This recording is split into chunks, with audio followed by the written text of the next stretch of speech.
After leaving the space, Mingdai found the soybean paste given by Aunt Wong. She heated oil in a pot, added pork belly to render the fat, then added scallions, garlic, and the soybean paste, stirring until fragrant. She poured in boiling water and placed the whole fish inside. Luckily, the pot outside was big enough, otherwise it wouldn't fit. She layered garlic slices on the fish, poured soy sauce and vinegar around the edges of the pot, covered it, and let it simmer. They stood by the stove, roasting chestnuts while waiting. The aroma from the pot grew stronger, and Joseian couldn't help but ask repeatedly, "Is it ready, Mingdai?" "Not yet." "Mingdai, is it done yet?" "Just a little longer." "Mingdai, I think it's ready." All right, Mingdai thought it was ready too. She lifted the pot lid, and the steam carrying the fish aroma wafted toward them, making their stomachs growl in unison. The fish was too big for any dish, so after washing a new enamel basin, Mingdai filled it with fish and broth. They didn't even wash the pot. They just extinguished the fire and went back into the space. Quickly serving the rice, Joseian picked up a piece of fish belly and put it in his mouth. It was tender, smooth, and had a unique savory flavor. Absolutely delicious. He scooped up some broth, mixed it with a boneless fish belly, and took a bite, instantly falling in love. Mingdai. "Let's catch a bit more. We won't have enough to eat." Mingdai nodded in agreement. The fresh fish stew cooked in an iron pot is so delicious. Next time, we should try sticking pancakes to the pot's edge to soak up the broth. It will surely taste even better. The fish was too big, and they couldn't finish it, leaving half behind. Mingdai took the bowl with the fish out of storage and placed it in the cupboard outside, so they could enjoy fish jelly later, which has a different flavor. In the evening, as usual, they had acupuncture and a medicinal bath. Afterward, Joseian suggested sleeping outside of the storage space. "Mingdai, I'm going to find the dogs tonight." Mingdai asked, "Is their home far?" Joseian thought for a moment, "Not far." Mingdai nodded, "Okay. Put on your non-slip boots and don't forget your sheepskin knee pads, all right?" Joseian nodded. In the middle of the night, everyone was asleep. Joseian got ready and told Mingdai before he left. Mingdai stayed awake, waiting for him to return. 3 hours later, there was a knock on the door. Mingdai asked from the window, "Joseian?" He replied, and Mingdai felt relieved. Soon after, Joseian entered the room. Mingdai led him into the storage space, raised the temperature, and told him to change his clothes. Joseian came out in his pajamas, his eyes bright, waiting for Mingdai to praise him. Mingdai handed him sweetened tea and curiously asked, "Why didn't the dogs bark?" "How many did you bring?" Joseian took a sip of the tea, clearly pleased with the sweetness. "They don't like to bark." "I brought a total of 6. The old man gave me 6 harnesses for the sled dogs." Mingdai was a bit surprised. Does that mean he can bring more dogs, since he has extra harnesses? Does their family have such good conditions to raise so many dogs? Joseian blinked, indicating he didn't know. Mingdai yawned. She was tired too. "All right, let's sleep for 2 more hours. We need to leave before the villagers wake up, so call me when it's time." Joseian was even more reliable than an alarm clock. What a magical skill. He nodded, washed the teacup, and then went to sleep. When Joseian woke Mingdai, she was still groggy. He urged her to get dressed and come out of the storage space. She took her time in the room, putting on her scarf and hat, while Joseian went out in the dark to harness the dogs. When Mingdai came out, Joseian and the harnessed dog sled were already waiting outside. It was still dark, and Mingdai carefully climbed onto the sled. Joseian shook the reins, and the dogs started running. The sled smoothly moved through the village, and soon left it behind. Mingdai held on tightly and marveled at how well-trained the dogs were. They were completely silent. Once they were out of the village, the sled picked up speed. Mingdai felt that these dogs were much faster than the ones in the village. When they reached the fishing spot from yesterday, the sky was still dimly lit, just hinting at dawn. Joseian directed the dogs onto the ice. When the sled stopped, Mingdai sighed in relief. Although Joseian had driven a horse sled before, this was his first time with a dog sled. Thankfully, he was reliable, and they arrived safely. Joseian took out his tools to reopen the fishing hole they had used yesterday. Mingdai wanted to take a look at the sled dogs. In her previous life, she always wanted to have an Alaskan dog, but her elders wouldn't allow it when she was young. Later, she fell in love with traveling, so she never got one. These dogs were so cute.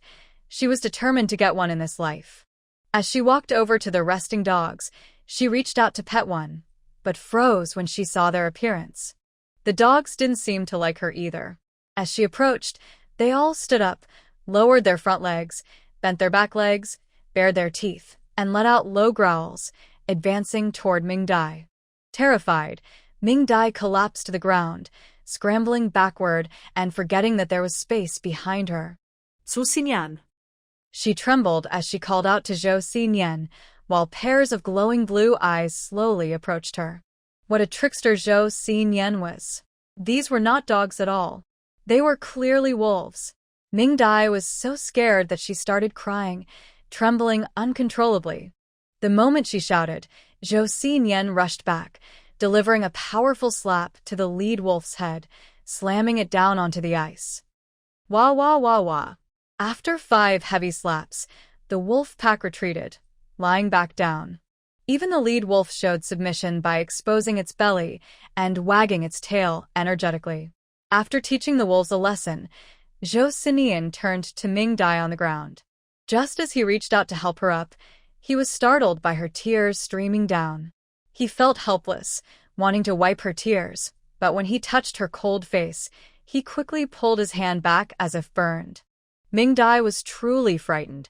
In both her lives, she had never been so close to a wild animal. The closest she had come was watching wolves bask in the sun at the zoo. Even though Joseian initially gave her a terrifying impression like a beast, she knew he was human, which made a difference. Now, facing a pack of wolves ready to attack her, she forgot to think and felt only instinctual fear. Joseian walked around her several times, unsure of what to do. Suddenly, he had a flash of inspiration. He remembered seeing at the old man's house that when the little boy fell and cried, the woman picked him up and comforted him.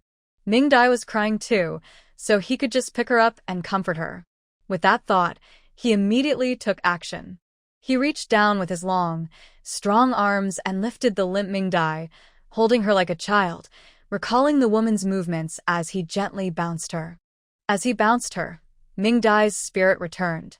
Forgetting her embarrassment, she buried her face in Joseian's neck and cried out loud. Her cries grew louder, and the tears rolling down her face became hotter against his neck. Joseian held her awkwardly, feeling increasingly anxious as a strange sensation spread through him, reaching all his limbs. Why does my heart hurt more and more? It hurts so much that he unconsciously held Mingdai tighter. After crying for a while, Mingdai regretted it. First, the position was quite awkward. She was sitting on Joseian's arm like a child. Second, she had soaked his neck with her tears and sniffles, still trembling. How embarrassing! She tried to control her emotions and glared at Joseian, who was holding her tighter. Are you trying to choke me? Joseian, feeling nervous, immediately let go, and Mingdai dropped down. Ah! Yikes! The ah came from Mingdai, who was startled again, and the yikes was Joseian, who quickly pulled her back. Mingdai was so scared that she cried a bubble of snot, which popped with a sound. Joseian looked at her with concern and slowly set her down. Mingdai blankly took out a tissue from her bag to wipe her nose. If it weren't for Joseian's unstable emotions and her worry that he might get hurt alone on the ice, she would have wanted to hide in her bag forever. So embarrassing! Boo-hoo! Once her sniffles subsided, Mingdai squinted at the wolf on the ground and pointed. Is this what you call a dog you won in a fight? Is this really a dog? Joseian looked away, not daring to meet her gaze, and quietly said, It is a dog. Mingdai, seeing Joseian stubbornly defend his claim, sneered, Then let it bark so I can hear. Joseian's eyes lit up as he walked over to the lead wolf and threatened, Come on, bark. The lead wolf squinted its eyes, lowered its ears, and with a submissive smile, rubbed against his pants before barking. Woof! Woof. Mingdai was stunned, while Joseian looked proud. He had trained it on the way. Mingdai, you hear that? It's a dog. Mingdai, frustrated, didn't know what to say. Does your dog have its tail tucked? All the village dogs have their tails up. Upon hearing this, Joseian immediately glared at the lead wolf, which whined in response and shakily raised its tail. Her heart felt so tired. She stood on the ice, glaring at Joseian in silence, her scarf blowing wildly in the wind. Joseian knew he couldn't fool her anymore, so he lowered his head and admitted his mistake. Mingdai, I'm sorry. This is a wolf, not a dog. I was afraid you wouldn't let me use a wolf to pull the sled, so I lied to you. He anxiously explained, I didn't know they would bite you. I had taught them not to bite Mingdai. They just didn't listen. Wolf, you didn't say who Mingdai is. After saying this, he turned around, glaring fiercely at the wolf pack, and drew his military knife. Mingdai, I will kill them all to avenge you. The wolf pack, seeing his actions, immediately lay down in fear, too scared to run away. They just kept whimpering in terror, completely different from their earlier aggressive stance towards Mingdai. Mingdai quickly stopped him and took away his knife. Enough. Stop making a scene. Joseian glared at the wolf pack again, then turned around and looked at Mingdai obediently. Mingdai sighed. Didn't you say you won the fight? What about these? Joseian blinked and replied seriously, I really did win the fight. They were fighting with another pack of wolves. I was just passing by and didn't plan to get involved, but they tried to bite me. So I fought back and defeated several of them. These are my trophies. If they don't listen, I will take them down. Mingdai, so that's how you won them. Well, that's okay. Mingdai took a deep breath. Let them go. Joseian hesitated a bit. But then we won't have any dogs to pull the sled home. Mingdai smiled at him slightly. Don't worry, we will have some later. Joseian didn't dare to upset her. He untied the ropes from the wolves and waved his fist at them. Get lost. The lead wolf, along with the pack, crouched down and backed away until they were at a safe distance. Then they dashed off into the mountains. Mingdai realized why the sled pulled by dogs had run faster than the one in the village. Joseian pouted in disappointment as he watched the wolf pack disappear into the mountains. He hadn't had enough fun yet. When he turned back, he smiled brightly at Mingdai. Mingdai. Let's catch some fish. Mingdai thought, he really is carefree. But since they were already there and she had endured so much, she had to catch some fish. Today's goal was to catch all the fish in the Udai River. Catching them all was impossible, but Mingdai planned to catch a variety. Joseian continued to break the ice for fishing, while Mingdai took out her special bait. In the space, they could find worms, so Mingdai had Joseian dig up a jar of them. After crushing them, she added her secret ingredient, sesame oil. After mixing it well, throw it in to attract fish from a few kilometers away. The water is cold, and without this special tool, the fish might not come. The hole is cleaned, and Mingdai gives the jar to Joseian. She activates her treasure hunting ability to locate the fish and is ready to catch them. This time, Joseian isn't grossed out. He uses a wooden spoon to put the worm mixture into the fishing hole. As the bait slowly sinks beneath the ice, a unique scent spreads underwater, causing nearby fish to become restless and swim toward the fishing hole.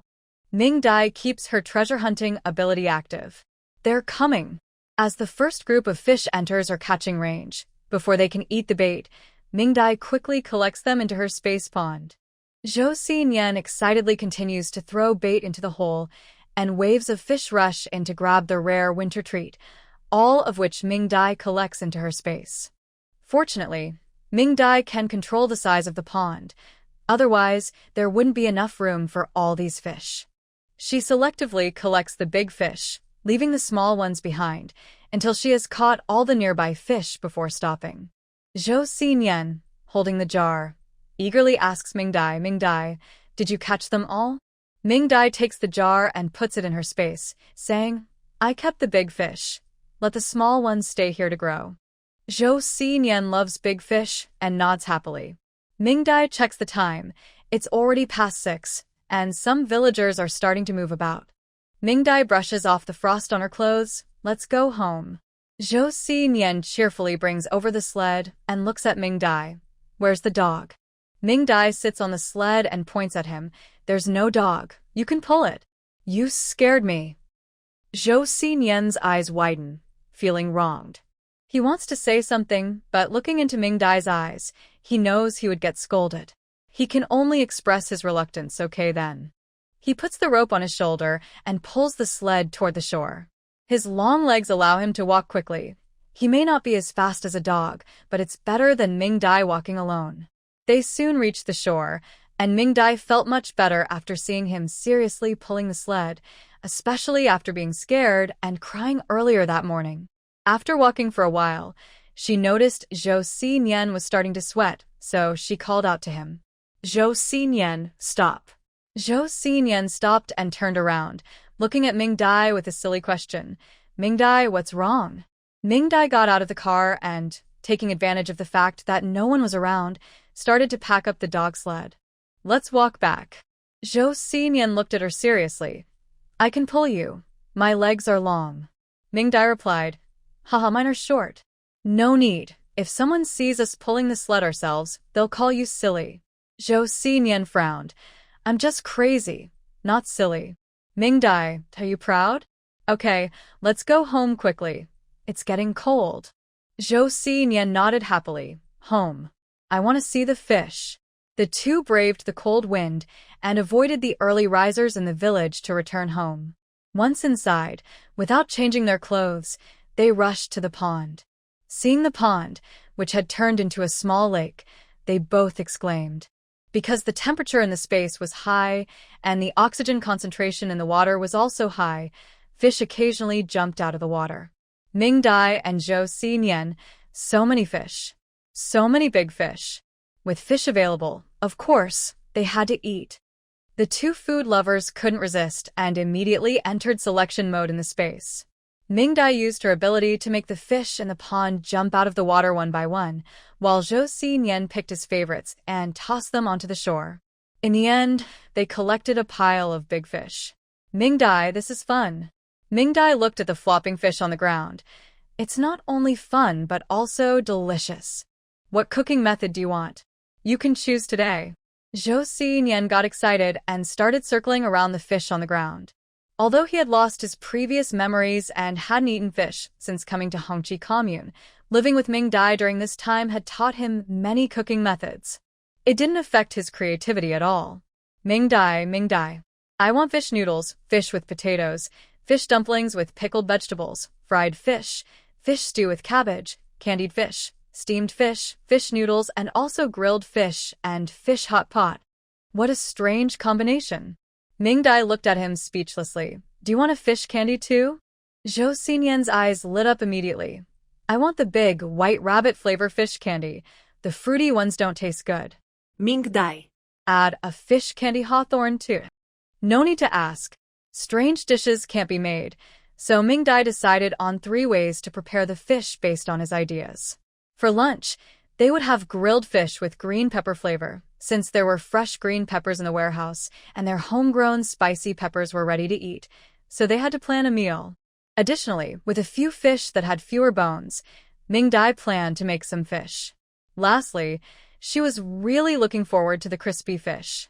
She hadn't had it in a long time, and seeing the big fish made her unable to resist. She had to treat herself. Just hearing her describe it made Joseian salivate, eager to start. Mingdai chose 6 large fish and tossed the others back into the water. Joseian looked on regretfully. He thought 6 was a bit too few. When it came to food, Joseian's cleanliness obsession vanished completely. The fish were so big that they handled them right by the fish pond. After demonstrating, Mingdai handed the knife to Joseian while she took care of rinsing with a hose. Swish, swish, swish. Joseian skillfully scaled and gutted the fish, removing what needed to be removed and chopping where necessary, without noticing any strong fishy smell. While he continued working, Mingdai went to prepare the side dishes. Soon, The 6 large fish were laid out on the kitchen island. Mingdai chose a thick-fleshed grass carp, marinated it with cooking wine, salt, and scallion water to remove the fishy smell, then placed it on the grill, belly side down, and put it in the oven to bake for 20 minutes. The fish was large and fatty, and soon the oven began to sizzle. The sound attracted Joseian, who crouched down, staring intently through the oven glass at the fish inside. Mingdai worried he might get burned, so she pulled him over to help with the fish. Joseian chose a suitable knife and, looking at the 3 big fish on the cutting board, he swiftly chopped off their heads. Mingdai watched his skillful technique, swallowed hard, and collected the fish heads to store them for making fish head tofu soup later. The remaining 2 fish were also grass carp.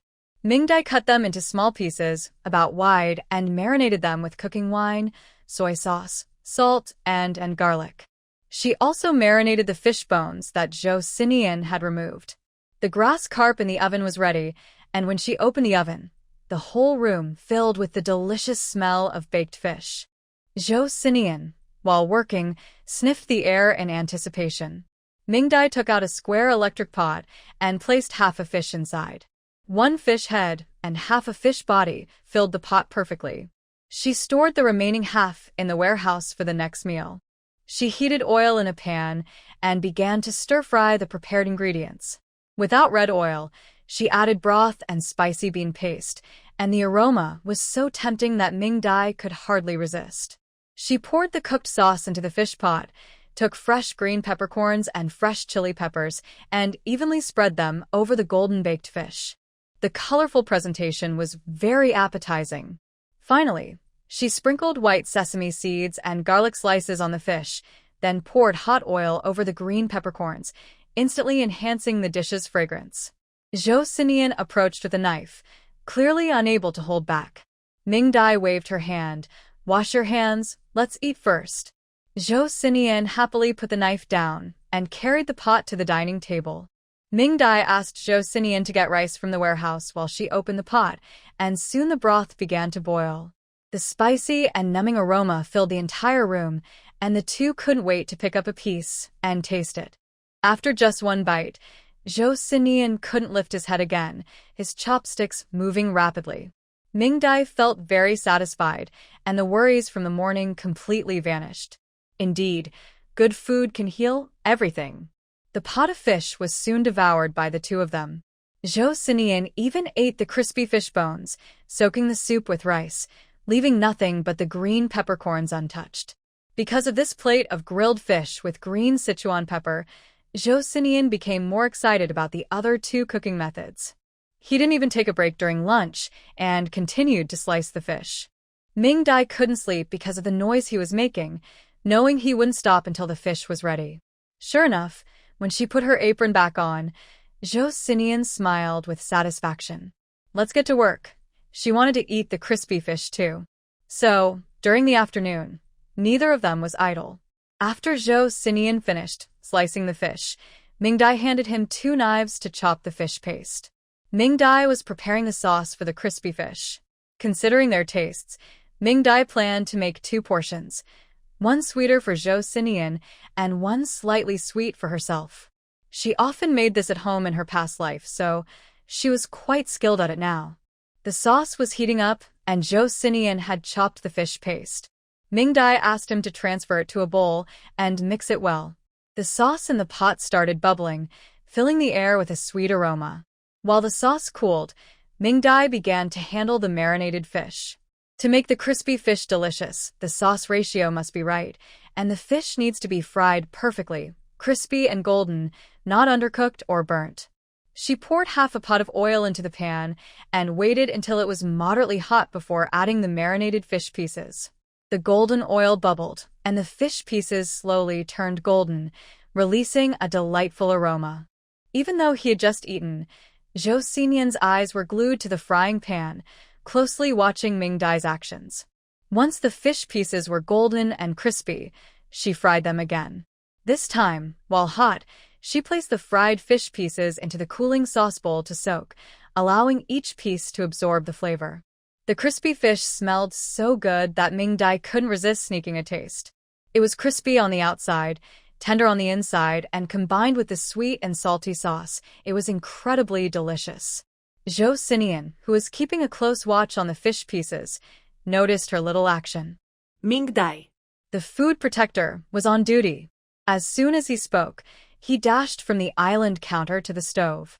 He glared at Mingdai for sneaking a bite while grabbing a piece for himself, instantly captivated by the deliciousness of the crispy fish, forgetting what he was going to say.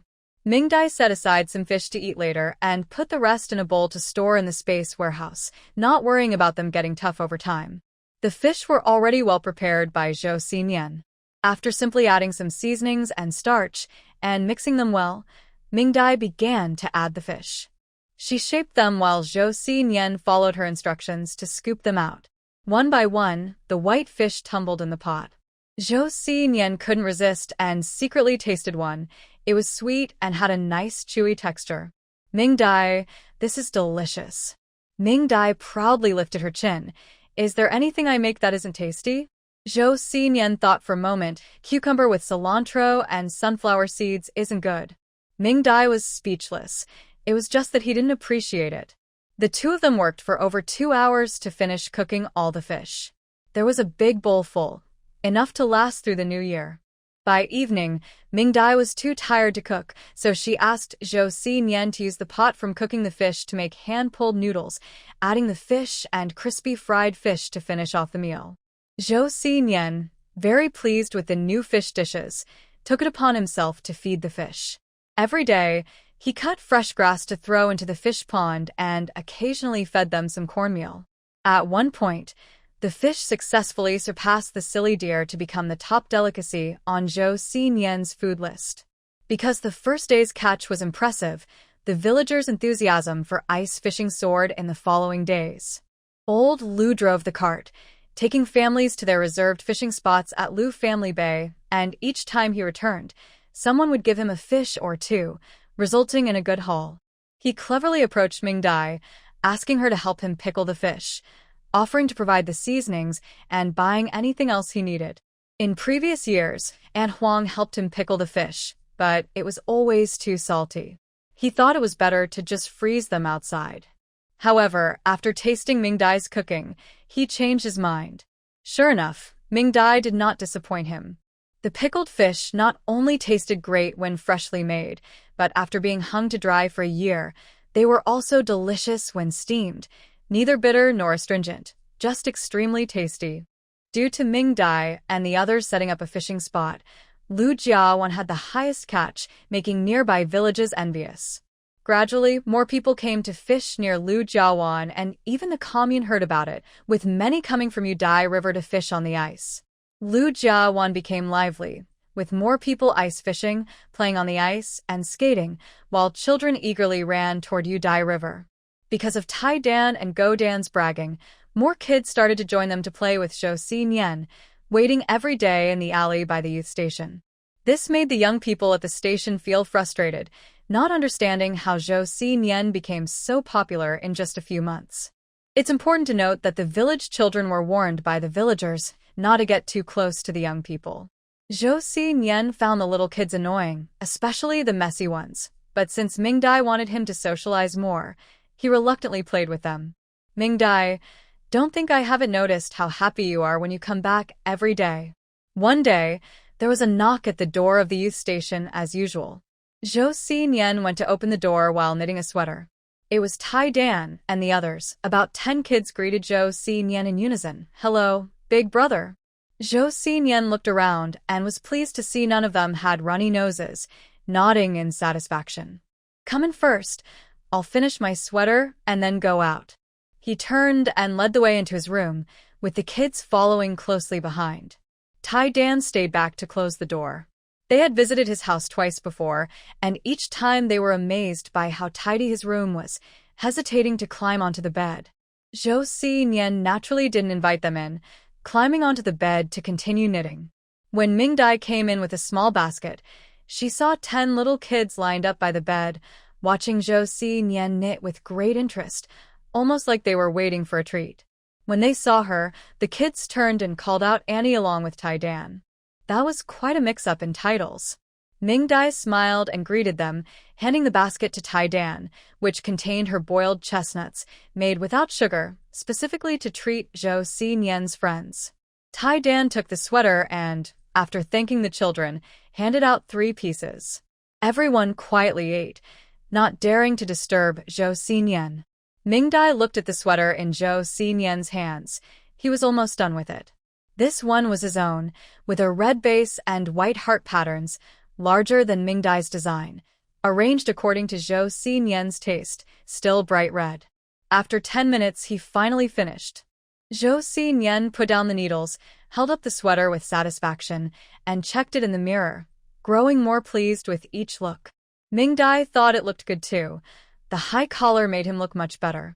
The children were curious, chattering about it. In their understanding, only brides wear red. One little child secretly asked Tai Dan, "Brother Tai Dan, is Big Brother getting married?" Tai Dan quickly covered his mouth, glanced at the still proud Joseian, and shook his head seriously, signaling him to be quiet. In the end, Joseian couldn't wait to put on the sweater. Mingdai didn't stop him since he was wearing a shirt underneath. So everyone eagerly waited for Joseian to change, making him feel a bit shy. He looked at the children on the floor and proudly said, "I'm changing clothes. Women go out, men stay." Mingdai's lips twitched as she looked at the 3 girls on the floor, Huang Tao, Huang Xing, and Pangya. None of them were tall, and Pangya was even wearing split pants. Finally, at Joseian's insistence, Mingdai took the women to her room. The wooden wall was thin, and they could hear everything from next door. First, Joseian bragged, followed by a chorus of praises from the little ones. Among them, Dog Dan's clear voice stood out. Although he was the youngest, he was excellent at flattery, using lines from comic books, which made Joseian quite happy, especially praising him. As they listened, the group next door even started a mini-class on knitting techniques, prompting Mingdai to interrupt. "Joseian, are you going ice skating or not?" The discussion on the other side finally stopped, and Joseian responded with a sound and began to get dressed. Mingdai tidied up a bit, took the girl out, and waited at the door. After a while, Joseian came out, wearing his red scarf and military coat, with his chin tucked into the collar of his red sweater, making his face look much paler and quite nice. Behind him followed a small group of kids. The smallest one, Dog Egg, was pulling a wooden sled specially made by Joseian for ice skating, while Iron Egg held the stick. There was also a pile of wooden boards and sticks at the door, which the kids had brought for their sleds. Once they had their tools, the children lined up behind Joseian in order of height. Joseian was organizing them, as if he had done this before. After the line was straight and they counted off, Mingdai thought they were about to leave, but the next moment, she was shocked by the kids' synchronized movements. Each child pulled out a red item from their pockets. It was a red scarf, clearly from their mothers or grandmothers. With a command from Joseian, "Put them on," the children raised their hands and seriously placed the scarves over their hats. What was happening? While she was confused, Joseian looked very pleased. He even checked each child to ensure their scarves were on properly, tying bows for those who couldn't do it themselves. Mingdai looked at this and then at that, finally realizing that the one who didn't fit in was herself. She was wearing a knitted hat. In her days, the red scarf team from Lijiawan set off. Leading the group was naturally Joseian, followed by the little red scarves chanting their slogans. As they passed the youth station, Fong Ro was just about to go out. Seeing Joseian, she frowned and didn't move, wanting to let him pass first. When she saw the little red scarf team behind him, she was completely shocked. Mingdai swore her mouth was wide enough to fit a fist. Today's journey felt especially long as Joseian led his team, striding forward and attracting attention. In fact, someone from a village, distracted by them, drove their horse-drawn sled into a ditch, and the whole cart tipped into a snowbank. Mingdai wanted to follow them from a distance, pretending not to know them. But whenever she fell behind, Joseian would stop and wait for her, and the kids would enthusiastically call her to catch up. "Little Ming, come on." This made her even more noticeable. To avoid standing out, Mingdai awkwardly walked along, feeling uncomfortable. When they reached the fishing spot, the Red Scarf team from Lu Family Bay became well known. Many villagers began to wonder if wearing red scarves was a new trend. Fashionable people rushed home to buy red scarves from the cooperative, not only for their children but also for themselves. For a while, everyone in the cooperative wore red scarves, and people of all ages took pride in having one. A strange trend spread throughout the Hongqi cooperative. The red scarves at the cooperative sold out quickly, and they had to restock from the county town.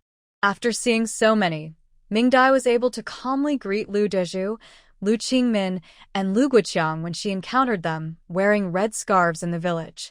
Could this be considered questioning the crazy, understanding the crazy, and finally becoming the crazy? This world is so fascinating. Once they arrived, Joseian chose a small for their ice cart fun. With a command, the kids began bringing snow with their little ice carts, while Joseian packed it down. Before long, the small turned into a natural slide, connecting perfectly to the ice surface below. When Joseian successfully slid down onto the ice, the kids cheered excitedly, drawing everyone's attention on the ice. Everyone thought this was much more fun than just ice skating. Mingdai also thought Joseian was quite clever. With AS help, he didn't need a stick to push, and his ice cart flew far. After Joseian slid down again, the other kids cheered and lined up at the. Each little face was rosy from the cold, and no one cut in line or pushed. They all waited patiently, sliding down one by one. Mingdai. Mingdai. Look at me. Look at me. Mingdai was enjoying herself when she heard someone calling her name. She turned to see Joseian waving a stick, controlling an ice sled, spinning wildly on the ice. The people around her were stunned. Seeing him having so much fun made Mingdai excited, and she waved at him. Joseian quickly came over on the ice sled. Joseian, can I have a turn? Mingdai asked, and Joseian generously helped her pull the sled up the. He followed the kids and reminded her, "You need to wait in line." Mingdai nodded helplessly at the two nervous little kids in front of her. The two kids finally relaxed and turned to watch the people sliding down. When it was Mingdai's turn, she had just sat down on the sled when Joseian shouted, "Mingdai, I'll help you." Before she could understand what he meant, Joseian gave the sled a strong push, sending it flying forward. Mingdai was so startled that she closed her eyes and screamed as she rushed down. She could still hear Joseian excitedly shouting, "Mingdai, go for it." Mingdai thought, "What are you talking about?" In the end, when she reached the bottom of the, she and the sled flew off. After a brief moment of weightlessness, she crashed onto the ice, scaring nearby people into dodging away. Fortunately, the ice was thick, the sled was sturdy, and Mingdai was lucky, so she landed safely. Due to inertia, the sled didn't stop and continued to slide toward the center of the river. Mingdai kept screaming, desperately trying to brake with the stick. However, it was no use. Ah! Everyone move aside. I can't stop. In the end, she zoomed past many sleds and successfully glided to the middle of the river. When the sled finally stopped, Mingdai couldn't hear anything. All she could hear was the pounding of her heart, and her spirit felt like it was still floating in the air.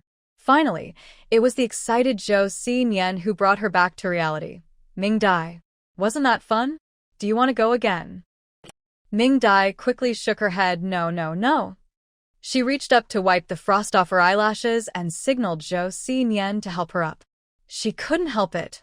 Her legs were weak. Although Joseian felt a bit regretful, he respected her wishes. The two returned to the shore and happened to see the captain's family. Sister Wong was also playing on the ice sled, being pulled by Lu Laifu, which was fun and safe, making Mingdai envious. "Xiaoming, you're amazing. I've never glided this far before." Mingdai smiled awkwardly at Sister Huang's compliment. "Oh no, you scared me." Boys were indeed more aggressive, and soon this fast-paced game was only played by Joseian and a few boys, while the girls started playing on one-leg sleds. Mingdai also took out her secret weapon, 2 one-leg sleds, which were actually heavy ice skates. She strapped the 2 sleds to her feet, practiced a few times, found her balance, and smoothly glided out, quickly becoming the star of the crowd. Mingdai felt a bit proud. Her practice in the space had paid off, even after falling several times. She skated more smoothly, and although she wasn't as agile as with real ice skates, she could still perform some simple moves. Just then, Luyan had come to play with Chi Jijun. They were having fun together on the ice sled, but when she saw how well Mingdai was skating, she felt a bit uneasy. Chi Jijun noticed too, and it reminded him of his time skating in the capital, making him feel even more down. He tossed aside his stick, left the sled behind, and walked toward the shore. Luyan was confused and didn't understand why he was upset again, so she picked up the sled and stumbled after him. Seeing Mingdai having fun, Sister Wong also joined in, trying to keep up on her one-legged sled, and asked Mingdai to help her skate. Mingdai decided to spin with her on the ice, and they had a great time, their laughter echoing. Most people in Lijiabayan couldn't afford ice skates, but some from the commune could. At that moment, a few people wearing ice skates glided over from the commune to fish. A man with a face full of acne stared at Mingdai as she glided smoothly, his intentions clearly not good. A nearby chubby guy noticed his thoughts and smiled flatteringly. "Hey, how about I call her over to keep you company?" The acne-faced man glared at him. "How rude. You should ask properly." The chubby guy wasn't angry when he was scolded. He just smiled and nodded, making funny faces. "All right, I'll bring this young lady over to meet Fa Ge." The young man with acne nodded in satisfaction. "Watch your attitude." The chubby guy agreed eagerly, dragging his heavy body over to Mingdai. Mingdai was talking with several other women, explaining how to play the game. Seeing how smoothly she was playing, the other women wanted to try too. Just then, a breathless voice approached. "Hey, young lady, Fa Ge wants to talk to you about ice skating techniques." Mingdai frowned and turned to see a chubby face that was hard to see because of its roundness, which was quite rare at that moment. He pointed across the river at a few people, one of whom waved his hand. It was clearly Fa Ge. Mingdai thought they were really bold to openly approach a young lady like this. It could be considered inappropriate behavior, especially with Huang Shaozi and the others nearby. Sure enough, without Mingdai saying anything, Huang Shaozi pulled her behind her, and the other women quickly surrounded Mingdai to protect her. Hey, "You big guy, what do you think you're doing? Who said you could talk to her? How about I give you a lesson instead?" As she spoke, she swung her stick at him, and the other women joined in, scolding and hitting him too. The chubby guy was completely stunned and didn't even try to dodge. He was from the neighboring Shoan village and recognized Mingdai as a newcomer, guessing she was one of the new educated youth this year. It was because she was an educated youth that he had dared to approach her. After all, the villagers of Lijiabian were known for not getting along with the educated youth. But now, what was going on? Had these women gone mad? Why were they suddenly protecting the educated youth? It hadn't been like this in previous years. Huang Shaozi and the others didn't care. If anyone dared to bully the young educated lady, they would make sure to teach them a lesson. They swung their sticks at him, hitting only the parts of him that were exposed. The chubby guy cried out, unable to stand, and eventually rolled away from the circle. Mingdai looked at the women with bright eyes. She had heard about how strong the women here were, but she had never seen it for herself until now. it was so satisfying. The women felt flattered by Mingdai's admiration and waved their sticks at the people across the river.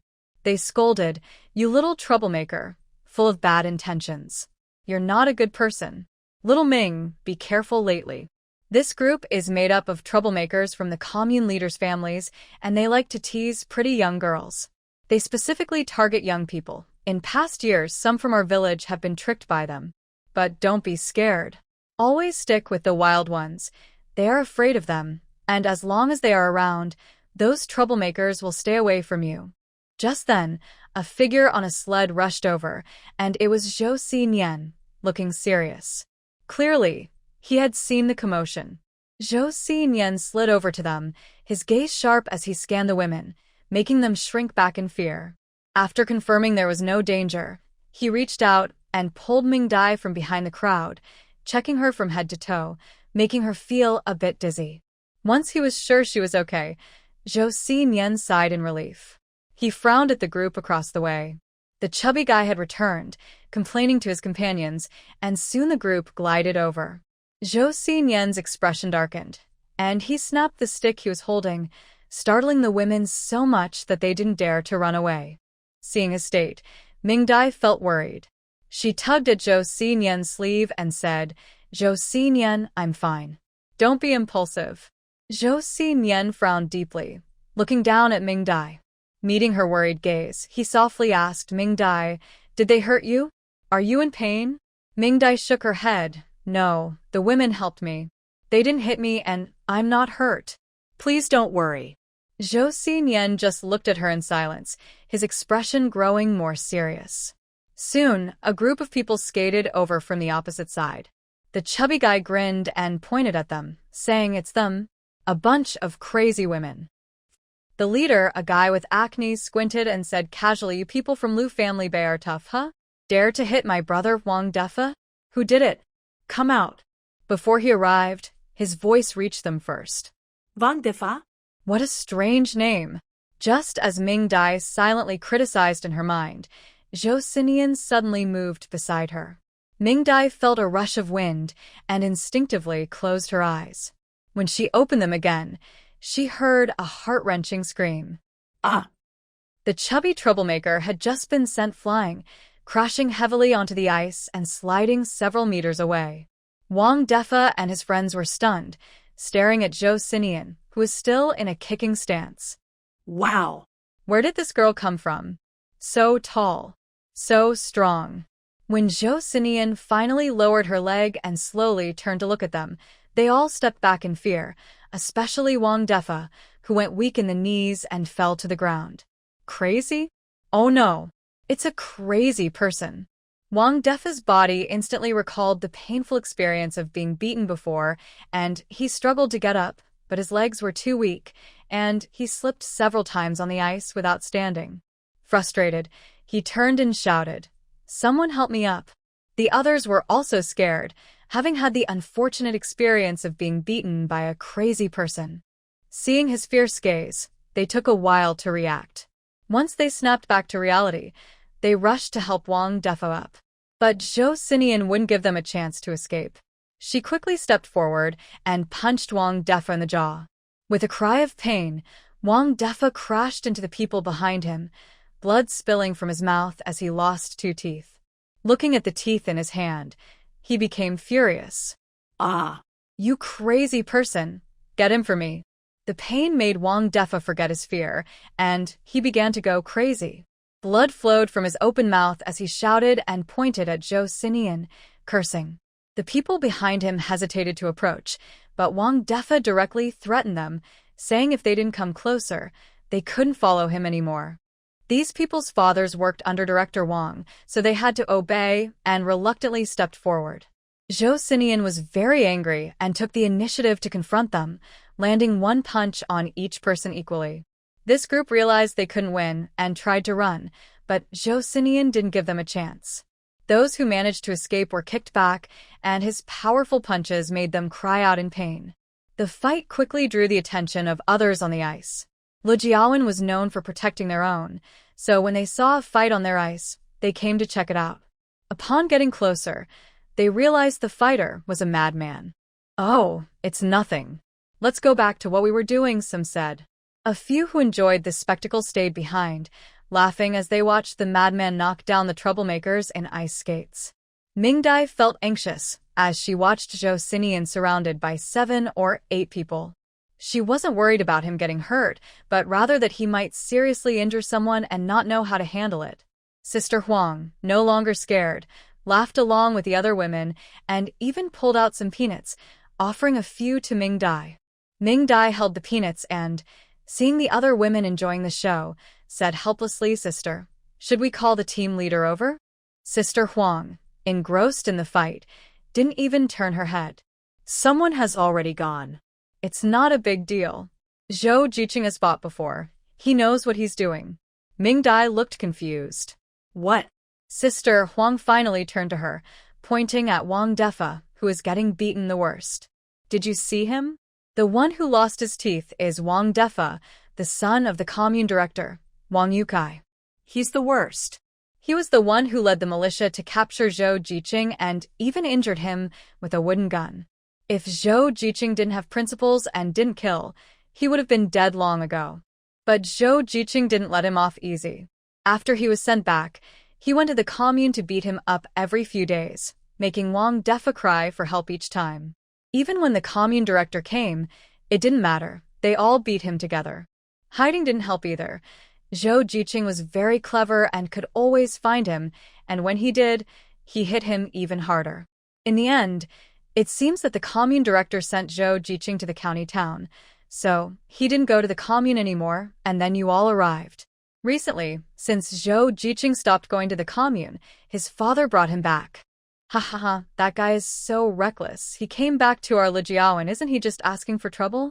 After hearing Sister Huang's words, Mingdai quickly put away her worries and coldly watched the group being beaten by Joseian. It turned out that they had captured Joseian, and not only did they injure him, but they also locked him up. Joseian said he was locked up for several days without food, only given water. Finally, unable to bear the hunger, he fought back and escaped. Serves them right. Since they couldn't beat him to death, they might as well keep going for a while. After all, there's nothing to do in winter, and it's quite boring. So she gladly accepted the peanuts from Sister Huang and took out some pine nuts from her bag to share with a few other sisters, eating while watching Joseian fight. When something exciting happened, the group cheered. Soon, the people around got into it, cheering for Joseian, making the ones on the ground grit their teeth. In the end, except for the chubby guy who was knocked out early on, the remaining 7 or 8 people were all bruised and lying on the ice. Their parents probably wouldn't even recognize them. Joseian was satisfied after the fight. He clapped his hands and returned to Mingdai's side. Mingdai, I'm hungry. Let's go home for dinner. Mingdai looked at him. Aside from some scratches on his hands, he didn't seem hurt at all, and his clothes were clean. She nodded in satisfaction. Then she turned to Sister Huang. Sister, what about these people on the ground? If they lie on the ice too long, they'll get frostbite, right? Sister Huang spat toward the group on the ground. Let them freeze. They're all troublemakers. Keeping them around will only harm good girls. Mingdai thought, that's not what I meant. She clapped her hands and waved casually at Mingdai. Don't worry about it. My dad should hear the news and come soon. He'll take them back. He knows the process well. You all should head back. Aren't you hungry? Seeing her so relaxed, Mingdai agreed and started walking back with Joseian. Joseian didn't forget to bring back the little team with the red scarves he had brought along. The children rearranged themselves in a line and confidently walked toward the village. They all saw how their older brother had fought. He was amazing. Next time my dad hits me, I'll call our big brother. Let's see if he dares to hit me again. On the way, Mingdai met Lu Dazhu and Lu Qingmin, who were rushing over. Just as she was about to explain, Lu Dazhu waved his hand and said, Little Ming, you all go home first. I need to hurry and take those little troublemakers to the commune. If we're late, we'll miss dinner, and the commune is quite far. After saying that, the two hurried away. Mingdai felt a bit dazed, realizing that this world was very different from the time she knew. After hitting the commune director's son, no one in Lijiaban was scared. There were many people watching the show. Even the team leader was more worried about missing dinner than about the commune director being angry. Isn't that magical? Joseian really is something. But I like it so much. When they got home, Mingdai was urged by Joseian to enter the space. She wanted to show him the injury she got when she scraped her skin during the fight, but Joseian went to get the first aid kit himself to clean it up and told Mingdai to cook first. He must really be hungry. Mingdai made the remaining half of the grilled fish with chicken sauce, cooked a pot of rice, and made a pot of sour fish. As she drank the soup and watched Joseian eat quickly, she confirmed that he was indeed very hungry. Joseian, was it that guy Wong Defa who brought people to catch you? Joseian chewed his food and didn't answer, just nodded with a fierce look in his eyes, clearly not remembering it fondly. Mingdai decided not to ask further and let him eat in peace. After dinner, Joseian wanted to wash the dishes, but Mingdai stopped him and put the dishes in the dishwasher. Don't let your hands touch water for a while to avoid infection. Joseian obediently listened, went to the fridge, and got 2 cups of juice, one for each of them, and they went outside to enjoy the sun. Mingdai recalled the scene of Joseian fighting today, taking down 7 or 8 strong men effortlessly, and once again marveled at her wise choice to team up with him. Mingdai continued to ask about the details of how Wong Defa brought people to catch him. Do you remember why you were caught? Joseian bit the straw in his cup, thought for a moment, and frowned. That ugly old man. You've seen him too. I hit him last time. Mingdai. Thank you. He really is quite ugly. All right. Let go of the straw. Mingdai recalled that the only person who fit this description was Pan Xiangzi, whom they met while repairing the reservoir. He looked old, with loose skin, and was indeed quite unattractive. Why did you hit him? Joseian frowned. He said I set fire to the grain, but it was him who did it. Mingdai frowned. Why would he set fire to the grain? He's the team leader. If people starve because of it, he would be held responsible. Joseian shook his head. I don't know. I saw him fighting with someone and making them cry, so I threw corn at him. When they saw me, they stopped fighting. One person ran away, and I wanted to leave too, but the ugly old man wouldn't let me go. He asked what I saw, and I said I saw him fighting. At this point, he angrily put his cup on the table. Then he set fire to the granary and ran out shouting that I burned it. I was so mad, he was lying. I didn't burn the granary. But those people didn't listen to me and wanted to hit me, so I had to fight them all. Mingdai was also very angry. This was clearly a setup. What was wrong with Pan Xiangzi? Even if Joseian saw him fighting, there was no need to burn the granary and frame him. Unless there was something else going on besides the fight. Mingdai suddenly had a thought and looked at the still angry Joseian. By the way, Joseian, was the person he was fighting a man or a woman? A woman. Just as I thought. Was there anything different about their fight? Joseian looked at Mingdai with clear eyes, puzzled. Yes, they were fighting without clothes, which is strange because fighting without clothes can lead to injuries. And that woman, when the ugly old man hit her, she held on to him and cried terribly. Mingdai, why would they fight without clothes? Mingdai expressed that she didn't really want to know. The toad really knows how to play. Clearing her throat, Mingdai tossed the question back. I don't know either. Maybe they just like to fight like this. You're a good kid, so don't learn this. Joseian shook his head in disdain. I wouldn't do that. It's too ugly.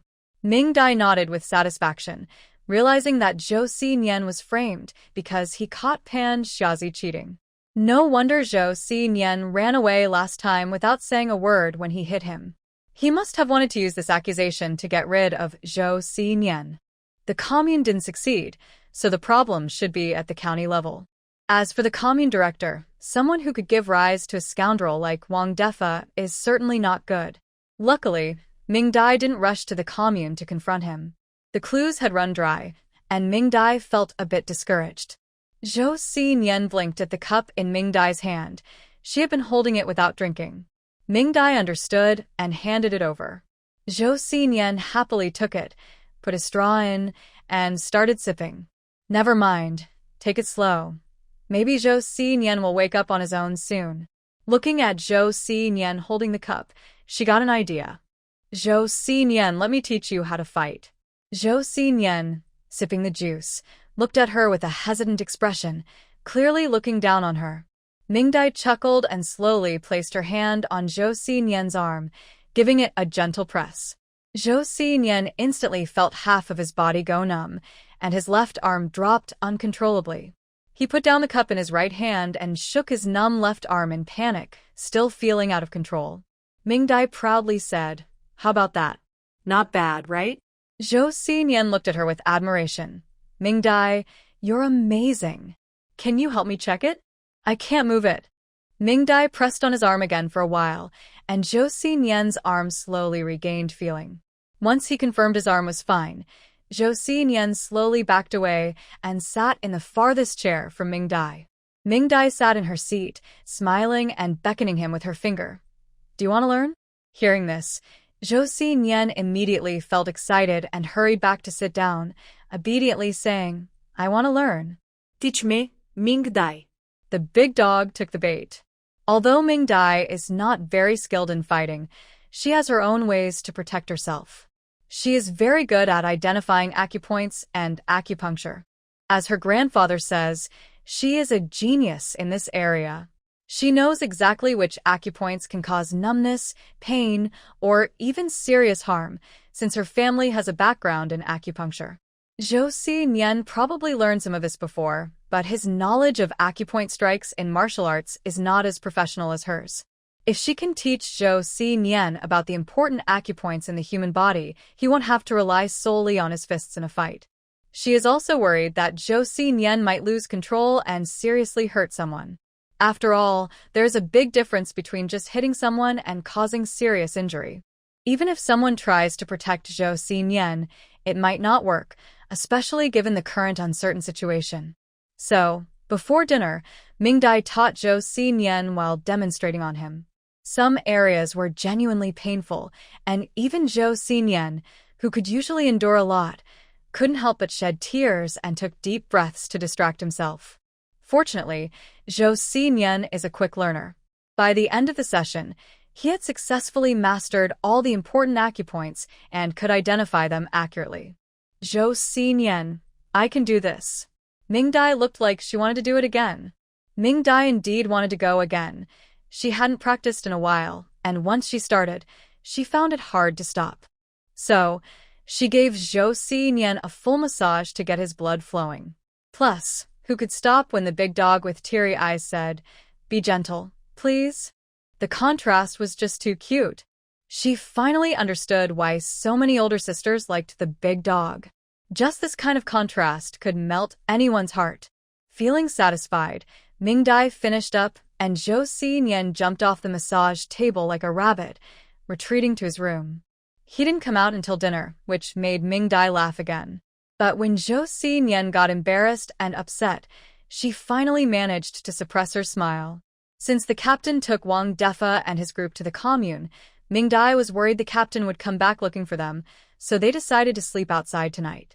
After waiting for a long time in the evening without hearing the door, Mingdai got tired and called Joseian to wash up. They then went to sleep separately. In the middle of the night, Joseian suddenly opened his eyes, got out of his warm bed, put on his clothes, and approached the wooden partition wall to confirm that the person on the other side was sound asleep. He quietly opened the door and went out. He found the dog sled stored in the storage room and carefully carried it. After placing the sled outside, he went back in and locked the door from the inside. Looking at the quiet window of Mingdai in the darkness, he turned and jumped out, pulling the sled as he sped up the mountain. Before long, the howls of wolves echoed in the mountains. It was a cloudy night, with no moonlight, making the snowy ground seem particularly eerie.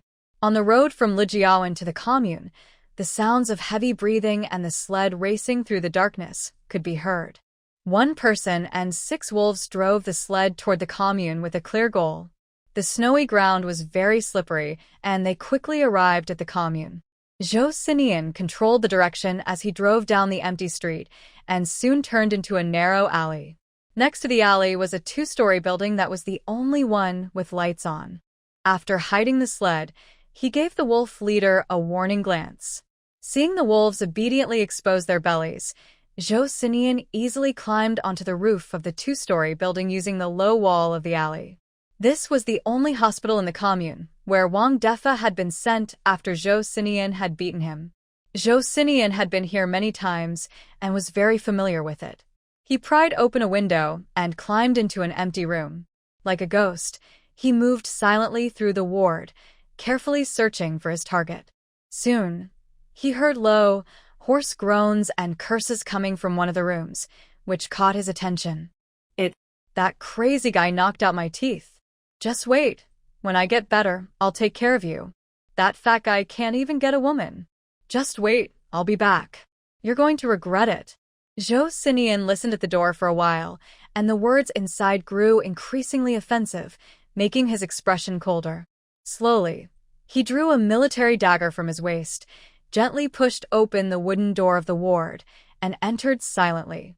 Wong Defa, still cursing, suddenly felt a chill. He shivered and was about to look up when a shadow loomed over him.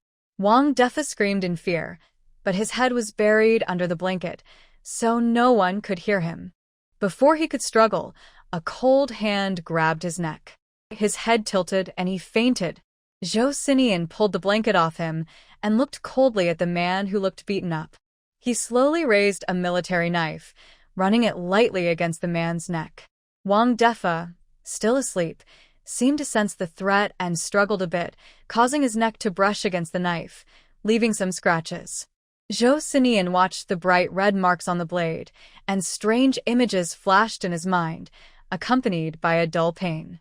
He couldn't help but pull back the knife and leaned against the bedside cabinet to catch his breath. Once the pain faded, he looked at the man on the bed with increasing annoyance. He raised the knife again but suddenly remembered Mingdai's advice. He could beat someone up, but he couldn't kill them. He pouted, put away the knife, and his eyes lit up with an idea. He decided to practice on Wong Defa, as Mingdai had suggested he practice when he had time. So, Joseian followed Mingdai's instructions and struck all the pressure points. Wong Defa, still asleep, was surprisingly cooperative, only letting out muffled groans without struggling. Joseian was pleased and gave him a bonus round, hitting the pressure points again. By the time he was satisfied and put his hands away, Wong Defa looked soaked, as if he had just been pulled from water, and the bed was drenched. A strong odor filled the air, and Joseian lifted the blanket to take a look, then quickly covered it back up in disgust. Feeling satisfied, he planned to leave but remembered something. He grabbed Wong Defa's hands, held his fingers, and squeezed his neck tightly. When his neck was bruised and bloodied, Joseian left him and returned the way he came. Although Wong Defa's eyes were tightly closed and he seemed to be in a deep sleep, he hadn't actually fainted. He was just in a state of being pressed down by the pressure points. So, he could clearly feel everything that happened during the 2 rounds of strikes. The feeling of extreme pain where he couldn't move or cry out was something Wong Defa would rather die than experience again. Even though there was a heater in the room, he was drenched in sweat and had wet the bed. He had a fever in the middle of the night, and if it weren't for the nurse checking on him, he might have suffered even more. It took him 2 days to fully regain consciousness. When he opened his eyes and saw his worried parents, his first words were that a madman had come to hurt him again. He trembled uncontrollably, hiding under the blanket and looking at the door, shivering and shouting that the madman was coming to hurt him and that he was in terrible pain. Seeing his son so frightened made Wang Yukai furious. He immediately had people search the hospital inside and out. Unfortunately, Joseian had erased all traces, and there was no sign of a break-in at the hospital. He waited for his son to calm down before carefully asking about what had happened. Wong Defa curled up in his mother's arms and trembled as he recounted the events. When Wang Yukai heard his son say that a madman had not only cut his neck with a knife, but had also beaten him all over, he fell silent, looking at his anxious son. After a while, he sighed. "Defa, you must have had a nightmare. The doctor checked your body right away, and aside from your old injuries, there are no new cuts or bruises. As for your neck, you scratched it yourself. Your nails have left marks." Hearing his father didn't believe him made Wong Defa instantly upset. He tried to get up from his mother's embrace but fell back down in pain, his face pale as he groaned on the bed. It hurt too much. Everything hurt. He didn't know where to hold.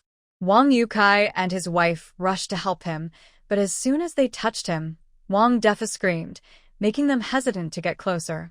Wong Defa cried tears and snot, his mouth empty from lost teeth, and his mouth was also cut from biting himself. "Dad.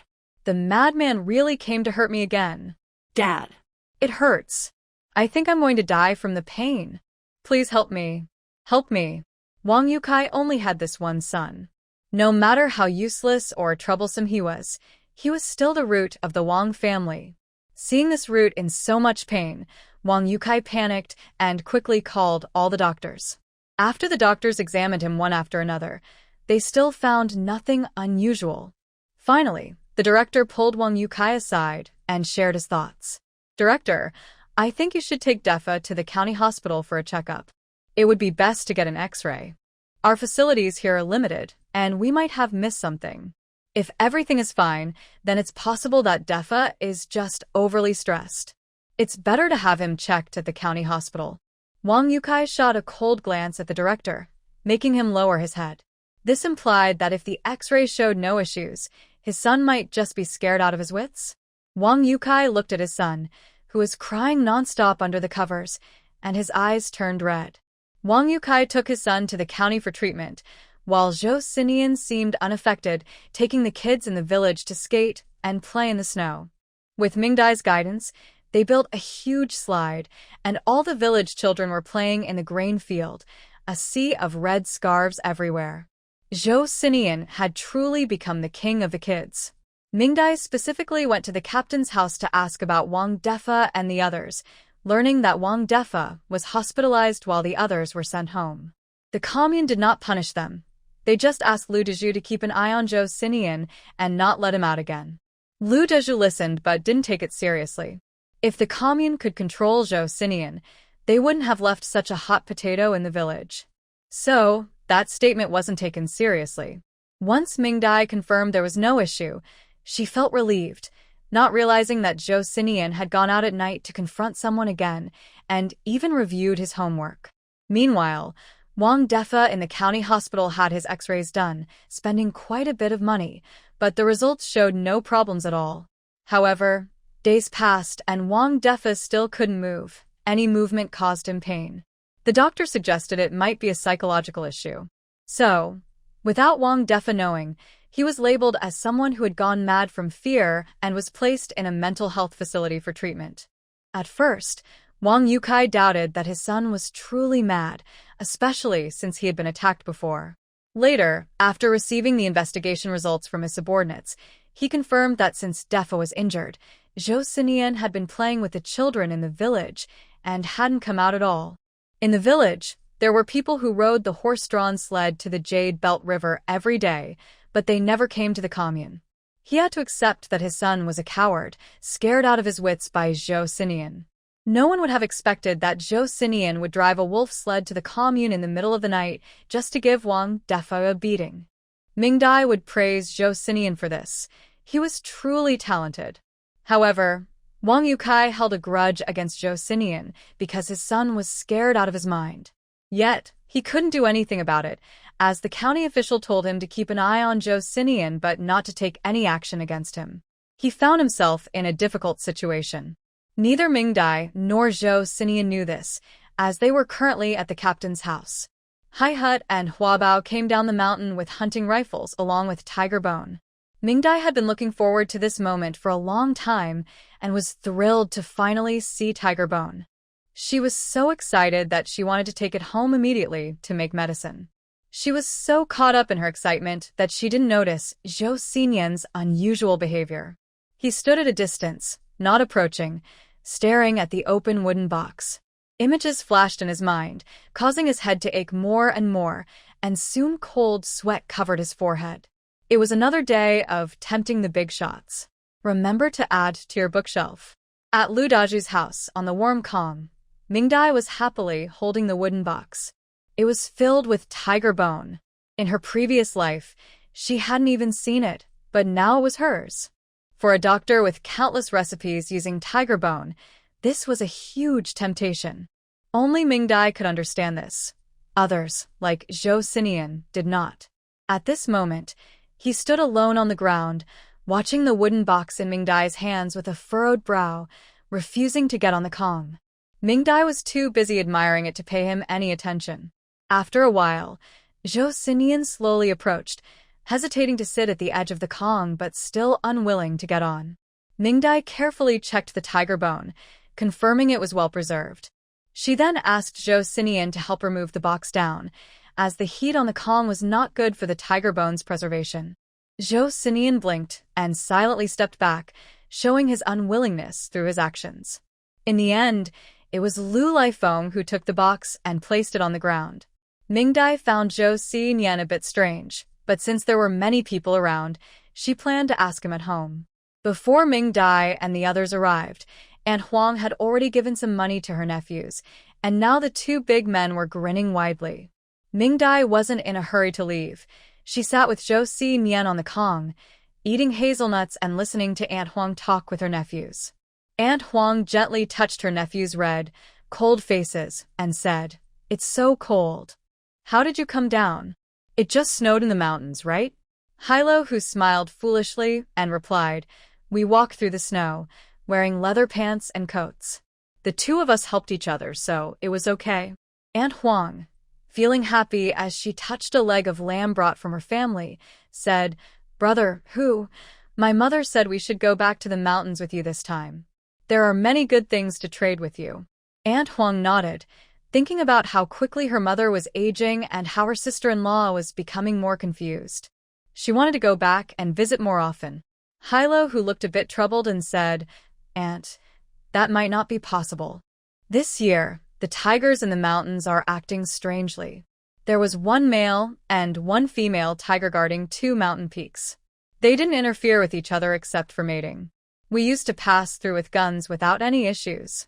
But this year, the male tiger has gone to the female's territory, and they have been fighting in the mountains, making loud noises that scared us and kept us awake at night.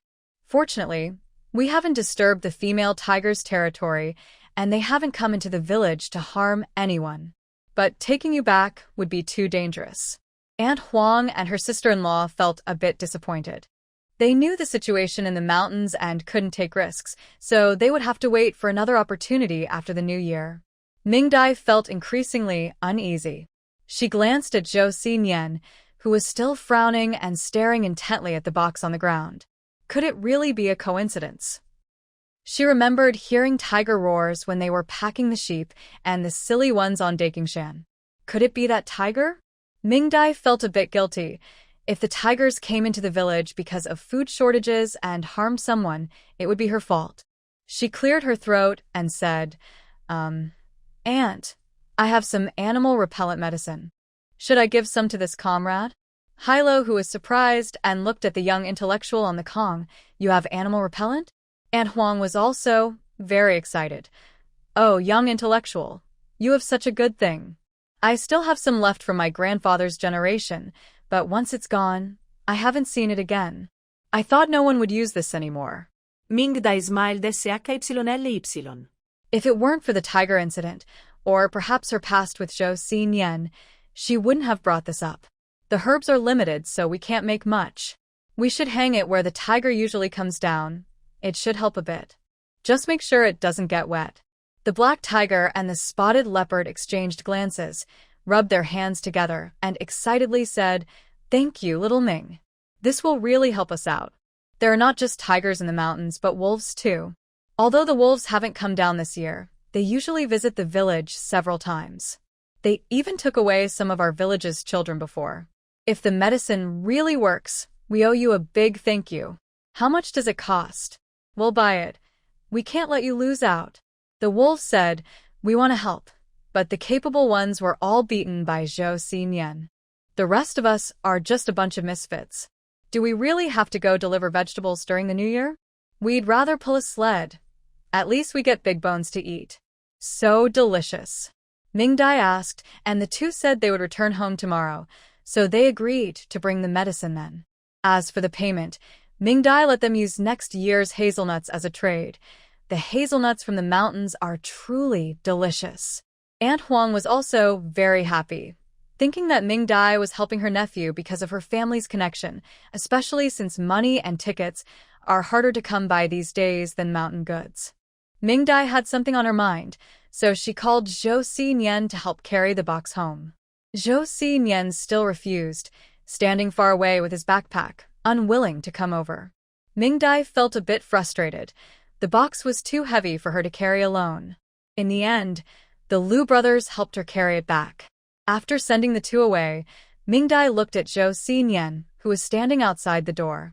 Since returning from Aunt Huang's house, he hadn't said a word, just staring blankly at the box. Mingdai opened the box and Joseian took 2 steps back. Mingdai raised an eyebrow. Are you afraid of this?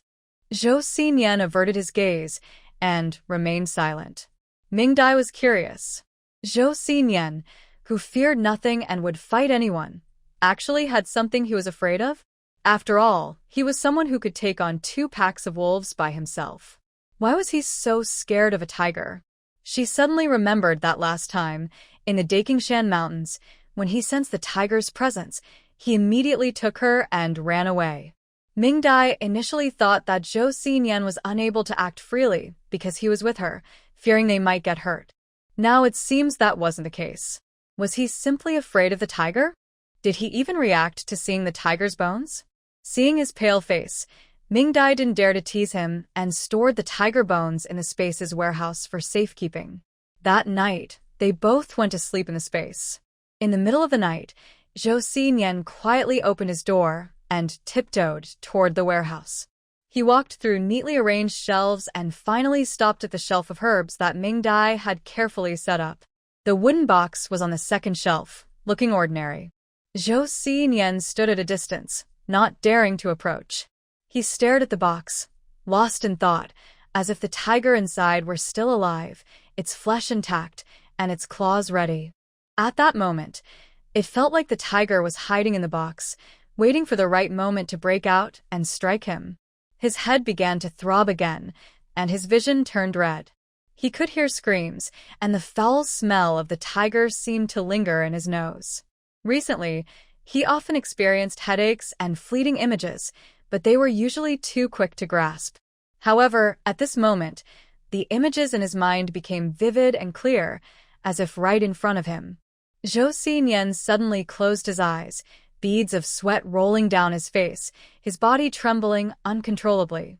It felt like his wounds were ignited, making him want to scream and release the inexplicable fear and anger inside him. But it felt like his throat was blocked. No matter how hard he tried, he couldn't make a sound. Finally, he collapsed helplessly to the ground, like a fish out of water, struggling for breath. In the blood-red haze, a blurry figure screamed at him. Senian. Run. Run. Joseian desperately tried to see who it was, but he was swallowed by the endless darkness. After an unknown amount of time, Joseian woke up on the floor. He lay weakly, staring at the dark ceiling of the warehouse, reflecting his inner turmoil. Who was he? What had he experienced? Who was the person shouting in his ear, urging him to run? Blood. There was blood everywhere. Someone had died. Joseian looked up at the boxes on the shelf. They remained still, posing no threat. However, he knew from experience how that terrifying mouth could bite off a person's arm, tearing flesh and blood before swallowing it whole. Originally, it was meant to eat him, but someone had pushed him aside, forcing his arm into the tiger's mouth and giving him a chance to escape. Senian. Run. Run. Then came endless wails and the warm blood splattering on his back. The blood burned against his skin. When Mingdai woke up in the morning, she found the villa quiet. As she went downstairs to the kitchen, Joseian, who usually greeted her with a smile for breakfast, was absent. Frowning, she called out a couple of times, but there was no response. She checked his room. It was empty. Ming then went outside to look around, but there was no one in the vegetable garden or the small pasture. Frowning, she returned to the villa and checked the warehouse, walking inside. Joseian? She called out as she moved deeper, passing through rows of shelves, but found no one. When she reached the herbal shelf, just as she was about to turn around, she suddenly spotted a corner of clothing behind the shelf.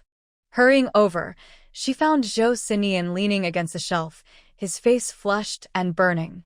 Joseian! Joseian! Wake up! Mingdai shouted as she quickly checked his pulse. After feeling his pulse, she was shocked by his condition. All of Joseian's immune systems were sounding alarms. Her worst fears had come true. Joseian's body was out of control. The balance she had worked so hard to maintain had collapsed overnight, and Joseian's situation was extremely dangerous. What had happened to cause him such a severe reaction? Following Joseian's gaze, she saw the box on the shelf. At that moment, She deeply regretted bringing back the tiger bone. Joseian's eyes were half closed, his gaze unfocused, clearly still unconscious. Mingdai couldn't delay any longer. Using her spatial abilities, she took Joseian back to his room. She placed the person on the bed and quickly brought over her medical kit. After disinfecting it, she wanted to start with the needle to stop the loss of air. As she removed Joseian's shirt, she gasped at the sight of numerous scars covering his body.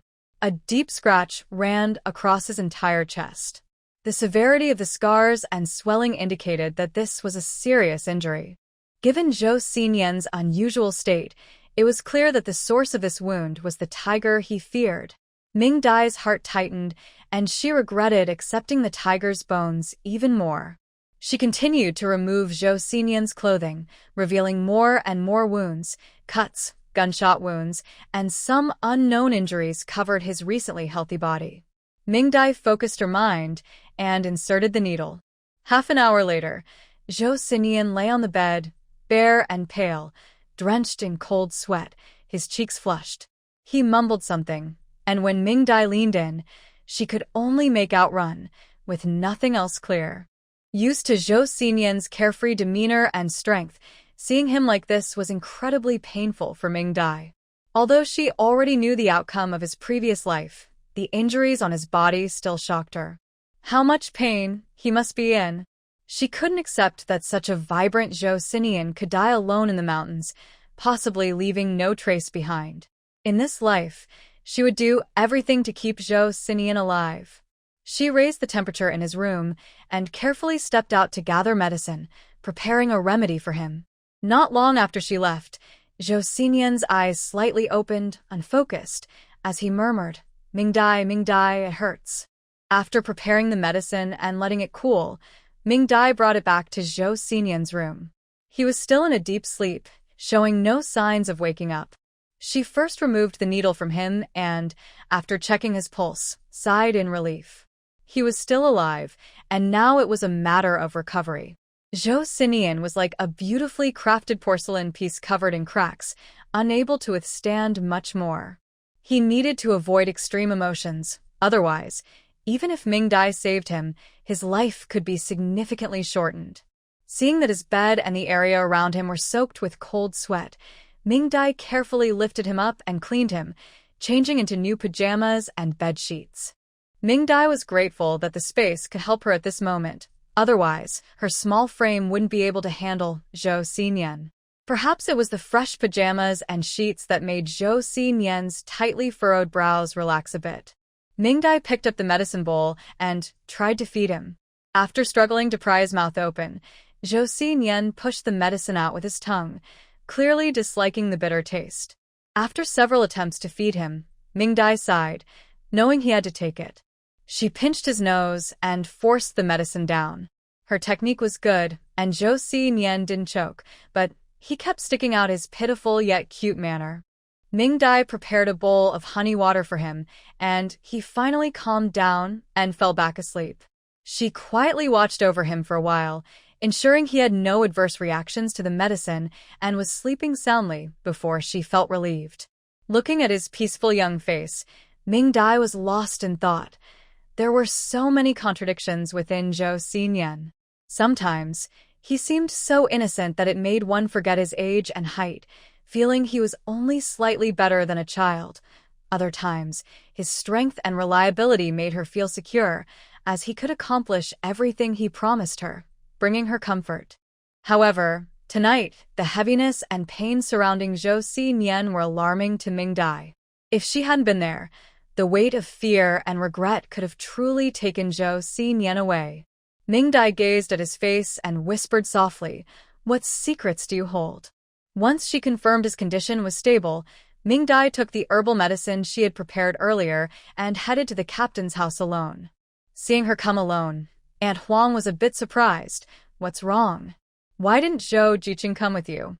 Due to Mingdai's influence and Joseian's changes, the captain's family had already changed how they referred to him. Mingdai had been busy all morning and hadn't eaten, so her face didn't look very good. "He caught a cold, so I didn't let him come. I also wanted to let you know not to let Tai Dan and the others visit him for a while to avoid spreading it to the kids. Aunt Huang quickly nodded. You should pay attention too. Your face doesn't look good.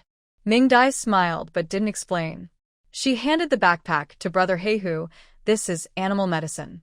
I've prepared the packets for you. Just put them in breathable cloth bags and hang them on the trees. Most wild animals dislike this stuff. It should work. Heihu excitedly took it and thanked her repeatedly. Mingdai was worried about Joseian in the space and didn't want to stay long, so she exchanged a few pleasantries before heading home. Once in the space, she first checked Joseian's room. He was still in a deep sleep, and the flush on his face had faded, leaving him pale, which looked even more alarming. However, Mingdai knew this meant the bad energy had dissipated, which made her feel a bit relieved. After closing the door, she warmed up some buns and made herself a cup of milk.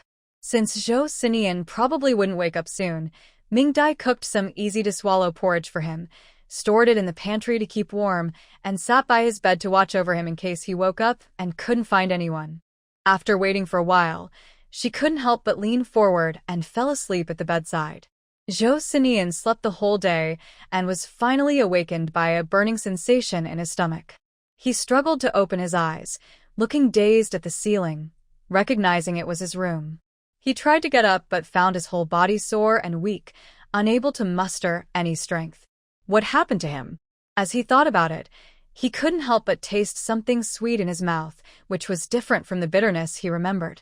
He noticed a soft breathing nearby and turned his head to see Mingdai sleeping peacefully. He moved his lips, but his throat felt stuck and he couldn't make a sound. He reached out his hand and gently touched Mingdai's face. Mingdai was startled awake by the cool touch, sitting up quickly to see Joseian's pitiful big eyes. She stretched and smiled, asking, "You're awake? How do you feel?" Joseian moved his lips but still couldn't say anything. Mingdai signaled for him to wait a moment and went outside to pour him another cup of honey water. Joseian's eyes lit up at the sight of the water, and he struggled to sit up. Mingdai placed the bowl down, helped him up, and tucked 2 pillows behind his back. "Your hands are weak, so I'll feed you."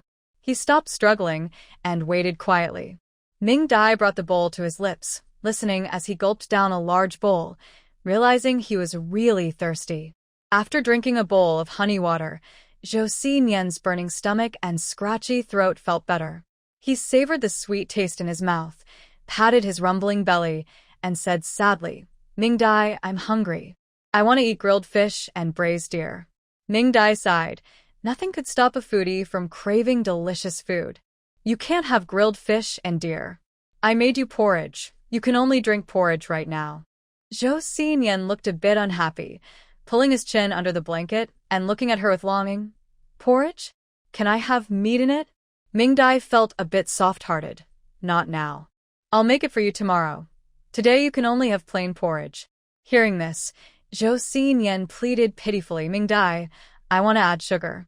That was possible. Mingdai added honey to his porridge. When Joseian drank it, it was sweet, and he was finally satisfied. If Mingdai hadn't stopped him, he would have poured it all down. After finishing one bowl, he wanted more, but Mingdai refused, saying he couldn't drink too much after just waking up. After asking twice with no success, Joseian lay down obediently. Mingdai sat by the bed, chatting casually while carefully observing his expression. Joseian looked normal now, showing no signs of the pain he had in the morning, as if he had returned to his carefree self. However, when the conversation turned to topics about the warehouse, he still instinctively avoided them. Mingdai felt worried that his condition might worsen again. Covered by the blanket, Joseian realized that his clothes had been changed, and he felt a bit embarrassed, peeking at Mingdai from under the covers. "Mingdai, did you change my clothes?" Mingdai froze for a moment, feeling awkward. In the morning, the situation was urgent, and since she had been a doctor in her past life, she didn't think much about it and just changed Joseian's clothes. Now that he brought it up, she felt a bit flustered. Cough, cough. Your clothes got wet from sweat, so I helped you change. I wasn't looking inappropriately." Joseian's face turned even redder, his eyes sparkling as he looked at Mingdai. hesitating to speak, seeming a bit shy. Mingdai felt more flustered, her face heating up as well. He wouldn't blame her, would he? It seems people nowadays are quite modest. After all, he is a young man and she had seen him like that. It felt a bit too much. Should she take responsibility? If he asked her to, how could she politely say that she is still young and it's not convenient for her? While Mingdai was troubled, Joseian was having his own thoughts. Oh, Mingdai is really nice.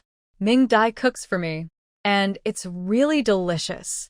Mingdai gives me clothes to wear, and even a red scarf and a red shawl. Now, Mingdai even helped me change clothes.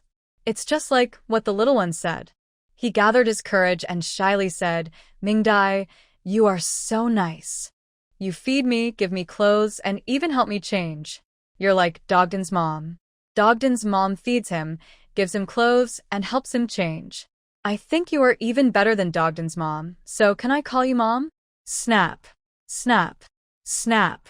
Mingdai, frozen in shock, stared at the shy Joseian, unable to respond for a long time. Joseian, misinterpreting her shocked expression as delight, thought she really wanted to be his mom. He couldn't help but pull the blanket over his head and laugh quietly. His giggles brought Mingdai back to reality, and she mentally slapped herself 10 times. Why can't you learn your lesson? Stop overthinking. Look, now she's unintentionally a mom.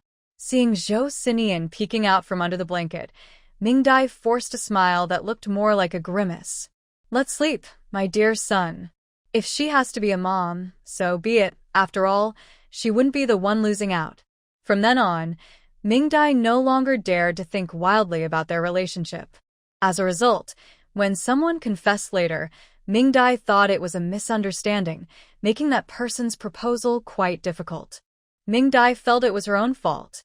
After playing for a while, Joseian's eyelids began to droop, and he slowly fell asleep. Mingdai quietly stepped out and had a light dinner. Worried that Joseian might have a fever again at night, Mingdai set up a massage bed in his room, planning to watch over him. Sure enough, in the middle of the night, Joseian's muffled groans woke Mingdai. She quickly got up, turned on the light, and rushed to his bedside. He was still asleep, seemingly having a nightmare. The veins on his forehead and his twisted face showed he was in great pain. Mingdai held down his restless hands, checked his pulse, and took out a sterilized needle to give him acupuncture. After the needle was in, Joseian finally calmed down, lying weakly on the bed, his tightly furrowed brow and closed eyes, with his trembling eyelashes indicating his inner turmoil.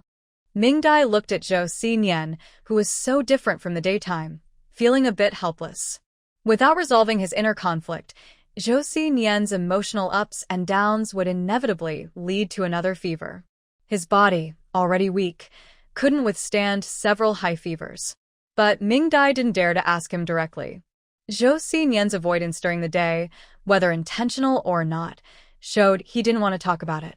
If she pressed further, she feared it might upset him, making his condition worse. For a moment, Mingdai felt helpless with the person on the bed. Once he completely calmed down and fell into a deep sleep, Mingdai removed the needle, wiped his body, and changed him into fresh pajamas and sheets. This time, she focused entirely on him, her heart calm. He's my son. What is there to fear? Throughout the night, Joseian woke up 3 times, each time with a twisted face, repeatedly shouting, "Blood, so much blood. run. Run." Finally, when Mingdai held him to stop him from struggling, Joseian suddenly opened his eyes. His pupils unfocused, he stared blankly at Mingdai's figure and softly called out, "Mom." Mingdai watched as he closed his eyes again, lost in thought for a long time. She could feel that when he called Mom, he wasn't referring to her. Was Joseian thinking of his own mother? Sighing, she resigned herself to continue taking care of her big boy. After a long night, they both slept until 10 a.m. the next day. Joseian woke up first. He blinked, looked at the ceiling, and then his attention was drawn to his rumbling stomach. He noticed that his pajamas had been changed. Oh, he knew it. His mom, Mingdai, was better than Dog Dan's mom. Dog Dan said his mom only changed his clothes once, but Mingdai had changed his twice. Mingdai, hee, you counted wrong. Mingdai was awakened by his giggles, momentarily thinking there were chickens in the room. She groggily climbed off the massage bed, moving to Joseian's bedside without opening her eyes. She touched his wrist and placed her fingers on it. Joseian was startled by her prominent dark circles and didn't dare to speak, obediently extending his left hand and then his right. Mingdai checked his pulse before finally opening her eyes, covering her mouth. Tian, you need to stay in bed for the next couple of days. I'll bring you meals. Rest well before going out to play, okay? Joseian hesitated but nodded vigorously when he saw Mingdai's expression. Satisfied, Mingdai left to wash up and prepare breakfast for both of them. When she returned with the breakfast, Joseian was squirming under the covers, looking like a little worm. Mingdai frowned. What are you doing? Just lie still. Joseian's voice came from under the blanket, sounding like he was about to cry. Mingdai, can I get up? I need to go to the bathroom. No hooks today, everyone. Happy Monday. What? Mingdai exclaimed in surprise. You need to go? Just go to the bathroom. Why is he being so obedient now? Joseian emerged from the blanket, eyes red as he complained. You told me to stay in bed for 2 days. Mingdai nearly fainted from the shock. Hurry up and go. Are you really planning to wet the bed? Joseian finally struggled out of bed and floated to the bathroom. Mingdai waited at the door with a tray, but after a long time, she didn't hear any water sounds. Is the soundproofing in this room really that good? Just as she wondered, Joseian's voice came from inside, sounding like he was about to cry. Mingdai, I can't go. Mingdai thought, I can go. Hearing his voice getting more urgent, Mingdai was afraid he would come out, so she took a deep breath and whistled at the door. The cheerful whistle echoed in the bedroom and slipped through the door into the bathroom. Soon, the sound of water started, and Mingdai felt her face getting hotter. Oh my gosh. When she learned to whistle, her senior said it was good for attracting girls, so she practiced, planning to use it to impress a cute guy. Who knew she ended up using it on Joseian instead? She felt so exhausted. Being a mom is really not easy.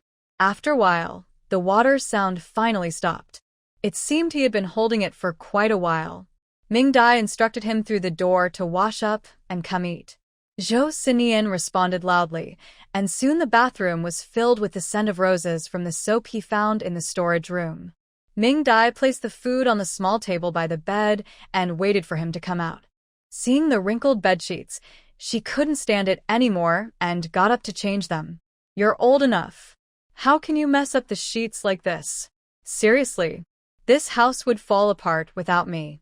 She muttered as she stuffed the sheets into the washing machine on the balcony. As she was doing this, she felt something was off. Why did this sound so familiar? She had seen it in videos from moms in her past life. Joseian is a bad influence. He successfully pulled her into the role of a mother. When Joseian came out, he saw Mingdai looking completely worn out. He glanced at the food on the table. 2 bowls of plain porridge, 2 salted duck eggs, and a plate of sweet buns. He thought it looked fine, picked up a bun, took a bite, and sat down, calling out to Mingdai, Mingdai, eat. Mingdai looked at carefree Joseian, shook her head, and joined him for breakfast. After dinner, Joseian felt much better. At least he didn't feel dizzy when he went to the bathroom. In the following days, Mingdai still didn't let him go out, and he continued to rest in bed. Feeling frustrated from taking medicine, Joseian frowned and asked Mingdai for some yarn. He wanted to knit himself a sweater as a reward.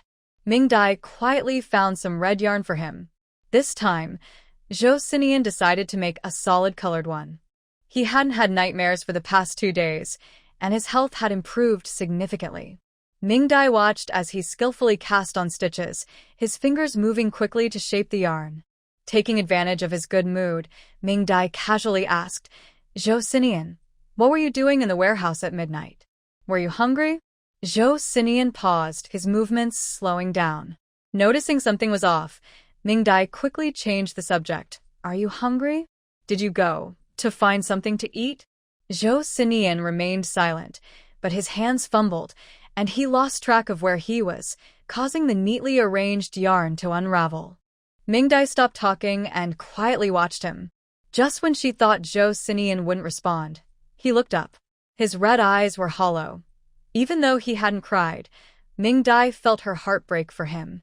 "Mingdai, I saw a tiger tear a person apart and eat him. There was so much blood," and he screamed in pain. "That person saved me. He told me to run, but I forgot him. I can't remember his face, just his voice, and then there was so much blood, so hot.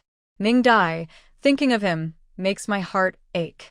Mingdai watched as the light in his eyes slowly faded, unsure how to comfort him. It turned out that Joseian wasn't afraid of the tiger itself, but of the scene of the tiger eating a person, especially since that person had saved him. He might have been a relative, comrade, or friend. That was the real reason for his fear. In the end, she simply sat beside Joseian, took the yarn from his hands, and carefully fixed the mistakes before handing it back to him. Joseian took it and continued to knit. But as he worked, the yarn became damp. Because he was sick, Mingdai missed the last chance to deliver vegetables to the county, and in the end, Lu Dezhu took Lu Sanyi instead. Mingdai's plan to sell gift baskets also fell through. She brought some food to Lu Dezhu, so he could keep working. She still needed his help after the new year. Lu Dezhu happily agreed and asked why his brother, Joseian, hadn't come. Mingdai told him that Joseian had a cold and was resting at home. Lu Dezhu expressed sympathy for his brother's illness and handed Mingdai a uniquely shaped basket, telling her it was to cheer Joseian up. Mingdai took it back and gave it to Joseian. When Joseian saw it, he was very happy and immediately cut a small piece of yarn from what he was knitting, giving it to Mingdai as a return gift, insisting she must deliver it to Lu Dezhu. Mingdai, holding the less than a meter-long yarn, looked at Joseian and, realizing he was serious, absent-mindedly went back to Lu Dezhu's house. Who gives a piece of yarn as a gift? Unless the person receiving it isn't normal. Lu Dezhu looked at the yarn and smiled with great joy. He carefully stroked the yarn with his fingers, treating it with great care. After admiring it enough, he wrapped the yarn in a piece of old cloth and seriously asked Mingdai to thank Joseian for him, saying he understood the sentiment. Mingdai. How did he understand? He didn't say anything. How do you know his feelings? Mingdai returned home, still confused, and reported Lu Dezhu's thanks to Joseian. Joseian smiled with satisfaction upon hearing this. What does this mean? Despite her confusion, the two of them communicated often over the past few days, with Mingdai acting as a messenger. When Mingdai returned home with the basket again, she couldn't help but sigh, feeling like she was delivering love letters back in college. However, Joseian's condition improved as he kept busy. Aside from occasional nightmares at night, his health and mood gradually returned to normal, and Mingdai slowly allowed him to go out. But after that, Joseian never took the initiative to go to the warehouse again, and when he occasionally followed Mingdai inside, he only stood at the door. Even though Mingdai had hidden the box containing the tiger bones, he still resisted. Mingdai was thinking of a way to help him overcome his deep-seated fear. Only by removing his aversion to tigers could he truly be awakened. Perhaps this was the key to unlocking his chaotic memories. Before Mingdai could come up with a solution, the new year quietly arrived. Since Mingdai had to take care of Joseian, she hadn't visited the captain's house for a long time.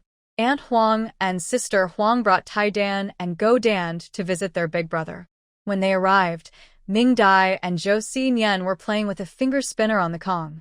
Mingdai had asked Lu Dezhu to help make it. It was small, placed on a wooden tray, and they took turns battling, with the winner drawing on the loser's face. So, when Aunt Huang and the others saw Mingdai, her face was painted like a little calico cat. Oh no! She only played this game with Joseian because she couldn't think straight. Aunt Huang held back her laughter as she watched Mingdai wash her face clean before handing over the basket she brought.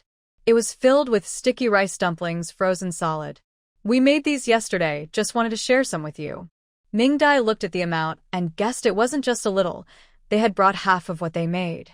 Indeed, Aunt Huang felt that in the short 6 months since little Ming went to the countryside, she had been thinking of the village and their family, especially being very kind to the children and giving them many good things. They couldn't just take without giving back, so they used the new year as an opportunity to return some gifts. Give and take is the way to maintain relationships. Mingdai didn't refuse, inviting them to sit on the kong while she took the basket to the kitchen and brought back a kettle of hot water. She prepared steaming bowls of red date tea for everyone, while the 2 children and Joseian had malted milk drink. Dan had long been eyeing the finger spinner Joseian was playing with, inching closer with excitement, forgetting to drink his malted milk. Dan also looked enviously. It seemed like so much fun. Mingdai took out another spinner and handed it to them, saying, "Go play." Encouraged, the 2 children happily sat down, and Joseian glanced at the 2 little ones with disdain, but soon they were all playing together. Aunt Huang looked at Joseian sitting at the head of the kong. His face didn't look good. "Has Zhou not recovered yet? It's been half a month, right?" Ming nodded. "It's better now, but he still needs to recover. His health was really poor before, and the illness took a toll on him." Aunt Huang agreed, nodding. "His little face is so pale. He needs proper care." Mingdai nodded, thinking of her plan, and asked Aunt Huang, "Do you know if anyone in our village has a cat?" Aunt Huang looked around the room. "What's going on? Are you dealing with mice?" Mingdai didn't argue. "I want to adopt one. I just don't know who has one." Aunt Huang thought for a moment. "Aunt Dezue might have one. I remember their old cat had kittens recently. If they do, I can ask for one for you." Mingdai smiled and nodded. "I hope it's a yellow one." Aunt Huang waved her hand. "That's no problem." While they were talking, Aunt Huang was drawn to the half-finished sweater that Joseian was working on. It was still red, but this time Zhou was trying out new techniques to create a 3D effect with red plum blossoms popping out. This was a project Zhou and Lu Dezheng had worked on together. In Zhou's room next door, there was a basket with a relief design, and the plum blossoms were made with red yarn provided by Zhou. "Mom, look." Aunt Huang pointed at the unfinished sweater. "Zhou Ziqing's skills are getting better. He can even embroider flowers on the sweater." Aunt Huang also took a look, and indeed, the red plum blossoms looked beautiful on the sweater. Not out of place at all. "Wow, I didn't expect Zhou Ziqing, a young man, to have such good skills. No one in our village can make something this nice." Joseian, pleased, quietly set down his work and pushed the basket of yarn toward them, clearly inviting them to take a look. Mingdai took the basket, and the 3 of them smiled at Joseian's playful expression. "Oh, Zhou Ziqing is so interesting." After a while, Aunt Huang suggested it was time to go home. Mingdai took the opportunity to invite her to come over tomorrow to help grind soybeans, as she planned to make tofu.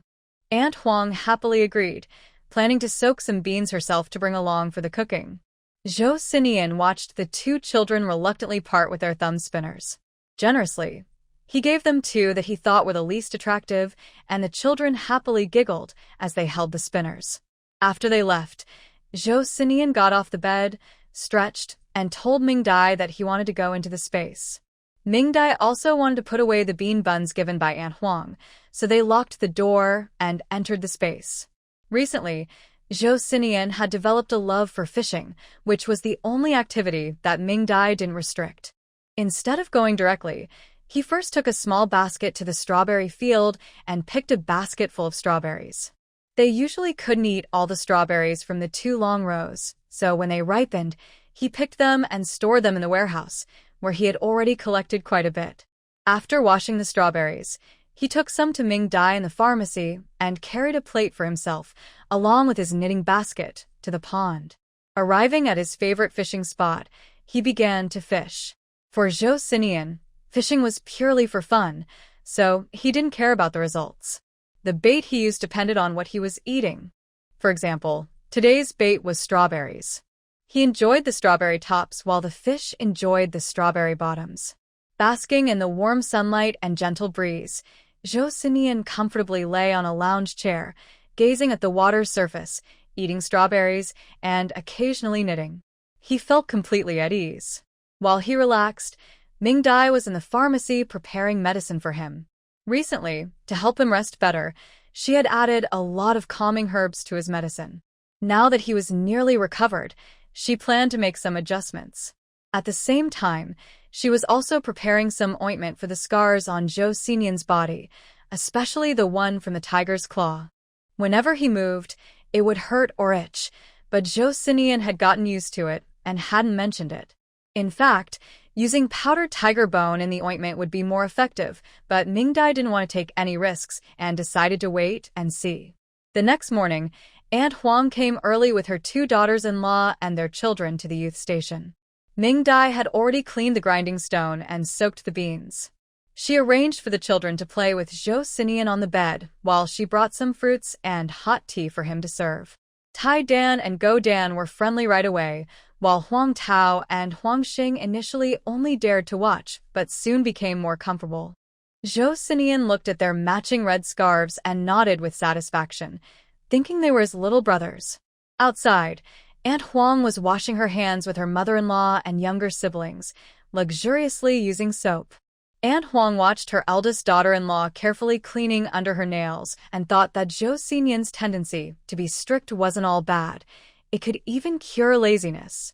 Zhou Pan was rubbing her hands while looking around the kitchen, admiring the new furniture and tidy cabinets, feeling a wave of envy. Then she glanced at her sister-in-law chatting warmly with Xiao Ming and felt a pang of injustice. Her mother-in-law didn't bring her along because she probably thought she wouldn't fit in. Just a moment ago, her mother-in-law intended to only bring Huang Tao and Huang Xing, and it was her own effort that allowed her to come along and take a look. Xiaoming had visited their home many times, only speaking to her mother-in-law and sister-in-law, while she only received a nod in return. He must look down on her because she hasn't had a son. Why is her life so tough? If Mingdai knew her thoughts, she would feel that Aunt Huang was quite misunderstood.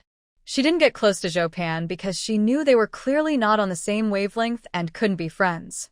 Having spent time with the Liu family, she understood what kind of person the second daughter-in-law was. In Aunt Huang's words, this daughter-in-law was the biggest scatterbrain in Liu Jiawan and had a bit of a victim mentality, always thinking others looked down on her for not having a son. It's laughable. Aunt Huang really didn't care. Regardless, they were all part of the Liu family. She had 2 grandsons and 2 granddaughters. Isn't that wonderful? What's the point of having so many grandchildren? If raised well, her granddaughters could also bring them pride. So, the only one who cared about whether she had a son was herself. Zhou Pan just couldn't see it clearly. Her upbringing and her family's influence made her blame all her troubles on others, shaping her current attitude. Fortunately, she was timid and listened to Lu Laiwang, and aside from occasionally annoying people, she hadn't done anything bad. Aunt Huang, seeing that she was quite good-looking and that her 2 daughters were also very pretty, chose to overlook her faults. As for the different treatment she mentioned, Aunt Huang admitted it. There must be a distinction. The eldest daughter-in-law wasn't perfect either, and often did silly things, but she was obedient and willing to change, never holding grudges, and always cheerful. What about her?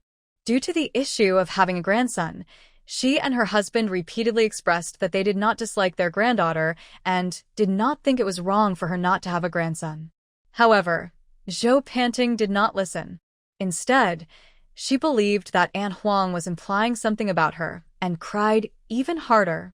Later, Aunt Huang directly warned Lu Laiwang to manage his wife properly, or they would split the family and not want them anymore. After all, it was his choice to marry this troublesome wife because of her looks. In the midst of Aunt Huang's joy and Zhou Panting's sorrow, the stone mill began to turn. Aunt Huang was the one pushing the mill, waiting to drink soy milk. The stone mill was making noise just as good as a donkey. Mingdai wanted to help her for a while, but Aunt Huang refused. Soon, the first pot of soy milk was ready, with Aunt Huang tending the fire and Mingdai watching the pot. The aroma of the soy milk gradually filled the room, and soon the 5 of them could not sit still. Joseian led the way, and the 5 of them got out of bed and ran to the kitchen, just as the soy milk was boiling. Mingdai asked Joseian to get 5 bowls and put some sugar in them.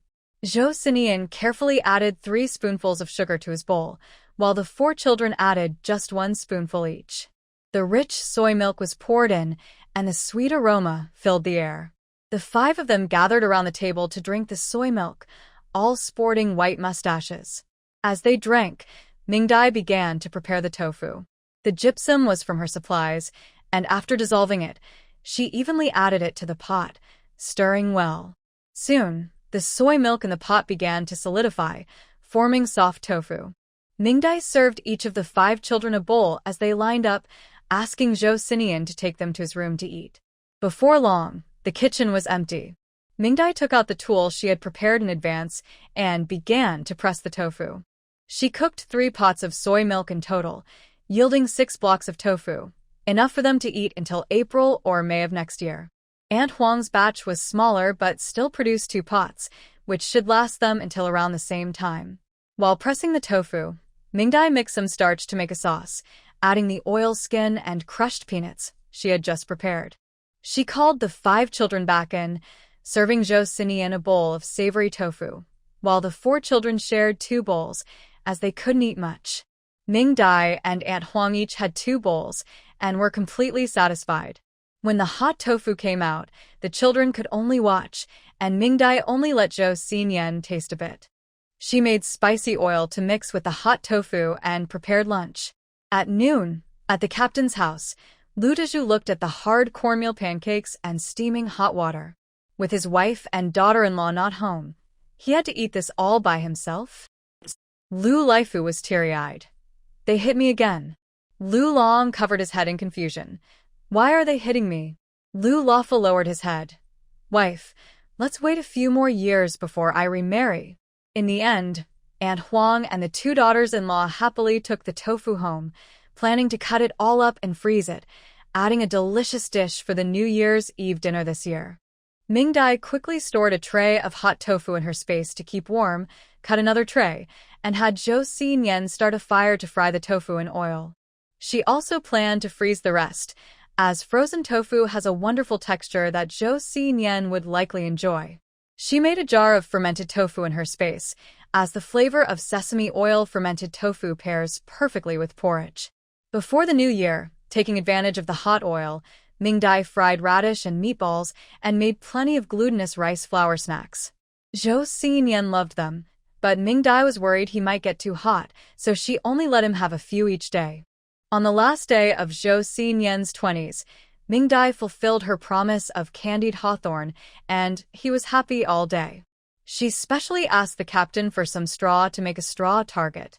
The hawthorn Aunt Huang gave her was sweet, not too sour, coated in a thin layer of caramel, and she made 4 skewers to fill the target. Joseian smiled brightly while making the candied hawthorn, and when he saw the finished target, his eyes widened in delight. Mingdai. This looks amazing. Mingdai was amused by his comparison and handed him the target. Here, your favorite candied hawthorn. Joseian happily took it, turning it over in his hands, and only carefully took a skewer to take a bite when Mingdai reminded him. Wow.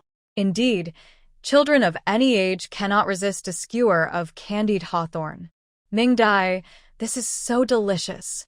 Mingdai also took one, laughing as she ate. You hold this for now, and I'll make you some strawberry ones. Those are good too. Joseian nodded excitedly, unwilling to put down the grass target. Mingdai considered the temperature and made them outside.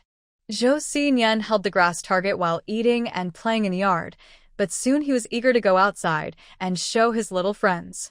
He had a whole tree of candied hawthorns. Mingdai saw him twisting back and forth at the door like a pretzel, the red scarf making her eyes hurt. What are you doing? Joseian chuckled. Mingdai, I want to go play for a bit. Seeing the sparkle in his eyes, Mingdai knew he wanted to show off. Then you can only go to the captain's house and give one to each of their kids. Don't tease other kids. Joseian nodded eagerly. Got it. Got it. Mingdai felt relieved seeing he was dressed warmly. Okay, go early and come back early. I'll have a surprise for you later. Joseian happily agreed and left with the candied hawthorns. When Joseian went out, he wanted to show off his tree of candied hawthorns, but it was cold, and everyone was staying inside. There were no kids outside, not even dogs.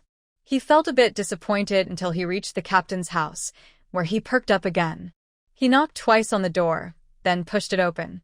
The loud noise startled a few people inside. Lu Laifu got up to see Joseian entering the yard with the candied hawthorns.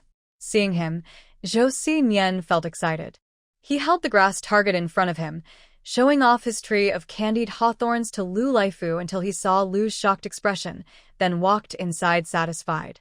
Lu Laifu was amazed by the number of candied hawthorns in his hands and stepped aside to let him in. Lu Dezhu was cleaning his pipe on the bed. The women were sewing, the idle sons were napping, and the children were gathered around looking at the new comic books Mingdai had given them. When Joseian entered, everyone was busy and thought it was Lu Laifu, so they didn't look up. After a while, Joseian noticed no one was reacting and frowned. Lu Laifu, who followed him in, immediately understood. He cleared his throat and coughed heavily. Cough, cough. The cough startled Aunt Wong, and she almost pricked herself with the needle. What a scare. Before she could finish her sentence, she saw Joseian standing at the door, holding a noticeable candy stick. Wow. Wow, wow. Wow, wow, wow. Wow, wow, wow, wow. While the adults were still in shock, the children excitedly jumped down from the bed and surrounded Joseian. The children's cheers made Joseian feel very pleased. The adoring looks from the little ones and their calls of Big Brother, made him smile. After showing off enough, the children couldn't hold back their excitement any longer. Joseian squinted and picked out the smallest 4 candy sticks to give to them. Titan glanced at his grandfather, and Lu Dezhu, surprised by Joseian's generosity, hesitated but nodded. The children happily accepted the candy sticks, carefully taking a lick, enjoying the delicious treat. Titan took one but didn't eat it right away. Instead, he handed it to his grandparents so they could have it first. Aunt Wong and Lu Dezhu shook their heads with affection, looking at the happy children under the bed, and their impression of Joseian improved. Although it might have been a suggestion from Xiaoming, the big boss Joseian didn't want to give it away easily. Gooden followed suit and offered one to his parents. He only intended to show off, as there were only 4, and giving one away made him feel a bit sad. Lu Laifu patted his son's head and declined, while Aunt Huang directly bit into one. Gooden was stunned to see one less candy stick. Looking at his happy mother, and then at the candy stick in his hand, he burst into tears. Aunt Huang, feeling frustrated, started scolding again. Huang Tao and Huang Xing also wanted to give their parents some, but both were refused. Lu Laifa looked at one and then the other, thinking that marrying a wife sooner might not be a bad idea. In the end, amid Gooden's cries, Joseian carried the grass target away. As he reached the door, he seemed to remember something, pulled another candy stick from the grass target and walked back. By the stable at the entrance, the horse perked up its ears. It waited until the noise faded before daring to peek out and continue grazing. Just as it was happily munching, a shadow fell over it. In an instant, the horse's fur bristled, and it stood frozen in place, too scared to move. Soon, the shadow disappeared, and a bunch of bright red fruits dropped into the feed trough. The horse waited for the footsteps to fade away before cautiously looking out.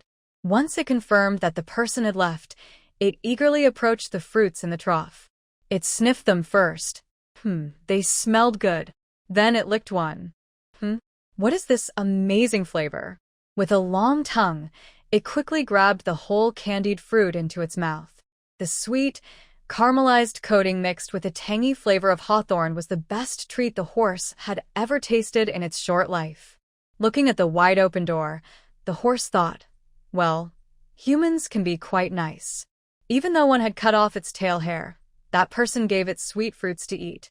Later, Joseian carried his candied fruit tree and knocked on the doors of his little friends one by one, showing off his treats. He didn't know where home was, but the 4 friends following him would point it out. Joseian was having so much fun that he completely forgot the instructions Mingdai had given him.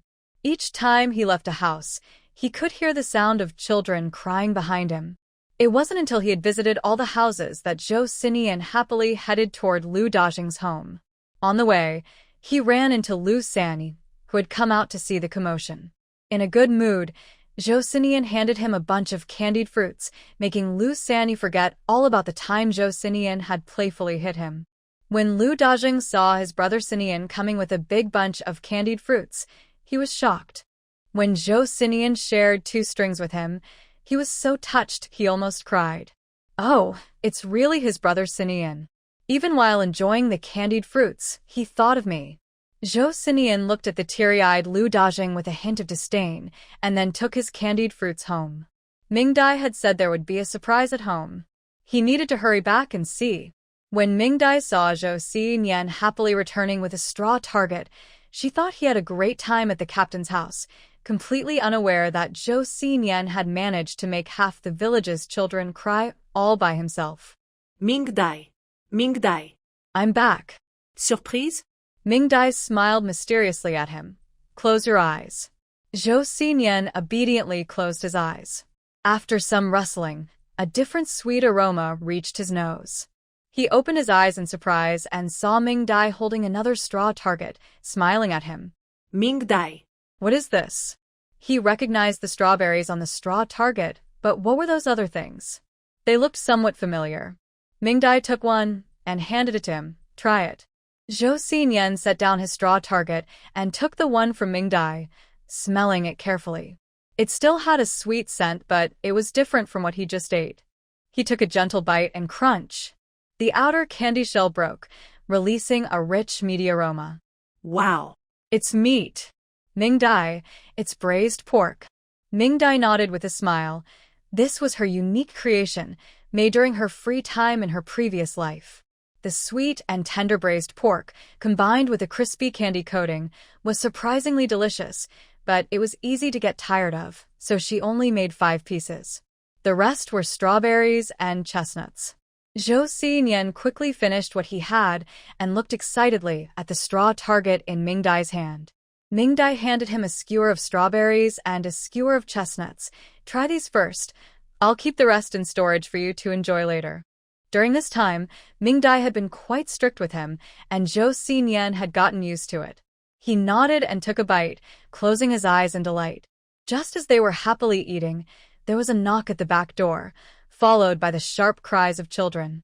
Mingdai found it strange, while Joseian nervously turned around and popped the last strawberry into his mouth. Seeing he was done, Mingdai put away the straw target with the braised pork and strawberries and went to open the door. Joseian stayed behind, peeking from the kitchen door. Mingdai opened the door to find an unfamiliar woman crying, but the child with her looked familiar. He was one of the kids from Joseian's red scarf team. The woman greeted Mingdai shyly. Little Ming, do you still have any candied hawthorns at your house? Can I trade you for a stick? Sure has been crying for one since he saw it. I can trade some pine nuts for it? She showed Mingdai her basket, which had a small bag of pine nuts in it. Mingdai then realized that Joseian must have been showing off to his little brother. She turned to look into the kitchen, and indeed saw a quick flash of movement. Sister, I have some. Please wait a moment, I'll go get it. The woman nodded repeatedly, and the little boy, sure too, stopped crying and watched Mingdai as she went inside. In the kitchen, Joseian was holding his grass target and had clearly heard what just happened. Mingdai laughed. You're reluctant to share now, but why did you tease him earlier? Didn't I tell you to just go play at the captain's house? Joseian blinked at her, not responding, as if to say, what are you talking about? I don't understand. Mingdai reached out to him. Give it to me. I need to clean up your mess. Joseian reluctantly handed over the grass target and followed Mingdai outside. When they reached the door, they found a crowd waiting. Auntie and several young women stood at the entrance, each holding 1 or 2 red-eyed children. Mingdai thought, how many did you make cry? Fortunately, they had brought some mountain goods, and Mingdai traded with each of them. As she watched the candied hawthorns dwindle, Joseian's face darkened, scaring the others who feared the children would cry if they didn't get a treat.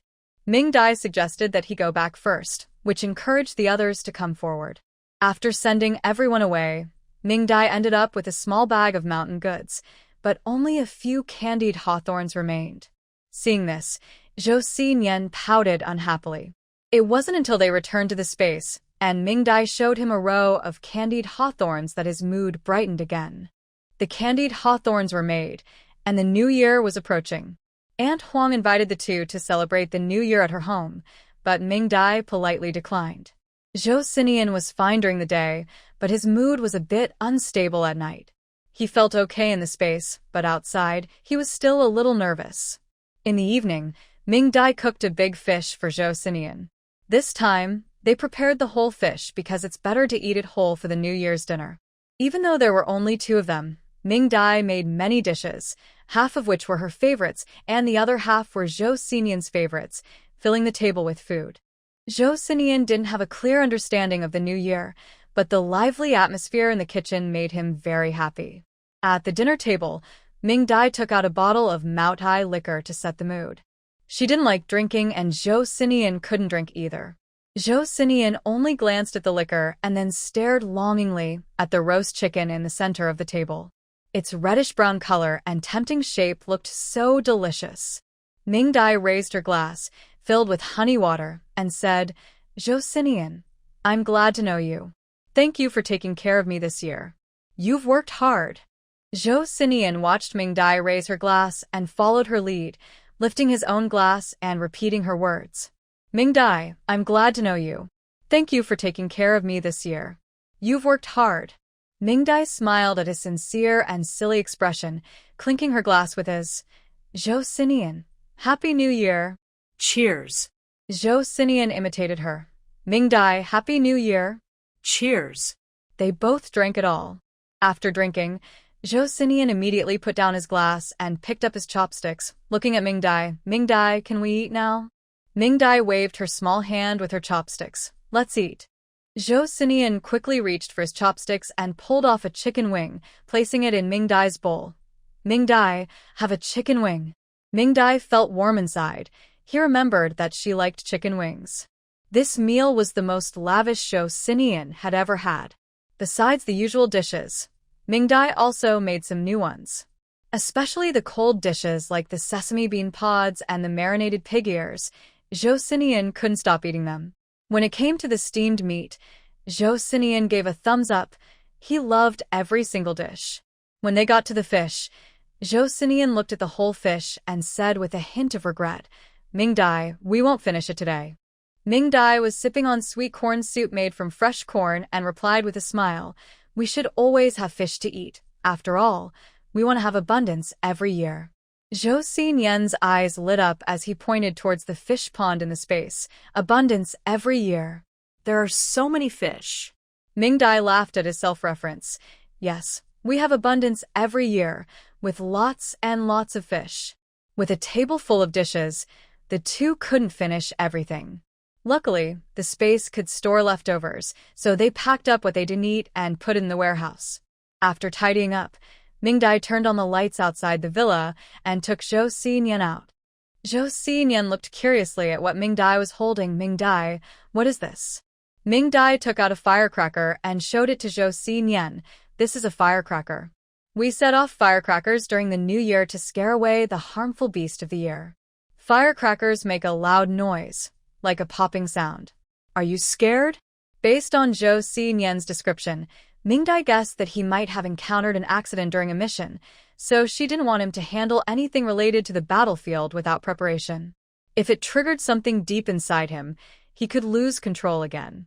Joseian hesitated for a moment and shook his head. "I'm not scared, but Mingdai, this doesn't look like a popper. How can it make a popping sound?" As long as he wasn't scared, that was good enough. Mingdai pulled off one firecracker and handed the others to Joseian. "I'll set it off, you just watch." She lit a match, brought it close to the firecracker's fuse, and as the fuse ignited, a spark appeared. Mingdai quickly threw it into an open area. A loud echoed in the space. Joseian wasn't scared, but the little sheep and silly deer became restless and started to call out. The big and small groups of animals moved further away. Mingdai observed Joseian after throwing the firecracker. He showed no fear. Instead, he was excited and pulled off another firecracker to show Mingdai. Mingdai. I know this. I've set off bigger ones. You just pull the fuse and throw it, and it goes even louder than this one. Mingdai thought, did you set off firecrackers? That sounds more like a grenade. After finishing, Joseian shook the firecracker in his hand with a bit of disdain. Mingdai, this one is too small. It's not exciting enough. Let's buy the bigger ones I mentioned. Those are much more fun. Mingdai replied, I want to. Those aren't allowed for sale. If we buy them, we could get in trouble. Please don't mention that outside. Let's just play with firecrackers. They are fun too. Joseian sighed, all right. Mingdai took the firecracker, handed him a match, and started teaching him how to light them. Joseian quickly learned and kept lighting them one after another, making a series of popping sounds. Once he was having fun, Mingdai handed him the remaining firecrackers. Light this one, then throw the whole bunch out, okay? Joseian nodded excitedly, lit the firecracker, and threw it into the open space, watching the bigger sparks fly out. Pop, pop, pop.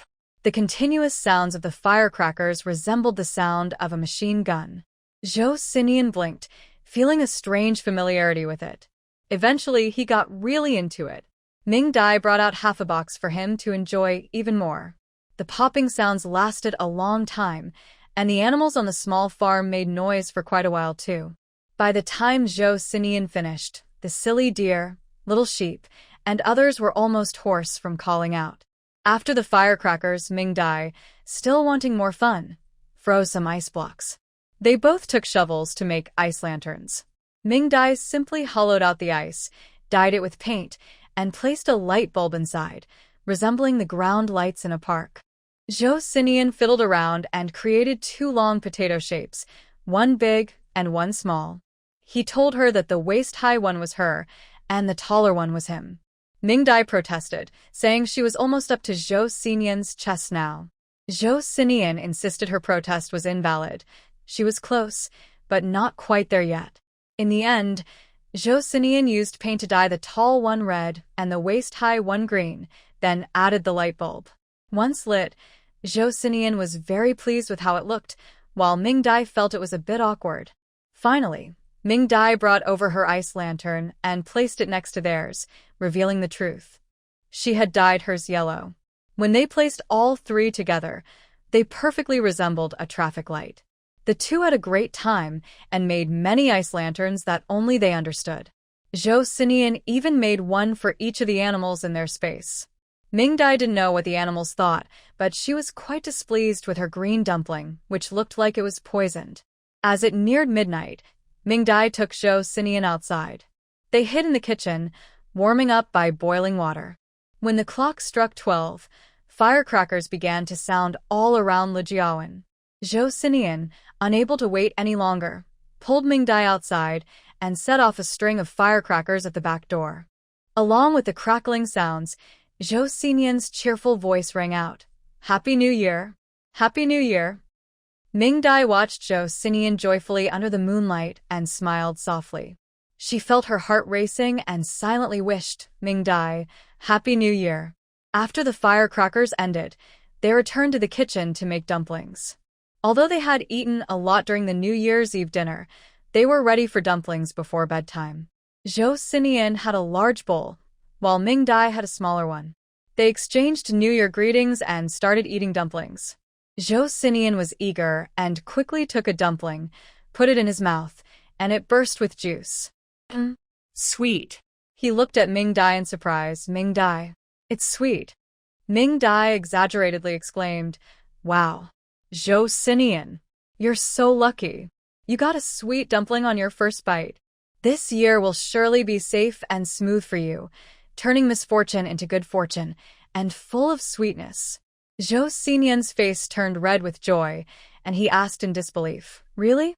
Mingdai, will I really be that lucky?" Mingdai nodded confidently, yes. Eating sweet dumplings during the new year means that. Joseian smiled happily. They continued eating dumplings, and soon he had his second, third, and fourth dumpling. By the time he reached the fifth, he discovered the secret of the sweet dumplings. All the flat, long dumplings were sweet. He had half a bowl of them. Seeing the plump dumplings in Mingdai's bowl, Joseian counted his and shared half with her. Mingdai, wanting to cheer him up, only made dumplings for him and didn't make any for herself since she didn't like sweet foods. But looking at the dumplings Joseian brought over, she already felt sweetness before eating. Mingdai ate all the sweet dumplings he gave her. Although she still found them a bit too rich, she enjoyed this time very much. Watching Joseian get up to serve more dumplings, Mingdai thought that fate is truly a strange thing. In her past life, she would never have believed she could become so close to a stranger in such a short time, sharing food and keeping each other company. Perhaps this is the unique bond she shares with Joseian. Their relationship is closer than friends, yet not quite like lovers. It feels more like family, supporting and accompanying each other.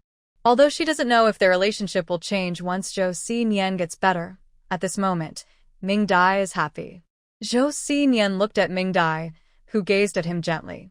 He glanced at the remaining dumplings in her bowl and the empty pot, then touched his stomach and asked her, "Mingdai, are you still eating?" Mingdai replied, "You're really good at ending the mood, as expected of you. I'm done, you eat. After this, we can't have more food. We need to go back to sleep." Joseian happily took over and nodded.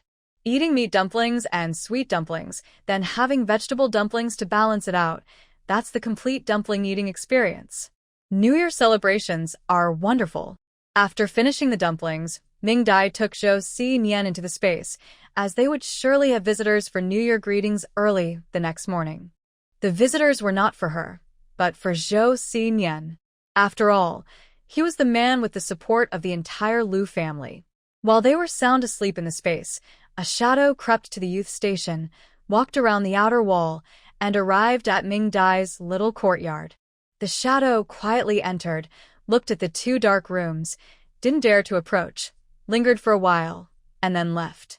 The next day, an excited Joseian carried the basket he had prepared and called out to Mingdai to go out. Mingdai yawned and brought him out of the space.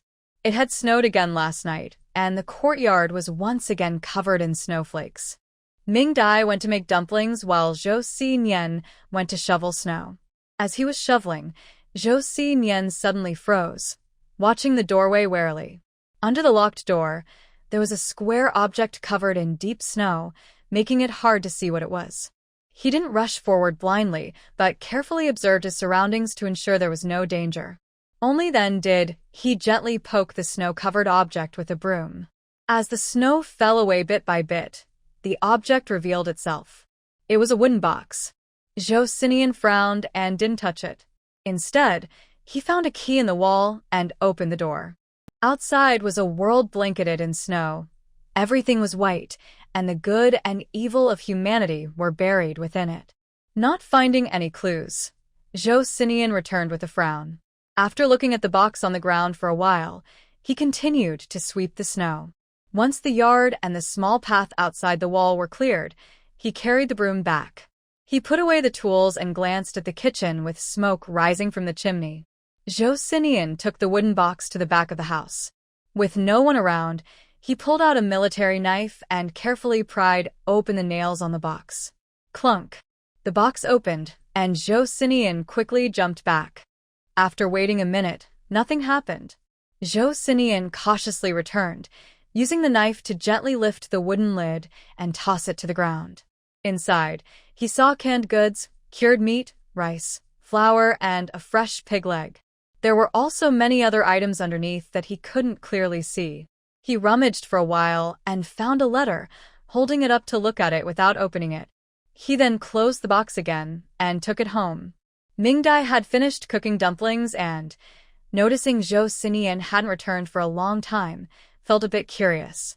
She went outside to meet him as he came back, carrying something. "What are you carrying?" Joseian shook his head. "I don't know. I found it behind the door this morning." Mingdai frowned and followed him to the kitchen.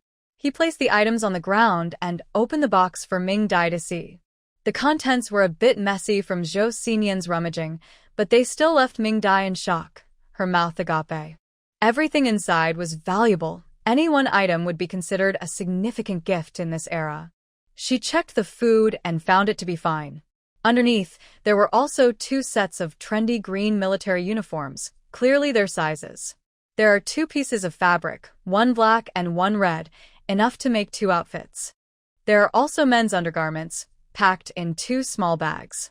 Then there are various daily necessities, toothpaste, toothbrushes, and soap, all in pairs, clearly prepared for her as well. She was a bit confused. Since she had just arrived in the countryside, these items couldn't be for her. They must be for Joseian, but they also included some for her. What did that mean? While she was pondering, Joseian handed her an envelope. It was thick and seemed to contain other items. Mingdai carefully opened it and poured its contents onto the table, revealing a stack of money and tickets. Mingdai and Joseian exchanged a puzzled glance. After counting, there was 200 yuan, and the tickets were quite varied. The rest was a thin piece of paper. Mingdai opened it, and Joseian leaned in closer. Instead of written words, there were cut-out letters, seemingly from a newspaper. Danger. Do not investigate. Protect yourself first. Please take care of him. There will be a generous reward later. Also, you little rascal, you are too heavy-handed. It was a nonsensical message, shrouded in mystery. Mingdai couldn't figure out who sent it. When Joseian read the last line, his eyes flickered. Mingdai thought for a long time, but couldn't remember anything. So she decided to stop thinking about it and return to the space with Joseian. After the delay, the dumplings had gone cold. They reheated the dumplings and ate them with some pickled vegetables. However, during the meal, Joseian seemed distracted and even took the pickled cilantro from in front of Mingdai, eating it expressionlessly. Mingdai thought, wasn't it better not to eat that? Noticing he was preoccupied, Mingdai didn't ask him about it. If he wanted to talk, he would come to her. After finishing the meal, Mingdai put the items away in the storage space. Joseian went to feed the fish. He tossed the cut grass into the fish pond, watching the leaping fish, lost in thought. Slowly, he took out the letter, unfolded it, and poked at the words "little rascal" on it. After thinking for a long time, he took the envelope back to the villa. Mingdai was sitting on the sofa drinking milk tea, clearly waiting for him. Joseian first poured himself a cup, sipping through a straw, while stealing glances at Mingdai. Mingdai was holding back a smile, refusing to ask him anything. After a while, just as Joseian was about to speak, there was a knock on the door and a chorus of "Big Brother, Big Brother," from outside. The cheerful voices were clearly children coming to wish Joseian a Happy New Year. Joseian's face instantly darkened, and he reluctantly followed Mingdai outside. As soon as they stepped out, the loud chatter made Mingdai's head spin. It felt like half the village's children had come. Sure enough, when the door opened, a group of children in red scarves filled the alley. "Big Brother, Happy New Year. Big Brother, wishing you wealth. Big Brother, may you live long. Big Brother, congratulations on your marriage. Big Brother, may you have children soon." Ha ha. The children's innocent words made Mingdai laugh so hard she bent over, while Joseian looked even more annoyed. Seeing that Big Brother was about to get angry, Taidan quickly called for silence. With a wave of his hand, all the children shouted in unison, "Big Brother, Happy New Year." Their voices were clear and strong, easily heard by the neighbors, who peeked out to see what was happening.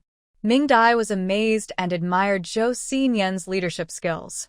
Joseian was pleased, gave a light hum, wished everyone a Happy New Year, and started handing out treats to the children.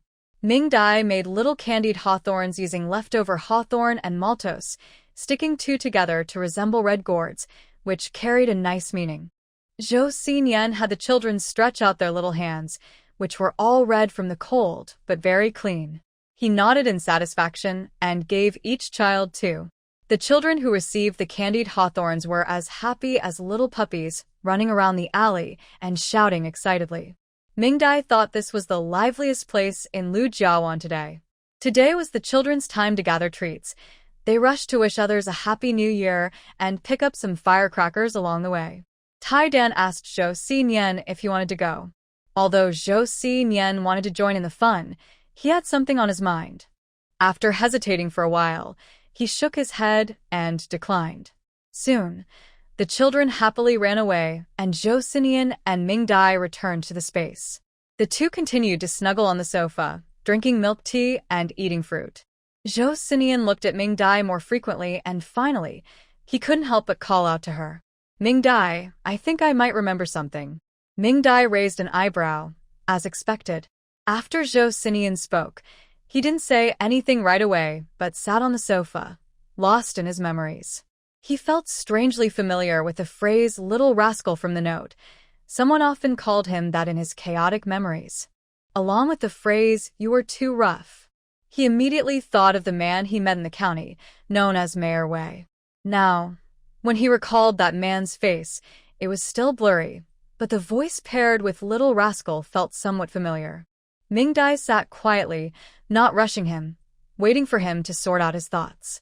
As time passed, Joseian slowly lifted his head. "Mingdai, I know the person who delivered the items. It's the Mayor Wei I met in the county. Last time I went to the county, I visited him at midnight. I might have hit him a bit too hard, so the items might be from him." "Mingdai? What did you do while I was asleep that I don't know about?" "That's the mayor. You went to see him at midnight and even knocked him out?" Mingdai took a deep breath and asked cautiously, "How are you sure it's him? Since coming to the countryside, you've been unbeatable at the Hongqi commune." Joseian bit his lip and slowly shook his head. "It's him. I recognize his voice. He once called me Little Rascal." Mingdai asked, "Is your nickname Little Rascal?" "No way. What kind of parents would give him such a nickname?" Joseian rolled his eyes at her. "My nickname is Nian Nian. My mom calls me that." Mingdai's eyes widened. "You even remembered your mom?" Joseian slowly shook his head. "No clear memory. I just vaguely remember someone calling me that, a very gentle female voice." Mingdai felt a bit disappointed but comforted him, saying, "It's okay. Maybe you'll remember later." Joseian nodded trustingly at her. "Yes, Mingdai, I believe you can help me get better." Mingdai's heart melted. There was no way to remove her mother's filter. Joseian picked up the envelope. "I should call Mayor Wei Uncle Wei." "Is he your real uncle? Does your grandfather's family have the surname Wei?" Joseian thought hard. "I don't think so. I remember it wasn't the surname Wei. I can't recall the details, but I remember a big courtyard with many people, both adults and children. Mayor Wei was there, and I called him Uncle Wei. He even took me horseback riding." But Joseian looked at Mingdai uncertainly. "I remember he was in military uniform. How did he become the mayor now?" Mingdai shrugged. "I have no idea." Joseian fiddled with the envelope. "Before you came, I used to receive something like this every year, mostly with cooked food. It was probably from him. Maybe this year, with you here, he sent other things and money." Mingdai took the letter from his hand and unfolded it. "It seems he wants me to take care of you. But if he cares about you, why not come see you directly? Why write a letter with words cut out from a newspaper?" Joseian thought for a moment. He might be afraid of being discovered. If someone steals the package, they could trace it back to him through the letters. He bit his lip. He must be under surveillance, and contacting me could cause trouble for both of us. Mingdai looked at Joseian, feeling that the secrets surrounding him were getting deeper. "Have you remembered anything else? Your parents, relatives, or about the tiger bone?" When the tiger bone was mentioned, Joseian's face turned pale again. He shook his head silently. "No, I can't remember anything else. Uncle Wei is familiar because I saw him last time in the county and heard his voice. It felt very familiar. I even went to see him again, at midnight. Although I didn't recognize him, he felt very friendly." Mingdai replied, "Going at midnight? Aren't you afraid you might scare him?" Joseian pointed to the words behind him. "Also, I remember when I went to the countryside, I was brought here by a few people. I didn't want to go and even tried to resist, jumping off the train a few times. One of them kept calling me a little rascal, saying I was too rough. But I was very sick at that time and couldn't recognize anyone, just remembered the voice, which seemed to belong to Uncle Wei." After saying this, he paused. I think I did knock him out a few times and even broke his arm. Mingdai twitched her lips. Having you as a nephew is truly a blessing for Uncle Wei. Joseian looked at the letter and sighed. I can't remember anything else for now. Thinking more gives me a headache. Mingdai stopped him. Don't think about it. You've just started to feel better. If you get upset again, what will you do if you go back to being confused? Joseian frowned and corrected her. I'm not confused. I'm just a bit crazy.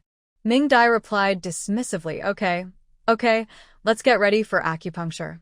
Joseian was not satisfied, but he didn't dare to argue because of the shiny needle in Mingdai's hand. While giving him acupuncture, Mingdai asked, Is Uncle Wei becoming mayor here because of you? Joseian winced as the needle went in, then answered while inhaling.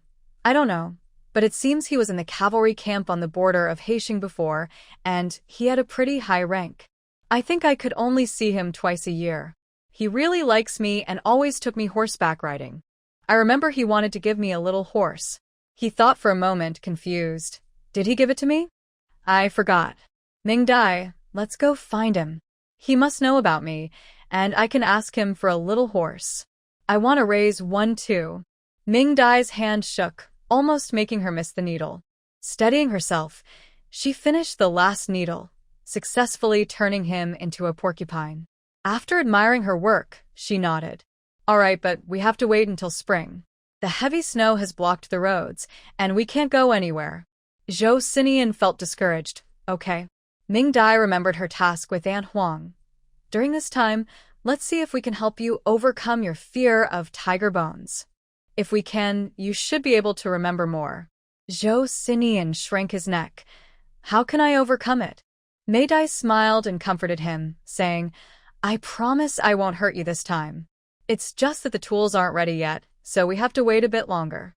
Joseian nodded obediently, completely unaware of the little monster he would soon face.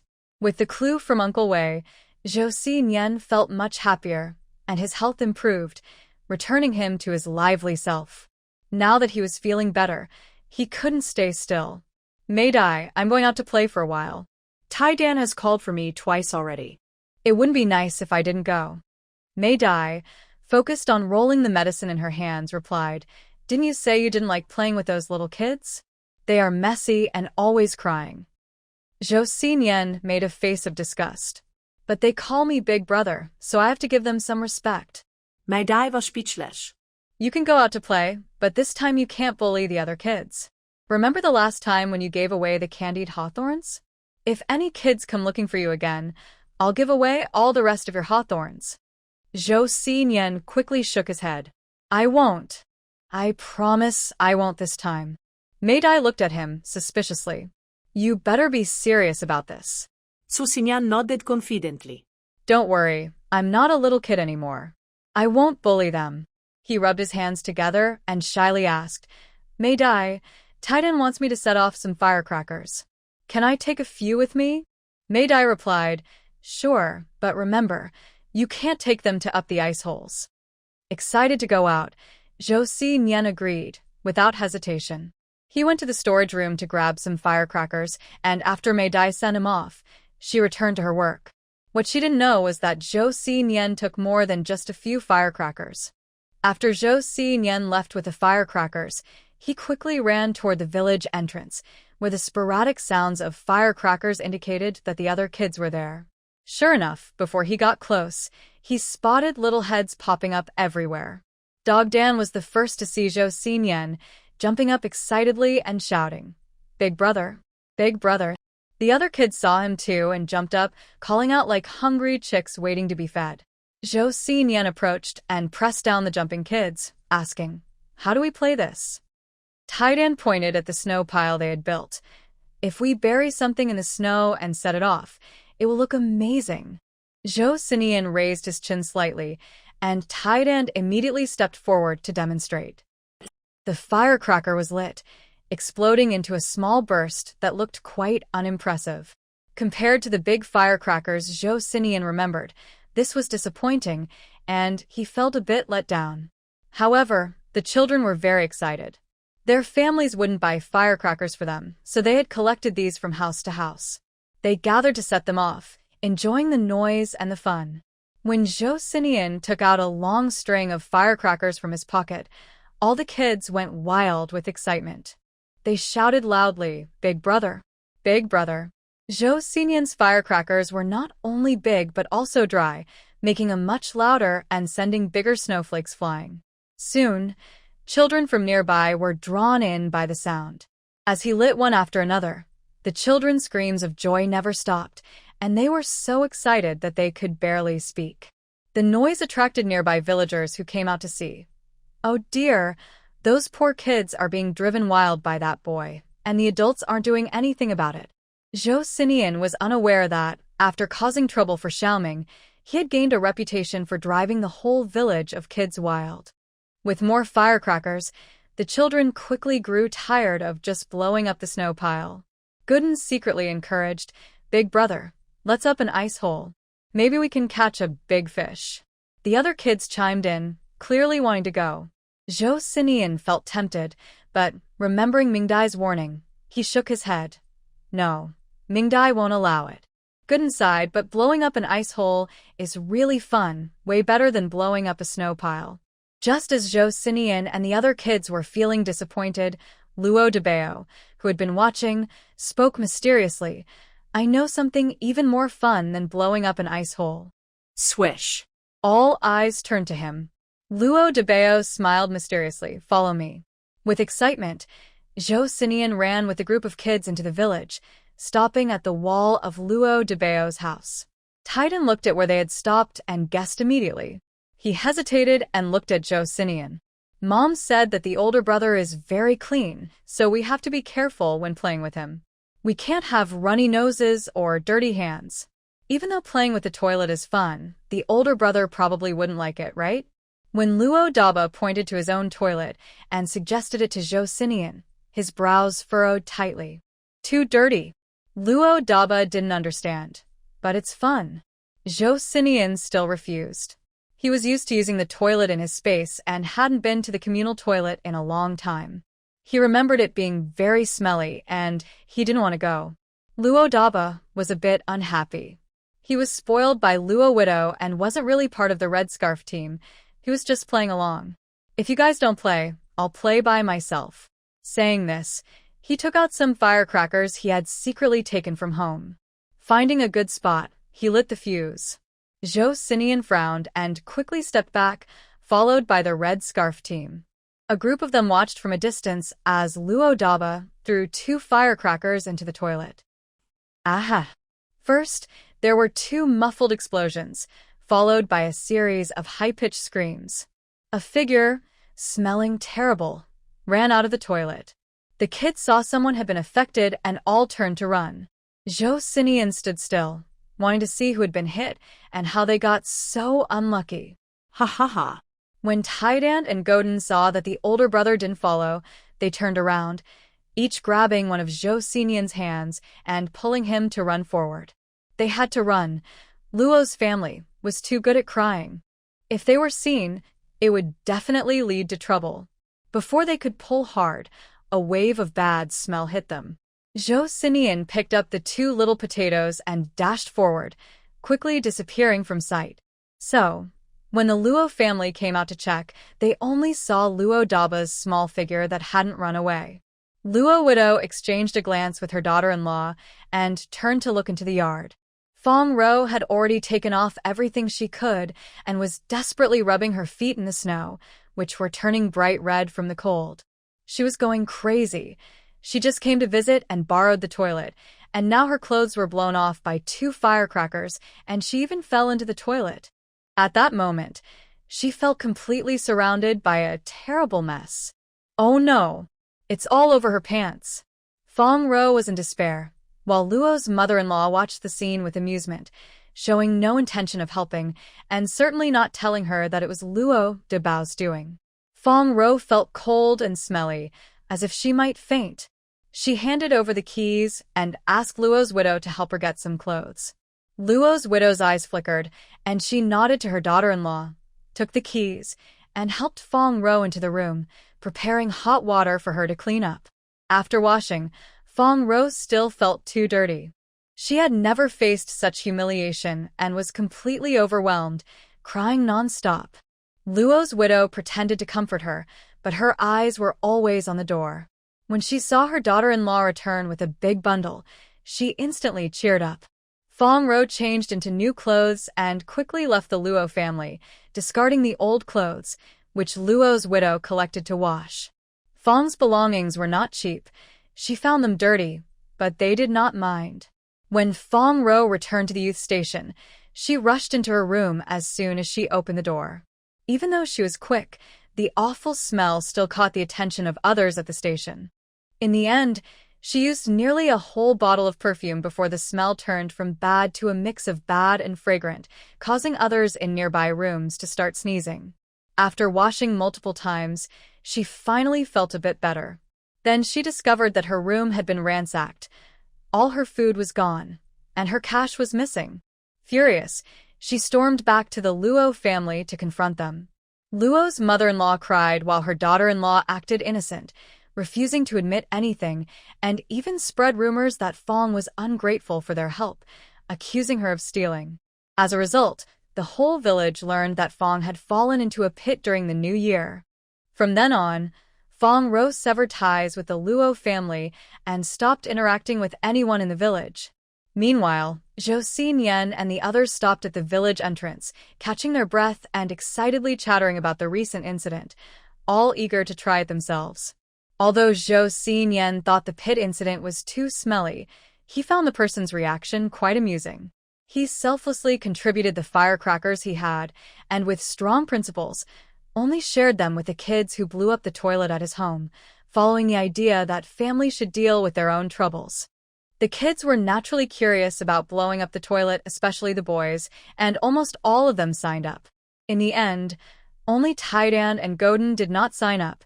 They followed Joseian in line to watch their little brother's feats. Joseian even tied a red scarf around his nose, standing upwind, watching as one toilet after another in the village exploded. People inside didn't even have time to pull up their pants, running out while shouting, which was simply hilarious. The little brothers who couldn't escape were caught on the spot and received a good scolding. For a moment, the whole village was filled with a terrible smell and the cries of children. After inspecting the whole village, Joseian waved goodbye to Taidan and Godin, satisfied. He needed to go home and take a shower. He smelled quite bad today. As he passed by the youth station, Joseian remembered how this group had stolen rice from him before. Narrowing his eyes, he took out the remaining half of a firecracker from his pocket, lit it, and tossed it into the toilet in the front yard. After a series of loud pops, Luyan's cries mixed with the bad smell spread through the front yard. When Mingdai came out to greet Joseian, she was startled. What happened in the front yard? It sounds terrible. Joseian blinked. I don't know. Suddenly remembering a comment, it was said that Joseian was like a mischievous light bulb, always flashing. It fits perfectly.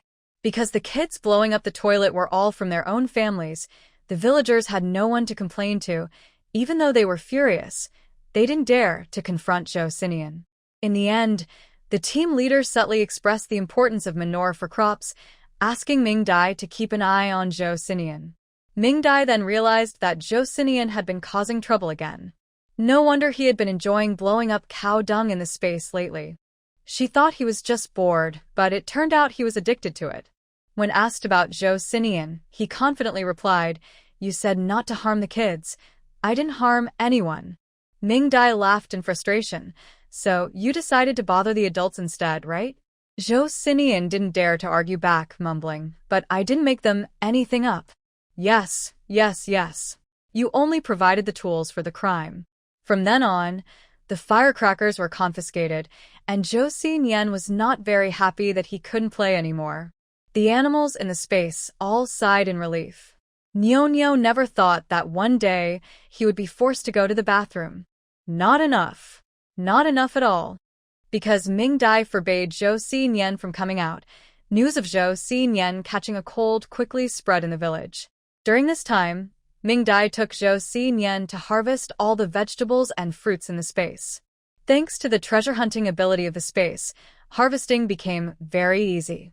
Joseian stood there in shock, alongside the little sheep, the silly deer, and the other animals, watching as various vegetables and fruits floated down from the plants and lined up to go into the storage, leaving everyone amazed. Mingdai also discovered this fun way of doing things and happily performed a little dance with the fruits and vegetables, which looked very colorful and beautiful. This is the silly author trying to make up for the previous mistakes about the space. At first, Joseian was very happy, but then he frowned and asked Mingdai in confusion, "Mingdai, since you can control the space, why do we have to dig and plant vegetables? Couldn't you just use your magic? Digging is so tiring." Mingdai was taken aback. Could she say she forgot? Of course not. Ahem. Back then my magic wasn't strong enough, but now it is. Joseian looked at her. Really? Mingdai nodded confidently and quickly broke open a big watermelon, giving half to each person and animal. Joseian immediately stopped asking questions and took the spoon Mingdai gave him to dig into the watermelon. With one bite, the sweet juice burst in his mouth. Wow! Mingdai, this is delicious. Mingdai also held a watermelon, took a bite, and squinted her eyes in delight. This is what watermelon should taste like. It was nothing like the store-bought ones from her past life. This was pure and natural, with no pesticides. So delicious. The result of all this deliciousness was that, except for the two larger animals, everyone, including Joseian, the silly deer, and the little sheep, ended up stuffed. While the two were busy tilling the land and replanting, Lu Lifeng came to deliver a message that Lu Dajing wanted to visit Joseian at home. Mingdai agreed, surprised by the friendship between the two. Previously, when Lu Dajing ran out of supplies, he didn't ask for help to leave the small courtyard and seek justice from the team leader. Now, because Joseian had a minor cold, he made a special trip after not going out for a long time. These two are quite interesting. At the agreed time, Lu Lifeng came carrying Lu Dajing. Along with them was a little kitten that Mingdai had asked Aunt Wong to find. It was a small, adorable yellow tabby cat in a little bamboo basket. When Joseian glanced at it, the colors made him feel a bit uneasy. Mingdai noticed his strange expression and took the basket to her room first. Lu Dajing had come specifically to see his younger brother Sinian, especially since Sinian had been sick for a while and they hadn't discussed weaving techniques in a long time. Now, sitting on the heated Kong, he felt the warmth beneath him and looked at Joseian's pale face, hesitating to speak. Mingdai was pouring water for them when she caught his strange gaze. "Uncle Dajing, is something wrong?" After hesitating, Lu Dajing finally spoke. He pulled out a few crumpled bills from his pocket and handed them over. "Little Ming, if you need money, just let me know. I have a little here." Mingdai looked confused. "We have money, Uncle Dajing. If you need something, just say it." Only then did Lu Dajing stop hesitating. Tears streamed down his face as he grabbed Joseian's hand, startling everyone. "Oh, my poor brother Sinian. You've lost weight again." Mingdai and Lu Lifeng both looked at Joseian, who appeared puzzled. He had actually gained some weight. "Uncle Dajing, are your eyes okay? His little face is so pale. It's clear he hasn't rested well. Little Ming, don't be stingy with the firewood. Make sure the Kong is warm for my brother Sinian. He's sick. How can he sleep on a cold Kong?" Mingdai was taken aback by these words. What did he mean? Was he saying she was being harsh to her brother Sinian? Goodness. The Kong, heated bed, was made by Joseian himself. He liked sitting at the head of the Kong, but it was too hot, and he complained it burned his bottom. Lu Lifeng watched Uncle Dajing, who was crying sadly, and touched the mat under him. This poor child had never slept on a Kong before, so he didn't understand. It wasn't cold at all. Wasn't this how he slept every day? Joseian wasn't paying attention to what Lu Dajing was saying. He was trying hard to free his sleeve without breaking Lu Dajing's hand. Lu Dajing was crying so much that he didn't even notice his tears had soaked Joseian's sleeve. Joseian desperately signaled Mingdai to pull him away. If she didn't hurry, he would start to sniffle. Mingdai looked at the two of them and chuckled. Uncle Dajing is right. I'll go add some firewood right now. With that, She huffed and got off the Kong. Lu Lifeng felt he shouldn't be there watching the lively scene, so he followed Mingdai outside. Mingdai went to the woodpile and picked up a bundle, making Lu Lifeng carry another one. They squatted at the entrance of the Kong and stuffed both bundles inside. Lu Lifeng wanted to warn Mingdai that putting in too much could cause the Kong to explode, but seeing her fierce expression, he decided to stay quiet. Forget it. He couldn't provoke any of them, so he would just keep quiet. By the time they returned inside, Joseian was already restless on the Kong. Lu Dajing felt the temperature of the Kong and was very pleased, saying, "Little Mingdai, this is just right. Don't worry, when spring comes, I'll sell the basket and give you the money. Just make sure not to skimp on firewood for Brother Sinian." Before Mingdai could respond, Joseian was alarmed. No, Mingdai, we can't burn any more. It'll burn my bottom." He grabbed the yarn basket and tried to get up, but Lu Dajing pushed him back down, saying, "Stay still. Brother Sinian, I have experience. Sleeping on a cold Kong for too long can hurt your back. A man's back is very important. You need to take care of it." Mingdai was amused by the two of them and laughed while lying on the edge of the Kong. It was too hot, and her bottom was burning too. She didn't want to get on. Watching the two of them tugging at each other made her feel both amused and a bit sad. Lu Dajing wasn't wrong. His body had problems from sleeping on a cold Kong for a long time, not just his back, but also his stomach. Plus, due to his polio, he was more sensitive to the cold than most people. He had been mistreated before, often sleeping on a cold bed and going hungry. He was worried that his younger brother, Si Nian, might experience the same, which is why he awkwardly reminded her. After all, he usually followed the principle of not speaking up. However, he clearly overlooked that Joseian was a young man full of energy. Eventually, Joseian became impatient, grabbed Lu Dajing, and placed him at the head of the bed before quickly getting off and standing next to Mingdai. Oh no! If he waited any longer, he would really get burned. After Joseian explained his impatience, Lu Dajing finally realized he had misunderstood and awkwardly apologized to Mingdai. Mingdai pulled out some firewood from the bed, and once the temperature cooled down, everyone was able to sit back down. Lu Dajing came not only to visit but also to share his latest research. The piece of yarn Joseian gave him was still partly unused, which he twisted into a wax plum flower and placed in a bamboo vase coated with tung oil. The wax plum flower was carefully decorated with yellow in the center, giving it a wild beauty when placed in the vase. I must say, Lu Dajing has great taste. If Mingdai had seen this in her past life, she would have definitely bought it. This wax plum flower looked familiar. Mingdai noticed that Joseian was knitting a sweater, and the cuffs had two identical wax plum flowers. So, was there a sequel to the yarn gift? Mingdai was even more confused. If the last basket was a coincidence, how could she explain the wax plum flowers this time? How did they manage to connect so well, as if they could read each other's minds, through yarn? Yarn is not a telephone line. While Mingdai was puzzled, Joseian and Lu Dajing were deep in conversation, discussing the combination of yarn and weaving techniques for a second iteration. This time, Mingdai understood they wanted to create a piece of art that combined yarn and weaving techniques, which could be taken apart. She suddenly thought of her grandmother's obsession with crochet during a certain period in her past life, where every piece of furniture in the house was covered, even her notebook had one.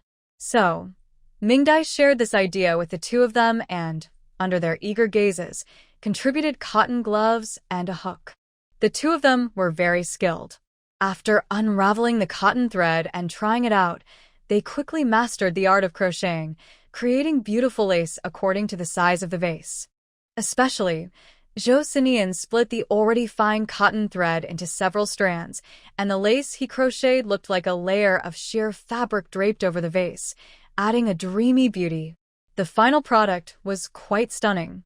With the crocheted lace on the vase lid, it appeared as if it were wearing a lace evening gown, making it very appealing even in modern times. Mingdai wanted it. In the end, the vase was kept, and Joseian decided to give it to Mingdai. Mingdai happily placed it in her room and also gave Lu Dajing 2 pairs of gloves and a hook, encouraging him to continue experimenting. Before leaving, Joseian and Lu Dajing exchanged homework and agreed that Joseian would visit Lu Dajing's house once he recovered from his cold. Mingdai watched the two of them getting along and thought that the saying, "When God closes a door, he opens a window," was indeed true. After seeing them off, Mingdai didn't go to Joseian's room, but headed to her own bedroom first. On the bed, a little kitten lay quietly in a basket, soft and very cute. When it saw Mingdai come in, it tried to lift its head and meowed, capturing Mingdai's heart. Her idea of getting a dog was dashed by the wolf pack Joseian had mentioned, so Mingdai thought having a cat would be nice too. Just as she was admiring it, Joseian leaned against the door, peeking inside. Mingdai waved at him, and after hesitating for a moment, Joseian came over and sat at the farthest spot from the kitten. The bed was warm, so Mingdai took the little kitten out to play. She had already checked it when she first picked it up. Aside from being a bit too thin, it didn't have any fleas. Now, feeling the warmth of the bed, the kitten became a bit more active, meowing as it lay there. Every time it meowed, Joseian would flinch, and Mingdai found it amusing that he was afraid of a kitten that was smaller than his hand. "Joseian, this is my little tiger that I brought to help you overcome your fear." Joseian frowned at the overly lively kitten and said, "Mingdai, this doesn't look like a tiger at all." Mingdai took out a charcoal pencil and wrote the character for king on the little cat's forehead. "Now it looks like one, right?" Joseian looked at the little cat with the character on its head and stayed silent for a while. "Well, if you say it looks like one, then I guess it does." Mingdai nodded happily. Cats and tigers both belong to the feline family, which humans call kitties. But tigers are big kitties, and this one is just a little kitty. You just need to get used to it. Once you're brave enough to hold the little kitty, you won't be afraid of the big kitty anymore. After all, they are both kitties just the same. Joseian was confused by Mingdai's words about kitties. He looked at the still meowing little cat and hesitantly nodded. Mingdai asked, "Shall we try it out?" After saying that, she pushed the little cat towards Joseian. The little cat, possibly hungry, crawled straight toward him. Being small and unsteady, it occasionally tumbled over. Even so, Joseian was terrified. He quickly backed into a corner, pitifully calling out to Mingdai, "Mingdai, Mingdai, I can't. Please take it away." Mingdai looked at the little cat that had just tumbled again. "It's okay, Joseian. Look, it's not even as big as your hand. It won't bite." Joseian couldn't hear her. As the little cat got closer, he pushed himself up and jumped, ending up perched on top of a cabinet, cornered by the small kitten. Mingdai.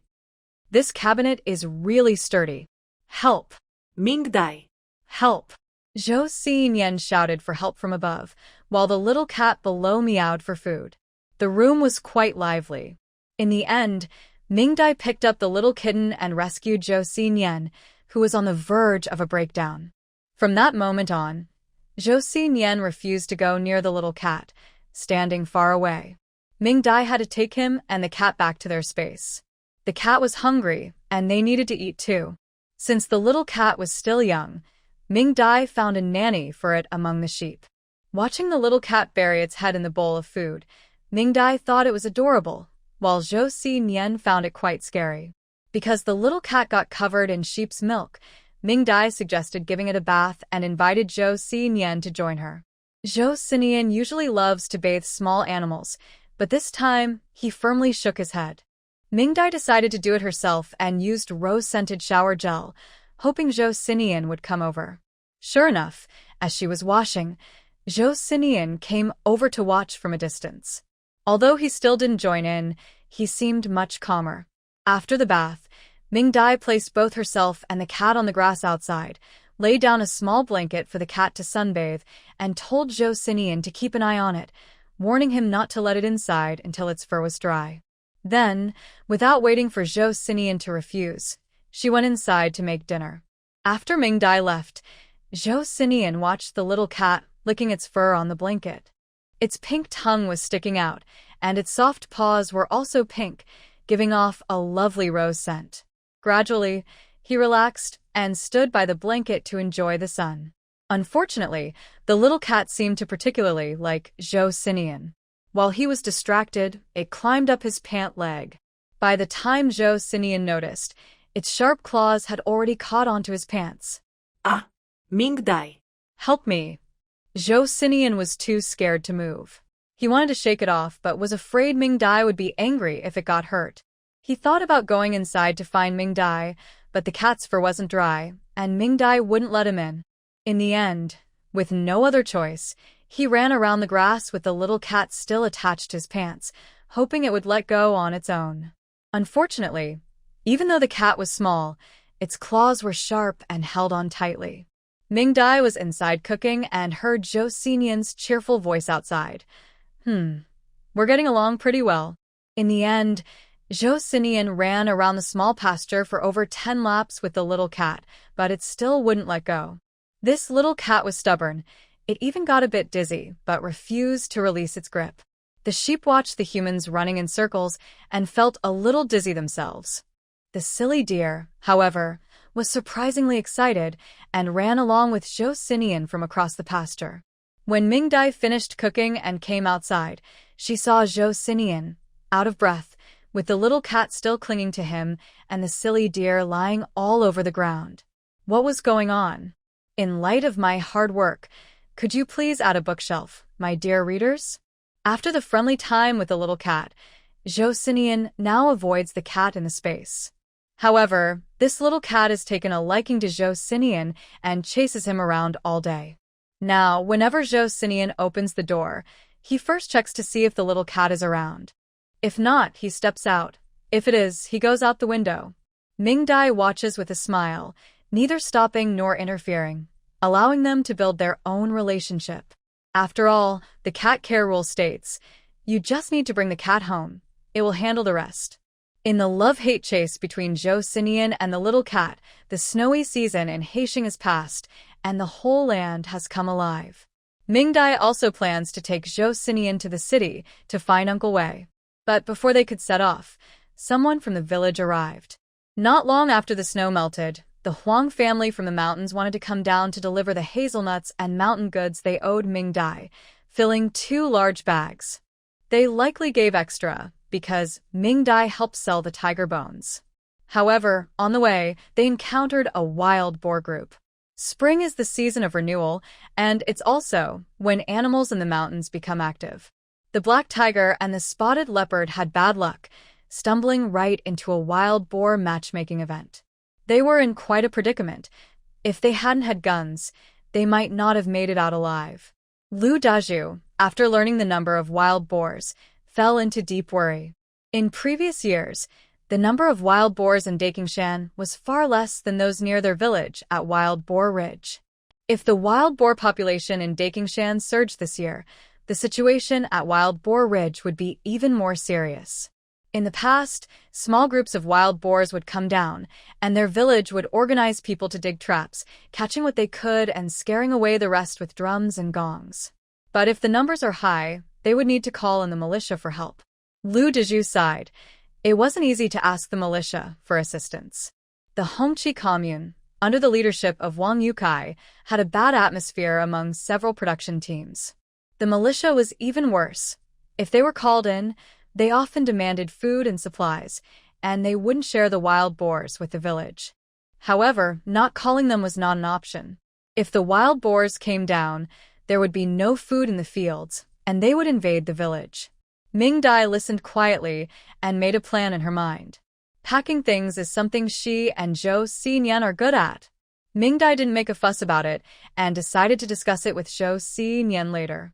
She also informed Lu Daju about her trip to the city. Lu Daju looked at the quiet Joseian and quietly asked, if you don't take him, will he agree? Mingdai nodded. He wants to go see the mountain. He hasn't been there in a long time. Lu Daju's eyes lit up, wanting to say something, but seeing Joseian's expressionless face, he held back. Mingdai understood his meaning. It was fine to let Joseian help deal with the wild boars coming down from the mountain, but they needed to check the situation on the mountain first. In spring, wild boars are particularly restless, and she needed to make sure Joseian could handle them. Carrying 2 full bags of mountain goods home, she sorted through them. Most were various mushrooms, and some were herbs, likely given because Mingdai is a doctor. The rest were large hazelnuts and pine nuts, all plump. Mingdai planned to make some hazelnut paste. After He Lao-hu and Hua Baozi left, Mingdai and Joseian quietly went up the mountain, avoiding others. It was the same familiar position, the same comfortable hold. Mingdai was very relieved that Joseian didn't have body odor. She had once gently suggested that Joseian could carry her, or she could walk by herself. Joseian said carrying her was uncomfortable, but holding her was just right. As for walking by herself, they would probably spend half a day just traveling. Mingdai had no choice but to relax. The temperature on the mountain was lower than down below, so the snow had melted at the bottom, but it was still there on the mountain. Wild Boar Ridge was Joseian's backyard, and it didn't take long for them to find the wild boar family's den. When Mingdai saw the number of wild boars, she gasped. No wonder Lu Dezhu was worried. There were indeed quite a few wild boars this year. Typically, a wild boar group has a maximum of 20 members, but this group had nearly 40. Joseian said this was just the number from one mountain peak.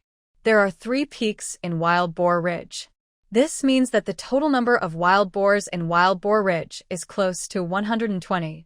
Although some piglets were born last autumn, they grow quickly when summer arrives, and it's not a problem for them to come down and damage the crops. Mingdai counted carefully and found that there were 7 or 8 wild boars weighing over 300 pounds, and there was even a wild boar king that looked to be over 400 pounds, surrounded by its family, digging through the snow for food. Seeing its sharp tusks, Mingdai sighed. The saying 1 pig, 2 bears, 3 tigers is not an exaggeration. Even a northeast tiger would probably avoid such a group of wild boars. Then she looked at Joseian, who was eager to join in, and sighed again. Before coming here, he was scared away by a little creature at the window, but now he was very excited to see the wild boars. Mingdai, Mingdai, I want that one, the big one. Mingdai looked at the wild boar king and silently mourned for 3 seconds. If Joseian had his eye on it, that could be considered good luck for him. Since they were already here, they definitely couldn't leave empty-handed. Wait for me to quietly get close. As long as we're within 10 meters, I can bring them into my space. You go in first, and I'll put 1 wild boar inside. Then you can knock one out. Remember, take down the big one and leave the small ones, okay? Joseian was a bit unhappy that he couldn't join in directly, but after Mingdai described how many wild boar droppings were around, he happily agreed. With Mingdai, Joseian quietly approached the group of wild boars. He gently lifted Mingdai and placed her in a tree. Mingdai felt the familiar sensation beneath her and wanted to cry. Great, another big locust tree. She quietly adjusted herself and brought Joseian into her space. Once she confirmed he was ready, she aimed at the wild boar king that was flirting and activated the treasure hunting feature of her space. In an instant, the wild boar king disappeared. The wild boar females on the ground looked around in confusion, but were quickly distracted by other male boars. At the same time, the wild boar king in the space was bewildered. Who is this ugly 2-legged creature? Where are my lovely wild boar sisters? Angered by the empty flirting, the wild boar king dug at the ground and charged toward the excited Joseian. Clearly, it still hadn't realized the seriousness of the situation. Mingdai squatted on a tree branch, listening to the sounds of the wild boar. It started with loud noises, then anger, followed by cries, and finally, silence. She knew the wild boar king must have left peacefully. Joseian in the space looked at the wild boar king lying in a pool of blood, feeling disappointed that it had died just as it was getting lively.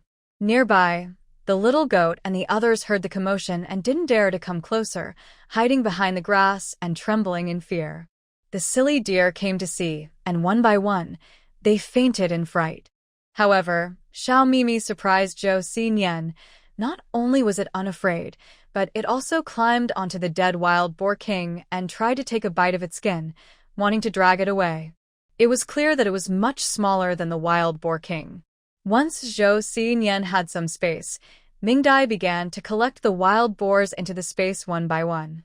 Finally, when she entered the space from the tree branch, she saw the grass stained with blood and the wild boar family lying everywhere. Wow, that was brutal. But what was wrong with the silly deer? Was it addicted to fainting? Diligent Joe was using a hose to wash the wild boar, and Mingdai came over to help. She collected the waste from the wild boar to use as compost in the fields, while Joseian was in charge of bleeding the boar. He didn't plan to waste the blood either. He found a bucket to collect it, intending for Mingdai to make blood tofu to store in the warehouse as a reward for next year when they needed to pull sleds with the wolf pack. Mingdai gave him a thumbs up. When it came to being frugal, Zhou was the best. After taking care of all the large wild boars, they stored them in the warehouse to keep fresh, as they were in a hurry to attend the next wild boar matchmaking event. Following the same method, they captured the next group of wild boars, and as they finished, it was almost dark. Although the only large wild animals in Wild Boar Ridge were the wild boars, learning from the previous experience where a tiger had to eat soft food because they had taken all the food, Mingdai decided to skip the last group of wild boars and called Joseian to head home. By the time they reached the village, it was dark, and the two quietly returned to the youth station. They entered the space and saw a lot of wild boars. The two exchanged glances and quickly got to work. In the end, Mingdai collected 2 large piles of droppings from the wild boars. After counting, they found 17 wild boars over 300 pounds, 26 under 200 pounds, and 40 little ones that were unconscious. There was also 1 wild boar king that weighed over 400 pounds. For the first time, Mingdai felt that having too much meat was a problem. With so many boars, just the gutting would take a long time. Joseian collected 7 or 8 buckets of boar blood, and when there was no more space to store it, they poured the rest into the fish pond to feed the fish. The fish in the pond were certainly enjoying a feast. They couldn't finish it all. Absolutely impossible to finish. Mingdai decided to store all the wild boars in the space warehouse to keep them fresh and would gut them later. One reason was the large quantity, and another was that Joseian didn't know how to butcher a pig, so they would need to find someone to learn from. What if they accidentally pierced something they shouldn't? Would the meat be safe to eat or not? As for the little pigs on the ground, while they were unconscious, Mingdai and Joseian worked together to give them a bubble bath with a rose scent in the animal bathing area. While washing them, Joseian suggested, "Mingdai, they may be small, but they also like to fight. Should we just get rid of them?" Mingdai smiled mysteriously. "Don't worry, I have some tips for managing wild boar emotions. I guarantee they won't fight." Joseian looked at Mingdai's smile and felt a bit uneasy. By the time they finished and separated the wild boars into pens, it was already late at night. They quickly ate something and then went back to their rooms to take a bath and sleep. Mingdai slept soundly, while Joseian tossed and turned. Unable to sleep, he quietly got up in the middle of the night, took a damp towel, and tiptoed to the living room. Under the large window in the living room, the little kitty was sprawled out, sleeping comfortably with its soft belly rising and falling, looking very cuddly. Noticing someone approaching, it half opened its eyes, saw its favorite human, smacked its lips, and went back to sleep. Joseian watched the sleeping kitty, his brow furrowed tightly. He tried to leave several times, but ended up returning each time. Finally, he gathered his courage, quietly approached, and nervously wiped the blood from the little cat's mouth. Then he hurried back to his room. With a loud, he closed the door. Joseian leaned against the door, breathing heavily. Once he calmed down, he happily cleaned the towel, hung it up, and got into bed. It was finally clean. So comfortable. Time to sleep. While he slept, the little cat couldn't. Startled by the sound of the door, it jumped up and hid on the sofa. Now, looking at the closed door, the little cat was annoyed and swished its tail. What's wrong with him? The next morning, Joseian got up early and, while changing shoes, found his shoes were wet and smelled bad. With a frown, he searched the room and quickly found the culprit on the sofa. The little cat lounged on the sofa, wagging its tail, completely unfazed by Joseian's angry face, looking quite pleased with itself. You scared me last night. Ha ha ha. I love how you can't stand me but can't do anything about it. Joseian was so angry he wanted to scold it, but he was too timid to approach. He could only complain to Mingdai, who had just come downstairs. Mingdai. Look at my shoes. It did this. You should scold it. Mingdai glanced at the shoes and immediately understood that the little cat was to blame. Before she could scold it, the little cat walked over gracefully, mewing sweetly, rubbing against Mingdai's feet, its tail swaying gently. Its little paws kneaded on her shoes, and its sparkling eyes made Mingdai's heart melt. Plus, it was purring softly. Mingdai looked at Joseian, feeling conflicted. This is hard to judge. Maybe it didn't mean to do it? The little cat let out a pitiful meow at the right moment, and Mingdai couldn't resist, picking it up for a treat. Mingdai, I really can't blame it. Who can say no to a cuddly kitten? Joseian watched in disbelief as Mingdai walked away with the little cat, his sense of crisis rising rapidly. Mingdai was going to be taken away by that mischievous cat. At this point, Joseian and Xiaomimi began their competition for Mingdai, and their fear of her had lessened significantly. After breakfast, Joseian, feeling a bit unhappy, went to check on the little wild boar. As expected, the wild boar had dug up the grass, leaving holes everywhere overnight. Mingdai asked Joseian to bring a table and 2 chairs. She then took out a new set of surgical tools. Once they were seated, Joseian looked at the surgical tools in her hands, confused about what it meant. Weren't they supposed to avoid harming the little pig? In his confusion, Mingdai skillfully flipped a little pig onto its back and secured it on the table. The pig seemed to sense danger and let out a loud squeal. Mingdai frowned and signaled for Joseian to cover the pig's mouth. Once Joseian held the pig's mouth shut, Mingdai, wearing rubber gloves, grabbed the pig's special area. Joseian. He watched in shock as Mingdai expertly handled the situation. With antiseptic applied, she made a quick incision, applied pressure, and gently retrieved 2 small items. Joseian was stunned by Mingdai's fluid movements and felt a chill, instinctively tightening his grip. As Mingdai stitched up the little pig, she reflected on how her first surgery after entering the story was for a wild boar. Wow, it felt like such a waste of talent. For the next hour, Mingdai efficiently resolved the little pig's issues. Joseian didn't dare to speak, doing whatever Mingdai asked without even looking at her. Much later, when Mingdai picked up the surgical tool again, he felt weak in the knees. Unaware that she had frightened Joseian, Mingdai thought he was just feeling jealous about Xiaomimi. Well, she had recently become obsessed with making cat food and hadn't cooked anything nice for Joseian in a while. To cheer him up, Mingdai decided to showcase her cooking skills and made a pot of chicken. She even set up a stove in her space to prepare it. However, Joseian was still preoccupied with the surgery on the little wild boar, eating his meal nervously, afraid that if he made too much noise, Mingdai would use some emotional management techniques on him. He is really scared. Since they planned to go to the city, Mingdai had to take out some items from her storage. She could find more clothes from Qinhuya. Their last collaboration went well. The storage was full of fresh fruits and vegetables, and Mingdai planned to sell some as if they were rare goods from the south, which would fetch a good price. If the business in the city goes well this time, she intends to focus on high-quality sales in the future. Mingdai and Joseian prepared for their trip to the city. Grandpa Lu came to knock on the door and informed them that the carriage would go to the commune tomorrow and could take them to the county town. The by-the-way was quite meaningful. After setting a time, Mingdai mentioned she needed to move her boxes, and Grandpa Lu said it was no problem. He would come to pick her up at the youth station tomorrow. That was the best plan. Mingdai thanked him and gave Grandpa Lu 2 red bean buns. Grandpa Lu happily left with the buns, thinking that the young people were great. The next day, early in the morning, Mingdai waited at the door.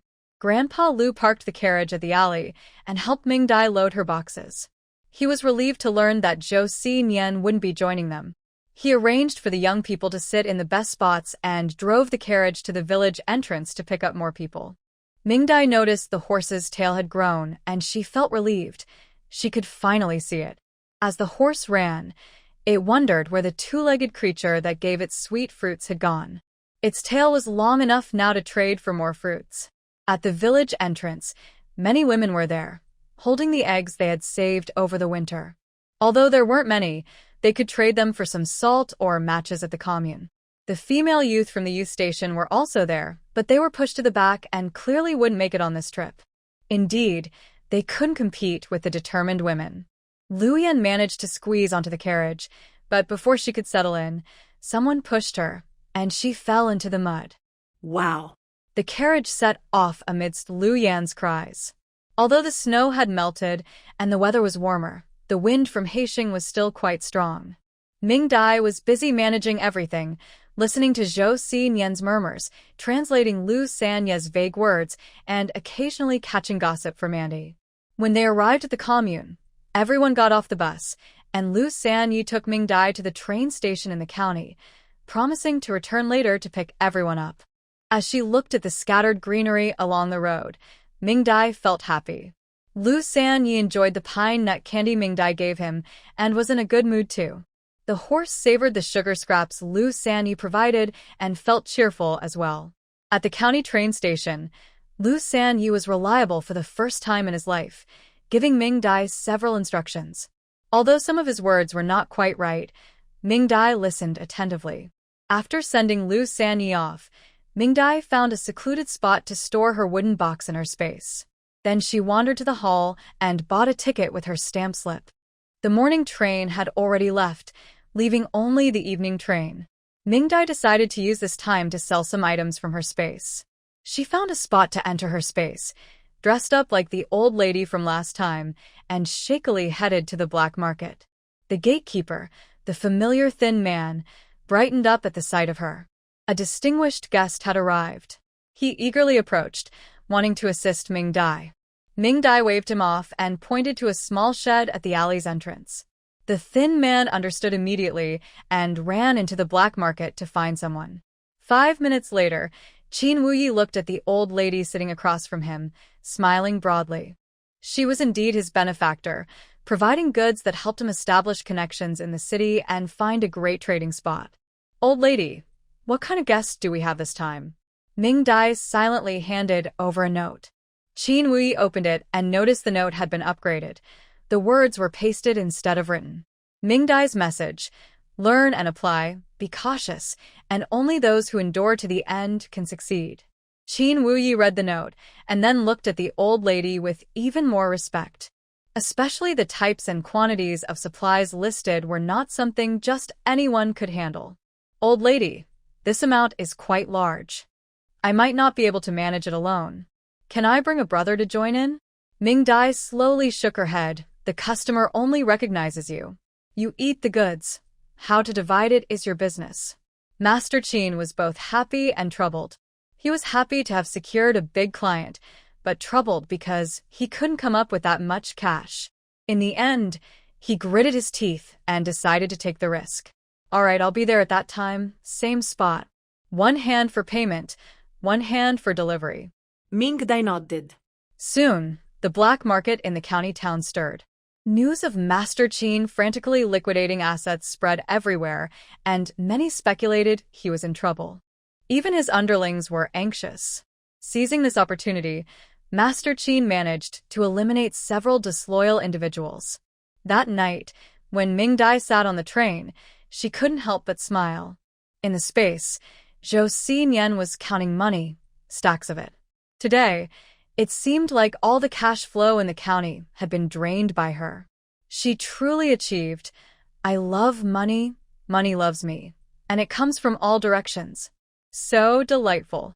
On the train that night, even though there were few people, Mingdai didn't dare to sleep and stayed alert. Joseian in the space also stayed awake, sitting on the grass, looking at the bright moon in the sky, imagining it was Mingdai and talking to her. "Mingdai, the little kitty, is so naughty. As soon as you left, it tore my favorite red scarf."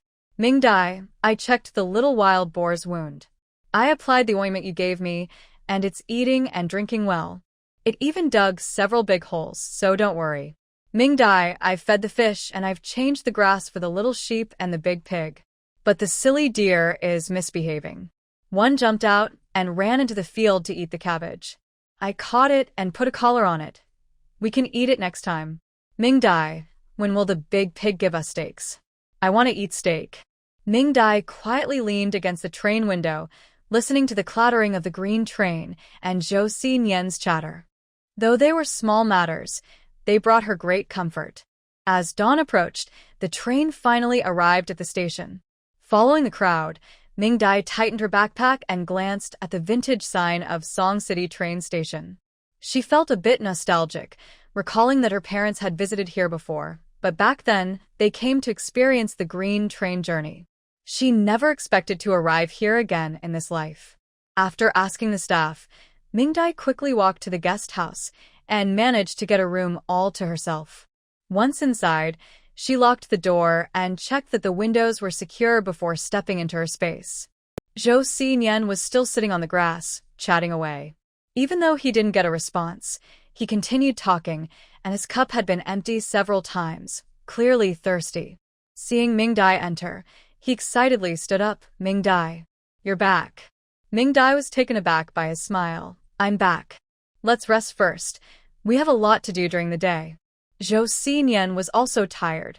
If he weren't worried about Mingdai being scared alone on the bus, he would have fallen asleep already. Good morning, Mingdai. Mingdai smiled and replied, Good morning. They agreed to wake up at 10 and went to sleep. At 11 a.m., disguised Mingdai and Joseian squatted in an alley by the city hall, watching the quiet entrance and waiting for Mayor Wei to appear. They waited until noon. Just as their stomachs began to rumble, Joseian's eyes lit up. Here she comes. Mingdai followed Joseian's gaze and saw only a black car.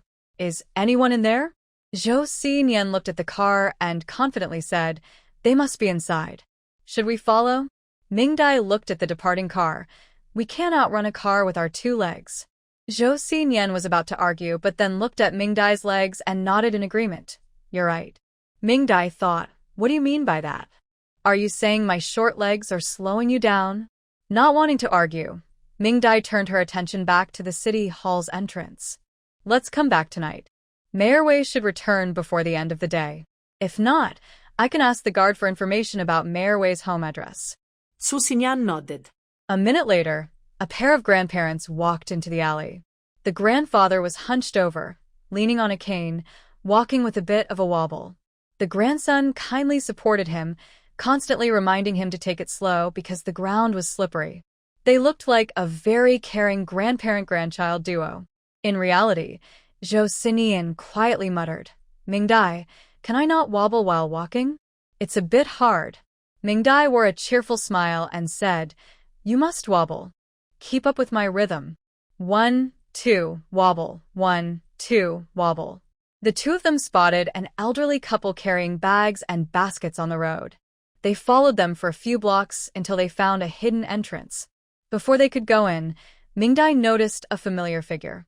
It was Qin Wuya. He looked a bit disheveled, likely having stayed up all night, with puffy eyelids, but he had a rosy complexion and seemed very excited. Before he could enter, someone came out who resembled him. Mingdai helped Joseian quicken his wobbly pace and followed him inside. The guard at the entrance watched the grandparent-grandchild duo being let in and chuckled. Did the old man have a? That little shuffle is quite rhythmic. Once inside, they didn't see Qin Wuya anymore. He probably went to talk to the person who just came out. As usual, Mingdai started by asking for prices, helping Joseian wobble through each stall. While asking, she observed the layout of the place. The arrangement of the stalls and the guards was similar to the black market in Udai County, resembling the standardized operations of modern chain stores. It seemed this was also part of Qin Wuya's family business. Following the principle of dealing with familiar faces rather than strangers, Mingdai decided to test the waters with the owner of this black market. She whispered to Joseian for a while, then helped him toward the entrance. Just then, the guard beside Qin Wuya, a thin man, was there chatting with the people from the black market. As Mingdai approached with Joseian, she slipped a note into the guard's hand and then led him straight out. The guard couldn't read, so he looked at the note in confusion. But this thin man was familiar with the routine. He quickly snatched the note to take a look. Sure enough, it had familiar sticky notes. Without time to explain, he excitedly grabbed the note and ran to the black market. Soon, in a small shed at the alley entrance, Mr. Chinwoo looked excitedly at an old man and a young man across from him, his face flushed with excitement. Mr. Chin-san, watching his brother so worked up, felt confused and quietly pinched him. Unfortunately, Mr. Chinwoo was too excited to feel any pain. It was the familiar routine of passing notes, but this time it was Joseian who handed over the paper. Here it comes. Mr. Chinwoo silently cheered inside as he respectfully took the note with both hands. The familiar sticky letters revealed shocking types and quantities of goods. A wealthy person. Definitely a wealthy person. Mr. Chinwoo tightly clutched the note, his eyes shining as he looked at the old man and the young man. Sir, the price is fine. We will gather the money in 2 hours. Where would you like to meet? Mr. Chin-san. How is the price fine? What kind of goods are these? Did you forget this is my territory, old 5?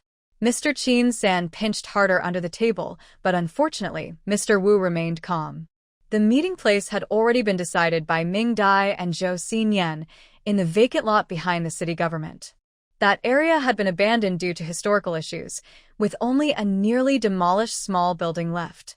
If Mr. Chinwoo and his group tried any tricks, Mingdai would call for help. After all, she and Joseian could easily find a place to hide, but they might not be so lucky. Once this was said, the two men across fell silent. Meeting behind the city government was like a fly landing on a bald head. What's the difference? Mr. Chinwoo cautiously asked twice more and, after receiving the same answer, gritted his teeth. If he didn't act tough, his position would be unstable. He had to go for it. All right, we'll meet then. Mr. Chin-san. Why are we meeting then? Old 5, are you crazy? Mingdai, satisfied with what she wanted, smiled and helped Joseian take small steps away.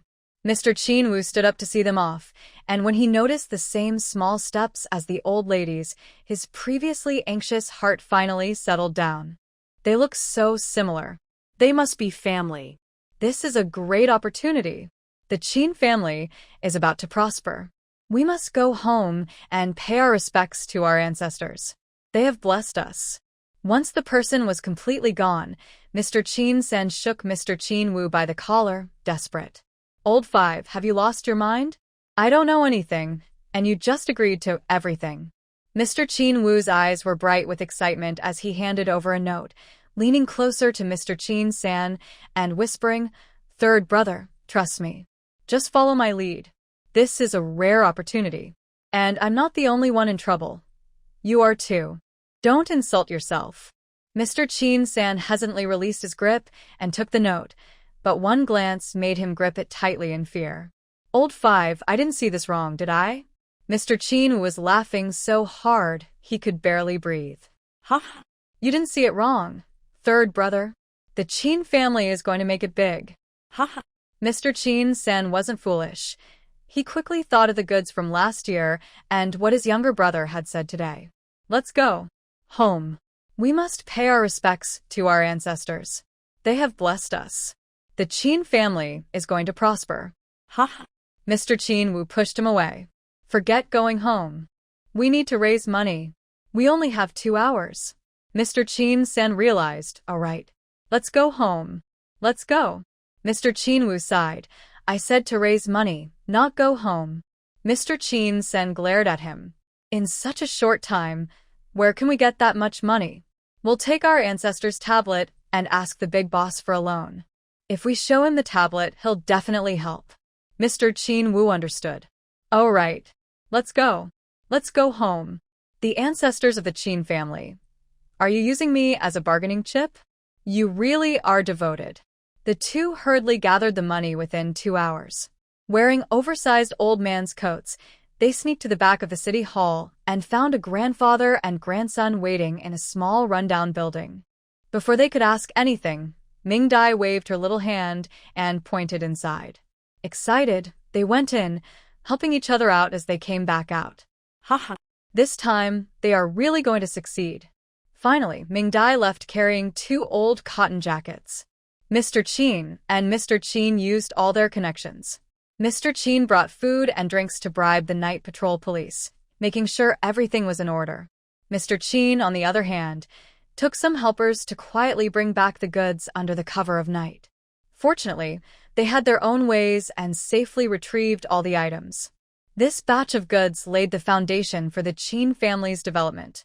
Later, when Mingdai saw that the heads of the Qin family's chain supermarket in the capital were the 2 brothers, she was surprised. She didn't expect them to really make it happen. From then on, there were also legends about the grandfather and grandmother in the Qin family. After Mingdai and Joseian left the old building, they quickly entered the space, using the building for cover. The 2 excitedly tore open the 2 old cotton jackets, and a pile of cash fell out. Even Joseian, who didn't usually think much about money, couldn't help but feel excited.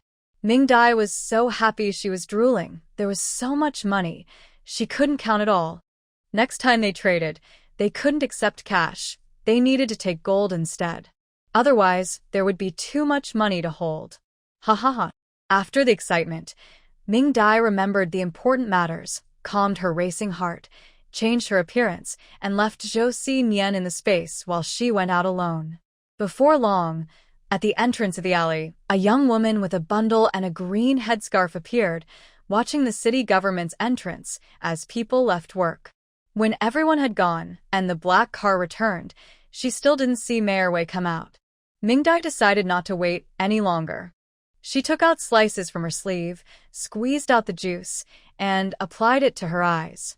Soon, the gatekeeper saw a tearful young woman approaching. "Hey, where do you think you're going? This is the city government. Don't wander around." Hearing this, Mingdai revealed her swollen eyes. "Oh no, I applied too much juice. Sir, I'm looking for Mayor Wei. Is Mayor Wei here?" The old man shook his head. "The mayor isn't here.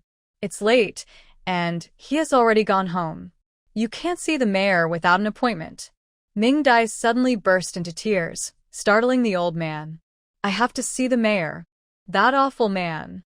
He married me, made me have a child, and now he has run off with the daughter of a city leader. He doesn't want me anymore. I need to talk to the mayor. Otherwise, I can't go on like this." Her crying and shouting piqued the old man's curiosity. "Which leader's daughter did your husband run off with?" he asked. Mingdai smiled sadly and shook her head. "Sir, I'm not educated and can't read. I don't know which leader it is, just that he's a high-ranking official. I went to the county to ask, and they told me to come to Mayor Wei. He's the only one who can help me." The old man felt a headache coming on from her rambling. All right, come back tomorrow. The mayor has already left for the day." Mingdai immediately protested. "No. I have to see the mayor today. Tell me where he lives. I will go find him." The old man quickly waved his hands. No, I don't know." Mingdai hugged the old man's leg tightly. "I can't go on living. If I can't find Mayor Wei today, I will just die right here. If you don't tell me, I'll haunt you even in death." The old man stumbled back in shock, almost falling over. Hey, why can't you understand? Get up. I'm old. If someone sees this, how will I live?" Mingdai looked up at him. "You tell me the address, or I will report you for bullying me." The old man stared at her in fear, unable to say a word for a long time. In the end, Mingdai left with the address, though her eyes hurt from crying. She was lucky. Most people wouldn't know where Mayor Wei lived, but this old guard did. When Wei Yan and Yao Yuliang first arrived, they couldn't find a suitable place, and it was the old guard who helped them find their current home. He kept his mouth shut, but if Mingdai hadn't threatened him with a reputation he had maintained for nearly 60 years, he probably wouldn't have revealed anything. Mingdai found a place to let the old man, Joseian, out, forming a father-daughter duo, and helped him walk toward the address. When they arrived, They discovered a very ordinary little courtyard at the end of an alley, which was unremarkable. Just as Mingdai was about to enter the alley, the trembling Joseian stopped her and urged her to keep moving forward. Mingdai was taken aback for a moment but followed his lead, helping him steady himself, appearing to be a caring daughter. After they had walked quite a distance, a voice came from the alley entrance saying, "It's fine, keep watching." Once Joseian reached a blind spot, he straightened up suddenly, his eyes glinting as he looked back at the spot they had just come from. Mingdai sighed in relief and asked Joseian, "Were there people watching us just now?" Joseian nodded slightly, clenching his fists tightly. "No wonder Uncle Wei didn't dare to contact me. There were 2 people watching us." Mingdai frowned. "What should we do? If they are watching, it will be hard for us to go in and find someone." Joseian thought for a moment. "Previously, when I went to find Uncle Wei in the county town, it was at 2 a.m. and there was no one watching then." Mingdai's eyes lit up. "Let's take advantage of that time and go see him. That's the only option we have right now." So the 2 of them decided to enter their space first to solve the dinner problem. Mingdai noticed that Joseian, after finishing his meal, was restless, understanding that he was nervous since they were about to uncover the truth. She felt a bit excited herself. Seeing Joseian pacing was indeed uncomfortable, so Mingdai called out to him. "Joseian, you will see Uncle Wei soon. Aren't you going to prepare a gift for him?" As soon as Mingdai reminded him, Joseian immediately nodded. "Right. We need to prepare a gift for Uncle Wei." So the 2 of them began to choose gifts in their space. Mingdai also wanted to impress the mayor, so she prepared a gift too. What she could offer were either pills or powders. Thinking about how Mayor Wei had been in the military and was currently under constant surveillance, she gathered a lot of blood-boosting and hemostatic medicine, as well as some anti-inflammatory and pain relief medications. The life-saving ginseng pills were in 2 small bottles, which could at least keep someone alive for 2 hours. This was why she was so excited about the ginseng. Satisfied with the jars in the box, Mingdai went outside to find Joseian. As soon as she stepped out of the villa, she was shocked. On the ground were a tied-up silly deer and a little lamb, along with 2 lively fish nearby. Joseian was holding a burlap sack, trying to coax the little kitten inside, clearly planning to send the kitten to his Uncle Wei. When he saw her come out, Joseian awkwardly smiled and hid the sack behind him. Mingdai looked at the silly deer and the lamb on the ground, feeling a headache. She wasn't sure whether to praise him for being clever or call him foolish. He was clever for knowing to cover the mouths of the lamb and the silly deer, but foolish for sending 2 live animals. Even if the people outside didn't notice, wouldn't Uncle Wei be suspicious? Oh, and there were also 2 jumping fish. After being scolded, Joseian realized how ridiculous he was being. He looked sadly at the squirming lamb and the stiff deer. "Mingdai, what should we send?" In the end, Mingdai packed some red dates, candied chestnuts, and pine nut candy, all of which they had gathered together from the mountain. They filled a basket, which looked quite nice. After choosing the gifts, Mingdai and Joseian quietly waited for 2 o'clock in the morning. As they waited, Joseian suddenly spoke. "Mingdai, do you think I might be mistaken? Isn't Mayor Wei my Uncle Wei?" Mingdai thought for a moment. "That's possible." Joseian looked confused. "What if I recognize the wrong person?" Mingdai thought for a long time, but couldn't come up with a good plan. "How about this? Let's put on the clothes we wore earlier. If we don't recognize the wrong person, we can remove our makeup and reveal ourselves.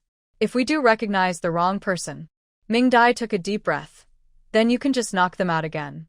Mayor Wei was already knocked out once. This time, he shouldn't mind, right?" Finally, she looked at Joseian uncertainly, "Right?" Joseian thought for a moment. "Yes. Mingdai is right." At 2 a.m., after changing their outfits, Mingdai and Joseian quietly returned to the entrance of Mayor Wei's courtyard. Joseian checked around and confirmed that no one was there. The 2 of them excitedly walked into the alley. When they reached the side of the courtyard, Joseian signaled and jumped into the yard first. After landing silently and checking around, he found everything clear and jumped back, holding Mingdai tightly, since she couldn't see well in the dark.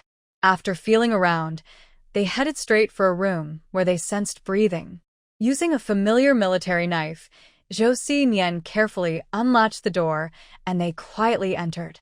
After closing the door, Joseian softly led Mingdai to the side of Mayor Wei's bed.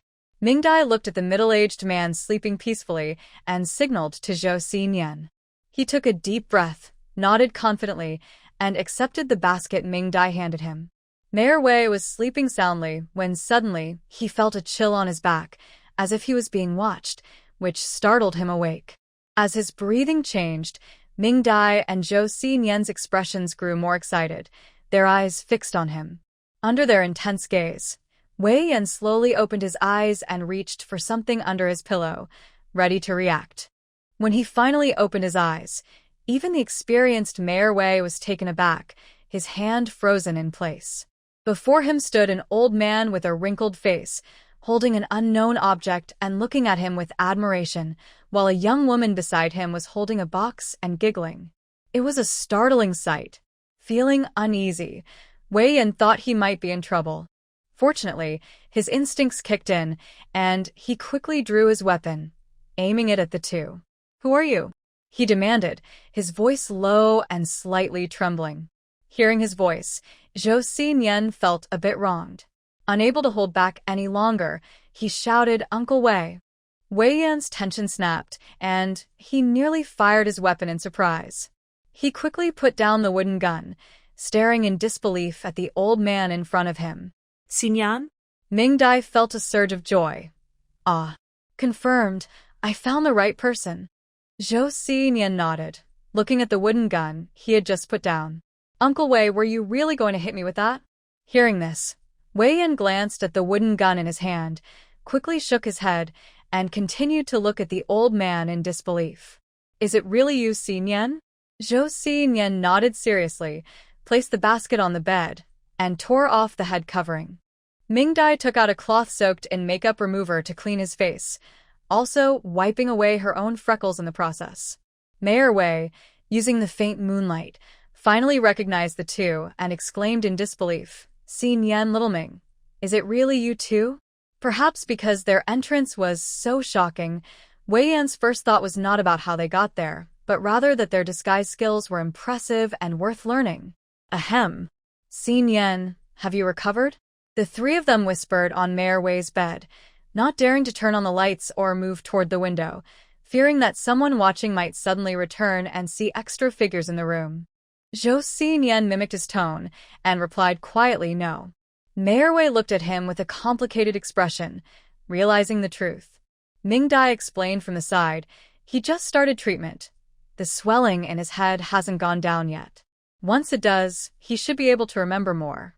Wei Yan looked at Mingdai excitedly. "Little Ming, can you really cure him?" Mingdai shook her head, "Not at this stage. Joseian likely has remaining fragments in his head, and due to past medication, there's brain damage. He needs to be checked at a proper hospital." Upon hearing Mingdai's words, Wei Yan's body shook violently. He remained silent for a long time before asking her in a hoarse voice, "Are you saying Xinyan's condition is due to past medication?" Mingdai was momentarily frightened by the intense aura he exuded and couldn't speak. Joseian quickly pulled her behind him, frowning at Wei Yan. "Uncle Wei, don't scare Mingdai." Wei Yan looked at Joseian, who was protecting Mingdai, and his eyes immediately turned red. He quickly closed his eyes, swallowing hard. When he opened them again, the anger had disappeared. "Little Ming, I'm sorry for losing my composure." Mingdai shook her head. "You're also worried. Based on my understanding, Joseian's condition is not something that happened suddenly. It has developed over many years due to the use of various stimulating medications." Looking at the silent middle-aged man, she decided to speak honestly. It likely started in his childhood. There was a period when he probably stopped the medication, which is why he didn't completely lose control, but his temperament may have become a bit volatile, and his focus is not very strong. Later, after his head injury, the shrapnel and swelling worsened his condition, leading to his complete loss of control. After hearing this, Wei Yan's back instantly hunched over. Childhood. How could they? A bunch of monsters. Wei Yan couldn't contain his emotions, gripping the gun tightly, his eyes filled with hatred and pity, leaving Joseian feeling a bit uneasy. Mingdai. Mingdai held Joseian back from retreating and spoke to the distressed Mayor Wei. Joseian still has a chance for recovery. As long as the swelling in his head goes away, we can arrange for surgery to remove the shrapnel, and he should recover well. Mayor Wei was still worried. What medications have affected him? Mingdai glanced at Joseian. The person who gave him the drugs was very careful. The dosage was built up gradually, which allowed his body to metabolize them. This may have affected his mental state and personality. After spending time with Joseian, I can say he is very smart and generally has a good character. Well, although he sometimes gets into fights, but... Mingdai smiled at Joseian. After all, fighting doesn't affect him much, so it's fine. Hearing this, Wei Yan sighed in relief. Yes, fighting doesn't affect him much. Joseian blinked, looking at the two. I didn't understand that part. After hearing about Joseian's condition, Wei Yan felt relieved. Even though the three of them were squatting on the bed, he deeply bowed to Mingdai, startling her almost to the point of falling off the bed, but Joseian's long arm caught her. No, Mayor Wei. We are partners. I help him with his treatment, and he helps me with work. Please don't do that. Mayor Wei hasn't said anything yet, and Joseian is unhappy. Mingdai, we're not just partners. We are clearly. Sobi. Mingdai quickly covered Joseian's mouth, afraid he would say something silly, like calling her his mother. If Mayor Wei heard that, he would surely think she was taking advantage of Joseian while he was not fully aware. In reality, she was overthinking. Wei Yan watched the two of them across from him and smiled slowly. No wonder it's Joseian. Even in a tough situation, he can find a little partner. Little Mingdai is beautiful, kind-hearted, and has great medical skills. Most importantly, she treats Joseian very well. He is lucky. After the amusing misunderstanding, the three of them got to the main topic. Joseian, rarely serious, looked at Wei Yan. Uncle Wei, do you know how I got hurt? Where did it happen? Who saved me? Wei Yan looked at the eager Joseian but didn't answer his questions right away. Instead, he turned to Mingdai. Little Mingdai, can his condition handle stimulation? Mingdai was taken aback, but understood his meaning. She glanced at Joseian, who was watching them closely. It's best if he doesn't get too much stimulation, but Joseian has met you in the county, and your voice has triggered some memories along with the letter you sent, so some appropriate stimulation can actually help his condition. Wei Yan nodded at this and looked back at Joseian. The faint moonlight shone in front of the bed, intertwining with Wei Yan's caring gaze. Joseian, before your accident, you were serving in a special department of the army and there are confidentiality rules, so I can't disclose the specific unit number. The incident happened during a secret mission. Your team was assigned to go to Country M to bring back important information. At that time, Country M had already seen the speed of our country's technological advancements and felt threatened, wanting to impose a technological blockade on us. This information was the hard work of our publicly funded study abroad experts, and Country M recognized its immense value, detaining our experts and not allowing them to return home, forcing them to hand over the information. The experts managed to contact us back home, hoping our people could go and bring the information back. Your team received this mission. Later, because there was a traitor in the group, we got the information but lost our way back home. He sighed as he spoke. No one knows how you made it back, but only 2 of you should have survived to the border. Before entering, you were attacked by a tiger. Joseian's eyelashes trembled. Who came back with me? Wei Yan looked at him and paused for a moment. Your team leader. He saved you. Mingdai looked at Joseian with concern. His face was too pale. Joseian, with red eyes, asked Wei Yan, what is his name? Wei Yan replied seriously, Gumingi. His name is Gumingi. Gumingi. Joseian's head began to hurt again. He heard terrifying sounds and screams in his ears, voices calling out, Joseian, run. It made it hard for him to breathe. Wei Yan quickly called out softly, Joseian. Mingdai took out a needle pack, massaging him while preparing to use it. Soon, Joseian calmed down. He looked at the two and tears fell down his face. Mingdai, Uncle Wei, why does it hurt so much here? He pointed to his heart. Seeing him point to his heart in pain, Mingdai couldn't hold back anymore and turned away to wipe her tears. Wei Yan, with red eyes, patted his shoulder. Gumingyi cares about you. He said you are the best soldier he has ever trained. You are his pride. Now that you're getting better, he would be very happy. Joseian looked at him and forced a pale smile, too weak to respond. He slowly leaned against Mingdai, resting his head on her shoulder. Mingdai, I'm tired. Let me lean on you. Mingdai didn't say anything. She removed the needle from his head, checked his pulse, and took out a pill for him to take. Finally, she unwrapped a piece of candy for him to on. Wei Yan watched the two of them, feeling both touched and heartbroken. It should have been the older one taking care of the younger one, but because of those people's actions, the younger one was now busy taking care of the older one. He looked at Mingdai with growing admiration, thinking about how he had never married or had children. Having a daughter like little Mingdai, who is an orphan, would be nice. Joseian calmed down his emotions. After taking medicine and some candy, he felt a bit better and sat up again to continue asking questions. How did the bullet fragments get in my head, and how did they end up sending me to the countryside? Wei Yan frowned and replied, because the people who were supposed to meet you had issues. No one knew when or where you would return. After you entered the country, there was no one to protect you, which gave those people an opportunity. They ambushed you when you arrived, causing your head injury. I happened to be at the cavalry camp on the border of Heisheng province and rushed over when I heard gunfire, but unfortunately, I was too late and didn't see anyone. You must have run away with your injury. At that time, I didn't know you were hurt. I thought it was a case of smuggling. We searched for you in the mountains for 3 months without finding you. Others were also looking for you and kept shooting at you. I exchanged fire with them a few times. They were well trained, but we couldn't catch anyone. We finally found you because you were very ill and fell off a cliff. We happened to be searching nearby, which is how we brought you back. He sighed. I was shocked when I saw you. I didn't expect the person who entered secretly was you. I immediately took you to Song City for treatment, but unfortunately, the medical conditions here were poor. By the time I transferred you to the hospital in the capital, the doctors were afraid to operate on your head. Mingdai nodded. It was riskier to operate at that point. But why not continue treatment in the capital? Why send him to the countryside? Wei Yan hesitated before speaking. The documents Sinian brought back went missing. These documents were very important. Without them, the mission was not considered complete.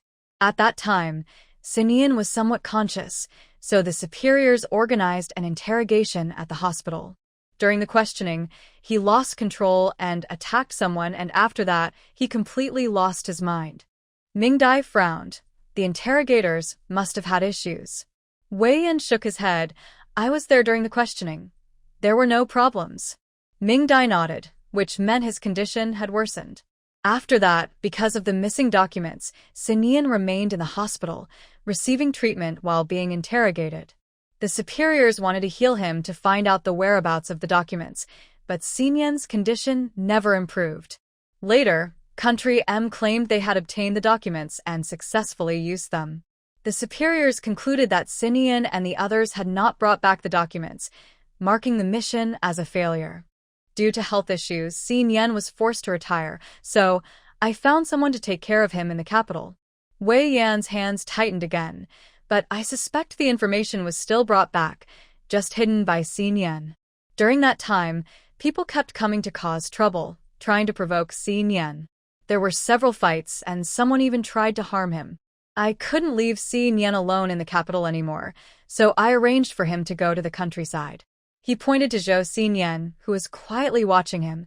This kid almost drove me crazy on the way, for people couldn't keep an eye on him, and he was quite rough. Little rascal. Joseian looked away, avoiding his gaze. Mingdai chuckled quietly. It wasn't easy for Mayor Wei. Wei Yan sighed in relief. Later, I had some issues and transferred to work for the government. I originally wanted to be close to take care of Sinian, but I didn't expect those people to be so bold. Every time I visited Si Nian, something would happen to him. They must have been afraid I would contact him and take the information. So I entrusted Si Nian to someone else for care and didn't visit him again, which finally calmed things down. Mingdai was taken aback and exchanged a glance with Joseian. Who did you ask to take care of him? Wei Yan looked at them, puzzled. Zhang Mao, the head of the Hongqi commune police station, was someone I trained before. I arranged for him to look after Si Nian. Mingdai felt a bit sorry but still told Mayor Wei about the terrible situation she saw with Joseian when she was in the countryside. Mayor Wei was speechless with anger, especially when he heard that Si Nian didn't even know there would be food in winter. It was only because Mingdai came that he got enough to eat. The thought of Si Nian being hungry for 3 whole winters made Mayor Wei furious. Were the supplies he sent just wasted? He wished he could go and punish Zhang Mao right now. Swallowing his anger, Wei Yan's expression turned cold. I'll handle this matter. Xiaoming, I need you to take care of him. I really don't trust anyone else with him. Mingdai replied, taking care of him is fine, but can we discuss not calling me Xiaoming? Okay. Mayor Wei. Wei Yan looked at Mingdai and found himself liking her more and more. Just call me Uncle Wei like Si Nian does. It's okay to call for Dad. Take your time, and don't scare the little girl. Mingdai happily agreed, and sweetly called out Uncle Wei. Joseian said, Did you all forget where I am? Uncle Wei, where is my home? Where is my family? And what about my mom? Joseian looked at Wei Yan with hopeful eyes. Besides Uncle Wei's voice, the most familiar sound in his mind was the gentle voice that called him Nian Nian. Wei Yan looked at Joseian's eager gaze and wasn't sure how to respond at first. Sinian, you are the grandson of the Bai family in the capital. Your grandfather and 2 uncles are there. Meeting Joseian's eyes, Wei Yan sighed. Calm down and don't get too excited. Your grandfather, who is also my adoptive father, is Bai Yuewen, a famous painter in the capital. Due to issues from studying abroad in his youth, he was suspected of having improper overseas connections.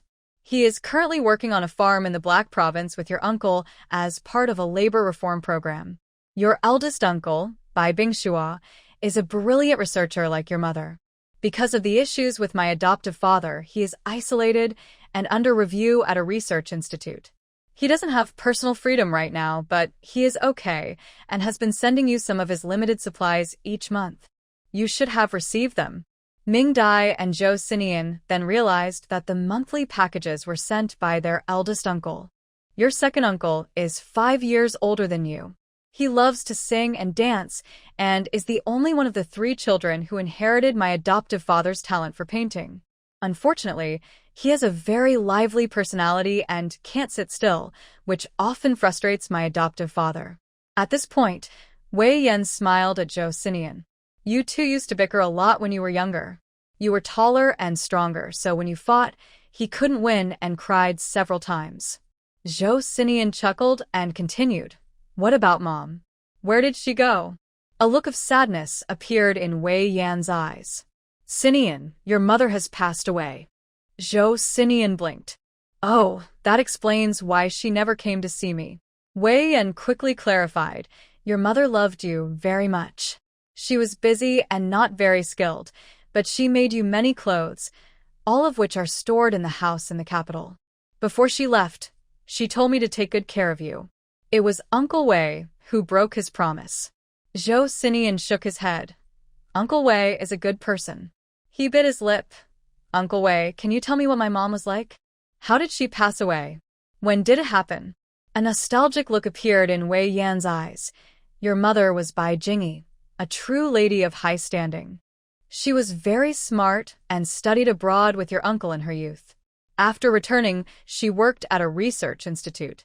Your mother was beautiful, loved wearing lovely floral dresses, and could play the violin. She passed away due to illness while you were on a mission. Joseian felt a bit sad. Did I not get to see her one last time? Wei Yan patted his arm. Sinian, just know that your mother loved you very much. She would do anything for you. Your adoptive father and uncles love you too. Joseian nodded reluctantly. He didn't tell anyone, including Mingdai, that after waking up and seeing the life of the dog family, he realized he had no relatives around him, and that felt wrong. After finally remembering his mother, she was gone. Mingdai and Wei Yan exchanged worried glances, watching Joseian lost in thought. Fortunately, he quickly came back to himself and asked, "Uncle Wei, do I have a dad?" Wei Yan's expression turned serious. "Sinian, your mother divorced him. They treated you and your mother very poorly. If anyone from the Zhou family comes looking for you, don't believe anything they say, understand?" Joseian frowned. "Did they bully my mom?" Wei Yan fell silent, not answering the question. Remember, do not trust anything from the Zhou family. Hearing his stern tone, Joseian didn't dare to ask further and nodded in agreement. Mingdai noticed the atmosphere was tense and quickly brought over her box and the basket next to Joseian. "Joseian, didn't you bring a gift for Uncle Wei?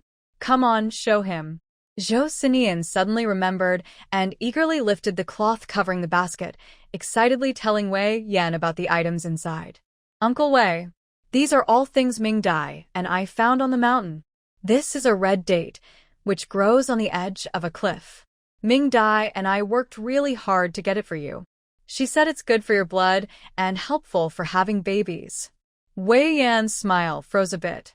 "Uncle Wei, this is candied chestnut. Have you tried it?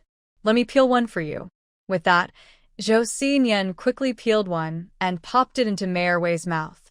Mingdai watched and felt a bit of pain just looking at it. Mayor Wei chewed on the cold chestnut. Although it was chilly, it warmed his heart.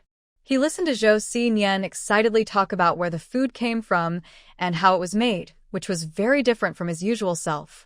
But Wei Yan thought this side of Xinyan was nice.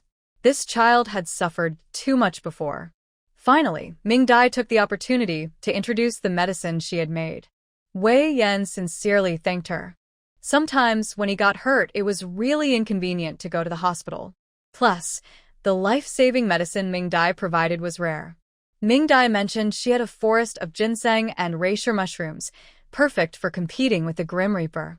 After Joseian finished his introduction, he looked eagerly at Wei Yan.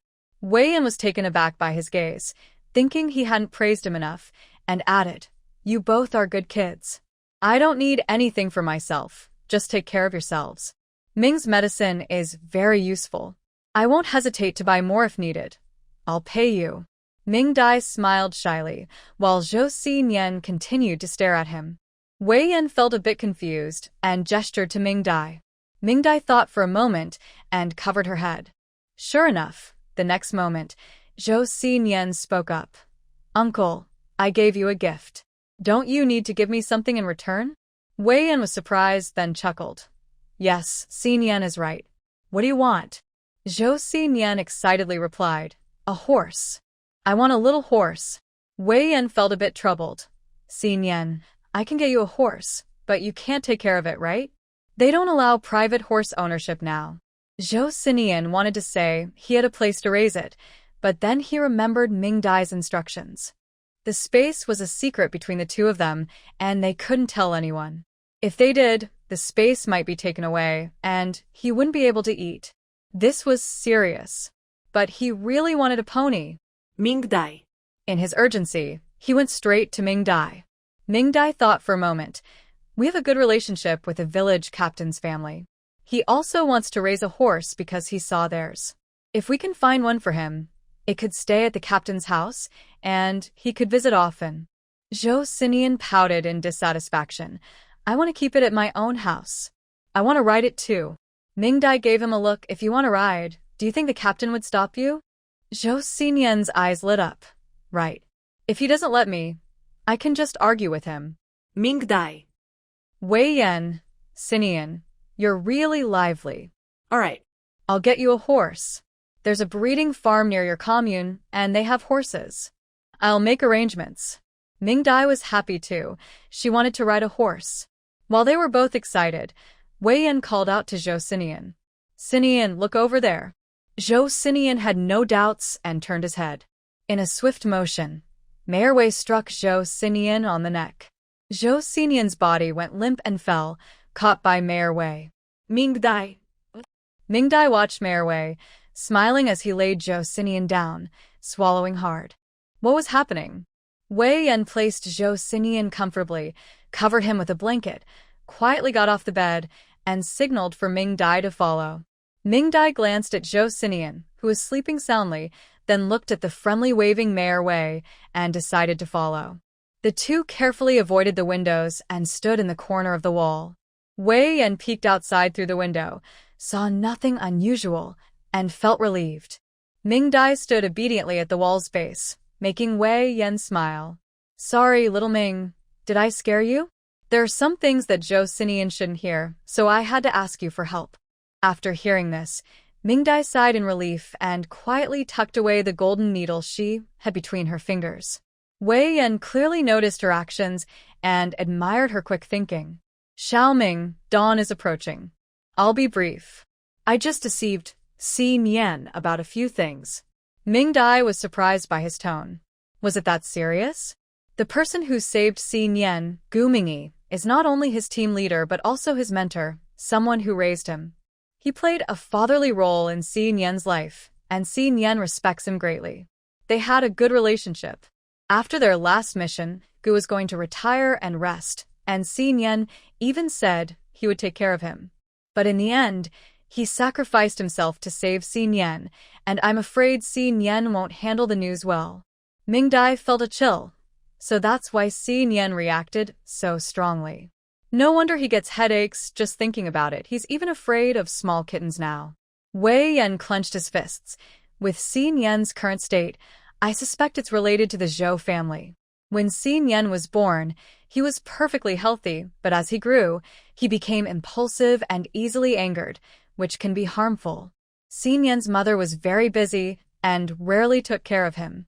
By the time she noticed something was wrong, it was too late. Doctors suspected it was a congenital mental illness, but Jingyi didn't believe it and took him everywhere for treatment. At that time, I was still in Heisheng province and could only help find doctors but couldn't go in person. One day, Jingyi brought Si Nian to me, asking for help to recommend him for a special talent selection at the base. I don't know how she found out about the base, and I advised her that once Si Nian got involved, they would have fewer chances to meet. But Jingyi insisted. Looking back, she must have sensed something wrong with the Zhou family and wanted to send Si Nian away. Mingdai asked curiously, then why not send Si Nian to the Bai family? It's normal for a grandfather to look after his grandson. Wei Yan sighed. This is the second thing I kept from Si Nian. His grandfather's situation was very serious at that time. The whole family was under quarantine and investigation. Jingyi was affected by it too, and there was no way to arrange for Si Nian to stay with the Bai family. The only person she could trust was me, but I was often on missions and couldn't take care of a child.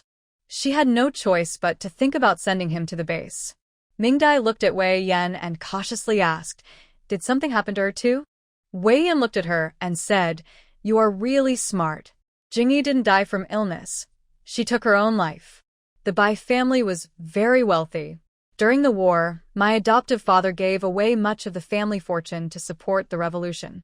Later, Si Nian's grandfather, Zhou Shuai, was almost killed in a bombing, and it was my adoptive father who paid a high price for penicillin to save him. The Zhou family wanted to repay my adoptive father's life-saving kindness and began to protect the Bai family during the chaos of war. Gradually, the two families became familiar with each other. Later, Zhou Shuai proposed to marry Jingyi to strengthen the relationship between the families. My adoptive father, who only knew how to paint and was very open-minded and romantic, did not agree blindly but asked for Jingyi's opinion and arranged for them to meet. Wei Yan clenched his teeth and continued, Zhou Chongming is very good at disguising himself, and Jingyi is pure-hearted, focused only on her studies and research. Given the turmoil of the time, marrying into the Zhou family was beneficial for both sides, so she agreed.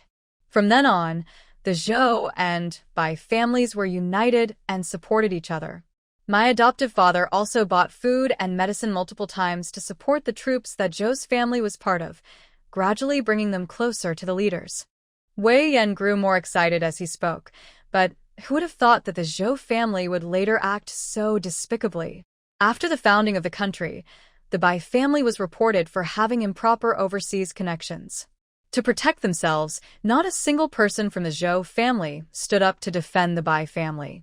The Bai family's connections during that special period were clearly to purchase medicine to support the revolution, and the Zhou family benefited greatly from it. They knew everything. If the Zhou family had come forward to testify, my adoptive father would have had no problems, but they chose to remain silent. Wei Yan calmed down and continued. The accusation was too serious. Seeing that my adoptive father might really be executed, Jingyi went to plead with Zhou Chongming, Xin Yan's biological father, but he directly left the capital and Zhou Xuehai wouldn't even see her. Wei Yan took a deep breath. To save my adoptive father, Jingyi took a gun and shot herself in front of the military district gate, forcing Zhou Xuehai to come forward and testify for the Bai family. Mingdai was shocked to learn that Xin Yan's mother had left in such a tragic way. Wei Yan's dry voice continued. In the end, the Bai family still faced exile. My adoptive father learned of his daughter's suicide and believed he had caused Jingyi's death, driving him to madness. Xin Yan's uncle also got into a conflict due to his sister's death and had his leg broken. He was sent away with his adoptive father. When I arrived in the capital, I could only help them relocate to the Black Province. At that time, Xin Yan was still training at the base, and no one dared to tell him. Later, I lied to him that his parents had divorced, that his mother and uncle were involved in a closed project, and that his grandfather and little uncle had gone away to study. Xin Yan held a grudge against his mother for a long time because of this. I never dared to let him return to the capital, and I warned the Zhou family not to look for Xin Yan. The Zhou family felt guilty and hadn't shown up for many years. If Xin Yan hadn't been so seriously injured, I wouldn't have brought him back to the capital. Mingdai boldly guessed. Did someone tell Xin Yan about his mother's situation? Wei Yan weakly nodded. During questioning, someone suddenly mentioned this, and Xin Yan completely lost control. I had another reason for taking him to the countryside. He had sneaked out of the hospital and barged into the Zhou family, almost harming Zhou Chongming. He paused. Not long after Jingyi died, Zhou Chongming remarried. That woman brought a boy into the marriage who supposedly looks a lot like Zhou Chongming and is 2 years older than Xin Yan. Mingdai gasped. Wei Yan shook his head helplessly. Although I wanted to take action against the Zhou family, I couldn't risk Xin Yan's life. Plus, too many people were causing trouble, so I had no choice but to arrange for Xin Yan to stay at the Hongqi commune. I never expected that this would lead to more problems. Those people are truly insane. Mingdai asked, who are those people? Why are they fixated on Zhou Xin Yan? I still haven't figured out who they are. They are too well hidden. The reason might be related to some documents that Xin Yan hid. They want to see if Xin Yan will remember where those documents are and retrieve them, which is also why they don't want me to get close to him. Mingdai realized. Joseian Yan said he felt like someone was watching him in every village. Wei Yan nodded with a cold laugh. They dare to watch me because they think I'm still in a position of power and won't act easily. Xin Yan doesn't care about that. If he sees something he doesn't like, he will act. So far, no one in the Black Province has dared to offend me. You don't need to worry. Your background check shows no problems. With me here, they won't dare to harm an ordinary person. Mingdai looked at him with bright eyes, thinking, I've got a golden opportunity. Wei Yan felt a bit awkward looking at Mingdai, but things are complicated behind the scenes. My team and I have been looking for 3 years, and only know that 3 groups are watching the movements in the Black Province. We haven't figured out who they are, so I can't bring Xin Yan back yet. I need to ask you to keep an eye on him a bit longer. Mingdai waved her hand. That's fine. We get along well. Wei Yan smiled and nodded, then turned to the corner, moved around a bit, took out a box, opened it, and handed something to Mingdai. Mingdai instinctively took it, glanced at it, and almost dropped it. Wei uncle, why are you giving me this? Wei Yan handed her the box as well. Keep this for Xin Yan. Just in case something happens, it can help protect you both, but don't let him play with it. Mingdai held the hot potato in her hands, silently screaming. Is this something you can just give away? Outside, there was already a hint of light, and she could hear people moving around. Wei Yan glanced at the person still deep in sleep on the bed and said, "Wait here until 9 o'clock before going out. Be careful not to be seen by others. Xin Yan, I won't say goodbye to him, but please tell him that uncle is very happy to see him."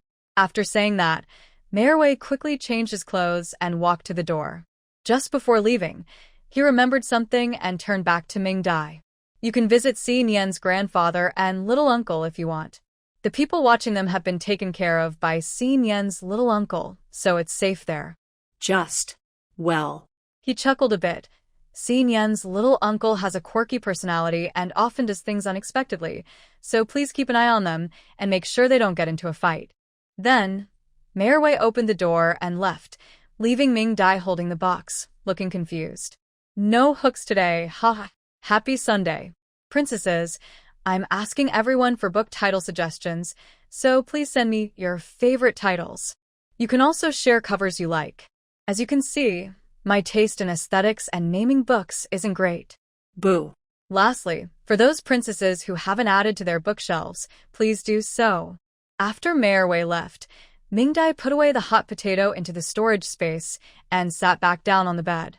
The information she received was shocking, leaving her feeling a bit dazed. Looking at Joseian, who was quietly asleep on the bed, Mingdai sighed, understanding why Mayor Wei wanted to keep things from him. Even though she had only spent the last 6 months with Joseian, she could tell he valued emotions deeply. If you give him a little stream, he will return a whole ocean. Hearing this again would probably drive Joseian crazy, right?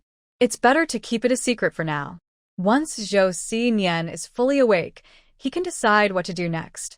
Mingdai didn't wait outside but took Joseian to the space and went back to catch up on some sleep.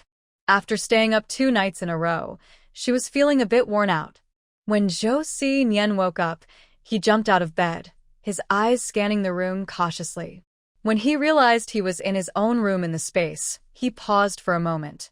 Then he noticed the pain and discomfort at the back of his neck. He frowned and rubbed his neck. "Uncle Wei hit me." He went out to find Mingdai to complain but noticed she wasn't in the living room and the upstairs was quiet, indicating she hadn't woken up yet. Little Mimi saw Joseian come out and approached him, wanting to snuggle. Joseian politely declined and went to the kitchen. When Mingdai woke up and saw Joseian already finished with breakfast, sitting in the living room in a daze, little Mimi was lying by the floor-to-ceiling window, soaking up the sun and licking her fur, her little belly round, likely from being fed by Joseian. Seeing Mingdai come down, Joseian immediately stood up to complain, "Mingdai, Uncle Wei hit me." Mingdai looked at his neck. There didn't seem to be any issues. Mayor Wei had been careful. "You hit him last time too, right? 1 hit each. That's fair." Joseian sat down at the dining table with her, frowning, feeling that something about that statement was off. Joseian probably wanted dumplings. Mingdai had prepared spinach and egg dumplings and thoughtfully set out a dish of vinegar. "Mingdai, did Uncle Wei leave? Why did you bring me in here?" Mingdai swallowed her dumpling and nodded. He had something to do and left early. "He said we should go out at 9, so I brought you in here to catch up on some sleep." Joseian stared at her blankly. "Oh." Mingdai didn't say anything else and focused on her meal. Just as Mingdai was finishing up, Joseian suddenly spoke. "Mingdai, I don't have a mom anymore." Mingdai paused and looked at Joseian. "I don't have a mom either." Joseian looked a bit sad as he said, "I wanted to share my mom with you, but now that I don't have her, I can't." Mingdai was surprised by his words. Seeing the sadness in his eyes, she nodded. "Yeah, but you have your uncle. Uncle Wei can share with me." Joseian smiled, "Right. I can share Uncle Wei with you. Which part do you like better?" Wei Yan, who was in a meeting, suddenly felt a chill. "Is the weather changing again?" Mingdai replied, "It doesn't have to be so clear-cut. Didn't he say I could call him Uncle Wei too? That means he shares with me." Joseian nodded, "Okay." "Then Grandpa and the other 2 uncles can share with you too." Mingdai laughed at his generosity. "Thank you. You're really nice." Joseian grinned. "We're family." Mingdai took the opportunity to say, "Uncle Wei said we could go see Grandpa and the little uncle. They're working on the farm at Liaowang Mountain." We should ask if we can visit them. Joseian got excited. Really? When are we going? Will Grandpa and the little uncle not like me? I forgot them. Will they be mad? As Mingdai cleaned the table, she tried to answer him, but soon felt overwhelmed by his questions. Looking at the time, it was almost 9. Mingdai and Joseian got ready again. They were back to their familiar grandparent-grandchild duo. Joseian was too tall to blend in, so he pretended to hunch over like a grandpa. Joseian peeked around the corner, made sure no one was watching, and helped Mingdai jump over the wall. Soon, a pair of grandparent and grandchild walked out of the alley and blended into the crowd. Today they were heading back. Mingdai had asked about the train schedule when they got off, so they still had time to explore a bit more. They decided not to go to the black market since there was too much commotion yesterday. Mingdai planned to go with Joseian to the recycling station to take a look. After asking for the address, the two of them nervously made their way there. The recycling station in Song City is much larger than those in the county and commune, and it has more valuable items. Especially since there was a batch of cultural relics sent from various counties that were meant to be destroyed. Mingdai was so excited she could cry. The staff there were used to it. Many people had already come in the morning to look around, secretly slipping them a few items. As long as they didn't go overboard, the staff didn't mind. What they found depended on their own skills. However, people nowadays are not foolish. Things like gold and gems that could be recognized at a glance had already been taken away and never made it to the recycling station. What was left were mostly books, paintings, and a pile of ceramic jars and scrap metal. Mingdai didn't mind. The treasure hunting feature was activated. Wow. She found 2 pieces of blue and white porcelain, a rare pair, in excellent condition. There was a box of Ru porcelain from the Song dynasty, but unfortunately, it was all broken pieces. Still, it had great collectible value. The remaining ancient books were stacked in boxes. Although over 90% were fakes, Mingdai wasn't worried. With the treasure hunting feature on, she would keep the real ones and leave the fakes behind. The staff mentioned that all of this would be taken away and burned tomorrow, and they didn't know exactly how much there was, just that it was roughly the same. In the end, Mingdai also collected all the textbooks and children's books. There were quite a few pieces of furniture on site that caught her eye, especially a set of rosewood furniture clearly taken from someone's home and discarded by those who didn't recognize its value. However, the furniture was too bulky for her to take all of it, so she chose a few decorative pieces she liked.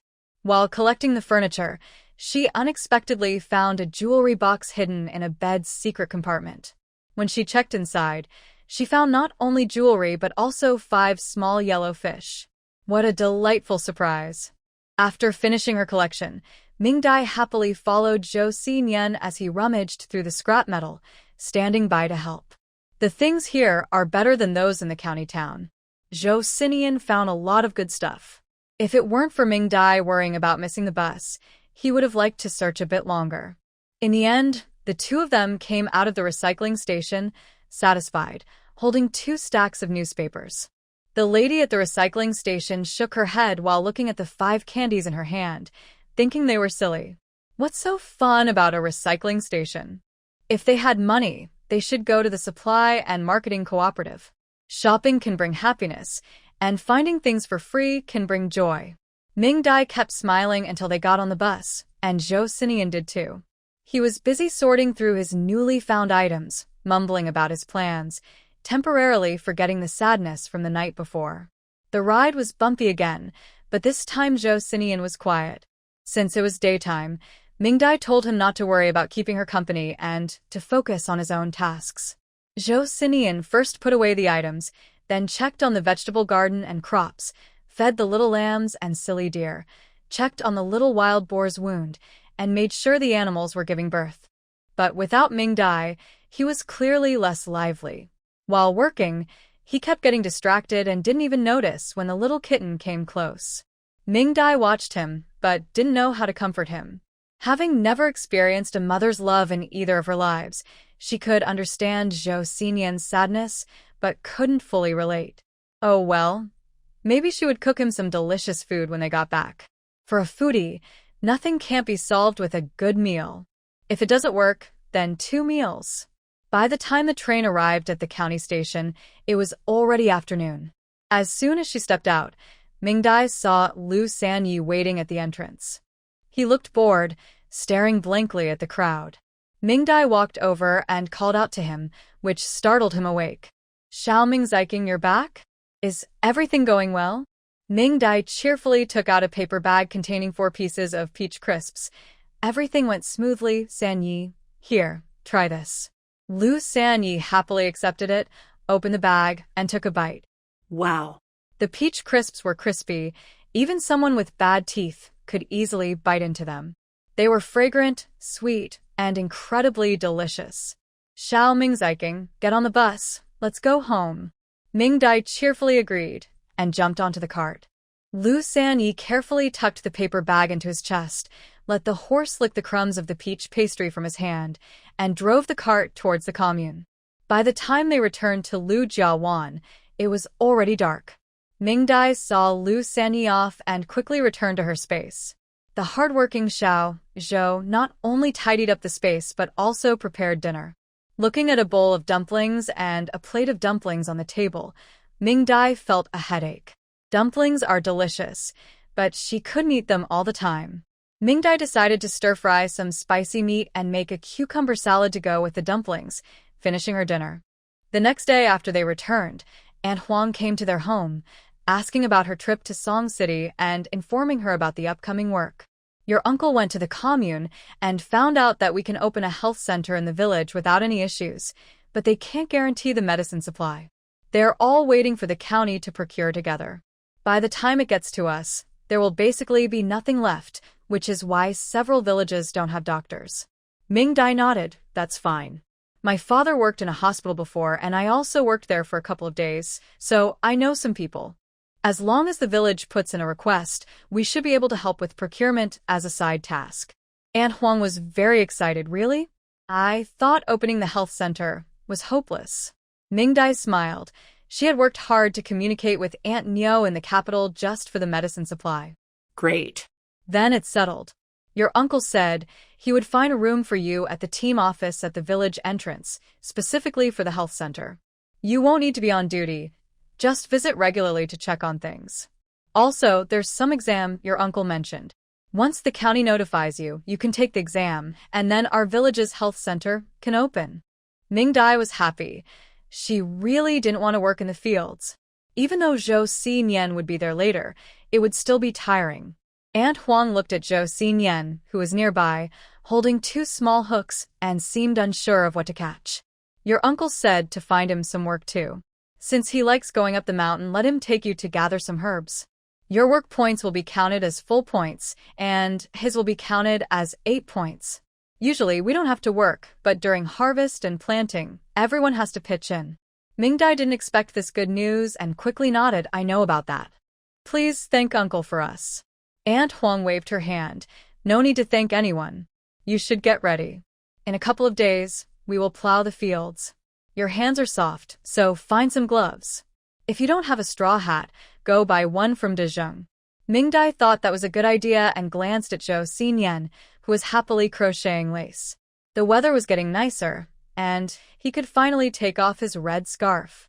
Joseian was enjoying himself, unaware that his beloved red scarf would soon be out of season. After Aunt Huang left, Mingdai took Joseian to find his good friend Lu Dezheng to buy a straw hat. When they arrived at Lu Dezheng's house, they found him setting out baskets and other items, filling the yard. After hearing their purpose, Lu Dezheng took them to the storage room. Joseian watched as Lu Dezheng struggled to move something on the ground with both hands, lifting him by the back of his neck to help him up. Mingdai was startled and wanted him to put Lu Dezheng down, as it seemed rude. Meanwhile, Lu Dezheng was already thanking Joseian. "My brother Xinyan is so helpful. This makes it much easier. Let's go to the backyard. The hats are in the storage room there." Mingdai thought as long as he was happy.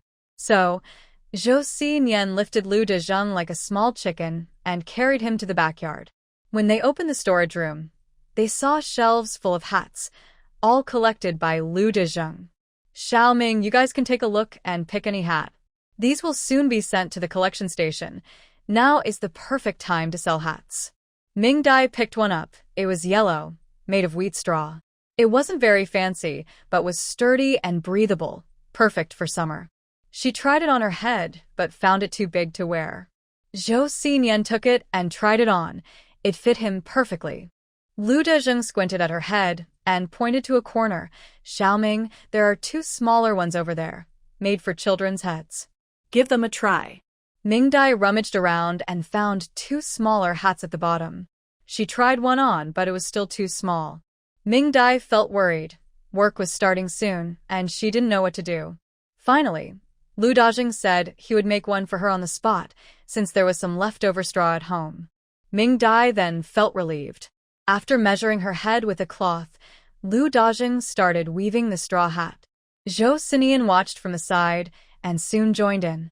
Mingdai had to visit Aunt Wong, and when she asked for his opinion, Joseian decided to stay and watch Lu Dezheng make the hat. This was fine. Mingdai brought Joseian along because she didn't want him to stay home with nothing to do and overthink things. She glanced at the 2 of them discussing how to innovate the hat design, gave a brief instruction, and headed towards the team leader's house. When she arrived at Aunt Huang's house, she found Lu Dezhu there, and the family was busy tilling the backyard to plant vegetables. Team leader, we need to ask the village to make a few cabinets for storing medicinal herbs. Lu Dezhu put down his shovel. No problem, we have plenty of wood in the warehouse. My brothers and I can make them when we have time. Is there anything else you need? We can do it all together. Mingdai thought for a moment. Let's prepare 2 single beds, a consultation table, and a few chairs. We don't need anything else. Lu Dezhu nodded. Got it, I'll make them for you in the next few days. By the way, Xiaoming, did the youth center assign you any land? Mingdai shook her head. No. Lu Dezhu snorted. I knew those lazy ones wouldn't do anything this year. Do you want to choose a piece of land, clear it, and let it dry out? It would be good for you to grow some vegetables. Of course, she wanted that. Mingdai nodded. All right, I'll come back tomorrow. Lu Dezhu agreed. Okay, after breakfast tomorrow we'll go. By the way, Xiaoming, when I went to the commune, I saw Wong Defa returning. He seemed a bit off, not quite normal. If you go to the commune or anywhere, take Zhou with you, and don't go alone. Mingdai raised an eyebrow. Was he back from the doctor? Got it, uncle. Don't worry. When she returned home, she found Joseian was not back yet, so Mingdai went into her space to get busy, planning to find some clothes for Joseian to wear when he started working in a few days. Earlier, outside the space, Joseian had been wearing an old cotton jacket that Mingdai gave him. He looked fairly normal, except for the bright headscarf and sweater, which made him stand out a bit compared to most men in Lijiaban. But inside the space, it was hard to explain. Mingdai didn't understand how he managed to dig out so many red and floral clothes among the black, white, and gray outfits on the shelves, especially a pair of red pants. If it weren't for Mingdai's strict orders, he would wear them every day. He also had his own style of matching clothes, making everything as eye-catching as possible. Mingdai didn't dare to open his wardrobe. To prevent Joseian from wearing his flashy outfits, Mingdai put together a few outfits for him and placed them in the wardrobe. Before dinner, Joseian returned with his big backpack. During dinner, Mingdai asked about the progress of her hat. Joseian mysteriously said it wasn't finished yet, but he would have it ready for her before work. Mingdai didn't think much of it, assuming he just hadn't woven it properly, so she changed the topic to discuss their plans for clearing the land tomorrow. When she got the hat before work, she realized she had been too trusting of Joseian. The next morning, after breakfast, the 2 went to the team leader's house. His family had already finished eating, while others were still working in the backyard. Lu Dezhu was in the front yard cleaning the stable with Lu Laifu. As Mingdai and Joseian entered, a cheerful neigh came from the stable. The horse, yay! The 2-legged creature bringing me sweet fruits is here. Come on. Come on. My tail is ready. Mingdai looked at the overly excited horse in the stable, feeling a bit confused. After calling out, It suddenly spun around 180 degrees, sticking its rear out of the stable and wildly waving its tail, behaving quite strangely. Mingdai recalled the veterinary books in her mind, but found no matching symptoms. "Hey, little Ming, you all wait a moment. We need to take the horse manure to the backyard first." Mingdai nodded and stood outside with Joseian to watch. The horse, not getting any response, turned to look at Joseian, blinking its eyes and lightly tapping its hooves to get his attention. Unfortunately, Joseian was focused on the lace in his hands and didn't even glance at it. Mingdai looked at the anxious horse with its eyes twitching and suddenly realized something. Spring had arrived, and the horse was getting restless. But this horse didn't seem very smart. None of the people around looked like they could spark any romance with it. Amid Mingdai's misunderstanding and the horse's disappointment, the team leader took the two of them to the youth group's private plot. The private plot had been approved early in the morning. Since the new youth had not yet arrived, the older youth had already cleared the land and planted crops. Before they reached the private plot, a bad smell hit them. Joseian skillfully took off his scarf to cover his mouth and nose and pulled out another one from his basket, handing it to Mingdai. Mingdai politely declined and covered her nose as she followed the team leader. People were already busy in the field. When they saw the three of them approaching, they quickly greeted them. "Team leader, you're here." The speaker was Fong Mingyang, who was standing at the edge of the field with a load, likely adding fertilizer. In the field, Chen Hong and Zhou Gui Ping were spreading manure, while other older youth were digging. Lu Dezhu smiled at him. "Fong, I brought Xiaoming and Zhou here to choose a private plot." Fong Mingyang paused at this and forced a smile. "Hee, it's my fault as the team leader for not informing the new youth about this." Lu Dezhu waved his hand. "It's fine, you keep busy. I can handle it." Fong Mingyang's expression worsened. A small team leader at a youth group was busier than the village's team leader. What was he so busy with? That was hard to say. Watching the three of them walk away, Fong Mingyang regretted it. He shouldn't have thought he could use the private plot to control Mingdai. Lu Dezhu was quite pleased with Fong Mingyang's awkwardness. He thought he could be clever, but I won't fall for that. Every year, he used the private plot to manipulate the new youth. In the past, he didn't care, but this year, he wanted to trick Xiaoming. What was he thinking? With such a small mind, he could only scheme over trivial matters. What a waste. After passing 4 or 5 private plots, Lu Dezhu stopped and pointed to a piece of land across the small river, saying to Mingdai, "Xiaoming, you don't need to get involved with them. I think you should choose this piece. It's good for watering." Mingdai looked around and confirmed that the area near the river was indeed flat and didn't need much work. They could just clear away some grass and stones before starting to dig. "All right, let's go with this piece," she said. Lu Dezhu nodded. "Okay, you all can start cleaning up.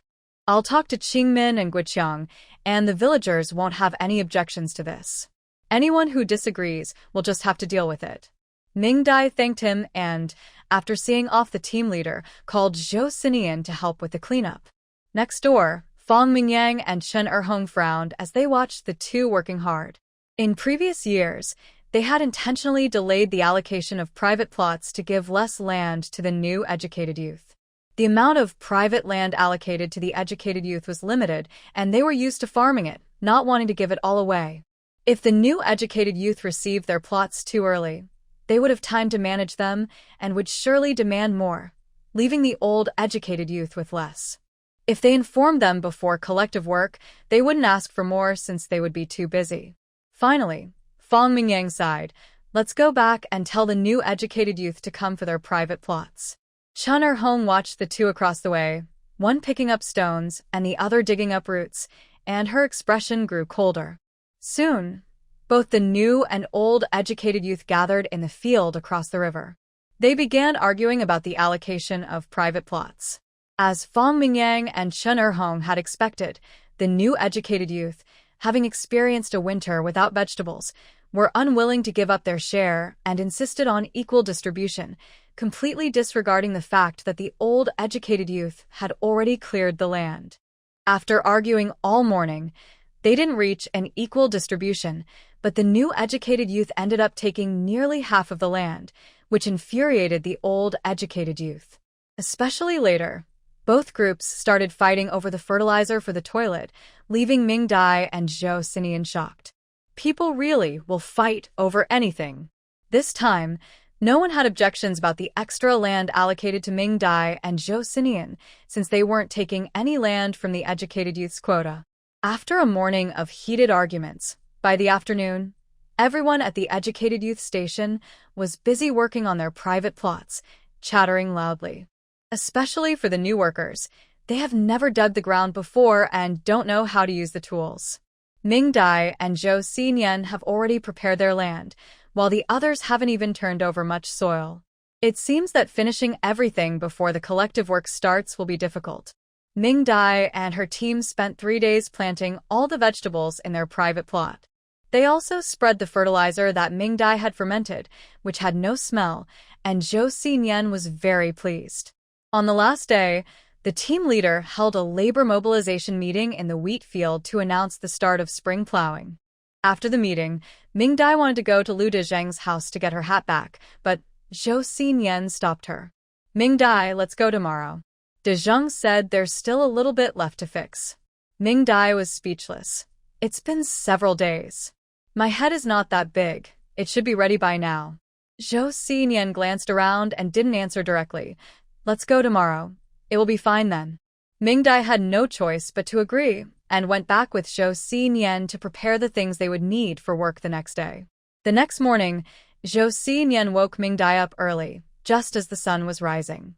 Mingdai checked the time. It was not even 6 o'clock. I want to sleep." She hated waking up early. Feeling grumpy about getting up, she went downstairs and saw Joseian happily moving around in the kitchen, and she truly admired him. "Mingdai, "Hurry up. After breakfast, we need to go to Dezheng's house to get the hat." Mingdai sighed and sat down at the table. To prepare for work, Mingdai and Joseian had made a lot of food in advance and stored it in the pantry for easy access. There were eggs, fried dough sticks, and buns, along with the soy milk and spicy soup Mingdai had stored, making it very convenient. After breakfast, Mingdai felt much better, and the two of them stepped out into the morning mist, heading towards Lu Dezheng's house. When they arrived, Lu Dezheng had just woken up and was yawning at the door. "Dezheng, we're here. Is the hat ready?" Lu Dezheng swallowed his yawn. Yes, it's on the bed. You can go get it." Joseian went inside without hesitation and soon came out with 2 items. Mingdai looked at what he was holding, her eyes wide open. "Joseian, what is this?" Joseian had no idea about Mingdai's breakdown. He held up a straw hat, showing it off to her from all angles. "Mingdai, look. This is yours. And this is mine. Isn't it nice? I worked with Dezheng for a long time to make these." Mingdai could only stare at the 2 hats in his hands, speechless. "No. It shouldn't be called 2 hats. It should be called 2 gardens." You could tell they really put effort into it. The hats were covered with layers of cotton thread shaped into various flowers, big and small, all crowded together.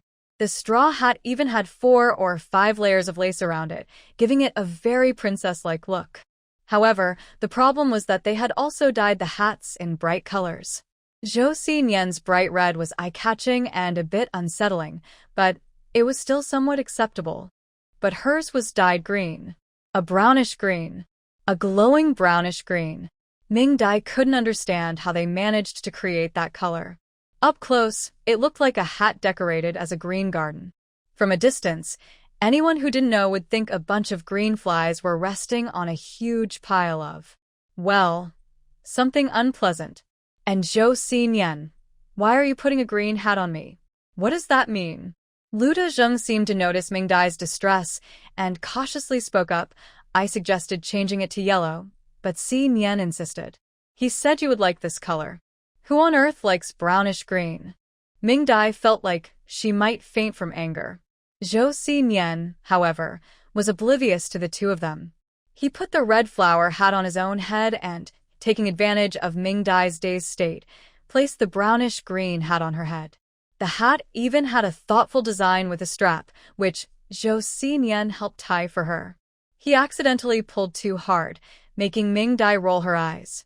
He looked at the bow he tied with great satisfaction and quickly made one for himself, pulling Mingdai over to the water tank. Mingdai was nearly brought to tears by the sight of the two of them in the water, but Joseian kept pulling her around, admiring their reflections. Mingdai, look. Doesn't it look great? Mingdai was really crying. It looks terrible. Joseian frowned. Good kids don't use bad language. Ugh. Mingdai. I learned that from Sister Wong. There's no escaping it. Joseian was unhappy after Mingdai rejected his design and turned to Lu Dezheng for support. Dezheng, do you think we look good? Lu Dezheng, feeling the weight of Mingdai's glare, reluctantly replied, "It looks pretty good." Mingdai thought, "Doesn't your conscience hurt?" Joseian then shared a moment of understanding with Lu Dezheng. "You really get me." Mingdai was completely speechless and exhausted, wishing for it all to end. As the two were bickering, the work bell rang at the village entrance. Mingdai insisted on taking off the hat and went to Lu Dezheng's warehouse to find 2 new hats. She would rather wear a large straw hat than go out with a hat that looked like, especially with green flies on it. Yuck. Joseian, however, refused to change. "I want to wear this. You won't let me wear a red scarf, and now you won't let me wear a red hat?" Mingdai was furious. "Then keep wearing the red scarf." Joseian pouted. "I'm not stupid. Only fools wear scarves now. It's too hot. You really shouldn't be clever at the wrong times." In the end, Lu Dezheng came up with a solution, shaping his red scarf into a red peony flower and sewing it onto a yellow straw hat. Joseian reluctantly agreed to swap his red hat. "Add 2 floral ties." Lu Dezheng quickly arranged it, and Mingdai's face turned completely dark. Finally, the two of them ran to avoid being late. It was almost 7 o'clock, and most of the villagers had gathered at the village entrance. When Joseian and Mingdai arrived, they instantly attracted everyone's attention, and people were pointing and discussing the red peony on Joseian's hat. Mingdai was extremely relieved that she insisted on passing on those 2 terrible hats. Just one peony had sparked so much discussion. If they had worn those 2 awful hats, they wouldn't have been able to do anything all day, just being the center of attention, and they might be remembered for a lifetime. Seeing everyone so focused on his hat, Joseian's gloomy mood finally brightened a bit. The little brothers in red scarves gathered again to discuss with the elder brother, and they all decided to ask their families to sew a flower when they got home. Some young women were also quite interested. You wouldn't believe it, but when the crazy guy wore it, it actually looked pretty good, more handsome than a new bride. Joseian, wearing a red peony straw hat, led the trend of new straw hats in Lijiawan, changing Mingdai's perception. Because of this, Lu Dezheng's straw hats sold well, without even leaving the village. At that moment, Mingdai was very glad that her small head allowed her to wear a big straw hat that covered her face completely. What a show-off Joseian was. It was really embarrassing. After the hat incident, spring plowing officially began. Now, the main focus was on dry land, planting spring wheat, corn, soybeans, peanuts, and potatoes. The rice fields would have to wait a bit longer to be prepared. When they arrived at the fields, Mingdai was once again amazed by the vastness of the land in the Black Province. Last year, harvesting cabbage and pulling radishes had already overwhelmed her, and now the empty land looked even more daunting. It seemed to stretch all the way to the sky. Aunt Wong was still working with Mingdai and laughed at her complaints. In the past, we had to work hard by hand, and each village would raise a few cows to help, but it didn't make much difference. We mostly relied on manual labor.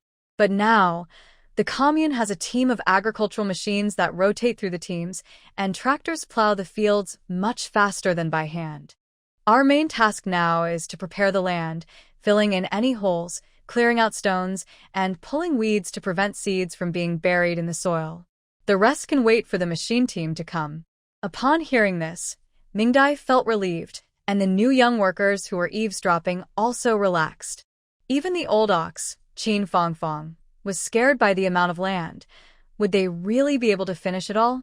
With the workload not too heavy, The new young workers felt at ease and learned from the experienced villagers. Mingdai and Joseian worked behind Aunt Wong, learning as they went, and quickly mastered the skills. Later, she and Joseian teamed up to level the ground, filling in the holes while others followed behind to pick up stones and remove weeds. Their teamwork was much faster than the other groups. Before noon, their group was able to head home for lunch. Amid everyone's envy, Mingdai took Joseian home. On the way, Joseian carefully protected his large basket, worried that Mingdai would throw away the straw hat inside. Mingdai didn't expect Joseian to be so stubborn. No matter what she said, he insisted on bringing the hat back. He argued that it was his hard work and wondered if he couldn't just wear it in the space. Mingdai was speechless, thinking he was only bothering her. With such a bright red hat, she felt a bit jealous, and her eyes were watering from the brightness. In the end, Joseian successfully kept his red straw hat, while Mingdai hid the green one in the storage space, and he couldn't find it after searching for a long time. The weather was getting warmer, and the dry fields in Lujiawan were almost ready, but the agricultural machinery team from the commune had not arrived yet, making Zhu a bit anxious. The three leaders of Lujiawan were having a meeting at the village committee, while Mingdai and Joseian were next door setting up the medical room. Zhu frowned and said, "What's going on this year?" I asked around, and the nearby villages have machines working in the fields. Why hasn't a single machine come to our village? Lu Guochang said while touching his pen, "Is it because our village is far away, and it's just not our turn yet?" Lu Qingmin shook his head. "No, it should have reached us by now. If we don't get any machines soon, our spring planting will be delayed." He thought for a moment, and then asked Lu Zhu, "Could it be that the agricultural team's meal requirements have increased, and we didn't know to mention it? Maybe they are reluctant to come here?"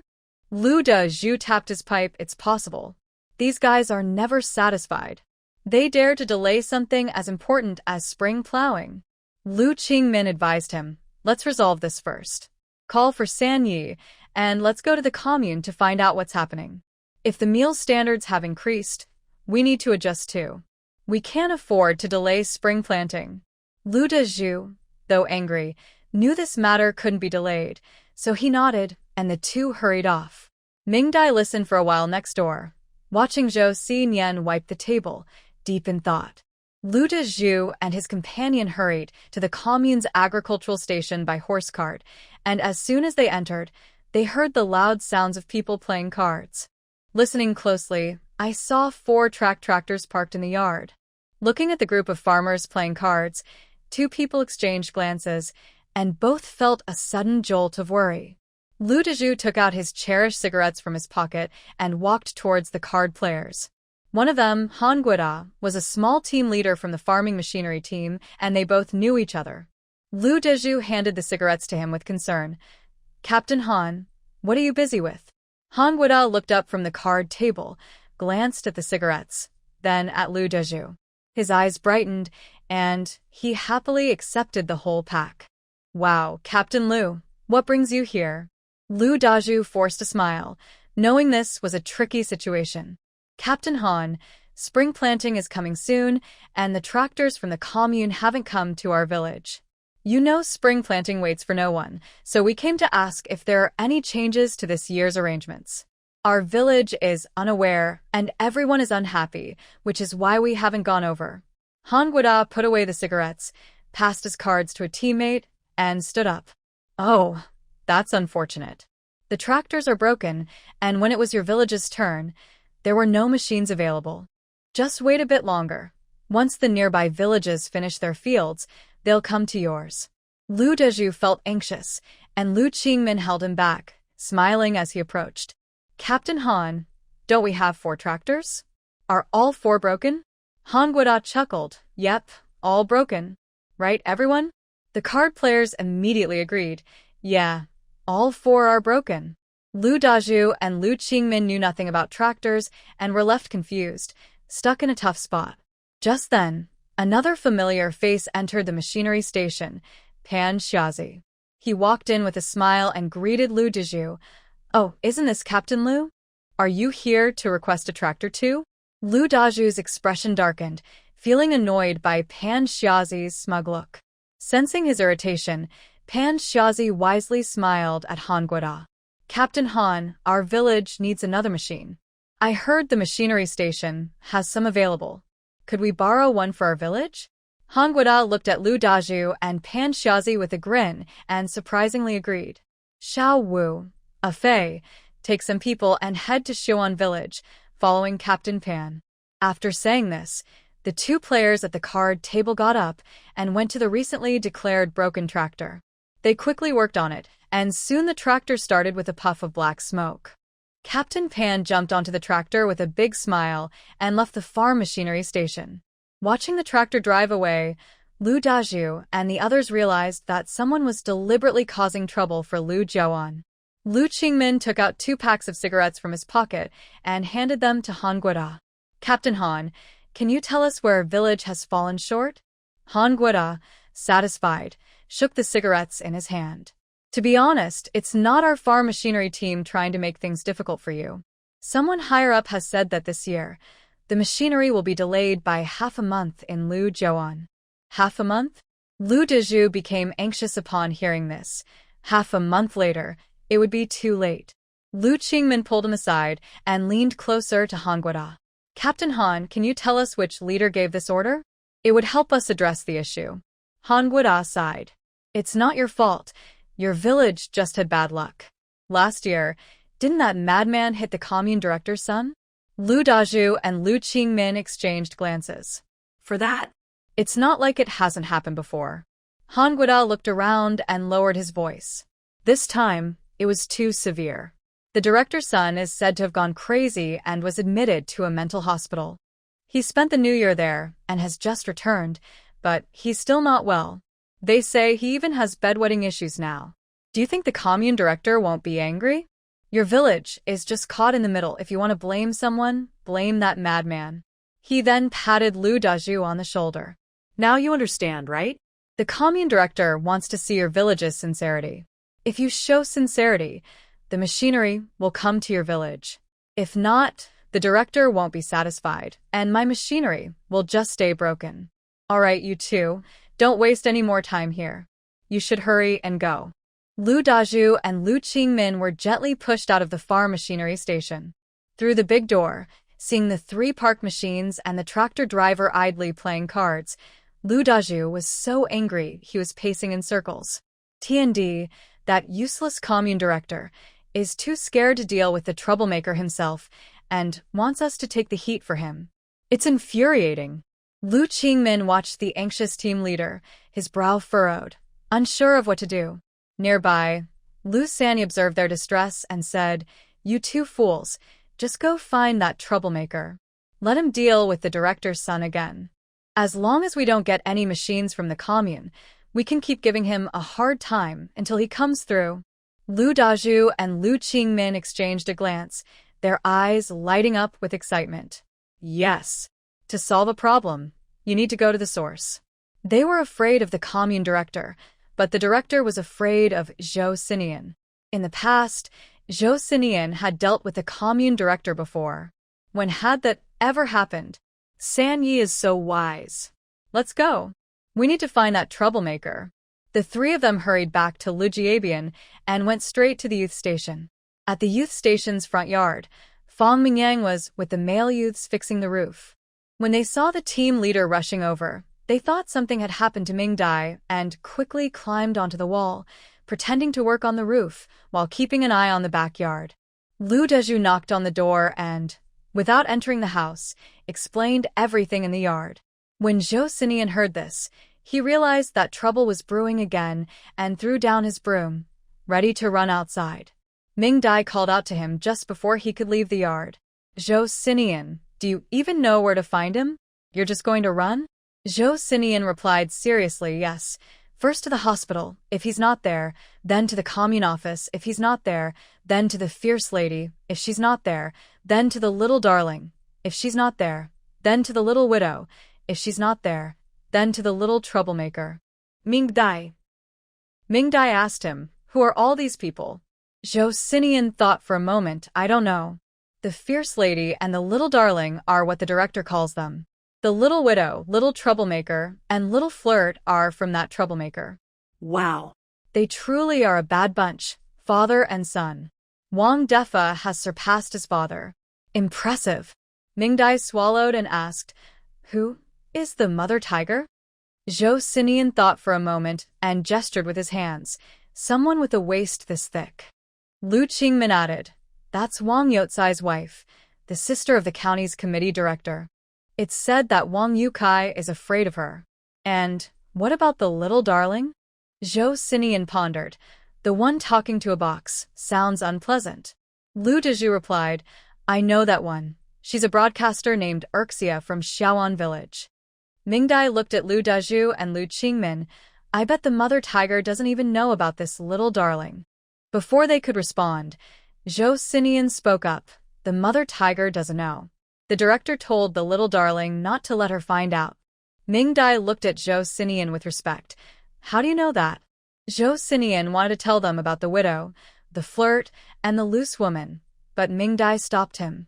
She discussed with Lu Dezhu that they should go to the commune to talk to the director and Wang Defa to try to get the machine back soon. After all, this situation was caused by them, and if they couldn't resolve it, they would be the villains of Lijiaban.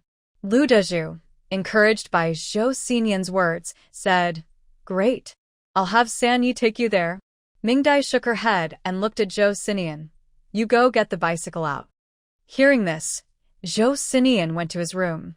Lu Dezhu and Lu Qingmin stared blankly as Joseian went back inside. He quickly brought out a somewhat old bicycle that looked secondhand. "Little Ming, when did you buy this?" "We had no idea." Mingdai smiled and shook her head. "It's not bought." Joseian put it together himself. "When we went to the county and commune, we brought back a lot of old bicycle parts from the scrapyard. Joseian can assemble them and just finished one. He hasn't even tried riding it yet." Joseian glanced at her. Knowing she was lying, he had ridden it many times in the space but didn't dare to argue and listened quietly. Lu Dezhu and Lu Qingmin stared in disbelief at Joseian and then at the bicycle, unable to believe that this was created by a madman. "All right, Captain, we have many places to go, and it's not convenient for San Yi to follow us. It's better not to confront the commune directly in Lijiabao. Let's first check the situation, and if it doesn't work out, we can come back and discuss it." Mingdai didn't agree right away to avoid any surprises. Lu Dezhu nodded. "Okay, let's go together. I'll get you a pass." Mingdai nodded, and the group went out, locking the door behind them as they headed toward the village committee. At the front yard of the youth station, people had gathered on the roof, staring blankly as the madman swung his long legs back, got on the bicycle, and lifted Mingdai onto the back seat with a wave of his hand. With a push of his feet, the bicycle glided straight out and quickly disappeared from sight. Wow. The madman has a bicycle. Wow. The madman can ride a bicycle. Wow. The madman can ride a bicycle with someone. Wow. The roof is collapsing. Ah! Everyone was so focused on the excitement that they completely forgot this was a thatched roof, which couldn't support so many people. Mingdai and Joseian, holding the pass from the captain, didn't stop at the bicycle and headed straight for the village exit, sparking a lot of chatter among the villagers. The captain understood the importance of spring plowing and wasn't sure if the young people could really get the machine. To minimize losses from spring plowing, he rang the bell at the village entrance, calling the villagers to work and start plowing the fields manually. The villagers mostly had no objections. Compared to working in the fields, they were more afraid of going hungry. However, the youth station was different. Their roof had collapsed, but no one was hurt, and they were busy clearing things out. The captain scolded them for being lazy and canceled their work points, hurrying the villagers to the fields. Meanwhile, Mingdai and Joseian sped along.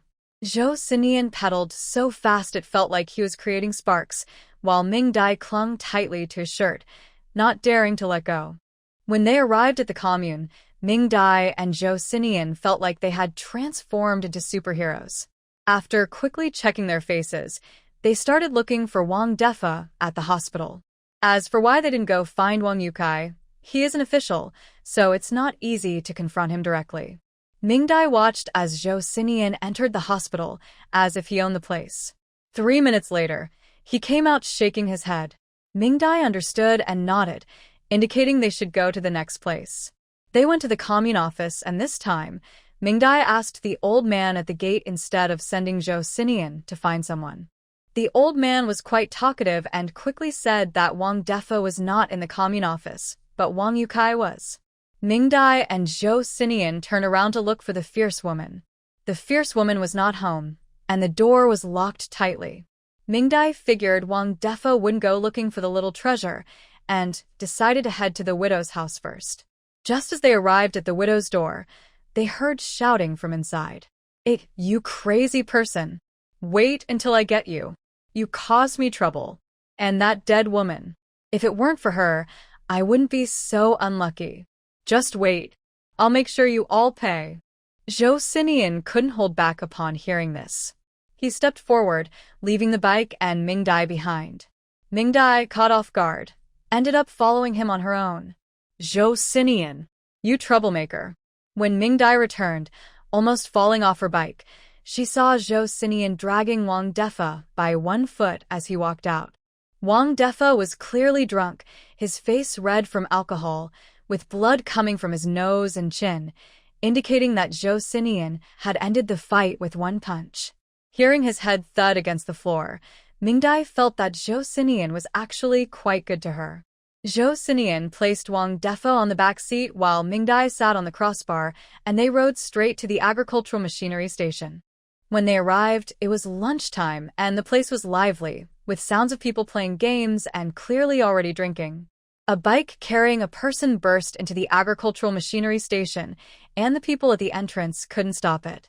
Hongguida, who was drinking, looked up impatiently.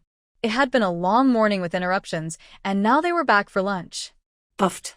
Cough, cough, cough. Just 1 glance, and he lost his composure. It was a madman. Joseian stood tall, carefully helping Mingdai down first, then sweeping his long legs back to get out of the car, also nudging Wang Defo, who was lying in the back seat, out as well. With a loud thud, the people at the farm machinery station shifted their gaze. Isn't that the son of the commune director? Even though he looked quite beaten up, those 2 big gold teeth were definitely from Wang Defo, who had just gotten dental work done. So fierce. The craziness was too intense. They were really scared. Following Mingdai's instructions, Joseian stepped on Wang Defo's leg and looked at the people across from him. With a loud, the people on the other side jumped in surprise. Drive. Everyone. To Lijiawan. Start plowing. Hurry up, whoever is last, get him. As soon as he finished speaking, the other side cleared out. Everyone rushed toward the tractor, and those who couldn't get a spot clung to it, unwilling to let go, completely filling it up. With a rumble, without needing any urging, the 3 machines started up at the same time. Mingdai watched with satisfaction. This speed was just right. Looking at Wang Defo on the ground, she said, "Take him along. His father will definitely come looking for him later." Joseian nodded, dragging Wang Defo to the first tractor, tossing him directly into someone's arms. "Hold him tight." That person nodded obediently. Mingdai smiled and stepped forward. "Please go ahead. We'll catch up soon." "See you in Lijiawan." Everyone nodded vigorously. They had a nod. The crazy guy was already glaring. Once the vehicle left, Joseian and Mingdai quickly ran toward the post office. After paying, they started making phone calls. After a few transfers, they successfully reached Uncle Wei's office line. Mingdai didn't waste time. While Joseian glared at the post office staff to prevent them from eavesdropping, she explained Wang Yotsai's situation, emphasizing the issues with the tiger mom and the little treasure. Uncle Wei agreed, saying they could do as they pleased, as long as they didn't go too far, since Wang Yukai and his son still had to go to labor reform. Satisfied, Mingdai hung up the phone and left the post office with Joseian chasing after the group of farm machinery. On the main road to Lijiawan, 3 tractors were puffing black smoke as they moved forward. Hongguida sat on the front tractor, turned around to look behind, and felt relieved to see no one following. It I've got a crazy person after me. What bad luck. The tractor driver next to him asked while driving, Captain, are we really going? Didn't Director Wong say we shouldn't go? Should we turn back? Han Guoda glared at him. If you're not afraid of getting hit, then go back. The driver immediately fell silent. Another younger member looked at Wong Defa, who was barely conscious in his arms, and asked the captain, what should we do? Captain? Han Guoda glanced at the director's son, who was already coughing up blood, feeling a headache coming on. What should we do? How should I know? He scratched his head in frustration. Dan, get out and go to the commune to find Director Wong. Tell him what happened. Remember, tell him we were forced by a crazy person to drive to Lijiaban, and his son was beaten by that crazy person and taken back to Lijiaban. Okay. Soon, someone jumped off the tractor and ran back the way they came. Han Guoda watched the person leave and felt a bit relieved. With his son beaten like that, Director Wong wouldn't just ignore it. He just needed to wait in Lijiaban. But he was overthinking. Before long, loud cries echoed from behind, so loud that they drowned out the sound of the 3 tractors. Han Guoda turned to see Dan, who had just run to the commune to deliver the message, now running back in tears, moving as if chased by wolves. Upon closer inspection, it was even worse than being chased by wolves. Joseian rode his bike with one hand while waving a branch with the other, urging Dan to run faster. If he slowed down, he would get a whack, making Dan cry out like a child. Seeing them getting closer, Han Guoda trembled and shouted, "Hurry! Go faster! Go faster!" And so, a strange scene unfolded on the road. The 3 tractors sped ahead, while behind them, a bicycle was racing forward, sparks flying, with a large man running desperately, crying loudly, as if his life depended on it.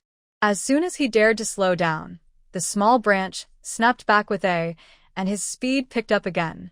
Finally, halfway through, Dan couldn't run anymore. He fell to the ground, crying loudly and feeling very wronged.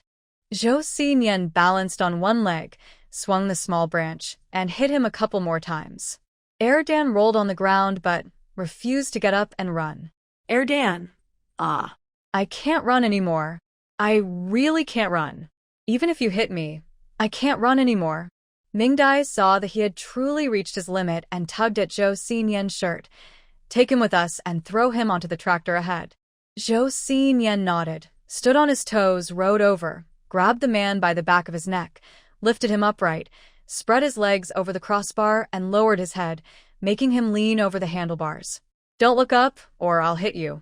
Poor Dan was stuck on the crossbar, his upper body leaning out over the front of the bike, balancing awkwardly with his chest against the handlebars. That wasn't even the worst part. Joseian rode quickly to catch up with the tractor, and the wind whipped against their faces while the bike bounced due to the uneven road. Dan gritted his teeth and cried. His lower body hurt so much. Finally, they caught up to the tractor. Joseian lifted him without slowing down, and the big man was thrown out, landing right on the tractor.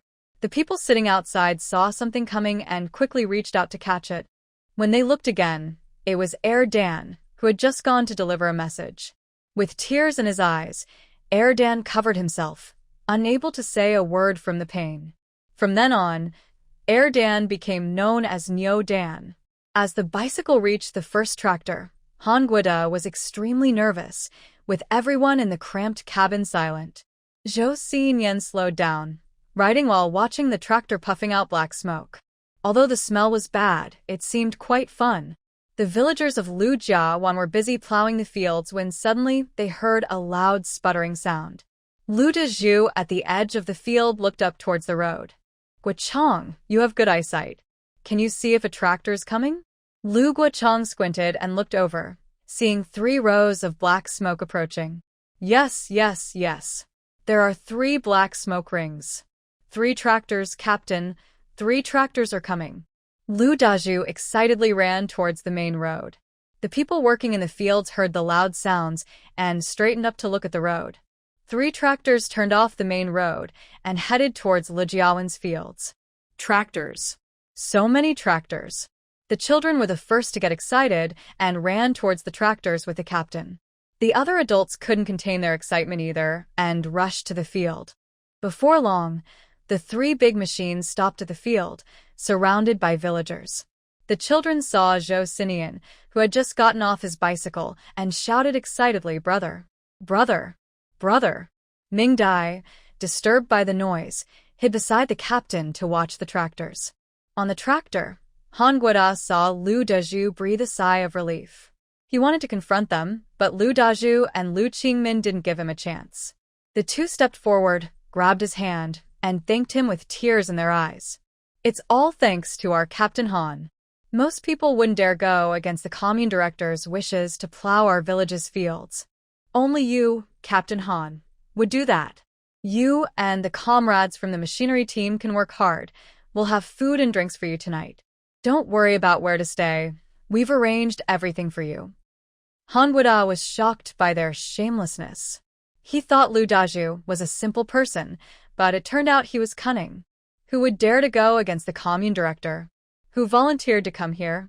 And they've arranged accommodations? Are they planning to keep us here until the work is done?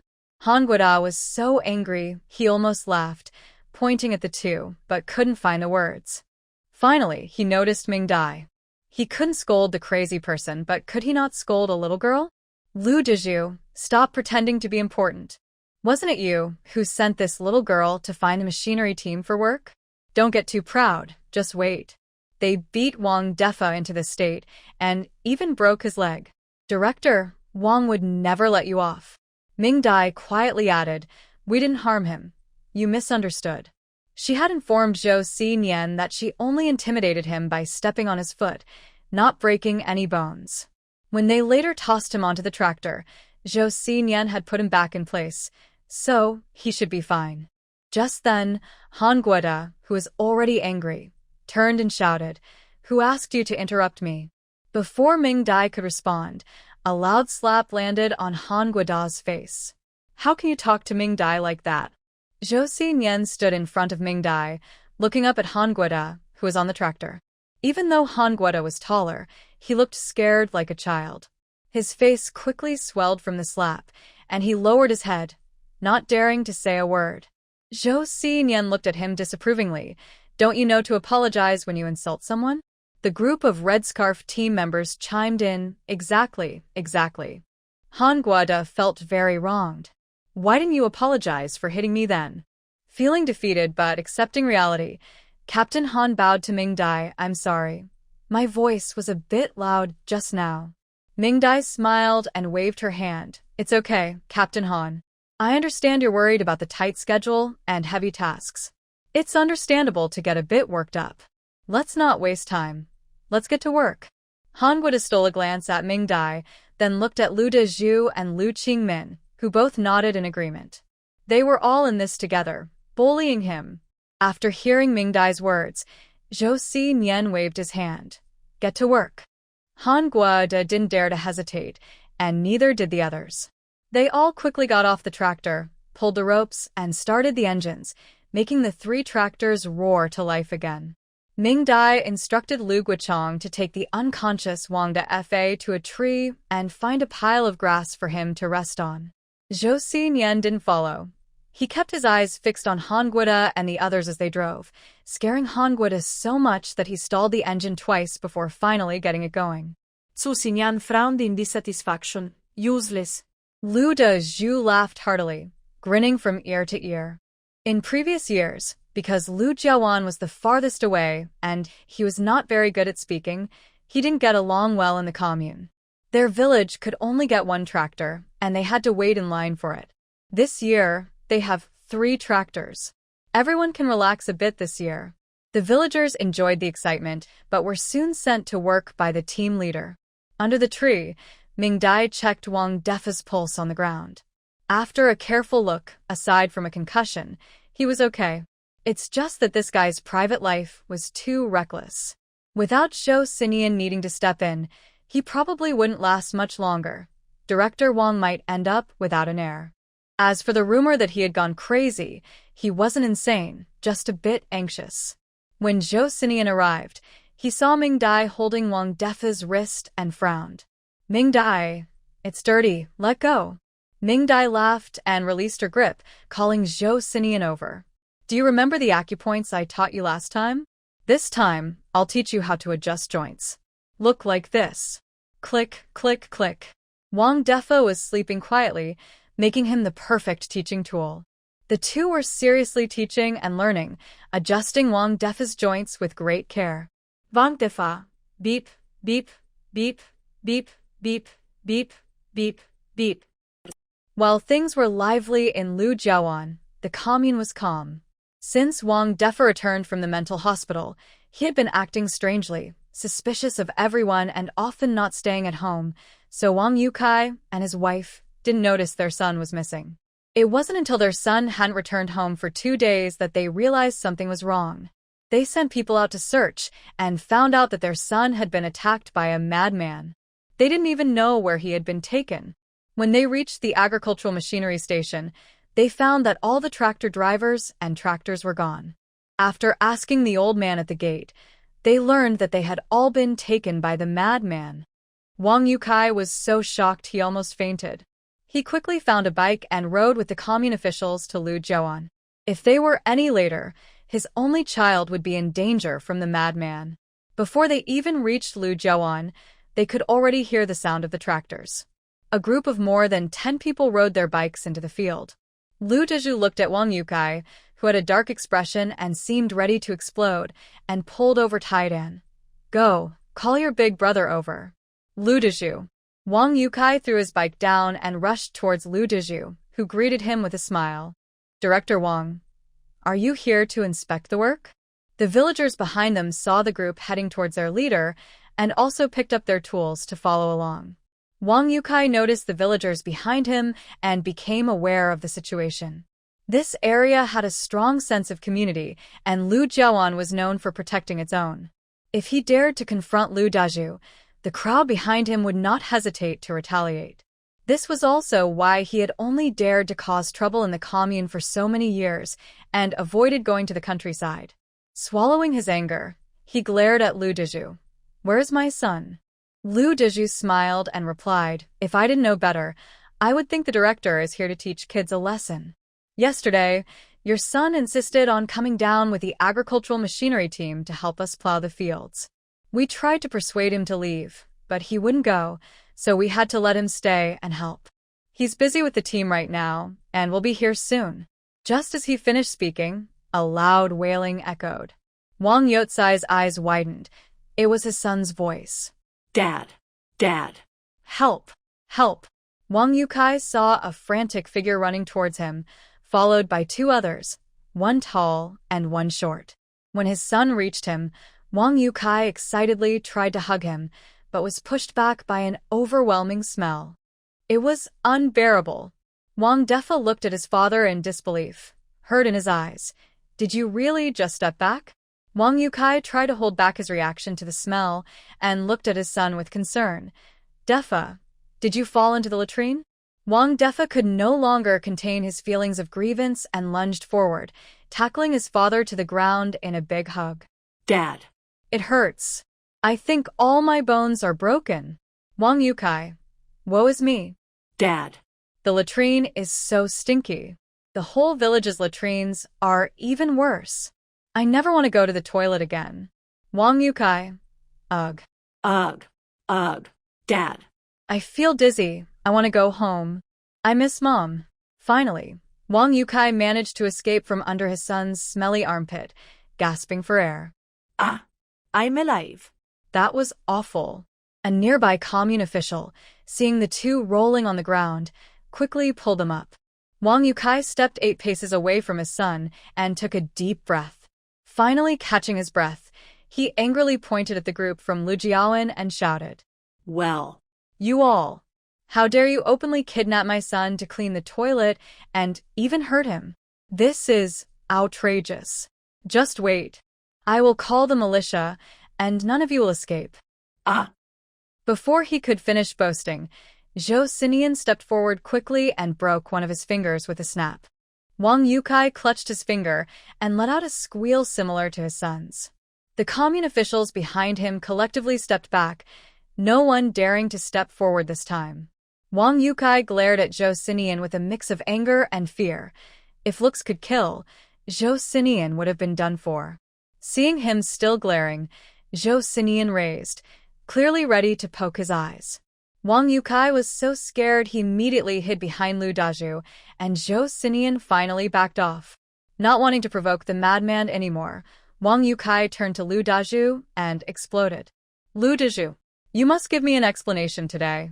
Your village's educated youth not only kidnapped my son, but also dared to hurt me. What do you want? Are you rebelling? Lu Daju looked at him helplessly. After all, he was a commune director. Could he at least save some face? And educated youth from their village? Aren't they the ones you forced on us? With a sorrowful face, Lu Daju replied, Director Wong, you finally understand what kind of life we have in our village. Just ask anyone here who hasn't been hurt by him. We are suffering too. How about you take him to the commune? Upon hearing this, the villagers around seemed to recall their own painful memories and began to discuss it deeply. When it comes to sad moments, many people have red eyes and wipe away their tears. They have it really tough. The most affected, Uncle Lu, opened his mouth to reveal his chipped front teeth. It seems I lost my teeth. Wang Yukai noticed something was wrong when he looked at Wang Defa, who was crying with his mouth open. Oh no, where are my son's big front teeth? Mingdai said that Joseian had taken them away. Wang Yukai took a deep breath.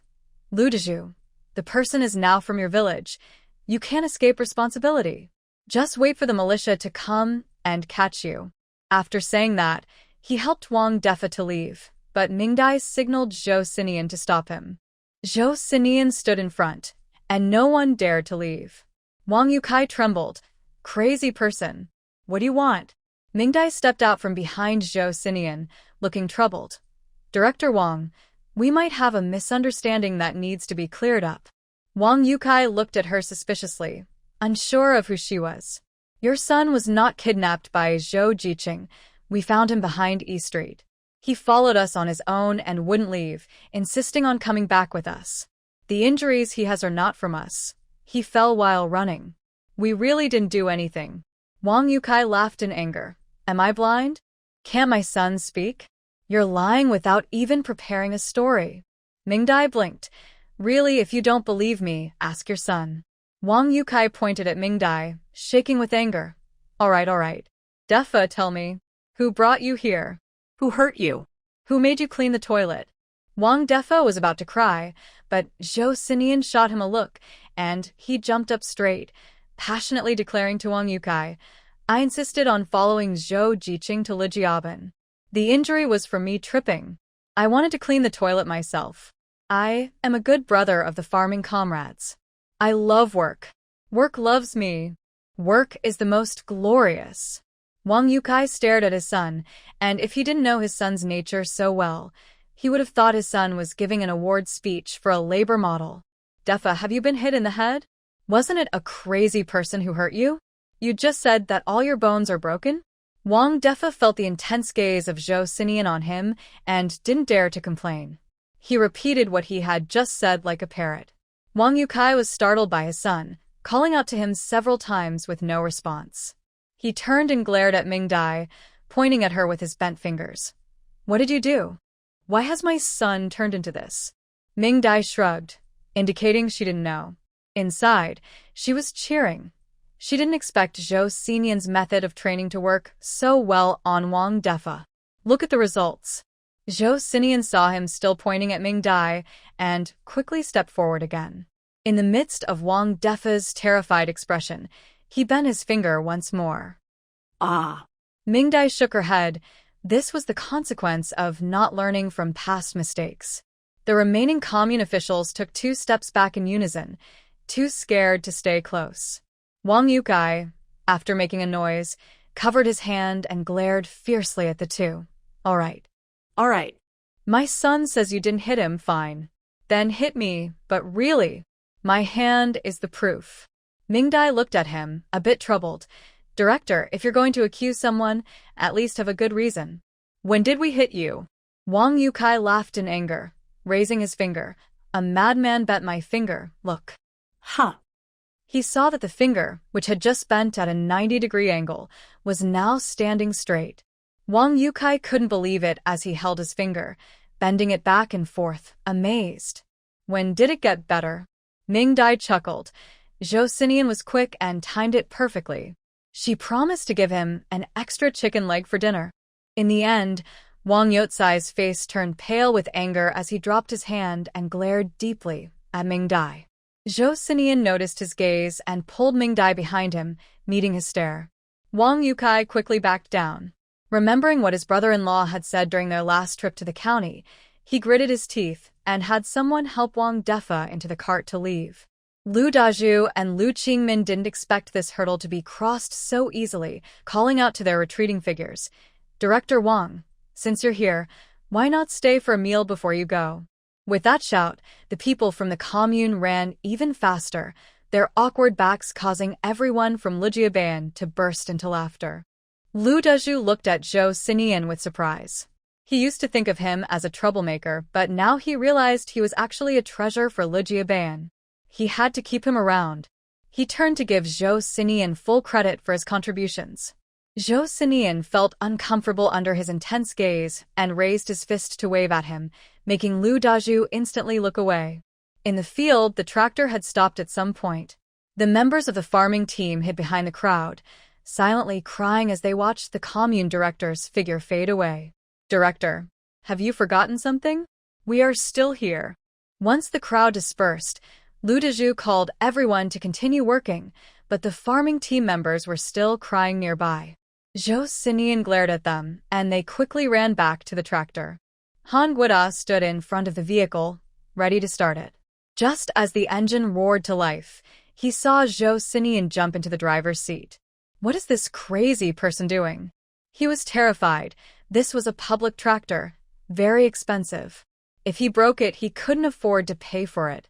Before he could stop him, Joseian skillfully operated the controls, and the tractor moved forward, puffing out black smoke.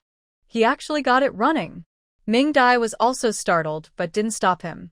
Watching Joseian's skilled movements, she felt he knew what he was doing. Sure enough, the tractor not only started smoothly, but the plows behind it also dug deep, just as well as the ones operated by the farming team. After traveling a short distance, Joseian stopped the tractor, leaned out of the cabin, and called, "Mingdai, come up. I'll drive you."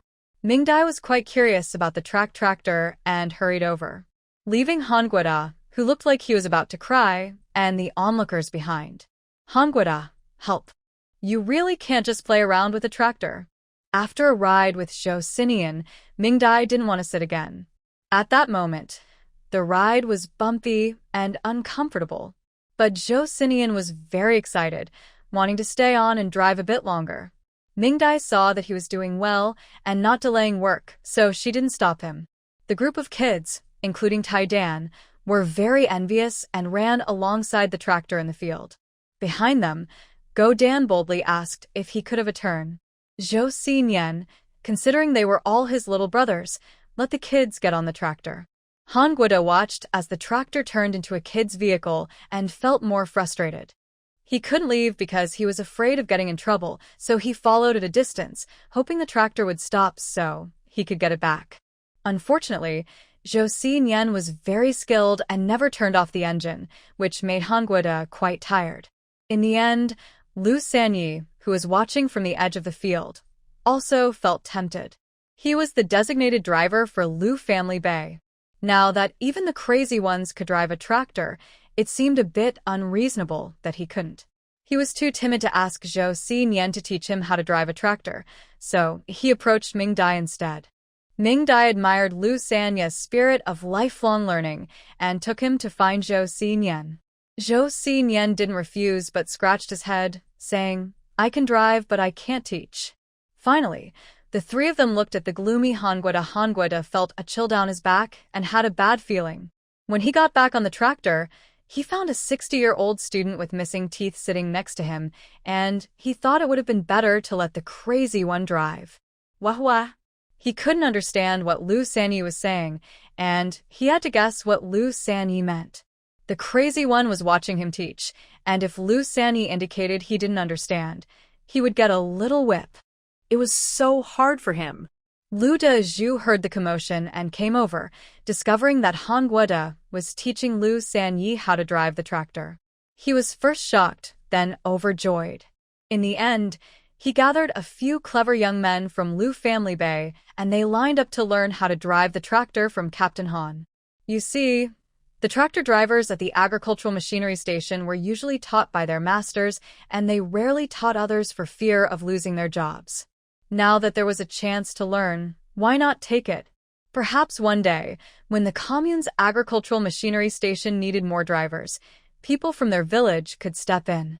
It must be said that Lu Dezhu had some foresight, as it really did allow Lu Family Bay to gain several new tractor drivers. As for the Korean character, he really doesn't want to teach, but he is afraid. The little whip hurts too much. At night, the hardworking members quickly fell asleep after a long day. On the main road from Lijiawan to the commune, a bicycle sped towards the commune. Princesses. The collection of new book titles continues. So far, I have confirmed 1/70s, The Spoiled Princess and the Grumpy Caretaker. I still need 4 more, so please help think of your favorites. The most liked ones will be considered. Princesses who haven't added the book to their shelves, please do so. Joseian bent over slightly to ride faster, pedaling quickly. Mingdai clung tightly to Joseian's clothes, too scared to let go. It was a cloudy night with no moon, but Joseian was fearless and charged ahead with determination. When they arrived at the commune, Mingdai checked her watch. Less than an hour. Impressive, my friend. Familiar with the route, the two sneaked to Wong Yotsai's house, also known as the Mother Tiger. After hiding the bike, he skillfully helped Mingdai climb over the wall. Once up, Mingdai realized it was a perfect spot to eavesdrop. They could see everything clearly, but the people inside couldn't see them. The two openly watched the 3 below arguing. Wong Defa sat in a chair looking miserable, occasionally gagging. He must have a serious concussion. His mother looked at her son's pitiful state, feeling heartbroken, and pointed at Wang Yukai, scolding him. Wang Yukai sat on the other side, rubbing his finger that Joseian had broken, clearly puzzled about how it had healed. Wang Yukai, did you hear what I said? Tomorrow, take people to catch that madman. I don't care if he's crazy or foolish. If he touches my son, I'll take care of him. And that little troublemaker. It's all because of her that my son suffered so much. Catch her. I'll show her how powerful I, Ma Guifan, can be. Wang Yukai listened to her crude words, frowning in annoyance. I've already said that we can't touch the madman. We can't. It's what your brother ordered. Try moving a bit. Ma Guifan choked. She was also afraid of her brother. Unwilling. She cursed. Then bring that little brat here. Isn't that little brat just a young worker? Bring her here. My son has suffered so much. We need to let out some anger. Wang Yukai squinted his eyes. We need to wait for that young worker to come to the commune herself. It's not easy to act in the village with that crazy person following her every day. Mingdai on the wall was speechless. Is this how you pick on the weak? What does it have to do with her? Joseian was so angry he wanted to go down and hit someone, but Mingdai stopped him. Just hitting them wouldn't be enough. She needed them to understand what it means to feel pain and fear. Mingdai quietly activated the treasure detection function in her space, covering Wang Yotsai's house. After a look, wow. This old man has stolen quite a few good things. Just under the stone slabs at their wall, there were several wooden boxes buried. From the material and patterns, they were made of high-quality wood and craftsmanship. Mingdai didn't believe they were from their own home. She directed Joseian to help her check the surroundings and found 2 more boxes buried in the backyard. Mingdai quietly collected the boxes, stuffed them with wild boar droppings she had collected, and filled in the holes. The ground looked perfectly normal, but the contents had changed. Wang Yukai would surely be shocked. Inside the house, Mingdai didn't miss anything either. The two of them made a round along the walls, taking everything they could detect with the treasure detection. Inside the house, one person was busy suffering, while the other 2 were arguing, completely unaware that things were suddenly disappearing. until Ma Guifin's necklace flashed with golden light and vanished. Just as Wang Yukai turned his head and saw it, he realized something was wrong. He was startled at first, rubbed his eyes hard and looked again, just in time to see that Ma Guifin's earrings were also gone. This time he saw it clearly. They had truly vanished into thin air. Wang Yukai thought he was seeing ghosts, looking at Ma Guifin in panic. His gaze too intense made her face heat up. She shyly covered her face and complained, "You silly man, you're too impatient. Our son is still here." Wang Yukai was so scared he nearly fainted, pointing at her neck and face. The necklace. The necklace. Ma Guifin's eyes widened in anger. What? You gave it to me and now you want it back? Are you planning to give it to some other woman? Is it that widow from East Street? Wang Yukai was too scared to explain and stammered. "Ah, the earrings, the earrings." Ma Guifin was furious. What? A necklace isn't enough. Now you want earrings too? Which woman has you so enchanted? You ungrateful man. If it weren't for my brother, you'd be nothing but a community director. I'm done with you. With that, she grabbed Wang Yukai and pulled him to the ground, sitting on him, causing him to roll his eyes. After a couple of moments, his hair was messy, and his face had 2 scratches. He fainted from fear and anger. Ma Guifin quickly got off him, pinching his nose. "Yukai? Yukai, don't scare me." Defa. "Defa, come check on your dad, he's fainted." Wang Defa finally snapped out of his thoughts and rushed to see how his dad was doing. After some commotion, Wang Yukai woke up. He stared blankly at Ma Guifin's necklace. Necklace. Ma Guifin instinctively reached to touch her neck, but found nothing. Hey? "Where's my necklace?"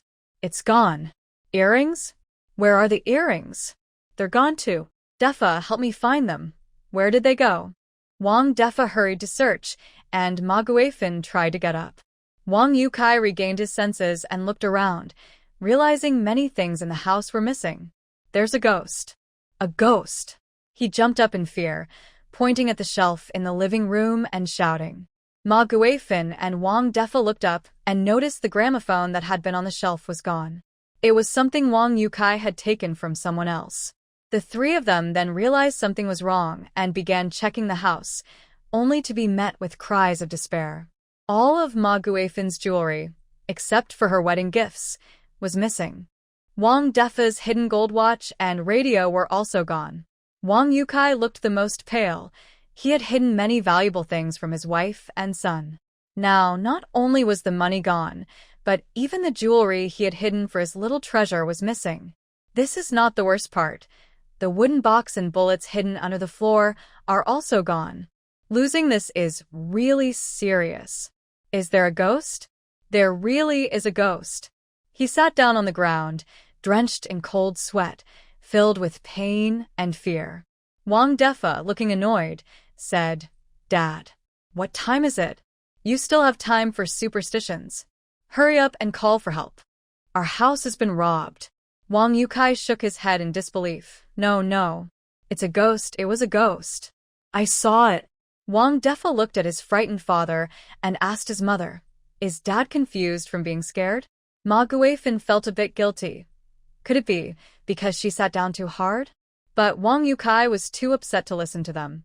He scrambled up, found a shovel, and started digging by the wall. He needed to check if his treasure was still there. This was his last little stash. Wang Defa and Ma Guifin followed him out, frowning at his digging. "Dad, why are you digging in our yard instead of catching the thief?" Wang Yukai lowered his voice and sternly said, "Be quiet, help me." Ma Guifin's eyes lit up. Could there be hidden treasure down there? "Son, hurry, help your dad dig. There might be treasure below." Wang Defa got excited. He knew his dad must be hiding something valuable. So the 3 of them jumped into the pit and started digging hard. Joseian and Mingdai found a spot to sit and watched with great interest. Clang! Finally, they dug something up. Wang Yukai excitedly cleared the dirt with a shovel, moved aside the stone slab, and reached down. The feeling was off. When he pulled it out, wow! It was a handful of mess. Wang Defa and Ma Guifin immediately stepped back, speechless, as they looked at Wang Yukai. Wong Defa thought, my dad is so strange. Why would he hide something like this so deep? Ma Guifin wondered, can a man who touches such a mess still be wanted? Wang Yukai, in a daze, held his hand up to his face, examining it closely. He even brought it to his nose to smell. How is this possible? I clearly buried a box. Wang Yukai, not believing in superstitions, moved all the stone slabs aside and stepped into the pig manure that was over half a meter deep, digging around but finding nothing. This action made the mother and son nearby feel quite disgusted. He took a deep breath, crawled out of the manure pile, and despite the terrible smell, ran to the backyard with a shovel. Wang Defa and Ma Guifin reluctantly followed him. After another hour of effort, Wang Yukai once again ended up with a pit of pig manure. This time, he collapsed on the ground, mumbling, "It's over. It's over. All over." Wang Defa looked at him, worried sick. "Dad, why are you burying pig manure in the yard? It's so gross." Wang Yukai weakly looked at the pit of manure. "I'm not burying pig manure. I buried 2 whole boxes of small yellow fish." "My small yellow fish." "Boo-hoo." Ma Guifin and Wang Defa were immediately shocked. "What? Small yellow fish?" Wang Yukai glared at them. "Shut up, you fools. Do you want everyone next door to know?" The mother and son, feeling scared, glanced at the walls on either side and, despite the smell, moved closer to Wang Yukai. "Dad, "Where did you get the small yellow fish?" I didn't know about this." Wang Yukai, feeling hopeless, replied, "I got them from the mountain with your uncle. I secretly kept 2 boxes of small goldfish and 3 boxes of antiques, and now they're all gone." Ma Guifin exploded with anger. "You, Wang Yukai. My brother trusted you and brought you to the mountain, and you dared to hide things behind his back." At this point, Wang Yukai was no longer afraid of her and sneered. "Huh, did your brother take less?" "He took more." "I worked so hard to bring things down from the mountain. Shouldn't he share some with me? Just 2 small yellow fish to brush me off?" "Dream on." Mingdai and Joseian, hearing this, instantly remembered the antiques they found in the mountain. Could it be that those who were struggling hid them away? The argument below stopped, and Wang Defa looked at Wang Yukai anxiously. "Dad, when did you lose the things? Who would dare to steal from our house in the commune?" Wang Yukai, feeling uneasy, looked around cautiously and said, "It was a ghost. A ghost took them away." Wang Defa looked at his father's frantic state and thought that his dad must really be crazy. Otherwise, how could he come up with such a ridiculous reason? Ma Guifin felt a chill on her neck and couldn't help but touch it a couple of times. "Defa, what your dad said seems true. I remember that before we argued, the necklace was hanging around my neck, but now it's gone." Wang Defa still didn't believe it. He irritably stirred the pig manure with a shovel a few times, finding nothing but the bad smell. In the end, they helped the weak Wang Yukai into the house and brought water to clean him up. When he seemed to be back to normal, Wang Defa eagerly asked, "Dad, where did you and Uncle find the little yellow fish? Is there more?" Wang Yukai, wrapped in a blanket and shivering in the chair, took a moment to respond. After Wang Defa asked again, he finally replied, "At Chicken Cry Mountain in a cave. The boxes were too heavy to bring everything out. Your uncle hid them." After saying this, he looked around nervously, still shaken. Wang Defa, however, changed from his previous lethargy and excitedly walked around, his joints cracking with every move. Suddenly, he grabbed his father, saying, "Dad, do you know where Uncle hid them? Let's go get some." Before Wang Yukai could answer, Ma Guifin stopped her son. "Defa, we can't go. That's your uncle's stuff. You can't touch it." Wang Defa released his father and glared at Ma Guifin with anger. "Mom, my grandfather's family is very poor. Where did Uncle get all these nice things? Aren't they from other people? Why can he take them, but I can't?" Ma Guifin was still scared. She had always feared her brother, who was a tough person. "Defa, let's talk to your uncle. If things were stolen from our home, he might give us some things to help." But Wang Defa was already captivated by the thought of the 2 boxes of little yellow fish his dad mentioned and shook his head fiercely. Just like the 2 little yellow fish Uncle gave Dad.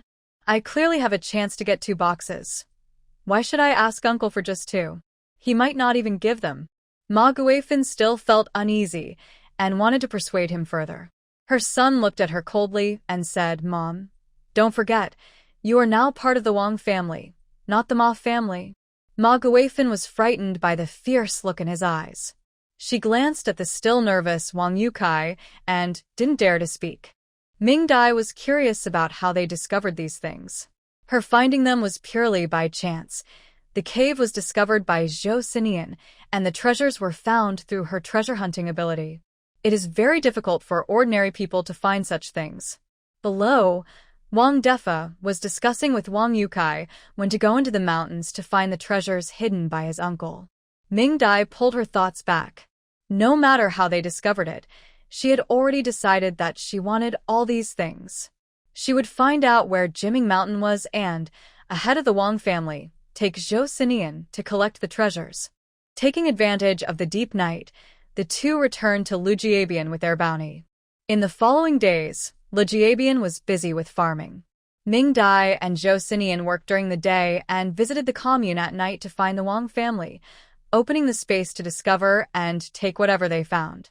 Several times, the items disappeared right in front of the Wong family, and Wang Defa finally believed what his father said was true.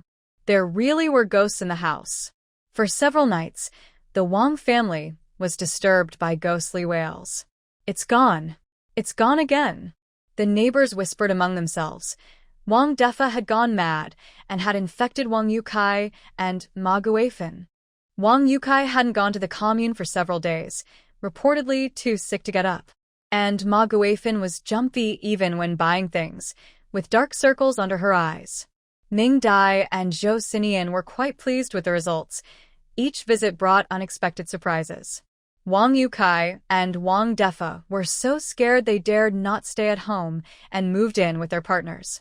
Unfortunately, no matter how they separated, the ghosts still found them, and items continued to disappear. Sometimes, they would hold something tightly in their hands, staring at it, and it would vanish into thin air. Even the places they stayed began to lose items. Their partners thought they regretted giving away the items and took them back. The 2 were left with unspoken troubles and cautiously returned home to stay. After living this way for a long time, the 3 of them became numb and stopped bothering the people in the commune for supplies. Once their home was completely emptied, Wang Yukai couldn't sit still any longer and brought up the idea of going to Chicken Cry Mountain. Ma Guifin didn't insist this time. It had been 3 days since they had any meat, and her craving for it was unbearable. Wang Defa immediately prepared their things, and they agreed to sneak out to Chicken Cry Mountain the next night. On the roof, Mingdai and Joseian were secretly excited. They finally waited for this moment. The next evening, after work, the 2 of them entered the mountain early, heading towards the known direction of Chicken Cry Mountain. As before, Joseian carried Mingdai, climbing over hills as if they were in their own backyard. With their lighter clothes, Joseian moved even faster. Before 9 o'clock, they arrived at Chicken Cry Mountain. Compared to Big Green Mountain and Wild Boar Ridge, Chicken Cry Mountain wasn't very big, but like Wild Boar Ridge, it had a unique structure that made it easy to dig caves.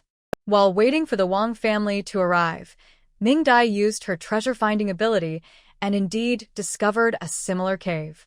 However, unlike the one at Wild Boar Ridge, this cave was only used for hiding things and wasn't very large. It was completely empty now. Mingdai tried searching other areas and finally found many stacked boxes. Excited, they approached the box area and noticed something strange. These small mounds of dirt and various stone tablets clearly indicated it was a burial ground. Although Mingdai wasn't afraid of corpses, she felt the atmosphere was eerie. Joseian didn't sense anything unusual and leaned closer to a stone tablet, pointing at the small mounds and asking Mingdai, "What are these?" To ease his fear, Mingdai joked, "These are stuffed buns." Joseian realized she was teasing him and exaggeratedly opened his mouth, saying, "These buns are huge. They won't fit in one steamer." Mingdai laughed, feeling the situation wasn't so creepy anymore. Following the hints from her treasure-finding ability, they walked toward the burial site and soon found the place. There were 7 or 8 graves closely packed together, and something was hidden beneath one of them. Mingdai leaned closer to the stone tablet to take a look. Dear Father, Ma Sanbiao. She then realized that this was the burial ground of the Ma family. However, instead of coffins, there were wooden boxes buried inside. Once she understood, Mingdai used her treasure-hunting ability to collect everything into her storage space. When she opened it, she found 5 boxes of small yellow fish and 3 boxes of large yellow fish. The remaining boxes were filled with jade and gemstones. Wow. Wow. The two were dazzled by the sparkling treasures, unable to contain their amazement, their smiles widening. Finally, Joseian reminded Mingdai that trouble was coming. Mingdai wiped her mouth, moved everything into her storage space, took the boxes to the grass field, filled them with wild boar droppings, and placed them back under the grave. It was almost 10 o'clock, and she heard rustling noises on the mountain path. The Wong family was arriving. Wong Yukai, fearing wild animals might attack, had borrowed a gun from the militia and was cautiously making his way to the graveyard. Ma Guifin was startled by the occasional bird calls from the mountains and nervously asked, Yukai, are you sure about this? My father moved the grave because my brother had someone check it. They said Chicken Ming Mountain was lucky for our family, so my father was moved here. My brother wouldn't disturb my father again just for treasure. Would he? At this moment, Wang Yotsai's desire for the small yellow fish overcame his fear. Hee, you underestimate your brother. He would do anything for money. Do you think those small yellow fish just appeared? It was him. He hesitated, not finishing his thought. Well. When the treasure appeared, your father moved the grave. Who would believe there was nothing suspicious about it? Since we're here, I definitely want to see it. Wong Defa, who is carrying things, chimed in. Exactly, Mom. Do you still want to eat meat? If we don't get money, we might starve soon.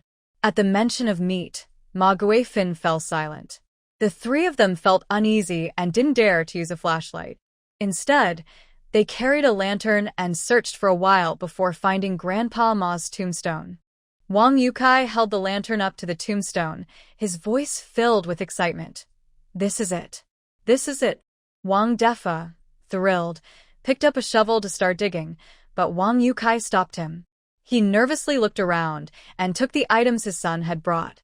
Since the haunting at home, he had become very respectful of ghosts and spirits. He took out the yellow paper he had bought with great difficulty, lit it, and the 3 of them bowed to the tombstone. Dear father-in-law, I did not mean to offend. Please forgive me. Dad. You know Funa hates not having meat to eat, you won't mind, right? Grandpa, I'm just looking for some money to spend, and I'll bring you some good wine later. After comforting themselves, the 3 of them began to dig. Once Mingdai confirmed they were working, she took Joseian into the space. Tonight, she had prepared a big surprise for the Wong family. Amidst fear and excitement, the Wong family quickly unearthed something. Wang Defa joyfully dug a couple of times, reached in, and felt something hard. It was a box. Wang Yukai came over to help, and together they pulled the box up with effort. Feeling the unique carvings and patterns on the box, Wang Yotsai's voice became high-pitched with excitement. This is it. We found it. Your uncle really hid the things in the mountains. He even tricked me into thinking they belonged to someone else and had already been taken away. Ha ha. I finally found it. Wang Defa's eyes sparkled with excitement as he looked at the pit, realizing there were at least 5 or 6 more boxes down there. Beside them, Ma Guifin looked at the boxes in disbelief. Where had her father gone? The 3 of them spent over an hour pulling all the boxes up. Wang Defa counted them excitedly. There were a total of 12 boxes, big and small. Dad. We struck it rich. We're rich. Wang Yukai trembled as he tried to light a cigarette but struggled for a long time. Defa, Guifin, we need to keep this a secret. I'm sorry, but I can't assist with that. Give me back my little fish. Ah, ghost. Come out. My little fish. Come out, I say. Boo. Who? Wang Yukai trembled, wanting his son to stop shouting, but He was too scared to make a sound. Ma Guifin clung tightly to her father's tombstone, afraid to let go, constantly praying for her deceased father to protect them. Just as Wang Defa finished venting and collapsed to the ground, a soft laugh broke the silence of the night. Ah. Ha! The sound was so sharp it hurt their ears, coming closer from a distance, making the dark graveyard even more frightening. Swish, swish, swish. The three of them felt their hair stand on end, their eyes wide, too scared to move. After a moment of silence, Wang Defa sighed in relief, looking pale at his father. Dad, just now there was no sound, right? Wang Yukai was about to nod when a voice exploded in their ears. How heartless.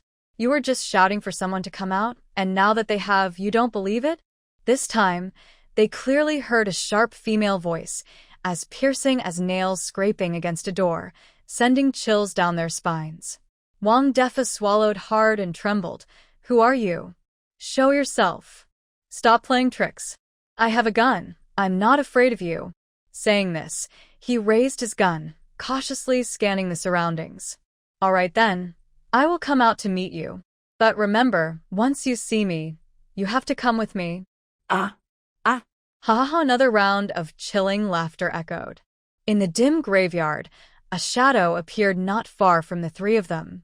Seeing a figure actually appear, Wang Defa was so scared he fired his gun. After the rapid gunfire, the figure vanished. Emptying the magazine, Wang Defa gasped in fear, holding the gun still. Mingdai, holding a mannequin, was also gasping in the space. That dog really dared to shoot. Still not scared enough. She quietly came out into the open space and hid under another tombstone. Looking at the figure not far ahead, she quietly pressed the recorder. She played the song she had recorded earlier. On the 18th day of the first month, a lucky day, the sorghum is raised. Accompanied by the sound of the mountain wind whispering through the trees, it created a strong atmosphere. At the same time, a cold hand rested on Wang Defa's shoulder. Wang Defa jumped and slowly turned his head, only seeing a glimpse of a bright red sleeve and a pale hand. Ah. There's a ghost. At this, he completely lost his composure, threw down his gun, and crawled forward on all fours, crying out as he went. Mingdai suppressed her excitement and added sound effects. Hey, aren't you calling me out? I'm here. Don't run away. As she spoke, Wang Defa screamed even louder, crawling forward and forgetting about his parents. He was so frightened by the ghost hand that he was in a panic, while Wang Yukai and Ma Guifin truly saw the sudden appearance of a ghostly figure. The two were completely stunned. In the dark graveyard, the air was still filled with the distinct smell of burnt paper. A figure in a red wedding dress floated ahead. Half covered by a red veil, wearing a blood-dripping flower crown, her pale face showed faint traces of blood tears, accompanied by an intermittent singing voice, making her look like a vengeful ghost bride. This ghost bride was actually Joseian, transformed with special effects makeup by Mingdai. Perhaps they were too scared, as the two stared blankly at Joseian, their eyes unfocused, almost fainting, and they didn't even run away. This was a bit awkward. Joseian remembered Mingdai's words, moved her fingers, and turned on the flashlight hanging from her chest. A beam of white light shone directly on her face, and she opened her mouth, revealing sharp fangs and a mouthful of edible blood, fake blood, bouncing toward the two. Mingdai timely added sound effects. Come play. Ah. Ha ha ha. Come play. This time, the two finally moved. Ma Guifin let out a loud scream and ran, forgetting to let go of her father's tombstone, which she accidentally pulled out and carried with her as she ran. Mingdai hid in the shadows, stunned and speechless. It turns out that in moments of despair, people can truly unleash incredible potential. Amazing! Wang Yukai dared not look at the red figure bouncing toward him, making strange noises in his throat, his whole body stiff with fear. In the end, he stumbled forward by tripping over his own feet. He fell after just a couple of steps. If Joseian hadn't slowed down to wait for him, he wouldn't have escaped at all. Watching the two chase after Wang Defa, Mingdai emerged from behind the tombstone, controlling the box on the ground to fly up and catch up with the three ahead. Suddenly, a shower of mud rained down from above. A sharp female voice continued to echo. Ah. Ha ha ha, don't run away. Stay and play with me. Ah. Ha ha ha, the three completely lost it, running forward while screaming, unable to spit out the mud that landed in their mouths, rolling and scrambling down the mountain, their wails echoing throughout the entire Jimming Mountain. In no time, Jimming Mountain became lively. Mingdai and Joseian hid behind, nearly laughing themselves silly. Watching the three disappear and the torches light up at the foot of the mountain, Mingdai quickly packed away the empty box and the gun on the ground, following Joseian down another path. When they reached the foot of the mountain, Mingdai took Joseian into the space. As soon as they entered, they couldn't hold back and burst into laughter, with Mingdai laughing so hard she clutched her stomach and cried out in pain. Eventually, Joseian, feeling uncomfortable in his clothes and covered in mud, asked Mingdai to help him clean up, and she finally stopped. While cleaning up, Joseian held his bright red hat. Mingdai, let's play this again next time. Mingdai looked at the hat in his hands and nodded in agreement, finally finding the perfect use for this outrageous hat. It was just right to use as a crown for the ghost bride. Bright enough. Quite eerie. After enough laughter, the two happily returned to the youth station. At the foot of Jimming Mountain, the villagers of Shiha village, awakened by the gunfire, came to investigate with torches under the leadership of Captain Zhang Tiniu. Before they got close, they were startled by a sudden wailing.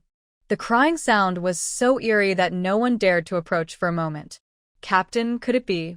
Could there be ghosts? Zhang Tiniu was also scared and sweating, but he gathered his courage and moved forward. Nonsense. Didn't you hear the gunshots? It must be people. Hearing the captain say this, everyone felt a bit more at ease and followed him to take a look. However, as they walked down the mountain, the crying grew louder and more distressing. It was truly frightening. Finally, Zhang Tiniu stopped, his legs feeling weak. How about we come back tomorrow? We have guns, and it seems dangerous.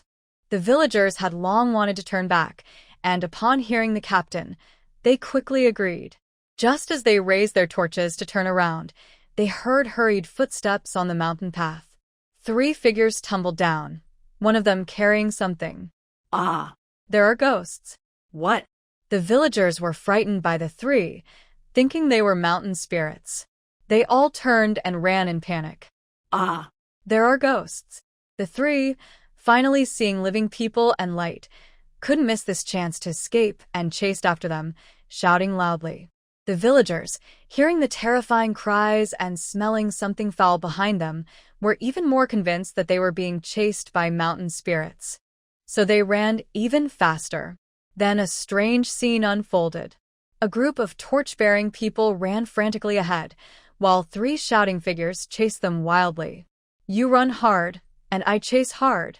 When they reached the village, the villagers were panting heavily, while the three collapsed on the ground. Ma Guifin was so exhausted that she fainted, still holding onto her father's tombstone. Once in the village, everyone regained some of their composure. With Wong Yukai and the others too tired to move, the fear lessened. In the end, they pushed each other, urging the captain to go see what was happening. Zhang Tiniu, with trembling legs, cautiously approached with his torch. He saw three people lying on the ground, covered in something dark, making it hard to see their faces, and they smelled terrible. Fortunately, the blood seeping from various parts of their bodies showed that they were human, not ghosts. Hearing this, the villagers dared to approach with their torches. Upon closer inspection, they found three people on the ground, 2 men and 1 woman. The 2 men were in shock, sitting helplessly on the ground with twisted limbs, bleeding from multiple places, seemingly feeling no pain, and muttering about ghosts. The woman was pinned down by a stone tablet, her clothes torn into strips, also bleeding from various wounds, and she had lost consciousness. Knowing they were not ghosts, Zhang Tiniu felt much more relaxed. Despite the terrible smell, he and his team checked the 3 for weapons and found none. Relieved, He instructed them to carry the injured to the village office for treatment. If their wounds weren't bandaged soon, they might bleed to death before morning. When they began to clean the three, the cold towels seemed to trigger bad memories, causing them to scream about ghosts and struggle, splashing water everywhere. In the end, Zhang Tiniu had no choice but to quickly bandage their wounds and leave someone to watch over them. By this time, dawn was approaching. The three were frightened and unwell, and their wounds were not properly treated, leading to a fever and loss of consciousness. Seeing them feverish, Zhang Tiniu felt a sense of relief. Worried they might die in the village, he hurriedly got a vehicle and rushed them to the commune before sunrise. The old man at the commune's gate was woken up, in a bad mood, and was hit by a terrible smell as he approached. Just as he was about to scold someone, he saw Director Wong's flushed face. He exclaimed, "Director," and quickly went to find help. Eventually, the three were taken to the commune hospital for treatment. The doctor was surprised by their severe fractures and bruises, wondering how they could have run for so long with such injuries. Once everyone was bandaged up, the doctor told the deputy director that there was good news and bad news. The good news was that Director Wong's family would survive. They were all alive. The bad news was that Director Wong and his son had serious fractures that might lead to disabilities, and all three were in unstable mental states, likely having gone mad. As for the reason for their madness, based on what Zhang Tiniu said, it seemed they were scared into unconsciousness. The deputy director looked at the three people lying neatly and felt overwhelmed. Finally, a subordinate reminded him to go to the county to find Director Ma from the Revolutionary Committee. Only then did he realize and quickly rode his bike to the county town. What? What did you say? In the county town, in the office of the Revolutionary Committee, Ma Yinglong glared at the sweating deputy director, Feng Jinbao, with a serious expression. Director Ma, really, Director Wong's family is still lying in the commune hospital. The doctor said there is no danger to their lives, but they are very frightened. Ma Yinglong took a deep breath and closed his eyes. You mean they were sent to the commune by the people from Shiha village? Feng Jinbao nodded. Yes. Ma Yinglong suddenly opened his eyes wide. Shiha village at the foot of Jiming Mountain? Feng Jinbao was startled and nodded blankly. The worst news was confirmed. Ma Yinglong, feeling anxious, paced around the office, thinking about what Wang Yukai could possibly be doing at Jiming Mountain. As for why they were so frightened, Ma Yinglong suddenly had a bad feeling. He pushed open the office door and called a few trusted aides, rushing downstairs. Confused, Feng Jinbao was reminded by the secretary and quickly followed. A group of 7 or 8 people, traveling light, rode their bikes swiftly to the commune. Strangely, Ma Yinglong did not go to the hospital to see his sister and nephew, but instead found Zhang Tiniu, who had not left yet, to carefully ask about what happened that night. The more he listened, the darker Ma Yinglong's expression became. In the end, disregarding the late hour, he insisted on taking people to Jiming Mountain. When they reached the foot of the mountain, he left most of them waiting at the bottom and took 3 trusted aides up the mountain. An hour later, an angry Ma Yinglong came down, riding his bike straight to the commune hospital. By this time, there were no other patients in the hospital. In the ward, only Director Wong's family was in one room. It was somewhat amusing that since the hospital was established, the most frequent patient had been Wang Defa, and now his father and mother were added to that list. When Ma Yinglong saw his sister's family, he couldn't help but gasp. All the anger he had built up on the way had faded by half. It was a disaster. It's really terrible. Although Ma Yinglong was very anxious to learn what happened from the 3 of them, they had just finished surgery, received anesthesia, and were sound asleep. He had no choice but to wait until tomorrow to ask them when they wake up. The excitement from the commune reached Lijiawan 2 days later. Old Master Liu, who went to the commune to pick up a package, brought back strange news about Director Wong's family. Some were injured, some were crazy, and some were foolish. Even though they were not allowed to engage in superstitions, it didn't stop everyone from gossiping privately. It was said that a wild boar had turned into a bride and was seeking revenge on unfaithful men. Wong Yukai and Wong Defa were punished by the wild boar spirit because of their many wrongdoings. Families who had suffered because of the two even started secretly honoring the wild boar spirit, thanking it for dealing with the corrupt director Wong's family and avenging their loved ones.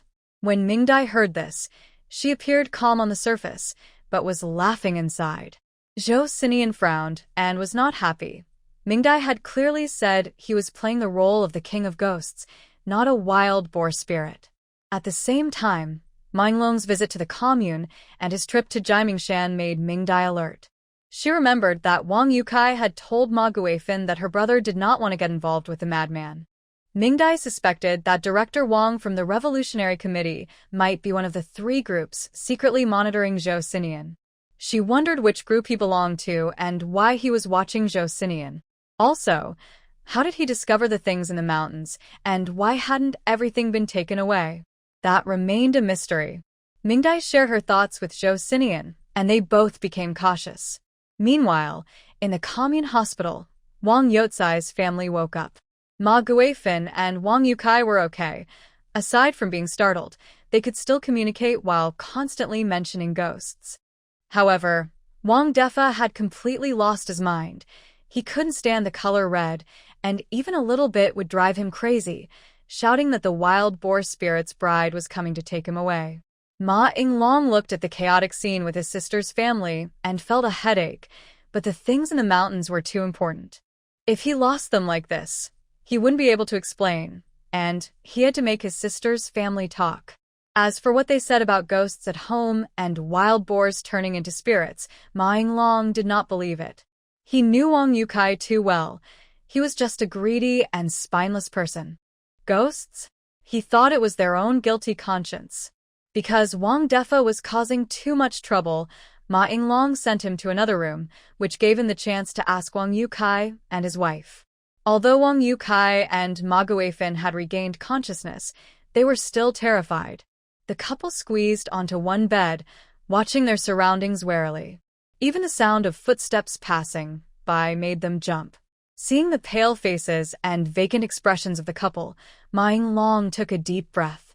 "Yukai, where's the stuff?" Wong Yukai trembled as he replied. It was taken by the wild boar spirit. Ma Yinglong's forehead throbbed. "Yukai, stop pretending. I'm asking you seriously. To be honest, the items are not mine. They were entrusted to me to guard in the mountains. I can overlook the little things you took before, but the rest must be returned. If you want money, you need to be alive to spend it. Do you understand?"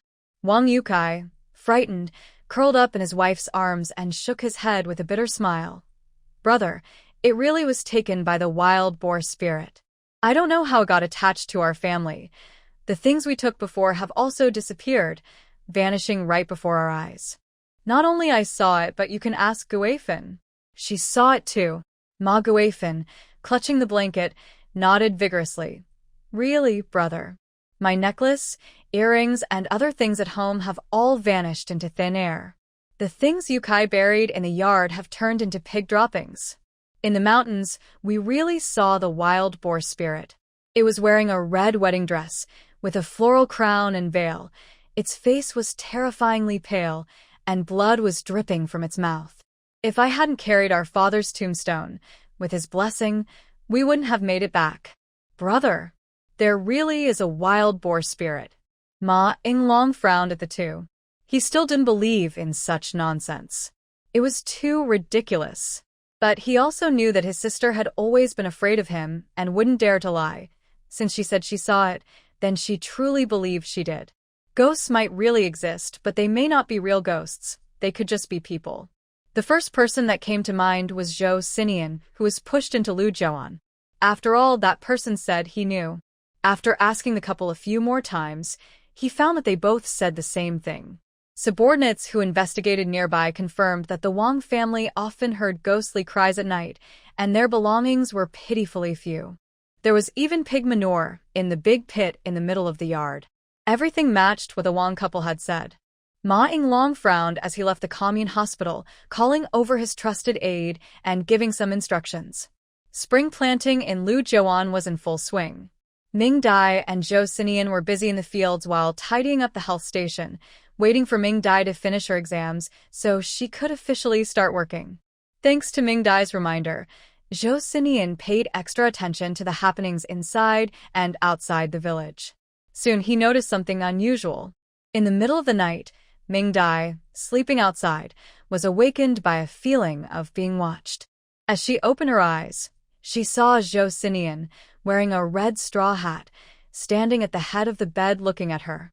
The cold moonlight shone through the window, making his face look pale, and with the red hat, Mingdai was almost scared to death and instinctively reached out. Smack! Joseian covered his face, looking at her with disbelief, his eyes filled with grievance. After hitting him, Mingdai quickly realized and got up.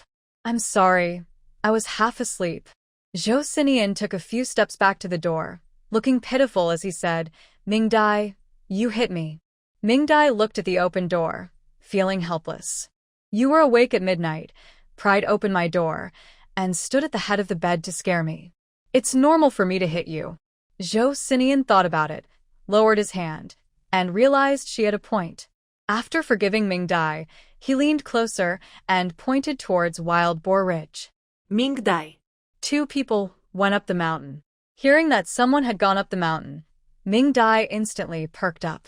When did they go? How long have they been up there? As she spoke, she quickly got dressed and followed him down. Joseian was feeling better and excitedly pointed his flashlight at his face. When we went up, they wandered around our house and saw that we were home before heading to the mountain. I listened to you and pretended not to notice them. As soon as they left, I came to call you. Mingdai gave a thumbs up. Great. Let's go and see what's happening. The 2 quietly left the house, avoiding the path the other 2 had taken and choosing a different route to the cave they had visited before. Mingdai guessed that the antiques might have been stored in the cave, but were later secretly moved outside and buried. The person who moved them was likely Director Ma. When they reached the foot of the mountain, Joseian carried Mingdai and climbed up the steep cliff. Mingdai was terrified and clung tightly to him, suggesting they take another route. Joseian shook his head. This was the only path that would get them to that spot before the other 2. Mingdai had to agree, holding on tightly and not daring to let go. Fortunately, they reached the top safely. Just as Mingdai sighed in relief, she heard a rustling sound approaching. Instantly, both became alert. Joseian lifted Mingdai and quickly jumped onto a nearby tree, skillfully placing her on a branch. They hid among the leaves and looked down. Mingdai lay on the branch, relieved it wasn't a big tree, or else she would have been in pain. The rustling grew louder, accompanied by grunting sounds. When they saw what was coming, they both relaxed. It wasn't people, it was the last group of wild boars from Wild Boar Ridge. Mingdai thought for a moment they hadn't been to this mountain before. Since they had taken the wild boars from the other 2 mountains, the leader of the boars here must be very happy.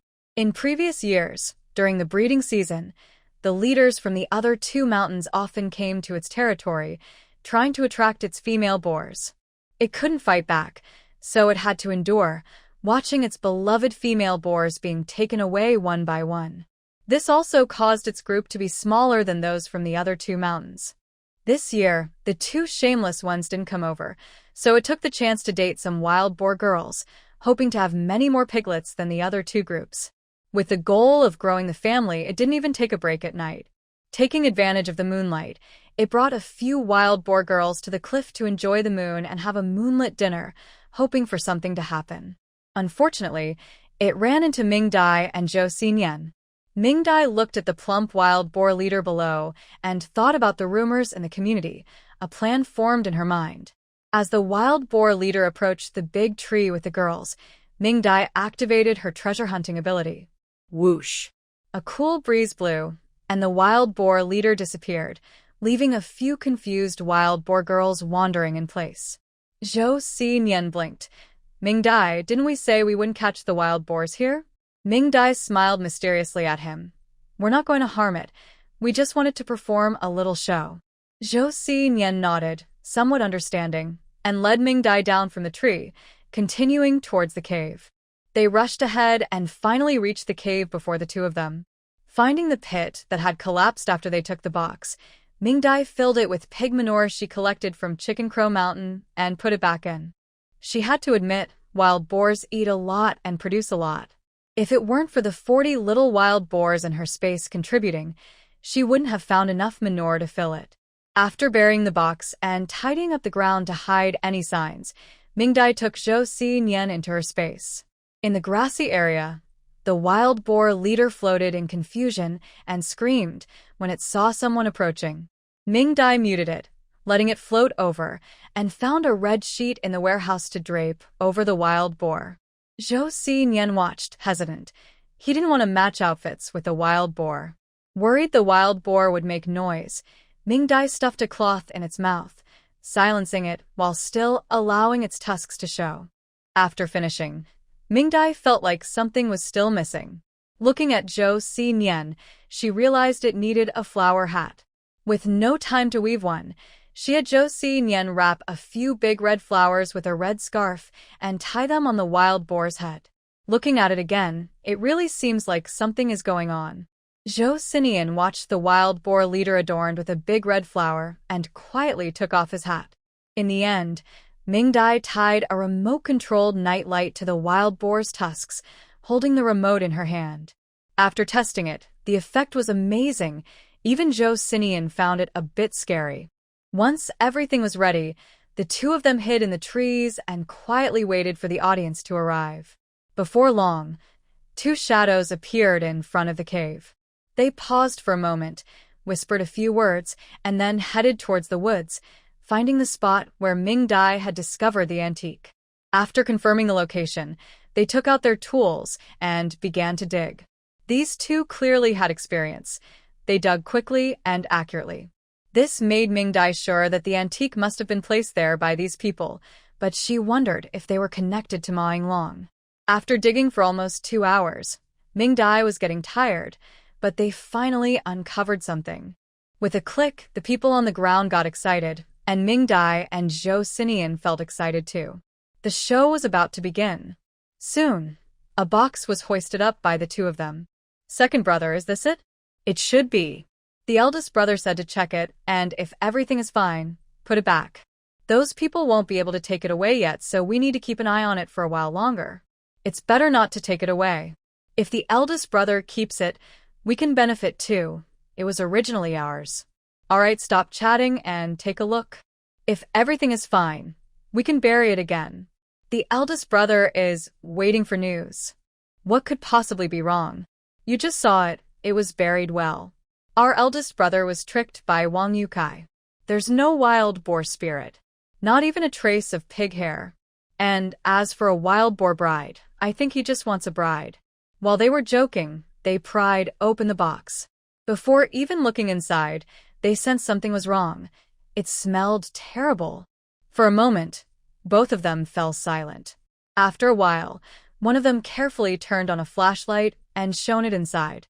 Despite their reluctance to believe it, a box full of waste was undeniable. "Third brother, is this pig manure?" "Well, it smells a bit like it." A cool breeze blew through the mountains, and both of them shivered. "Brother, should we dig up another box? Maybe this is just a special case?" Yes. Maybe some fool buried it wrong as a joke." After a bit of self-deception, they dug up another box. When they opened it, they didn't even look inside. The familiar foul smell made them feel hopeless. The third brother trembled, shining his flashlight around. "Brother, there can't really be a wild boar spirit, right?" Geh scolded sharply. "Nonsense." "There's no such thing as a wild boar spirit. Even if there were, I could take it down with one shot." If his voice hadn't wavered so much, Mingdai would have believed he wasn't scared. "Right. We have guns. What are we afraid of?" "Really?" Suddenly, a sharp female voice echoed from the distant woods. The two men by the box shivered, their skin crawling and hair standing on end. "Who?" Go-air raised his gun, aiming at the source of the voice. "You said you would kill me, right? Here I am." Ha ha ha! As soon as the words were spoken, something flew out of the woods towards them. Before they could react, it crashed heavily onto them. The warm, Rough feeling and the stench that sprayed onto their faces were unmistakable. Hearing their screams, Mingdai turned on the light under the pig's tusks. In the cold white light, a pig's face with a red flower on its head, sharp tusks, and bloody tears suddenly appeared right in front of them. As the wild boar breathed heavily, the foul smell hit them, combined with the coarse hair of the boar, scaring them to the point of panic. Ah!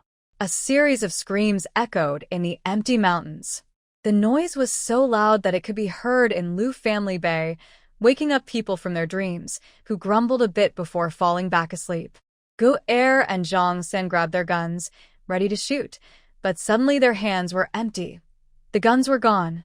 Without waiting for their reaction, the wild boar bride with her tusked snout leaned in for a kiss. Ah! This unexpected move successfully scared both of them into fainting. Here comes the first kissing scene. Let's celebrate. Mingdai and Joseian watched from the tree, nearly laughing themselves silly. Mingdai controlled the wild boar bride to return to her space and continued watching below. The mountain breeze blew, waking the two people on the ground with a chill between their legs. Terrified, they huddled together, cautiously looking around. Joseian cried out, "Second brother, there really is a wild boar spirit." Stupidly replied, "Nonsense." Spirits can't exist after the founding of the country. That was just a wild boar attacking us. Joseian trembled. But where's the gun? The gun is gone. Now Go-er didn't know what to say. The gun had vanished from his hands. Both felt hopeless. It turned out Wong Yukai was right. Joseian could no longer hold back. Second brother, let's go. Those things aren't ours anyway. We don't need to risk our lives. Before Go-er could respond, Mingdai was unhappy. She wasn't done having fun yet. In the next moment, a sharp voice rang out again. "Hey there, don't go. Let's keep playing." Ha ha ha! Along with the voice came the familiar floating figure of the wild boar bride. The familiar weight and strong odor returned to the two. The wild boar bride was back, and she hadn't bathed. They screamed and stumbled backward, eventually falling into the pit they had just dug. Seeing them fall in, Mingdai controlled two boxes on the ground to fly up and shower the two in the pit with a rain of pig waste. The two in the pit were drenched in wild boar droppings, screaming about ghosts and desperately trying to climb out. Mingdai didn't give them a chance to escape, controlling the wild boar bride to spin above the pit. Whenever someone tried to climb up, she would lean down to give them another kiss and knock them back down. After several collisions, the two people in the pit finally passed out. Once she confirmed they were unconscious, Mingdai stored the wild boar bride in her space and quietly followed Joseian down. Controlling the two to float out of the pit, Joseian, wearing gloves, squeezed their necks to ensure they slept more soundly. Mingdai took out silver needles and asked Joseian to tear their clothes apart and throw them aside before she pricked them a few times. After finishing, she handed them over to Joseian and turned her back. Following Mingdai's instructions, Joseian checked both of them to confirm they were covered in bruises, then pushed them to roll a bit in the pig manure on the ground. Finally, he sprinkled the pig hair that Mingdai had prepared earlier over them. Seeing that the two looked thoroughly beaten, Mingdai nodded in satisfaction. They collected the wooden boxes and pig manure, which were props to be used again next time. Once everything was done, the two excitedly headed down the mountain, looking forward to the next day's show. During the spring plowing season, the people of Lu Family Bay woke up early. After breakfast, everyone yawned and walked toward the village entrance, waiting to start work. Mingdai and Joseian were also there. Unlike the others who were sleepy, the two, having not slept all night, were full of energy, eager to see the spectacle. They didn't have to wait long before a piercing scream echoed from Wild Boar Ridge, heard even from afar in Lu Family Bay. "It's here! It's here!" The cries were so tragic that they successfully chased away the villagers' sleepiness. What happened? What happened? Who is it? Making such a racket this early? Which naughty kid is it? Sounds like it's coming from Wild Boar Ridge, doesn't it? Haha, could it be a wild boar coming down? As the villagers discussed, Lu Dezhu became concerned. He was genuinely afraid of a wild boar coming down and encountering villagers who were heading up early. To be safe, he called Lu Qingmin to gather the village's able-bodied men, armed with shovels, and head toward the source of the noise. The cries grew closer and more desperate, making Lu Dezhu quicken his pace. He feared it might be a disobedient villager sneaking up the mountain, chased by a wild boar. A group of people had not yet reached the foot of the mountain when the sounds of crying and wailing came from within. Suddenly, 2 bare figures ran out from the mountain. They were completely, except for the dark pig manure covering them.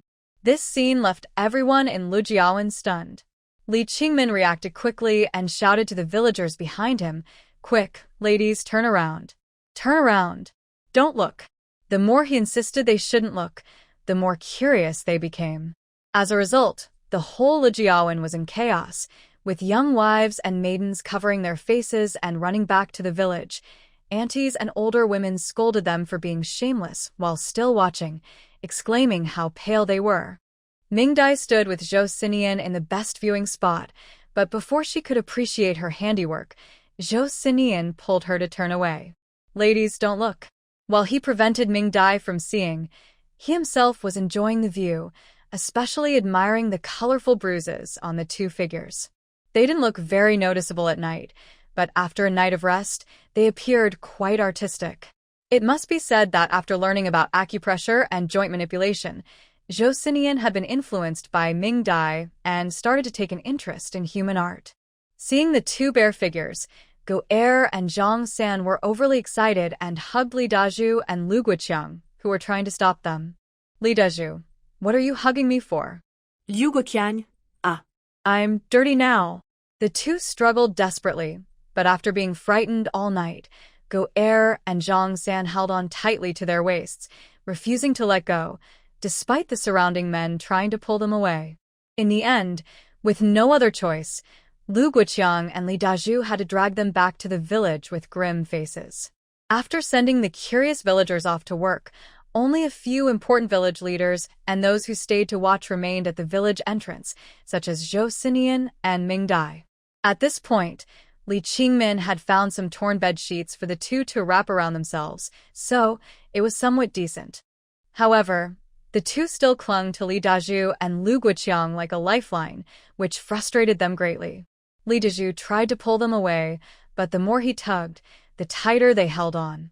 Finally, he relented and pinched his nose, asking, "What are you 2 doing?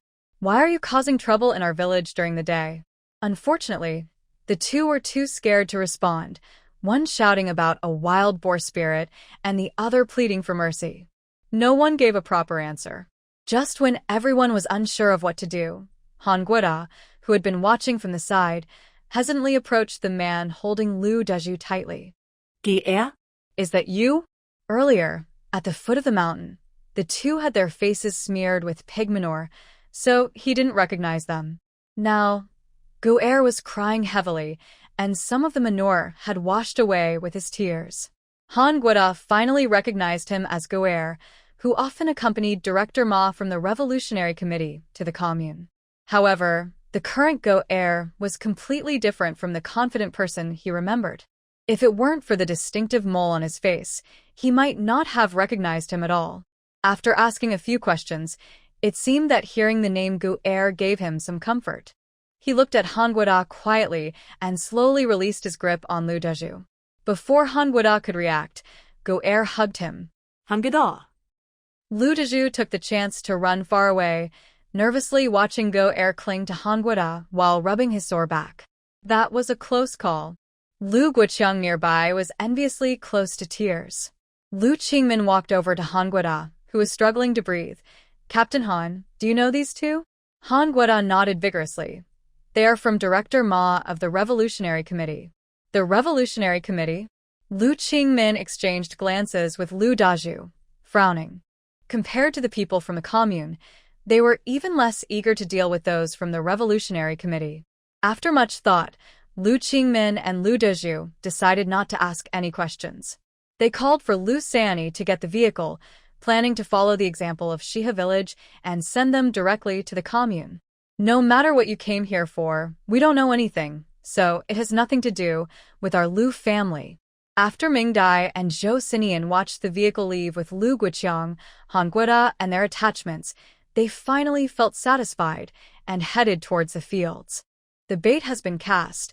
Whether they can catch bigger fish depends on Director Ma's efforts. In the commune office, Feng Jinbao has temporarily taken over Wang Youcai's work. There's no choice. Wang Youcai's family is still at the commune hospital, refusing to go home. Ma Yinglong is also there, sitting at Wang Youcai's desk, waiting for news from the mountains.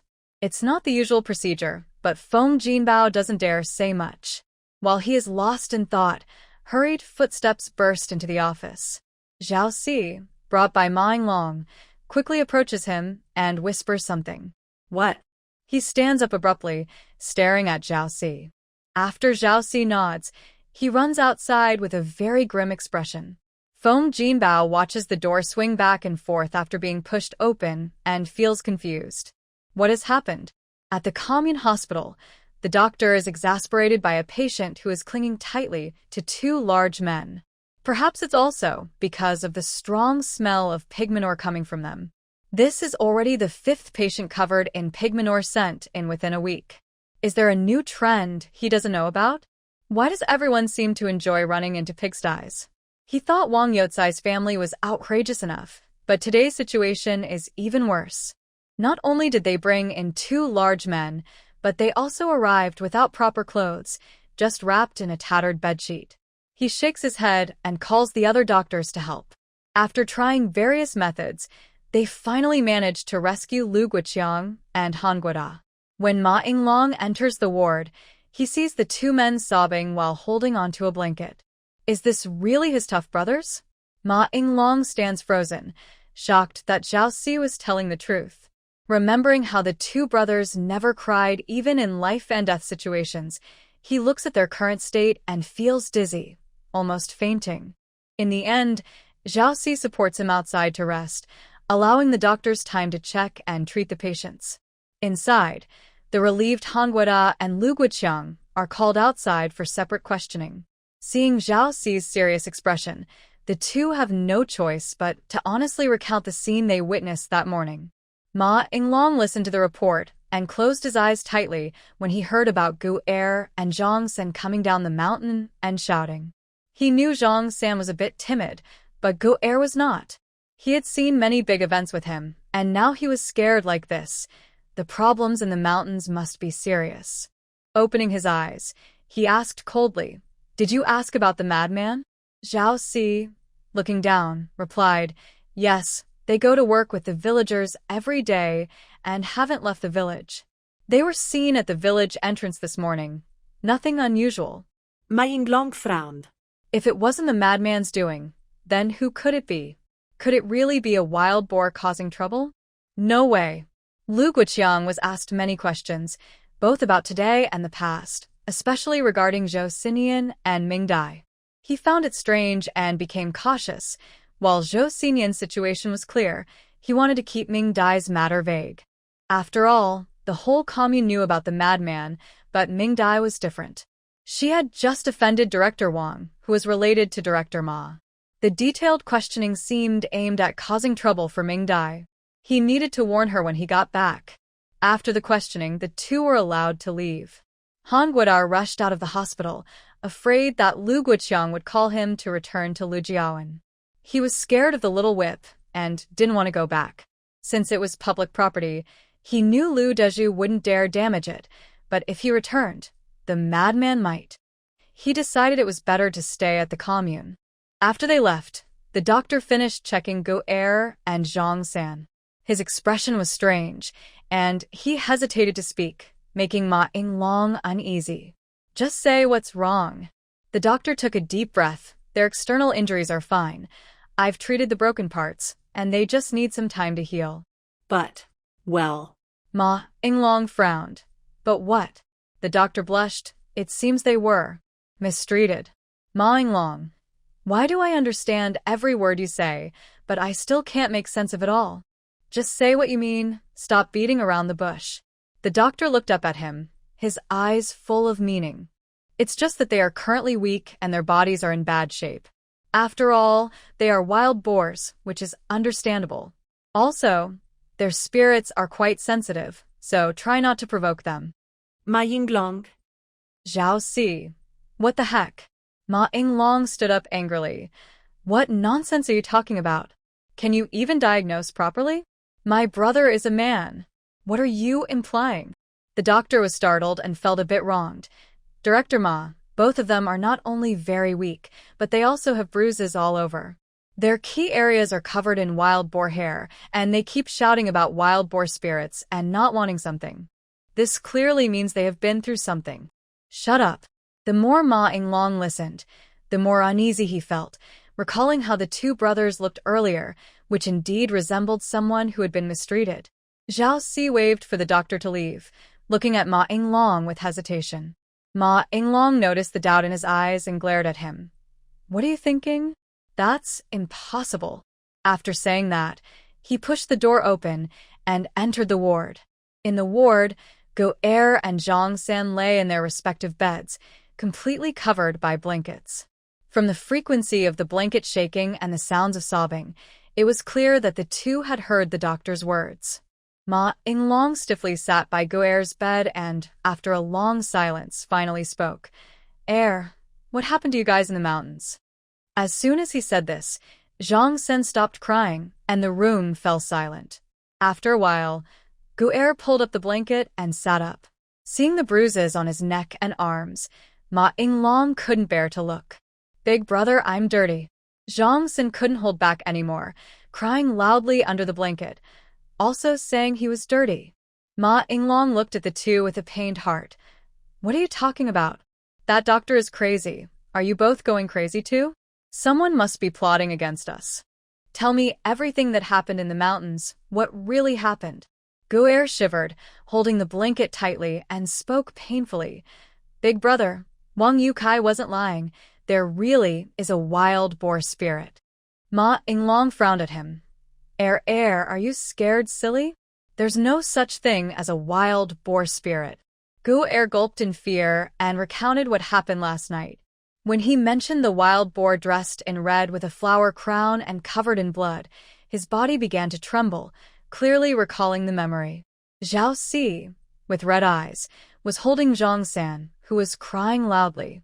This time, and San had suffered greatly. At the end, Go-er looked seriously at Ma Yinglong. Brother, I know this sounds absurd. If I hadn't seen it with my own eyes and felt it myself, I wouldn't believe it either. But the truth is, there really is a wild boar spirit in the mountains, and it must have taken everything. He paused and spoke heavily. Brother, this might be our punishment for helping them. San and I are already done for, and I don't want anything to happen to you. Brother, stop now. What we did was too wrong, and heaven is punishing us. We can't make the same mistake again. Ma Yinglong looked at a grown man with red eyes looking at him, and felt a deep pain in his heart. His strong brother had truly been harmed by the wild boar spirit. Taking a deep breath, he turned to Zhao Si. Take a few more people to Wild Boar Ridge to check for any human clues. If there aren't any. He patted Go-er on the bed. I'll listen to you.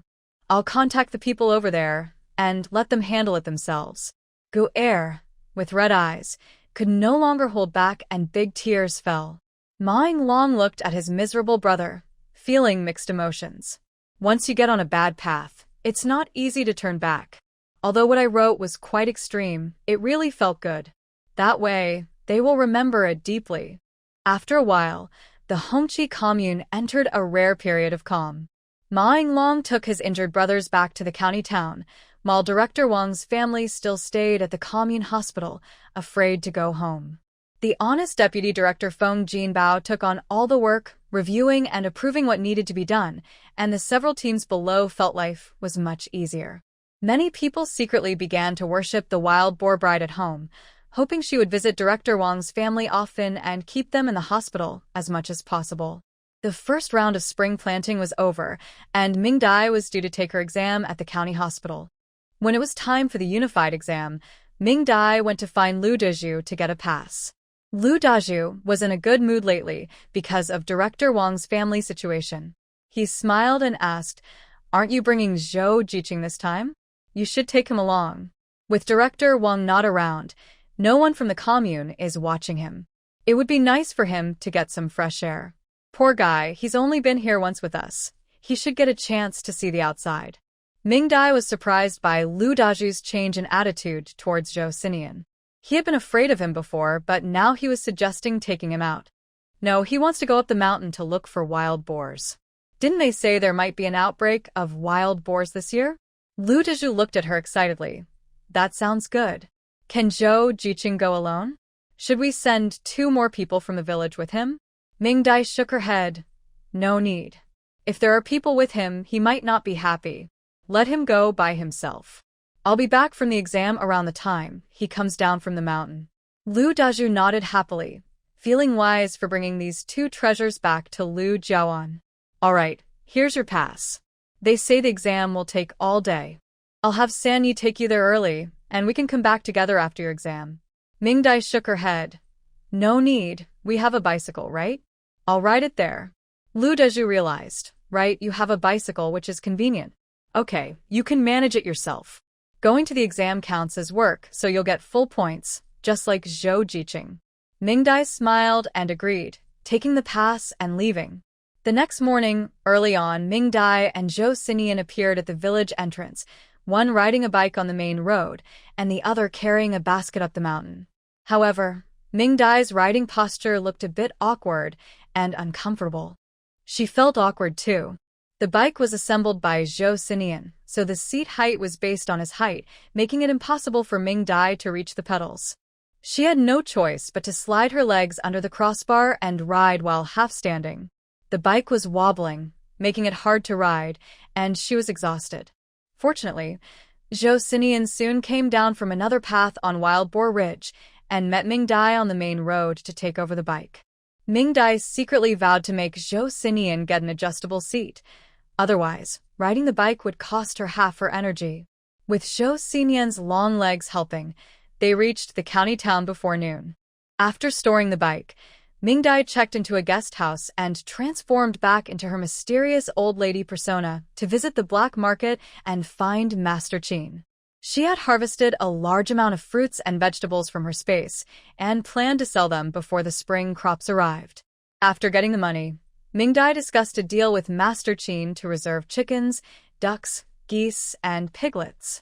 When she mentioned there were no quantity requirements and to provide as many as possible, Master Qin imagined that Mingdai's mysterious organization was starting a farm. If they opened a farm, he would definitely benefit. Without asking any questions, he agreed. That evening, Mingdai successfully spotted several cages of chicks, ducklings, and goslings in the pine forest behind the train station, chirping and quacking. Nearby, in a sack, were some plump little piglets. Mingdai checked them and found they were all healthy, so she happily paid. Once the sellers left, she brought the new ingredients into her space, where Joseian was eagerly waiting. The chicks, ducklings, and goslings were placed in a fenced area, and Mingdai thoughtfully created a small water channel for the ducklings and goslings to play in. The piglets were mixed in with the wild boar group.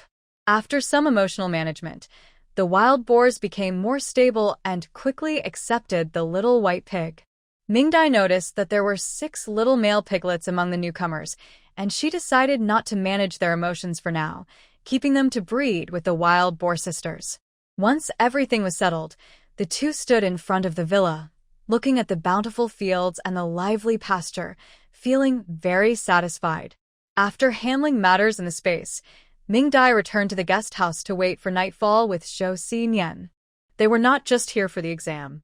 At 2 a.m., Joseian took Mingdai out again. Having explored the county before, Joseian was familiar with the area.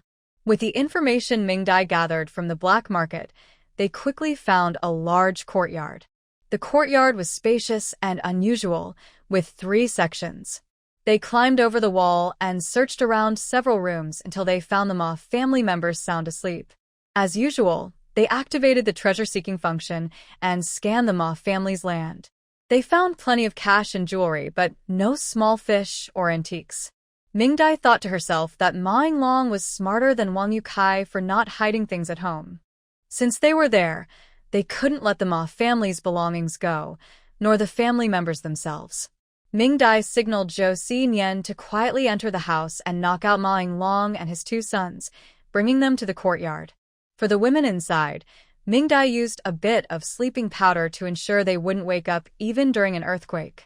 After a signal, Joseian excitedly got to work and soon stripped the three men. From her inquiries at the black market, Mingdai learned that Ma Yinglong's sons were even worse than Wang de Fa, so they felt no guilt about what they were doing. Mingdai summoned the old actor, the wild boar leader, inviting it to play the role of the wild boar bride again. She controlled the wild boar bride to press down on the three men, ensuring each felt the weight of a mountain. Ma Yinglong, in the middle, rolled his eyes back, and in a daze, opened his eyes to see a scene that haunted him for a lifetime. The wild boar leader had been unhappy since Mingdai put it in the space, and now it was woken up again for work, making it even more displeased. The relentless little fists pounded the chests of the three men, causing the Ma family father and sons to groan even in their unconscious state. Seeing it was about time, Mingdai controlled the wild boar bride to rise, the large boar face aimed at the three men on the ground, rubbing against them in the wild boar leader's terrified gaze. Wild boar sister, I have been wronged. At this moment, the three members of the Ma family, trapped but aware, were terrified. The foul, heavy breathing clearly belonged to the wild boar bride mentioned by Gu Er and Zhang San. Now it had come for the Ma family. After a warm shock, the three members of the Ma family fainted. Mingdai felt a bit disappointed. She had hoped Ma Yinglong would show some backbone, making the scare more interesting. She had Joseian perform acupressure and joint manipulation on the three, while she practiced her acupuncture skills. Satisfied, she instructed Joseian to the three and placed them in the yard. Worried they might catch a chill, Mingdai covered them with a layer of straw. Once everything was set, the two opened the big door and carefully left it ajar. The next morning, an early rising neighbor was puzzled when she passed by the Ma family's house and noticed the door wide open. Out of curiosity, the neighbor approached for a closer look. What's going on here? Her shout woke up the nearby residents, who rushed over with bowls and toothbrushes in hand. At the alley entrance, the committee staff, who had worked all night without catching any wrongdoers, were thrilled to hear about a disturbance and hurried towards the sound. When they arrived, they realized something was off. The door surrounded by people was none other than the Ma families. Move aside. Let us through. Two staff members pushed through the crowd and saw three pale figures lying in a pile of straw. Despite being covered in straw, the staff recognized the one in the middle as their director. They quickly dispersed the crowd and closed the door. Unfortunately, it was too late. Everyone had seen what they shouldn't have. When Ma Yinglong was awakened, his first feeling was exhaustion. His second feeling was a sore and painful back, as if he had overexerted himself. The next feeling was intense pain all over his body. Everything hurt, and he felt uncomfortable everywhere. He groggily sat up, shivering uncontrollably. Just as he wanted to grab a blanket, he realized the sensation beneath him was wrong. The smell around him was also off. Terrifying memories from his dreams came rushing back. He opened his eyes with a tremble and saw the concerned yet avoiding gazes of his subordinates. Taking a deep breath, he looked around and discovered that he and his son were lying completely exposed in a pile of pig manure. With a loud thud, Ma Yinglong fell back down into the manure pile, almost getting buried. His subordinates rushed to help, but the slippery manure made it difficult, and instead, they ended up slipping in as well. With a muffled groan, Ma Yinglong woke up, feeling as if his chest was being crushed. In reality, it was indeed bruised. Yesterday, the wild boar bride had been in a bad mood and had used too much force. He looked down at his chest, where large patches of dark bruises appeared, especially around his chest, resembling marks left by a pig's hoof. Realizing the odd condition of his body, Ma Yinglong gasped and glanced below. The tangled wild boar hair made him fully grasp the situation. He, Ma Yinglong, a man of steel, had been messed with by a wild boar. Oh no! His subordinates looked on in horror at their usually serious boss, who was now crying like a frightened young girl, leaving them quite shocked. In the end, it was a woman from the house, awakened by the commotion, who helped the three of them back to the room. His family wanted to call the police and get a doctor, but Ma Yinglong, burning with fever, refused. It was already embarrassing enough. He couldn't afford to be humiliated further. But while he could endure it, his sons could not, and secretly instructed their wives to find a doctor. Oh man, it hurt so much. Ma Yinglong, in a daze, was supported back into the house. As soon as he entered, he was startled by something suddenly appearing on the floor. In the living room, the pig manure had been arranged to spell out, "Where's the thing?" Ma Yinglong felt a chill run down his spine, knowing this was the wild boar spirit coming to claim what was in the mountains. Thud! He fainted again, and the Ma family was thrown into chaos. The commotion in the Ma family did not affect Mingdai and Joseian at all. Joseian was bonding with the new animals in the space, while Mingdai sat in the exam room and began her test. During the exam, she saw an old acquaintance, Secretary Chung-Su, who was one of the examiners. It seemed the county party secretary was away reporting work in the county.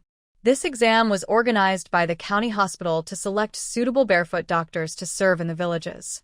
They would treat illnesses and also promote health knowledge, combining farming and medicine. So, the candidates were quite diverse. Some, like Mingdai, came from medical families, while others had undergone emergency training in the commune, and the rest were self-taught. There were men and women of all ages. However, Mingdai was the youngest there. With her youthful appearance, she looked more like a visitor than a test-taker. But soon, those who looked down on her were proven wrong. When the test papers were handed out, they were thin sheets with only one side. After a quick glance, Mingdai felt no pressure. After writing her answers, while others were still pondering and biting their pens, she stood up to submit her paper. The papers were graded on-site by a friendly middle-aged female doctor. Seeing her submit so early, the doctor initially thought she had given up, but after grading her paper, she found that all the answers were correct. She admired Mingdai, recognizing her as a promising medical student. In the field of medicine, having a solid foundation is crucial. Mingdai answered every question correctly, hitting all the key points, which is quite rare and not something most doctors can achieve. After showing the paper to two other doctors, the female doctor marked a check next to Mingdai's name, indicating she passed and should return in the afternoon for the practical exam. Mingdai smiled and thanked her as she left. Before long, Secretary Chung also came out, smiling and congratulating her. "Little Ming, you did great.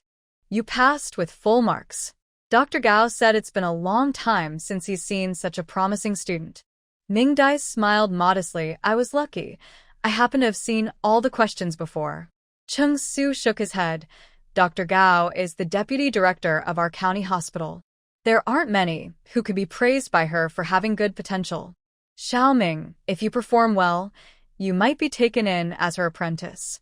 Mingdai just smiled and laughed it off, not responding to his comment. Not to mention, she had no intention of becoming a disciple. Even if she did, who would be the master and who would be the student was still uncertain. Before the two could chat for a bit longer, someone rushed in from outside and said something to Chung-Su. His expression changed dramatically, and he apologized to Mingdai before following the person out. Mingdai vaguely heard the name Ma Yinglong, and it seemed something had been discovered on his end. It was no surprise. Mingdai had deliberately left the door open for the neighbors to notice. She believed it wouldn't be long before the news about Director Ma's family spread throughout the county, just like it did for Wong Yotsai's family. She wondered how Ma Yinglong could still show his face in town. Ma Yinglong, however, was not in a good state. After waking up, he had sent his subordinates and doctors away and locked himself in the living room, staring blankly at the ground where words made from pig manure were arranged, trembling. At that moment, all his beliefs had collapsed, leaving only fear and regret. His subordinates and family were frightened and worried he might do something drastic, so they went to find the county leaders. When Cheng-su arrived, Ma Yinglong was still in a daze, ignoring everyone. On the way, he had learned what the expressionless director Ma had gone through the previous night. Seeing that he was unwilling to talk, Cheng-su sighed, wished him well, and left. The calm facade that Ma Yinglong had been maintaining was shattered by that simple farewell. As soon as Cheng-su stepped out, the sounds of breaking cups and angry shouts at his family filled the room. At the door, Cheng-su smirked slightly, having long found that old man displeasing. Finally, a kind-hearted person had put him in his place. Ha ha ha. May good people live in peace. In the afternoon, Mingdai arrived on time at the practical exam site. Only 12 people passed the written test in the morning, which was quite disappointing compared to the number of applicants. However, being a doctor is different from other professions. There can be no leniency. Fortunately, the afternoon exam did not involve competition. Everyone could pass and start working, which eased the candidates' nerves. The practical exam involved drawing lots, and Mingdai drew a case of a patient with dizziness. After a long examination, it was discovered that the person was not dizzy due to a brain condition, but rather from lack of oxygen. This was strange. How could someone be lacking oxygen? After taking the patient's pulse, Mingdai examined the patient's head and neck, ultimately finding significant issues with the cervical spine. The problems with the cervical spine led to insufficient blood flow to the brain, causing dizziness, and if it got worse, it could lead to fainting. Upon asking further questions, she learned that the patient had a habit of sleeping on a high pillow, leaving the neck and shoulders in a suspended position for a long time, which eventually caused the issue and resulted in insufficient blood flow to the brain. Mingdai gave her 2 acupuncture needles and performed a few massages. After some cracking sounds, the patient no longer felt dizzy. She stood up and thanked Mingdai, calling her a miracle worker. Dr. Takahashi, who was observing, was also very pleased and began to consider taking her on as a student. In the end, Mingdai passed the exam with the highest scores in both written and practical tests, officially becoming a proud barefoot doctor. To encourage them, the county hospital awarded 20, 10, and 5 yuan to the top 3 students, motivating them to continue learning and contribute to healthcare in rural areas. Dr. Takahashi privately approached Mingdai and asked if she wanted to stay at the county hospital as her student. Mingdai politely declined, explaining that as a youth, she should receive education in the countryside among the lower-income farmers. Dr. Takahashi was disappointed, but encouraged her before leaving. Once Mingdai exited the county hospital, she quickly found a place to enter her space. She had to go in.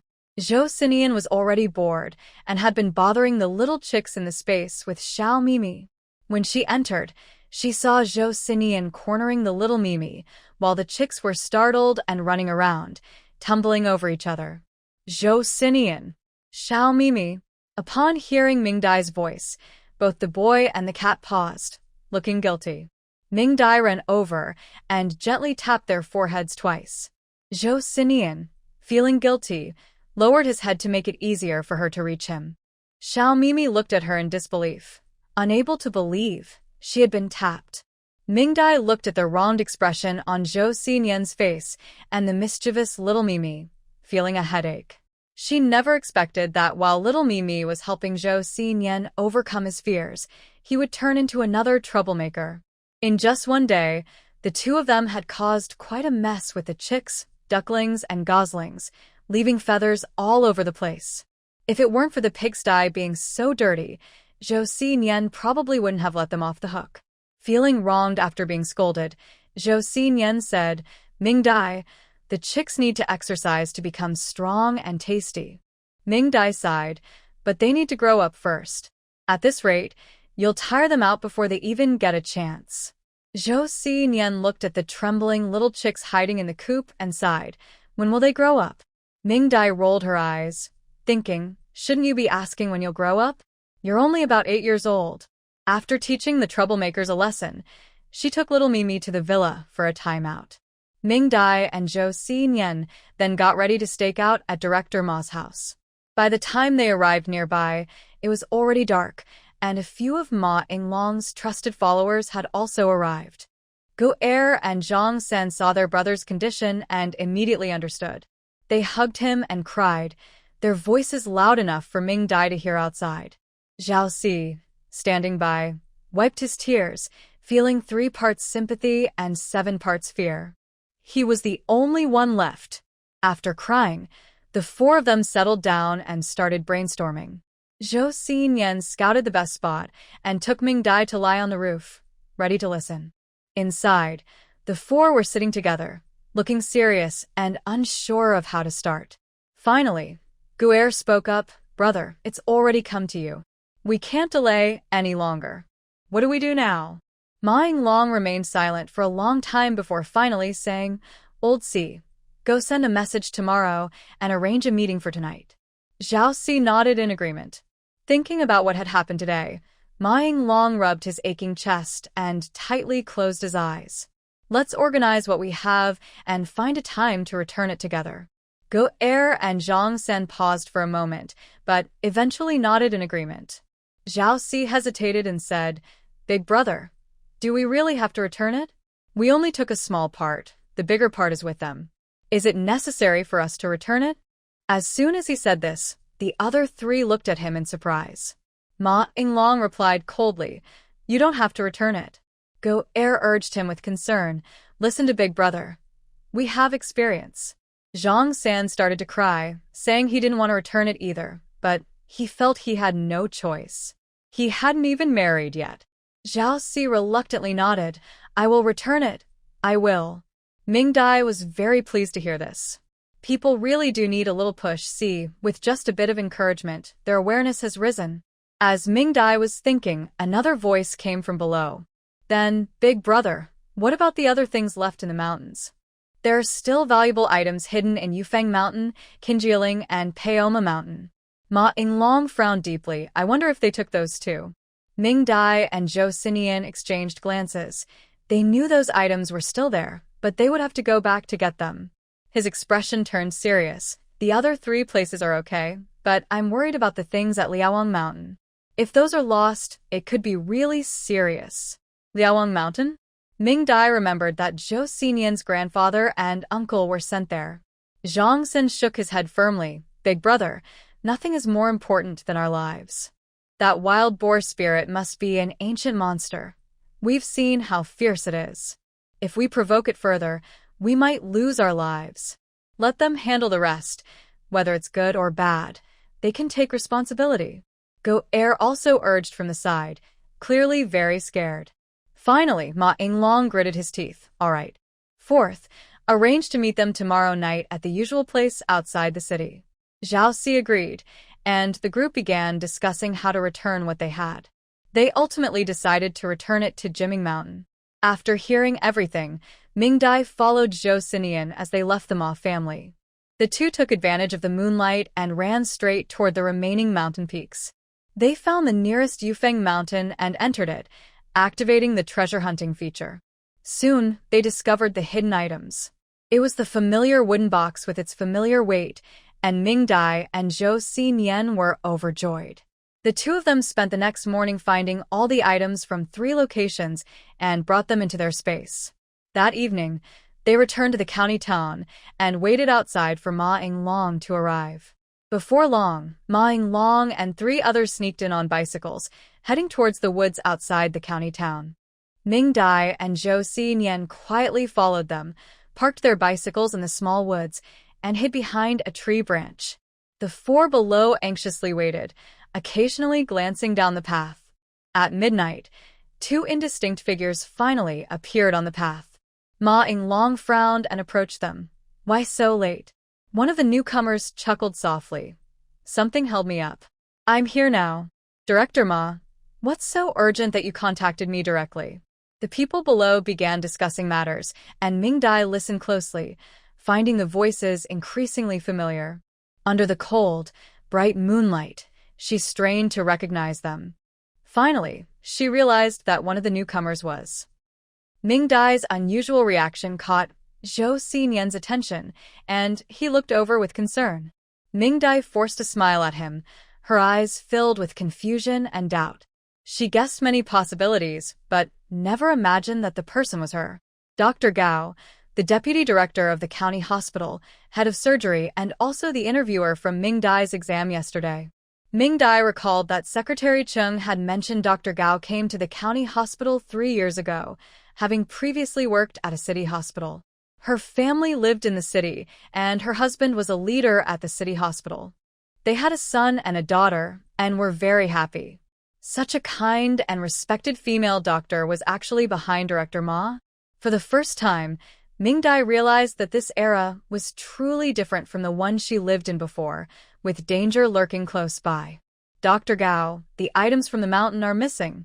What? Takahashi's usually gentle face turned cold, a stark contrast to the kind demeanor she showed during yesterday's interview. She scrutinized Ma Yinglong and his companions with a suspicious gaze, her tone filled with threats. Director Ma, don't you think your appetite is a bit too big?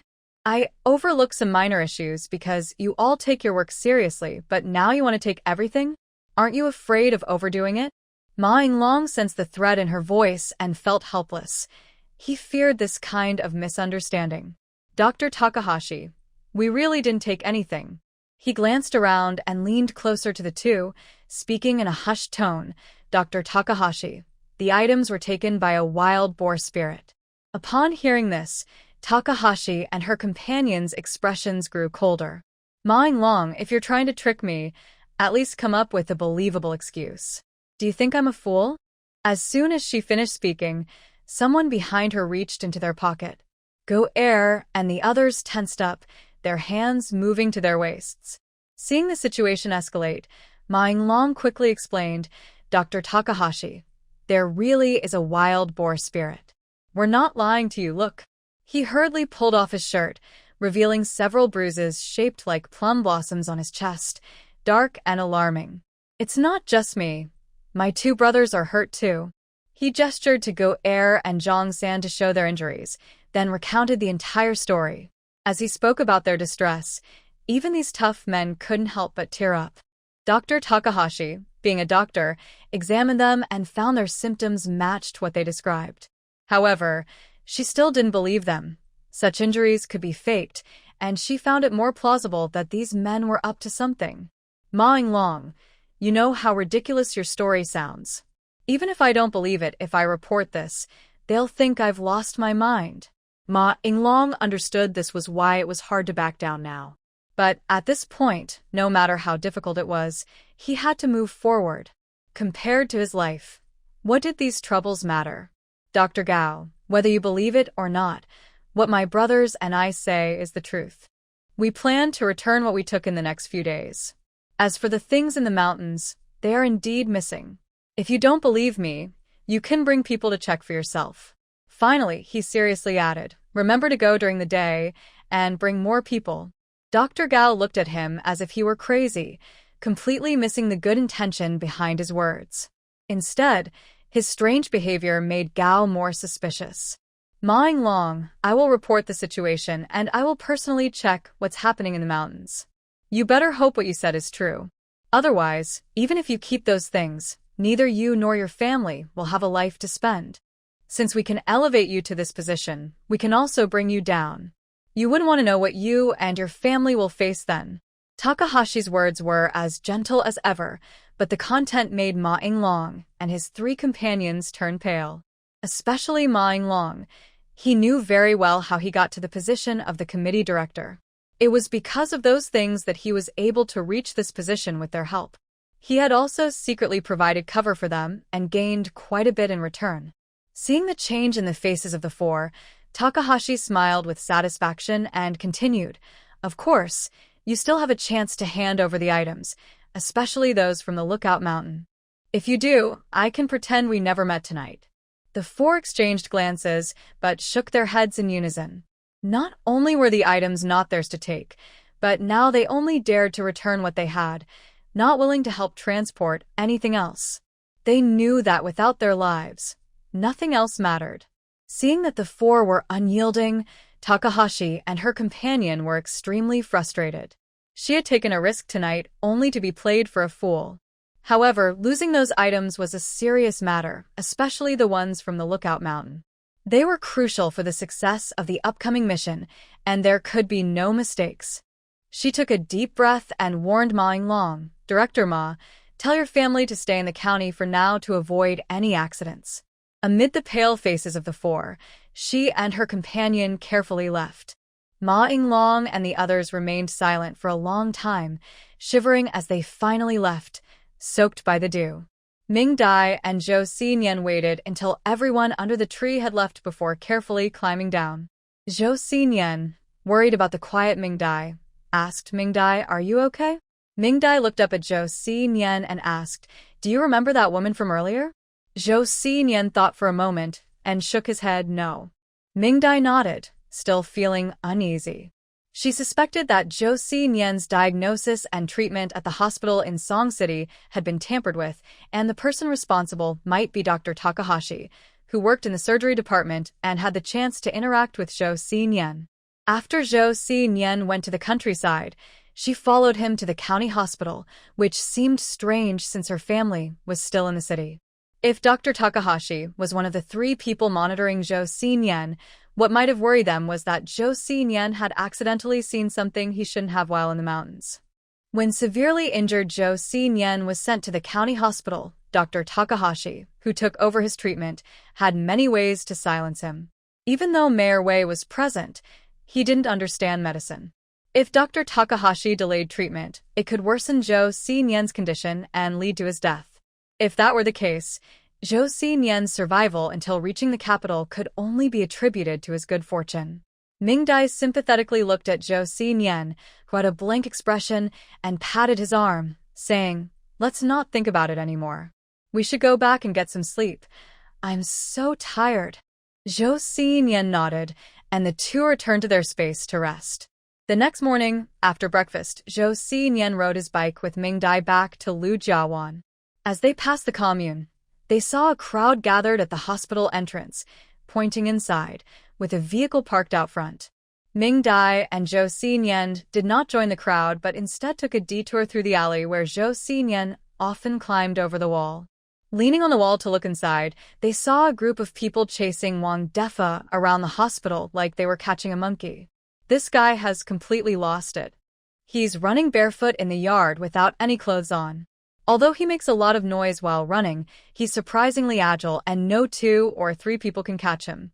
Upstairs, Wang Yukai and Ma Guifin were brought down, crying and already wearing silver bracelets.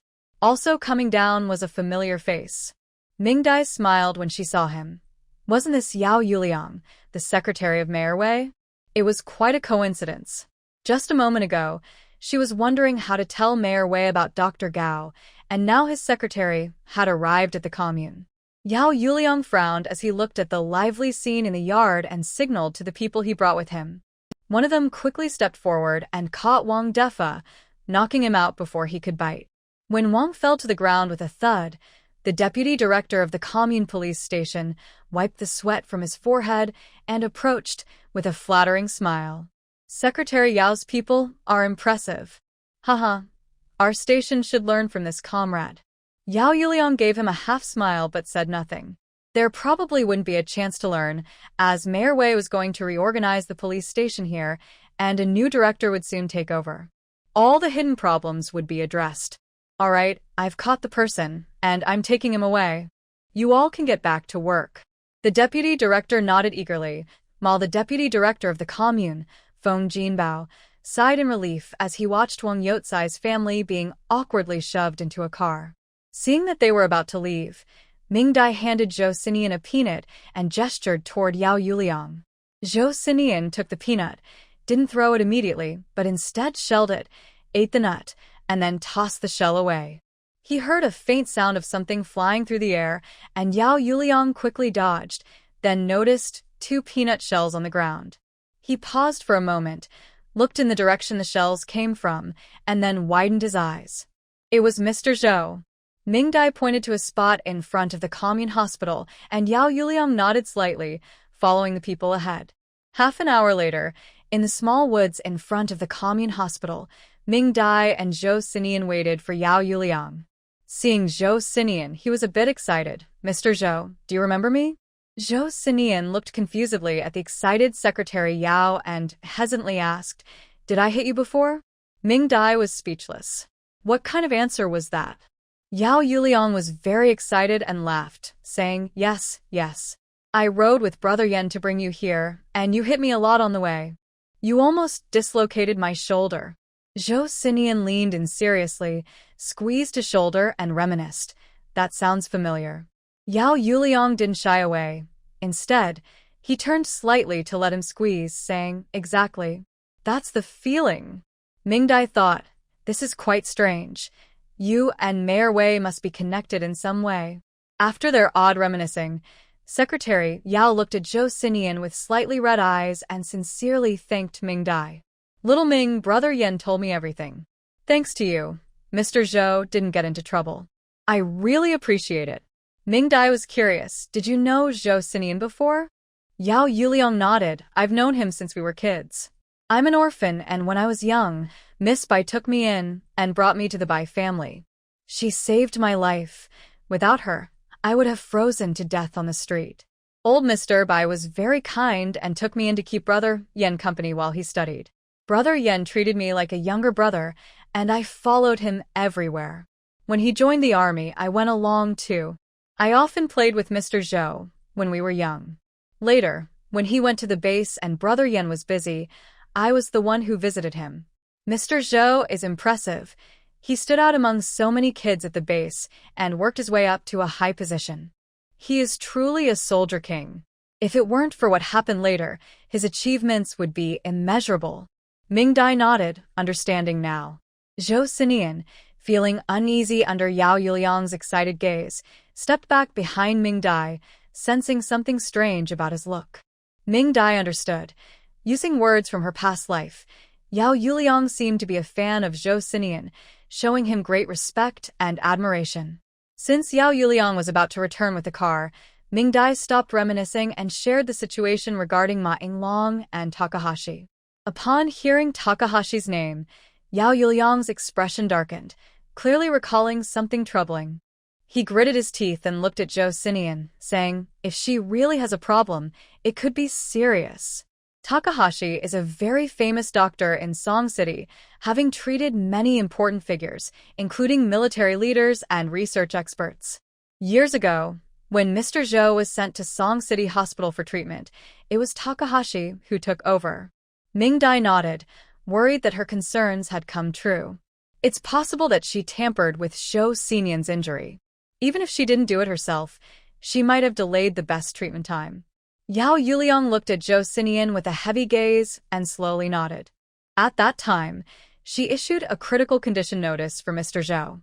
It was Yen Ge who refused to give up and insisted on taking Mr. Zhou north to Beijing for treatment. His brow furrowed deeply. If she really has issues, then the causes of death for patients who died during her treatment over the years could also be questionable. Mingdai understood his meaning. He suspected that Takahashi had used her position to harm these individuals. After all, these people had made significant contributions to the country, and losing any of them would be a major loss for the nation. The situation was serious. Yao Yuliang asked Mingdai and Joseian about the details they overheard. After thinking for a moment, he spoke, "There must be someone behind Takahashi. I'll report to Yen Ge and immediately interrogate Wang Yukai. After we find out about Ma Yinglong, I'll bring people to capture Ma Yinglong and see if we can force Takahashi to contact her superior." Mingdai nodded. This was the best plan. She also reminded him, Takahashi and Ma Yinglong both mentioned Liaowang Mountain, saying that the things hidden there are very important. "I don't know what this means. Secretary Yao, do you know what's there?" Yao Yuliang thought for a moment and shook his head. "I really don't know, but Old Master Bai and the young master were sent there." Mingdai hesitated for a moment, but spoke up, "I think it's very likely that Takahashi will take people to Liaowang Mountain." Yao Yuliang looked at her with appreciation. She was indeed clever. No wonder Yen Ge wanted to take her as a goddaughter. "Don't worry, I'll talk to Yen Ge about this. You both need to be careful and try not to let anyone discover that you're involved. Here's my number. You can call this if you need anything. This number is safe. If there are any problems, Yen Ge and I will handle it. Please don't take any risks." Mingdai nodded while holding the number. Yao Yuliang, feeling anxious, gave a few more instructions before hurriedly leaving in a car. Mingdai and Joseian also planned to return to Lijiawan. Because she was afraid of being seen with Joseian, Mingdai rode back alone. Her strange posture attracted the attention of passers-by, and Mingdai felt embarrassed. She knew she needed to get a proper bicycle. When she arrived at Lijiawan, it was just the start of work time, so there weren't many people around. As she passed by the youth station, the door opened, and out came Chen Erhong. Mingdai noticed the pants in her hand and smelled a faint metallic scent, realizing she had accidentally stained her pants and needed to change. Mingdai planned to go straight home, but unexpectedly, Chen Erhong called out to her. Ming youth. Mingdai stopped and looked at her, not understanding why she was calling her. Since coming to the countryside, they hadn't interacted much. Chen Erhong bit her lip and asked, Ming youth, are you back from your exam? How did it go? Mingdai looked at her curiously. It went well. I passed. Chen Erhong stared at her in surprise and after a moment replied, Really? Mingdai felt something strange in Chen Erhong's gaze but ignored it and continued pushing her bike. What she didn't know was that as she turned the corner toward home, Chen Erhong watched her disappearing figure with resentment, tightly gripping the pants in her hand, remaining still for a long time. Once home, Mingdai put away her bike and went into her space to find Joseian. Joseian was currently at the small farm making a flower hat for the wild boar bride, complaining that her head was too big and it was difficult to make. This was a prop specially prepared by Mingdai for Takahashi. Although Yao Yuliang told them to stay out of it, Mingdai had no intention of obeying. She believed it was necessary for the wild boar bride to leave a lasting impression on Takahashi and those behind him, so they would never dare to touch what didn't belong to them. Moreover, as a doctor, Mingdai despised people like Takahashi who used medicine to harm others. In her view, doctors should save lives, not take them.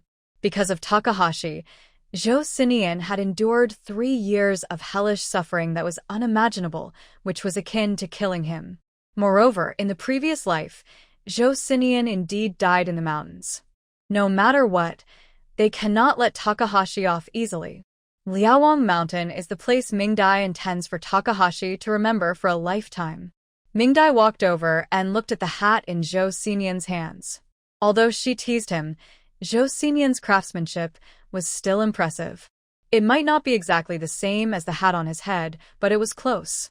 Hearing Mingdai's praise, Joseian smiled. It was only because Mingdai asked him to make it that he agreed.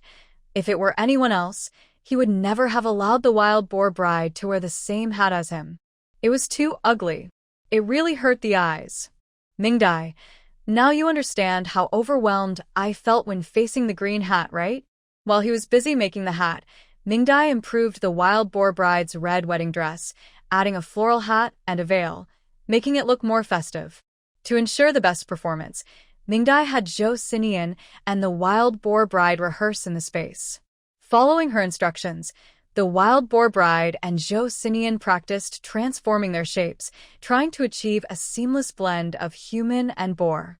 The final result was stunning. In the blink of an eye, a person turned into a pig, and a pig turned into a person, with no flaws visible. The silly deer in the space watched in amazement, tilting its head and blinking its big, shiny eyes, looking adorably confused. Its walnut-sized brain clearly couldn't comprehend how the person who usually stared at them could suddenly change from human to pig and back again.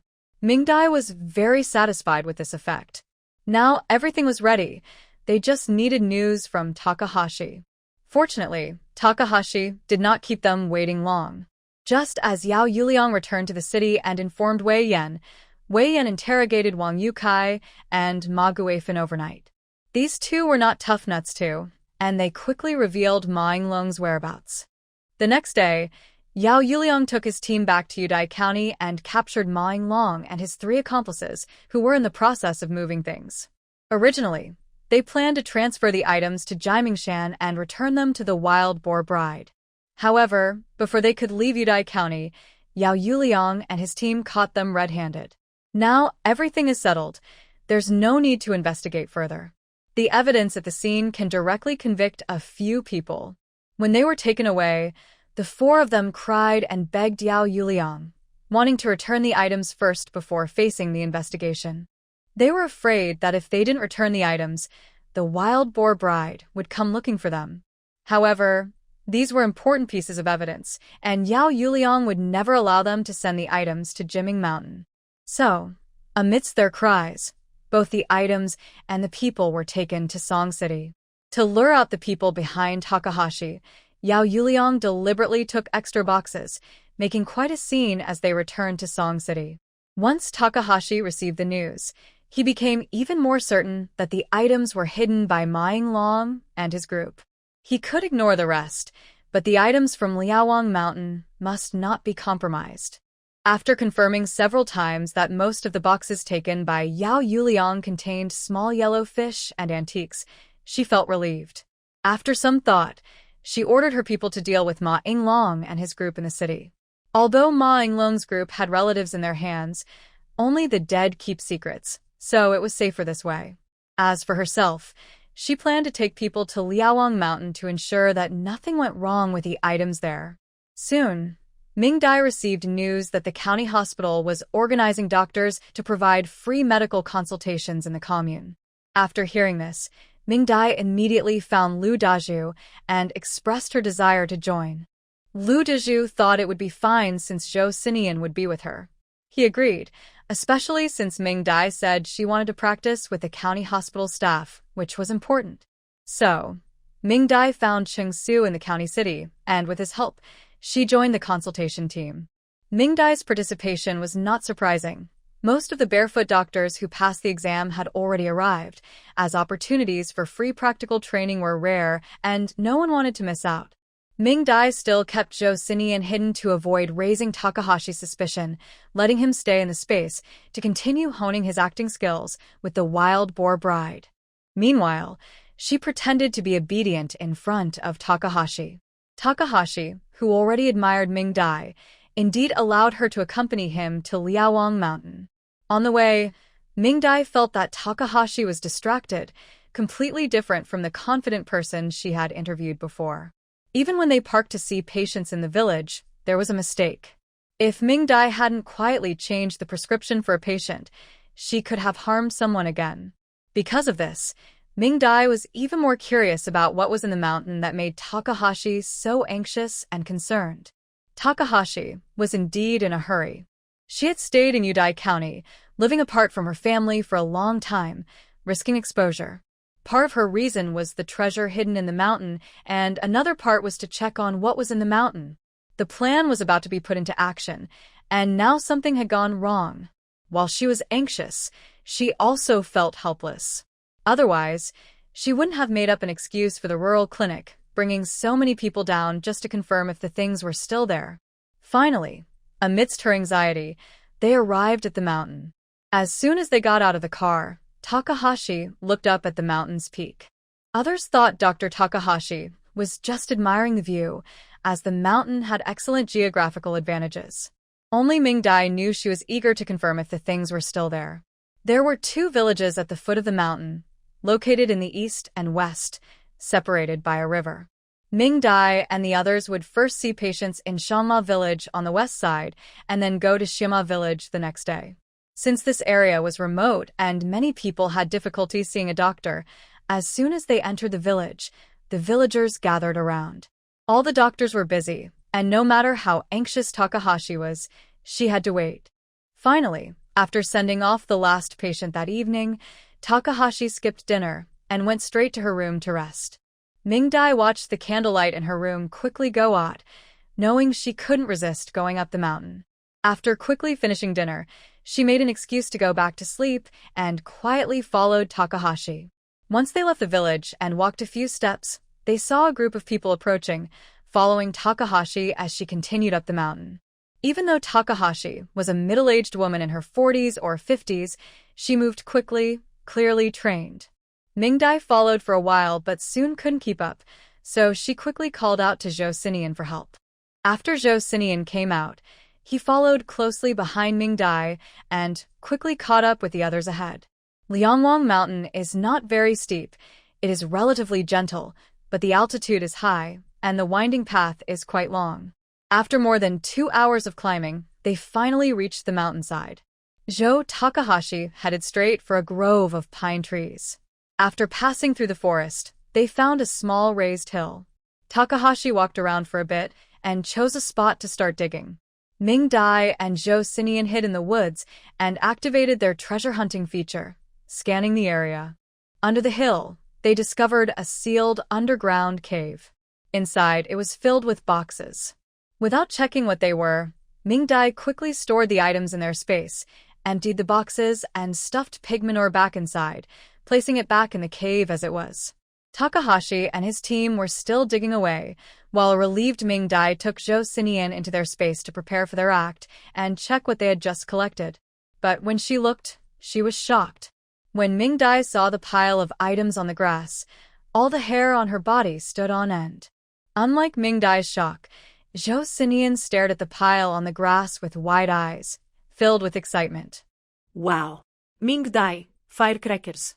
This is what I was talking about. They make a loud noise. They're way more fun than small ones. Let me show you one. As soon as he finished speaking, he dashed into the middle of the grass. No! Just as Joseian was about to touch the pile of grenades on the ground, Mingdai instinctively performed a maneuver to lift him high above the pile, carefully holding him in place. Joseian was startled by the position and struggled hard. Mingdai, let me down. I want to show you. Mingdai's heart raced. What you want to show is not fireworks. It's my life. Taking a deep breath, Mingdai brought Sinian down beside her, firmly holding onto his sleeve to keep him from going any closer. Joseian was dissatisfied and struggled, unhappy with Mingdai's interference in his plans. Mingdai, there are so many here. Can't I just set off one? Just one, and you can have the rest. Mingdai took a deep breath and firmly refused. No. This is too dangerous. You have to put it down. We can't use this space anymore. Joseian was taken aback, looking at the pile of explosives on the ground, scratching his head. Really? But I used to set these off often and nothing happened. Mingdai replied, that depends on who you were targeting. Given your reckless nature, it's uncertain if anyone could survive to confront you. After much discussion, Mingdai finally convinced Joseian not to demonstrate the explosives. Ignoring his grumbling, she carefully separated the pile of explosives. In the end, she discovered there were over 300 explosive packages, 500 grenades, and 10 barrels of gasoline. The combined power of these items would easily destroy the Lookout Mountain. Mingdai was relieved that she was the one here today. If Mayorwei had come with his team, the desperate Takahashi might have actually detonated the explosives. While Joseian reluctantly mumbled, Mingdai moved the items to the warehouse for safekeeping. She also transferred the gasoline, which was still filled with pig manure, back to its place. Once everything was stored, she sighed in relief and looked at the upset Joseian. He was giving her a look that clearly accused her of being stingy, as he wanted to play with the fireworks. Mingdai had no choice but to comfort him. All right, if you perform well with the wild boar bride later, I'll let you have one to play with. Joseian's eyes lit up, excitedly rubbing his hands together. Great. Just watch. I can scare them all crazy. He quickly changed into the wild boar bride's costume and, grinning widely, teamed up with the wild boar leader to get into character. Mingdai had already applied the essential makeup for the wild boar bride. Even though the space was brightly lit, she still felt a bit scared looking at him, let alone in the pitch-black Lookout Mountain. Inside the space, Joseian, Mingdai, and the wild boar bride were ready. Outside, the digging team successfully found the entrance to the underground tunnel. The outer wooden door had rotted through, and when pulled, half of the door handle came off. Takahashi saw this and, instead of getting angry, let out a sigh of relief. This is good. It means no one has been here before, so the things inside are still untouched. After confirming that nothing was lost, Takahashi sighed in relief and slowly sat down on a nearby rock. As she relaxed, she noticed that her back was damp with sweat. A cold breeze blew by, making her shiver. After catching her breath, she shook her head, feeling a bit weak. She realized that she was getting older. Even a short distance had become challenging for her. She looked at the iron gate entrance, which was being pried open little by little, feeling a sense of calm inside. Just a little longer, she thought. Once everything was moved and the plan was complete, she could go home. It had been a long time since she had seen the cherry blossoms and the first snow in her hometown. Just as she was lost in her memories, the iron gate was fully opened. "Takahashi, it's open." Takahashi stood up excitedly, but she got up too quickly and felt dizzy, nearly falling forward. Fortunately, her subordinate, who had been watching over her, caught her just in time, preventing her from falling and hurting herself. Takahashi broke into a cold sweat and, once steady, thanked the man who had helped her, saying, "Thank you, Kobayashi. If it weren't for you." As soon as she spoke, both were taken aback. Kobayashi, the doctor from the county hospital, looked at her curiously. He felt that today, Takahashi was acting strangely. She usually wouldn't make such a simple mistake. Normally, they addressed each other as Dr. Takahashi and Dr. Kobayashi, even in casual conversations. Takahashi shared this thought. She pressed her hand against her racing heart, sensing that something bad might happen. Suddenly, the cawing of crows echoed through the woods, startling everyone and snapping Takahashi back to reality. The two walked silently toward the hole in the ground, where some people had already descended. About a dozen people worked together to bring up all the boxes from inside. Takahashi felt relieved when she saw the boxes. She reached out to touch the nearest box but accidentally felt some moisture. This shouldn't be happening. The hole was specially constructed to be waterproof, so how could there be water? If these items got damp, they would be very difficult to use again. She was too anxious to notice that the moisture had a strange smell and felt sticky. Beside her, Shaolin, who was responsible for her protection, noticed something unusual. Before he could speak, Takahashi ordered someone to open the box. "Quick, open it and see if it's damp." "Why is there water?" Hearing this, the subordinate immediately opened the box. The moment the box was pried open, the entire room fell silent. Takahashi's anxious expression seemed frozen on her face. "Someone tell her what this box full of dark, sticky substance emitting a terrible smell is." The moment that Mingdai and Joseian had been waiting for had arrived. The two looked at the shocked faces of the dozen people outside and nearly burst out laughing. Wow, wow, wow, the cawing of crows brought everyone back to reality. Takahashi, trembling, pointed at the remaining boxes. "All of them. Open all of them." The subordinates quickly got to work, and in the end, even the gasoline barrels were pried open, but they found not even a small amount of explosives. It was all pig manure, nothing but pig manure. As the mountain wind blew, the stench filled everyone's nostrils. Ugh. Those with sensitive stomachs began to gag. Takahashi didn't gag, but her face turned pale. If these things were lost, she would be finished. Devastated, Takahashi nearly fainted, but Shaolin caught her. Looking at the box full of pig manure and the pried open hole, Shaolin furrowed his brow tightly. "Dr. Takahashi, is there another entrance you might have forgotten?" Takahashi weakly leaned against him, her face pale as she closed her eyes. "I'm sure. There's only this one entrance." Holding on to her last hope, Takahashi still had someone go down to check again to see if there was a second entrance she had overlooked. The reality was harsh. The entire cave had been sealed tightly with molten iron, and apart from the hole they had pried open, there was indeed no second entrance. Listening to the subordinate's report, Takahashi and Shaolin fell into endless silence. If the only entrance wasn't damaged, how did this fresh pig manure replace the explosives and end up in the box? Someone muttered something about ghosts. The atmosphere among the team began to grow tense. Before Takahashi could scold anyone, a faint singing suddenly echoed from around them. On the 18th day of the new year, a lucky day, the sorghum is raised. A sharp female voice echoed from all directions, sometimes close, sometimes far, mixed with the cawing of crows, sending chills down everyone's spine. Almost everyone pulled out their guns at the same time, fearfully scanning their surroundings. Who is it? Come out. "Stop playing tricks." Takahashi looked at the swaying pine branches in the distance, his voice hoarse. In the next moment, a piercing female voice called out, "Are you looking for me? I'm right here. Come play with me." Ah. The eerie singing and sharp laughter pierced everyone's ears.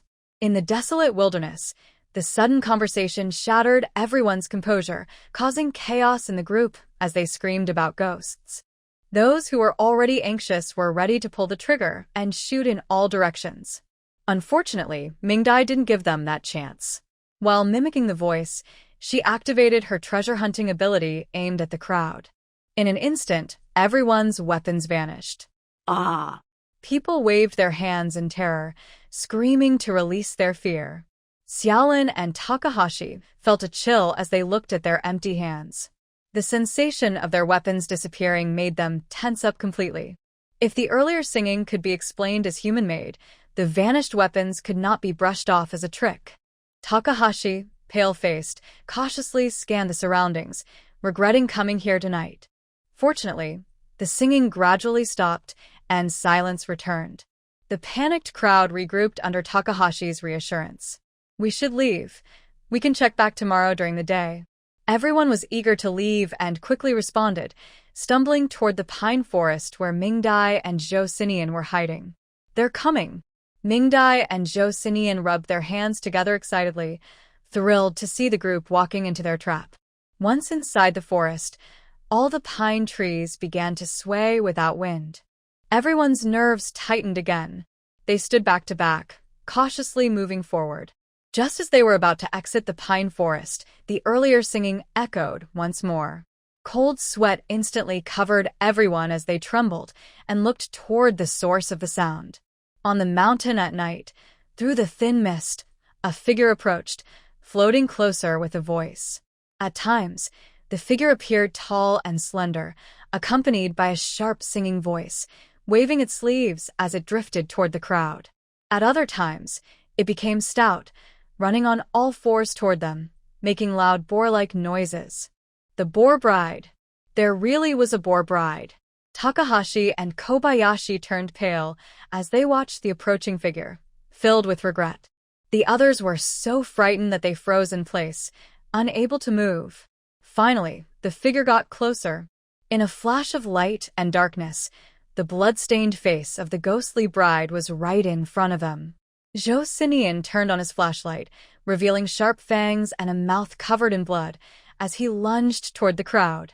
Before anyone could scream, the light dimmed, and when it brightened again, the lunging figure transformed into a large boar in red clothing, crashing into the gathered crowd and scattering them everywhere. Those on the ground looked up, and the huge pig face, with bright red eyes, stared directly at them. Its sharp teeth opened wide, letting out a loud, piercing roar, and the warm, foul breath hit everyone in the face. Now, those on the ground reacted, screaming as they crawled in all directions, their legs too weak to stand. "It's a ghost. There's a ghost. Help me. Mom, I want to go home." The atmosphere was perfectly set. Ming nodded in satisfaction and began the next step. She first made all the boxes outside the forest float up, showering the scattered crowd with a rain of pig droppings. The cold, foul-smelling droppings fell on everyone, even in their mouths, making them even more terrified as they ran around like headless chickens in the forest. After the rain of droppings ended, Ming controlled Joseian and the boar bride to fly back and forth in the woods. The two worked together seamlessly. Joseian picked up the terrified people and tossed them up, while the boar bride crashed down from the air. Back and forth, the area was filled with screams and cries of pain. Soon, the pile of pig manure on the ground was filled with soft bodies, and everywhere there were terrified cries and moans. The wild boar bride was very strong, and after several charges, many people had already been knocked out. However, some still stood firm. Takahashi and Kobayashi looked ahead in fear as the angry wild boar bride furiously dug the ground and charged at them. Ah! With a loud crash, the two were knocked away by the wild boar bride, crashing into a tree trunk before bouncing to the ground. Takahashi was okay, just knocked unconscious, but Kobayashi was pierced in the shoulder by sharp tusks. Blood spread on the ground, exciting the wild boar bride even more as she rushed to bite Kobayashi. After a brief fainting spell, Takahashi opened his eyes and saw the scene of the wild boar, wearing a red flower crown, feasting. He rolled his eyes and fainted again. Mingdai and Joseian emerged from the shadows, confirming that everyone was unconscious before she pulled the happily munching wild boar bride back into her space. She glanced at the badly injured Kobayashi, who was still alive but fading fast. Mingdai gave him a shot to ensure he would survive, then took out the prepared path. The of this grand scene had finally arrived. In the pine forest, figures were eerily hanging upside down in the air, swaying slightly with the cold wind. Hiss! A groan escaped as Takahashi slowly opened her eyes. A strong sense of weightlessness hit her, and she struggled anxiously, realizing she was being suspended in midair by a mysterious force. Around her were fellow companions also hanging upside down, gradually waking up to screams and shouts. After a long time hanging, blood was not circulating, making it hard for her to breathe, and her vision began to blur. When she finally saw her surroundings clearly, she wished she hadn't woken up. In the center of the forest stood a high platform, and they were all hanging below it. Surrounding the platform were wild boars dressed in human clothing, looking up with their bright red eyes, glaring fiercely at the people hanging in the middle. A mouthful of blood and sharp teeth covered in meat scraps indicated that they had just enjoyed a feast. On the ground, a group of small wild boars was gnawing at something. Takahashi looked closely and recognized the torn fabric as belonging to Kobayashi, who had worn it today. She struggled in fear, and others clearly noticed, screaming and panicking, with some even so frightened that they lost control. The warm liquid flowed into their mouths, making Mingdai and Joseian feel quite nauseous. "Be quiet," a sharp child's voice rang out. The suspended people looked up to see two figures on a platform, one red and one green, one tall and one short. The speaker was the short girl, who was actually Mingdai in disguise. She wore a green dress, had her hair styled in two buns, and her face was pale with rosy cheeks, resembling a paper doll. Next to her, dressed in a red wedding gown and shedding blood like tears, was the wild boar bride. Just as the woods fell silent for a moment, screams erupted again. The continuous screams gave Joseian a headache. He lifted his skirt and leaped off the platform, swinging at the crowd in midair. Aha! Slap. Slap. Slap. Mingdai watched the spinning figures in the air, and Joseian, who was getting more energetic with his strikes, blinked. Fortunately, after the beating, the effect was good. Everyone stopped screaming, their faces swollen like pig heads, hanging upside down and vomiting, all too dizzy to speak. Joseian, still wanting more, stopped. This was much more fun than playing with ice. Once everything stopped spinning, Mingdai spoke up. "Adults want to know who you are? Where have the treasures from the mountain gone? What are you doing with the explosives? Do you have any accomplices? Those who confess will be spared. If you hide the truth or lie, you will be chopped up and fed to the children below. If you don't want to end up like your other companion, just answer honestly." At her words, the people below trembled in fear, especially upon seeing what looked like human bones being gnawed on by the wild boars, making them even more terrified. Mingdai chuckled to herself, thankful that Joseian had a habit of collecting bones. Otherwise, she wouldn't have been able to create such an effect. Takahashi nervously licked his chapped lips and insisted, "We are doctors from the county hospital, here for a free clinic. We accidentally came up the mountain and really don't know anything about treasures or how we found explosives." The others echoed, "Yes. We are doctors for a free clinic. We are good people." Mingdai sneered and said to the crowd, "Deceiving adults will bring bad luck." The others stubbornly insisted they knew nothing. Mingdai could only gesture to the eager Joseian. Joseian excitedly stood up, walked over to Takahashi, and flashed a cruel smile. In Takahashi's terrified expression, Joseian discreetly pressed the stun gun against Takahashi's lower back, hidden by the sleeve of his outfit. Zap. Buzz, buzz, buzz. Ah! A burst of blue sparks shot from Joseian's hand, traveling through Takahashi's body and into the others. For a moment, these people flailed in the air like fish out of water, and Joseian was thrilled. Mingdai was right.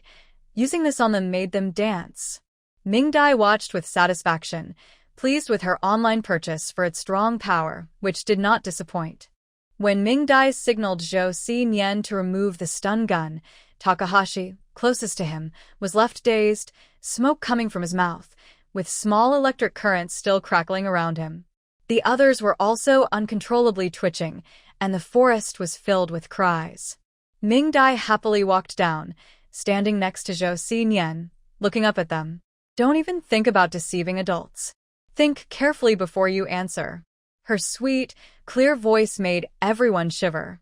Dazed from the shock, Takahashi insisted he was a doctor from the county hospital and that finding explosives was just an accident. The others also refused to speak, only screaming in fear as Joseian approached, then receiving another slap and going through the spinning process again. Mingdai sighed. All right, since you refused to drink willingly, enjoy the punishment. They were reluctant to speak, but Joseian was thrilled and quickly handed them 2 electric shock guns. He and Mingdai each took one and connected them to the people at both ends. With a crackle, blue sparks jumped around, giving everyone an unexpected dance performance. The intensity and speed of their movements would make even Michael Jackson envious. After shocking them 7 or 8 times, until a burnt smell filled the air, Mingdai finally released them, allowing them to speak again. This time, they were more cooperative. Takahashi had been shocked the most and was still twitching, unable to speak for now. His subordinates trembled and hurriedly shared information. Woo! We are spies, part of an underground organization left behind by those struggling in our country. Woo! We are Chinese people who were bribed. Doctors Takahashi and Kobayashi are also from difficult backgrounds. Woo! Our main task was to help Dr. Takahashi smuggle treasures from the mountains to countries where people are struggling. Woo! Half of the treasures have already been moved, and the rest were taken by you. Woo! Our accomplices are Ma Inglong and his brother from the Revolutionary Committee, and they have been captured. Due to the continuous sparks coming from Joseian's sleeves, the people below rushed to speak, quickly revealing most of the situation. However, Mingdai was still concerned about the explosives, which had not been mentioned. What about the explosives? What do you need them for? I don't know. We really don't know. Dr. Takahashi sent us to move the explosives, but we don't know the specifics. Mingdai frowned. I don't believe you. The suspended spies. This time, no matter how Joseian shocked them, they couldn't provide any reasons. Mingdai looked at the group, now in a state of distress, and reluctantly believed them. They were thrown into a group of wild boars to be dealt with appropriately. Mingdai and Joseian surrounded the now expressionless Takahashi. Seeing the 2 people approaching, Takahashi was so scared that his mouth and eyelids twitched wildly, mumbling, I don't know, I really don't know anything. Mingdai scoffed, I don't believe you. Joseian nodded and revealed the electric spark in his hand. Takahashi looked at them in terror and eventually closed his eyes, as if accepting his fate. Mingdai raised an eyebrow and signaled Joseian to proceed. Even though Takahashi begged for mercy after being shocked, he still didn't say anything. Mingdai realized they had encountered someone tough. Takahashi seemed to sense her thoughts and pleaded pitifully, Sir, it's not that I don't want to talk. I truly don't know anything. However, Mingdai noticed the smugness in his eyes, and anger surged within her. It seemed they needed to bring in a heavy hitter. Mingdai released him from his suspended position, and Takahashi sighed in relief, thinking she would let him go. In fact, Mingdai did let him go, but he regretted it almost immediately. Mingdai smiled at him. The Sir says, since you don't want to talk to us, we'll let someone else come and talk to you. It might be a bit rough, so I hope you don't mind. After saying this, Mingdai released her control over him, and at the same time, the wild boar bride was summoned again. Just as Takahashi regained control of his body, he saw the nightmare of the wild boar bride charging at him. The fear of being devoured still lingered in his mind. He instinctively ran toward the forest. Unfortunately, his two legs couldn't outrun four, especially with Mingdai backing the wild boar bride. Takahashi stumbled and fell to the ground as the wild boar bride tackled him. The heavy body, over 300 pounds, crushed Takahashi's arm. He gasped in pain and closed his eyes. When he opened them again, he saw a huge pig face looming over him, ready to bite down. Ah! The rough and slimy tongue licked his face, and the foul mouth tore at his clothes. Takahashi struggled wildly, screaming in fear, and in the chaos, half of her ear was bitten off by a wild boar, leaving her covered in blood. Wah! I'll tell you. I'll tell you. Please. Let it go. Let it go. Mingdai happily controlled the wild boar leader to step aside. She knew that there weren't many good actors like the wild boar leader, and look, it worked. Joseian looked at the roaring wild boar leader and agreed with Mingdai, deciding not to mind that they were the same color anymore. Takahashi was completely terrified, curling up and holding herself tightly, staring fearfully at the wild boar bride nearby, afraid it would charge at her again. Mingdai grinned at her. So, why did you dig out the explosives? Takahashi trembled in fear from the wild boar bride. 2. Up the reservoir. Up the reservoir? Mingdai and Joseian exchanged serious glances. They were familiar with the reservoir, having participated in its repair last winter. Mingdai looked at the terrified Takahashi. Why do you want to up the reservoir? When do you plan to do it? Takahashi swallowed hard, still reluctant to speak. Mingdai was annoyed and directly pushed the wild boar bride towards her. The roaring wild boar bride scared her into a panic. I'll tell you. I'll tell you. Wah! I'll tell you. The reservoir is to flood the villages downstream. The time is during the Qingming festival. Mingdai frowned.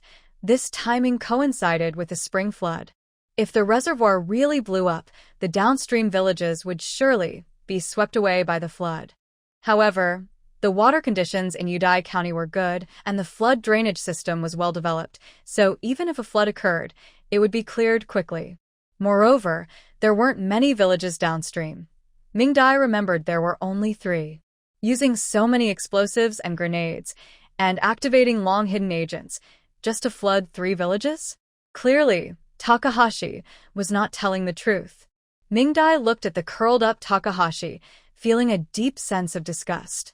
She coldly released her hold on the wild boar bride. In Takahashi's terrified gaze, the wild boar bride charged with its sharp tusks, and unable to dodge, she was struck and injured. Ah! Takahashi rolled on the ground in pain, crying out for help from the adults. Joseian ignored her completely and looked worriedly at Mingdai instead.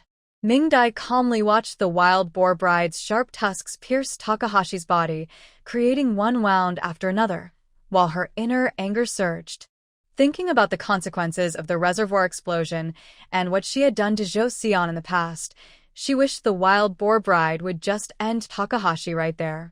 It wasn't until Takahashi lay on the ground, barely able to move, that Mingdai finally restrained the wild boar bride, who still wanted to attack. At that moment, Takahashi's fear of this green paper figure reached its peak. Mingdai crouched down, extended her finger, and gently stirred it in Takahashi's wound. Who isn't a doctor? She knew exactly how much it hurt. Ah! Sure enough, the excruciating pain made Takahashi cry out, her fear of Mingdai growing as she desperately tried to pull away. Mingdai withdrew her finger, wiping the warm blood on her sleeve, and casually grabbed Takahashi's broken arm. You're a smart person, so just honestly tell me all your plans and goals. Otherwise, I'll let it eat your arm bit by bit. First, it will bite off your fingers. They're soft and should be easy to chew. Then, it will go for your palm, which will take a bit more effort. Finally, it will tackle your arm, which might be difficult, but don't worry, its teeth are very sharp. A few more bites should do the trick, right? Her tone was soft, as if she were whispering to herself, but the content made Takahashi shiver. Especially with the wild boar bride grinding its teeth nearby, the sound made Takahashi's arm feel like it was on fire. She completely broke down, trembling as she knelt and said, "I'll tell you everything." The reservoir explosion was meant to distract the border troops. The main goal was to destroy the hidden bacterial laboratory and the secret military base in the Black Province. Mingdai stood up, looking coldly at her. Indeed, she had not been truthful before. Joseian frowned when he heard about the secret military base in the Black Province. If he remembered correctly, Uncle Wei had mentioned that this military base was where he had been. Mingdai also thought of this and glanced at him. Joseian nodded slowly, and they both looked at the person kneeling on the ground. This secret military base is classified. How did you find out about it? Due to excessive blood loss, Takahashi's gaze began to drift, and she was not fully conscious. She swayed a bit and then collapsed, mumbling, "Experts from the base sometimes come to Song City Hospital for consultations.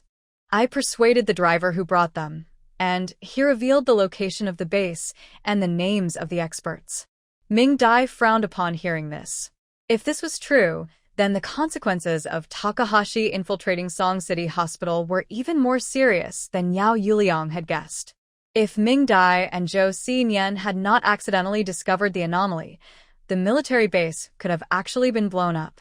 The losses would not just be a few experts, but countless experimental results and project data. Her guess was not wrong. In her previous life, Takahashi had infiltrated deeply and had not been discovered until the reservoir was bombed and the base was in trouble. Unfortunately, by the time they discovered it, it was too late. Takahashi had already been secretly taken out of the border, and they could not track her down. Mingdai then asked, "Where is the bacteria laboratory? What is inside?" Takahashi gasped for breath, her eyes glazed over. "It's in the Dakingshan Mountains near the reservoir. There is a bacteria laboratory that our military didn't have time to destroy, and there are live specimens and bacteria samples that haven't been destroyed. This is very unfavorable for our country in the International Military Tribunal. The higher-ups ordered me to transport the explosives and hand them over to the organization for destruction. It must not be discovered by Huagua." Completely confused, she began to laugh uncontrollably. "Haha, when the reservoir is bombed, the bacteria laboratory will be blown up too. The flood will wash away all the experimental subjects and bacteria samples inside. Haha, this way, the evidence of our military conducting biological warfare in Huagua will disappear. Haha, all gone." Mingdai looked at the crazed Takahashi, feeling a chill run down her spine. "You lunatic. You're a doctor. Don't you know how dangerous it is for these bacteria samples to enter the flood?" Hearing this, Takahashi laughed loudly. "So what? They are just ants." Mingdai slowly shook her head. She shouldn't ask a beast such a humane question.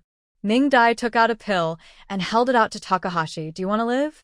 Takahashi, who had just seemed weak, suddenly focused intently on the pill between Mingdai's fingers. "Yes." Can you save me? Mingdai glanced at the worried Joseian beneath the ghostly bride's face. "Tell me something, and I'll give you this." Takahashi looked at her, and then at the pill in her hand. With her life force quickly fading, she quickly agreed. "What do you want to know?" Mingdai looked down at her. 3 years ago, did you interfere during the treatment of someone named Joseian?" "Joseian?" She squinted and thought for a moment. "Oh, it's him. I did nothing but delay the best treatment time during his care. He was seriously injured and should have died, but unfortunately, Wei Yan brought him to the capital and saved his life. However, he later became a fool, so I consider my task complete."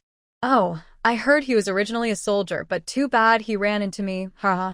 She spoke lightly, indifferent, even proud of harming him. Mingdai's gaze grew colder, but her tone remained calm. "Why did you harm him?" Takahashi struggled to open her eyes, looking at Mingdai's hand. He saw something he shouldn't have. Give me the pill. "I'm dying." Mingdai avoided her dirty, blood-stained hands. What did he see that he shouldn't have? "You said you'd tell me if I gave you the pill." Takahashi's hand fell weakly, gasping for breath, staring intently at the pill in her hand. He witnessed our people smuggling treasures out of the country. He also recognized the military personnel we were working with. Mingdai frowned. "Who specifically?" Takahashi gasped, starting to roll her eyes. I don't know. I was only responsible for relocating and guarding the treasures that couldn't be taken after the war, not for transportation, so I don't know who the military personnel providing cover are. Joseian knows him and seems to be quite familiar with him, which is why my superiors ordered me to find a chance to kill him. Who gave you the task? Takahashi looked at her pleadingly. It was my teacher. He works at the provincial hospital, and he was the one who sent me to Song City Hospital. I told you everything. Now give me the medicine. As she spoke, the light in her eyes faded, her pupils lost focus, and her breathing gradually stopped. Mingdai felt a bit disappointed. It seemed that Takahashi knew very little, and she was unclear about the key person involved. However, at least they had learned about the target they wanted to destroy and the key person's information. Mingdai studied her for a while, and at the last moment, she placed the pill in her mouth. The medicine worked well. Soon the person on the ground began to breathe again, even if it was weak. At least she was alive. Mingdai, are you okay? Joseian waited until Takahashi fainted before speaking. Mingdai pointed at the unconscious Takahashi. Joseian, she was the one who harmed you back then. If it weren't for her, you might not have suffered so much. Are you sad? Joseian still didn't look at the fainted Takahashi. Instead, he took Mingdai's hand and helped her up. I'm very happy. If I hadn't gone through all this, I wouldn't have met you. Mingdai felt her heart flutter at the sincerity in his eyes as she looked at the hand he was holding. After a night of turmoil, his hand remained clean and neat, while her hands were stained with Takahashi's dirted blood. Joseian, who was usually a neat freak, showed no signs of disgust as he held her hand, representing complete trust and reliance. He gazed steadily at the lost-in-thought Mingdai, as if to say, even after enduring countless hardships to see you, I am still very happy. Mingdai's eyes turned red as she sniffled while looking at the person on the ground. I regret saving her. I should have let her die. Joseian looked seriously at the person on the ground. That's easy to fix. Just a little squeeze and she'll be gone. Should I do it? Mingdai laughed at his serious expression and held his warm hand in return. Let's keep her for now. Anyway, she doesn't have much time left. She might still have some useful information, so let's hand her over to Uncle Wei. He can use her as bait to catch bigger fish. Joseian immediately remembered the time he went fishing with Mingdai and nodded excitedly. Sure. Tell Uncle Wei that the best grilled fish comes from the big ones we catch. Mingdai, I want grilled fish. I want it in spicy and green pepper flavors. Mingdai nodded as well. All right, we'll have one fish prepared 2 ways, plus some wood ear mushrooms and mushrooms. I also want to blanch some greens. The 2 food lovers discussed their meal while gathering the dressed wild boar and the little wild boars happily bouncing around the enemy. Once everything was packed away, Mingdai rinsed Takahashi in the muddy spot where the little wild boars had played and piled him with the others. Finally, she took down the badly injured Shaolin from the tree branch and added him to the group. After everything was sorted, Mingdai looked down the mountain and saw torches approaching. It must be the villagers and Mayor Wei's people arriving. The torches lingered halfway up the mountain, and by the time they searched this area, the people on the ground would likely be long gone. Mingdai kept them alive in hopes that Mayor Wei's team could extract more information. She couldn't let it go to waste. Looking at the wild boar bride bouncing around the crowd, Mingdai had an idea.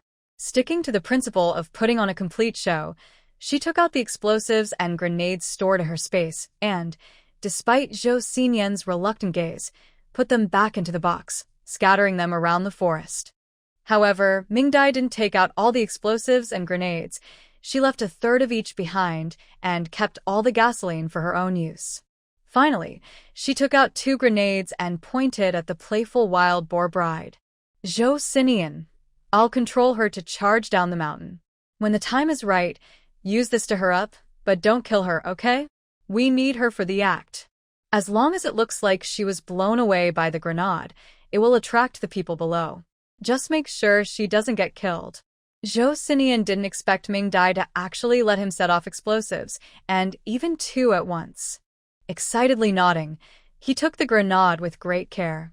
On the hillside, Yao Yuliang and the nearby militia were anxiously searching. He didn't expect that Takahashi, a middle-aged female doctor, would be so strong. Their group lost track of her at the foot of the mountain. Fortunately, it was confirmed that Takahashi had indeed taken people up the mountain. After blocking all the paths down, Yao Yuliang gathered the nearby militia to search the mountain. Boom. A loud explosion echoed through the mountain, causing the hunting dogs they brought to bark wildly. Yao Yuliang quickly pinpointed the source of the noise and rushed over with his team. As they approached the pine forest, the dogs became excited and struggled to rush ahead. Another explosion sounded. Everyone immediately dropped to the ground, feeling something fly overhead. Those with good eyesight saw that it was a figure in a red wedding dress, wearing a red floral crown, flying upright. A wild boar. Some people rubbed their eyes in disbelief and continued to watch the figure heading toward the cliff. That strong body, large pig head, and gleaming tusks were indeed a wild boar. But what kind of wild boar wears clothes and a crown while flying upright? Wait a minute. Wild boars can't fly. It wasn't until the boar leaped off the cliff that everyone finally reacted. Once they recognized the true nature of the boar bride, the crowd erupted. The wild boar has become a spirit. Oh my goodness. I've seen a ghost. What ghost? That's the mountain god appearing. The intense discussions and excited barking made Yao Yuliang's head ache. He couldn't help but doubt internally. Could what Ma Yinglong said be true? Could there really be a wild boar bride? Let's go take a look. Yao Yuliang led the way toward the cliff's edge. When the group reached the edge, they only saw a flash of red and green, two figures, one tall and one short, disappearing from view.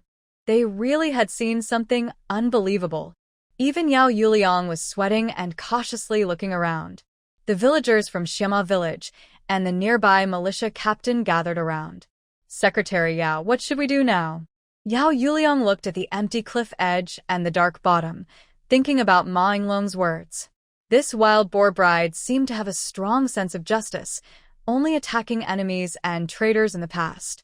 He swallowed hard and said seriously, they haven't attacked us, which means they don't intend to harm us. Let's all go back the way we came and search the forest. Although the others were a bit scared, they agreed with him. Before leaving, the captain of the team from Xiashan village led the group to bow at the empty cliff, muttering a prayer for the mountain god's protection. Once they confirmed everyone had left, Mingdai, changed and ready, came out with Joseian. They exchanged a glance and chuckled, surprised that besides the title of Wild Boar Bride, they were also being worshipped as mountain gods. Feeling accomplished, the two took a detour down the mountain while the others searched the forest. Once they reached the bottom, Mingdai didn't go straight back to the village, but headed to the spot where Takahashi had met with others.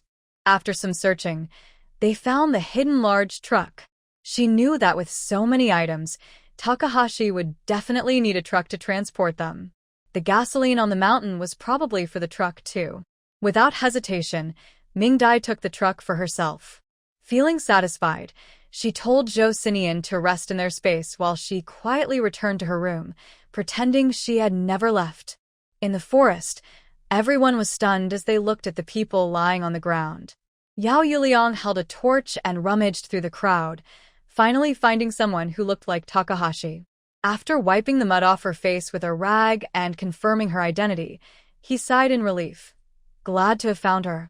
At the same time, explosives and grenades scattered around were also discovered. When Yao Yuliang saw the boxes of explosives, he was taken aback.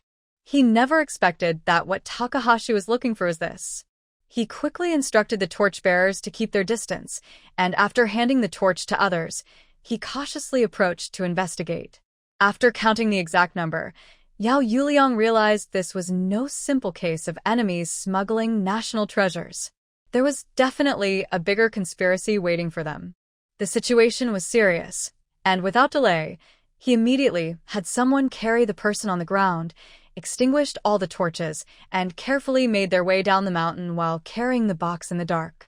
Fortunately, there were many locals who were familiar with the mountain paths, and they safely reached the bottom without any incidents.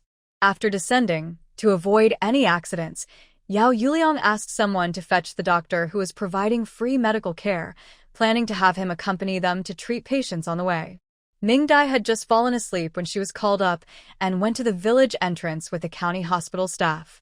At the village entrance, there were 2 trucks parked, similar to the one Mingdai had stored away, surrounded by villagers who had woken up to see what was happening. Yao Yuliang was surprised to see Mingdai. "Little Ming, what are you doing here?" Mingdai glanced at Takahashi lying in the truck bed, confirmed that he was breathing steadily, and replied, "I came with the county hospital doctors to learn." Yao Yuliang looked behind her to ensure no one was around and cautiously leaned in. "Is Mr. Zhou not with you?" Mingdai shook her head. "He didn't come into the village with me. He went to explore the nearby mountains. You know he likes to go into the mountains, but we agreed he would come find me tomorrow." Hearing this, Yao Yuliang became anxious. "What? He's in the nearby mountains? Is it Lookout Mountain?" Mingdai blinked. "No, he didn't go that far yet. He should still be in the mountains ahead." Upon hearing this, Yao Yuliang sighed in relief.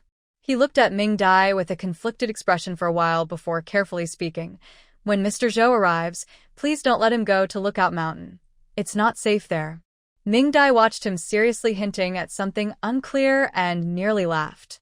If he knew that the trouble in the mountains was caused by the Mr. Zhou he admired, I wonder if he would be shocked. "Okay, Secretary Yao. I will keep an eye on him." Seeing Mingdai agree, Yao Yuliang felt reassured. "By the way, Mr. Bai and Mr. Bai Jr. are nearby at the farm. You can visit them tomorrow and stay for a couple of days. I'll let someone inform your team leader at Lejiawan." Mingdai smiled and thanked him. "We were already planning to visit the farm and had asked for leave from the team leader, so you don't need to trouble yourself." Yao Yuliang smiled at Mingdai, appreciating her thoughtfulness. "You're so thoughtful. Mr. Zhou will be in your care. Make sure to keep an eye on him and don't let him go into the mountains. I need to hurry and gather these people to meet Yengo in the province. He has already taken some people to the provincial hospital to capture others, and they will all be questioned together later. If you have any questions, you can call. Even if we're not around, someone will handle it, so don't worry about that. If you need anything, just ask. Don't be shy." Mingdai smiled and nodded. Soon, the truck at the village entrance drove away, leaving a crowd of villagers watching. The villagers going up the mountain animatedly described seeing the mountain god, claiming that the god had discovered these enemies and subdued them. Mingdai listened and laughed at their exaggerated comparisons. By the end, the villagers were even planning to secretly build a temple for the mountain god. Mingdai was momentarily at a loss for words.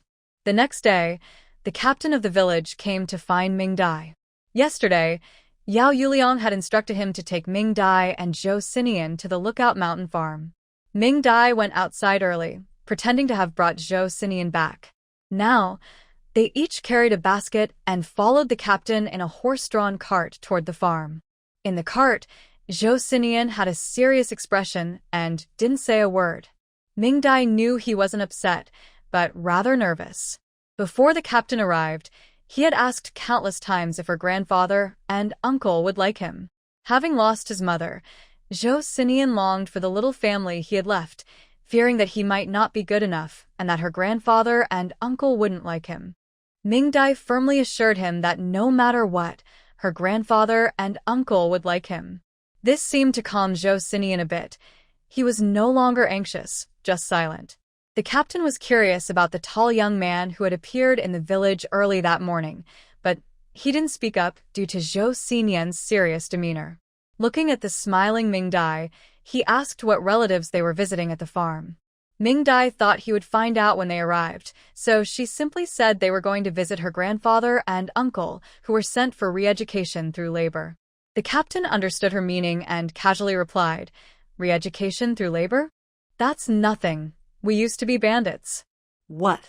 Mingdai was shocked and widened her eyes at his words. Joseian, no longer cold, looked over with curiosity. The team leader slapped his forehead and said, "Oh, right. You are the educated youth and don't know about our situation here. Let me tell you, there are 4 or 5 villages near Liaowang Mountain, all made up of bandits who were recruited to come down from the mountains back in the day. Mingdai was stunned. She had seen similar stories and dramas in her past life, but she never expected to encounter real bandits here. Suddenly, she couldn't underestimate the thin old man in front of her. The team leader seemed to sense her thoughts and quickly explained, "I'm just a small fry in the bandit group. After coming down, I became the team leader because of my experience. But thanks to government education, we've changed now and don't steal anymore." "Really? Please have the man put away the knife. It looks really scary." Hearing this, Mingdai turned her head and saw Joseian in a stance ready to attack with a military dagger. This was not good. Mingdai hurriedly pressed him down and took the dagger away. Joseian, worried about hurting Mingdai, let go, but his gaze remained fixed on the team leader. "Mingdai, he's a bandit. He's a bad guy." Mingdai looked at the pale-faced team leader and smiled apologetically at him, explaining to Joseian, "He was before, but he isn't anymore." The team leader trembled and said, Yes. I've changed. I was a good bandit before. I lived a simple life and supported the revolution." Upon hearing this, Joseian relaxed a bit.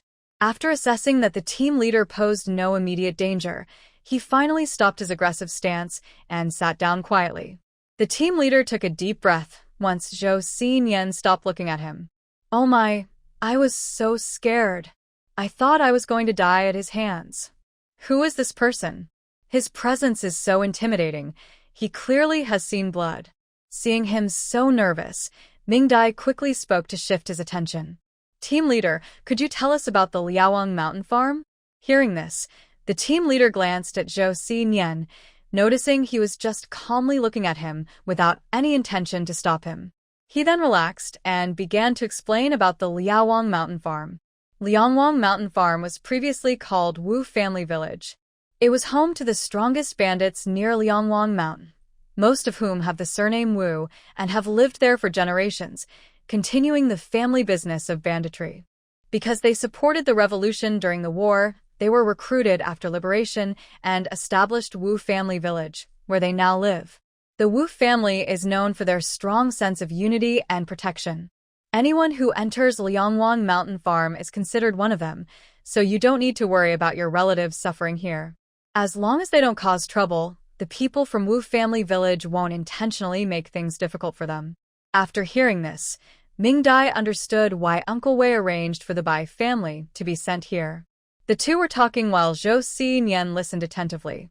Gradually, the captain became less tense, and Mingdai and Joseian learned more about Liaowang Mountain Farm. Soon, they arrived at their destination.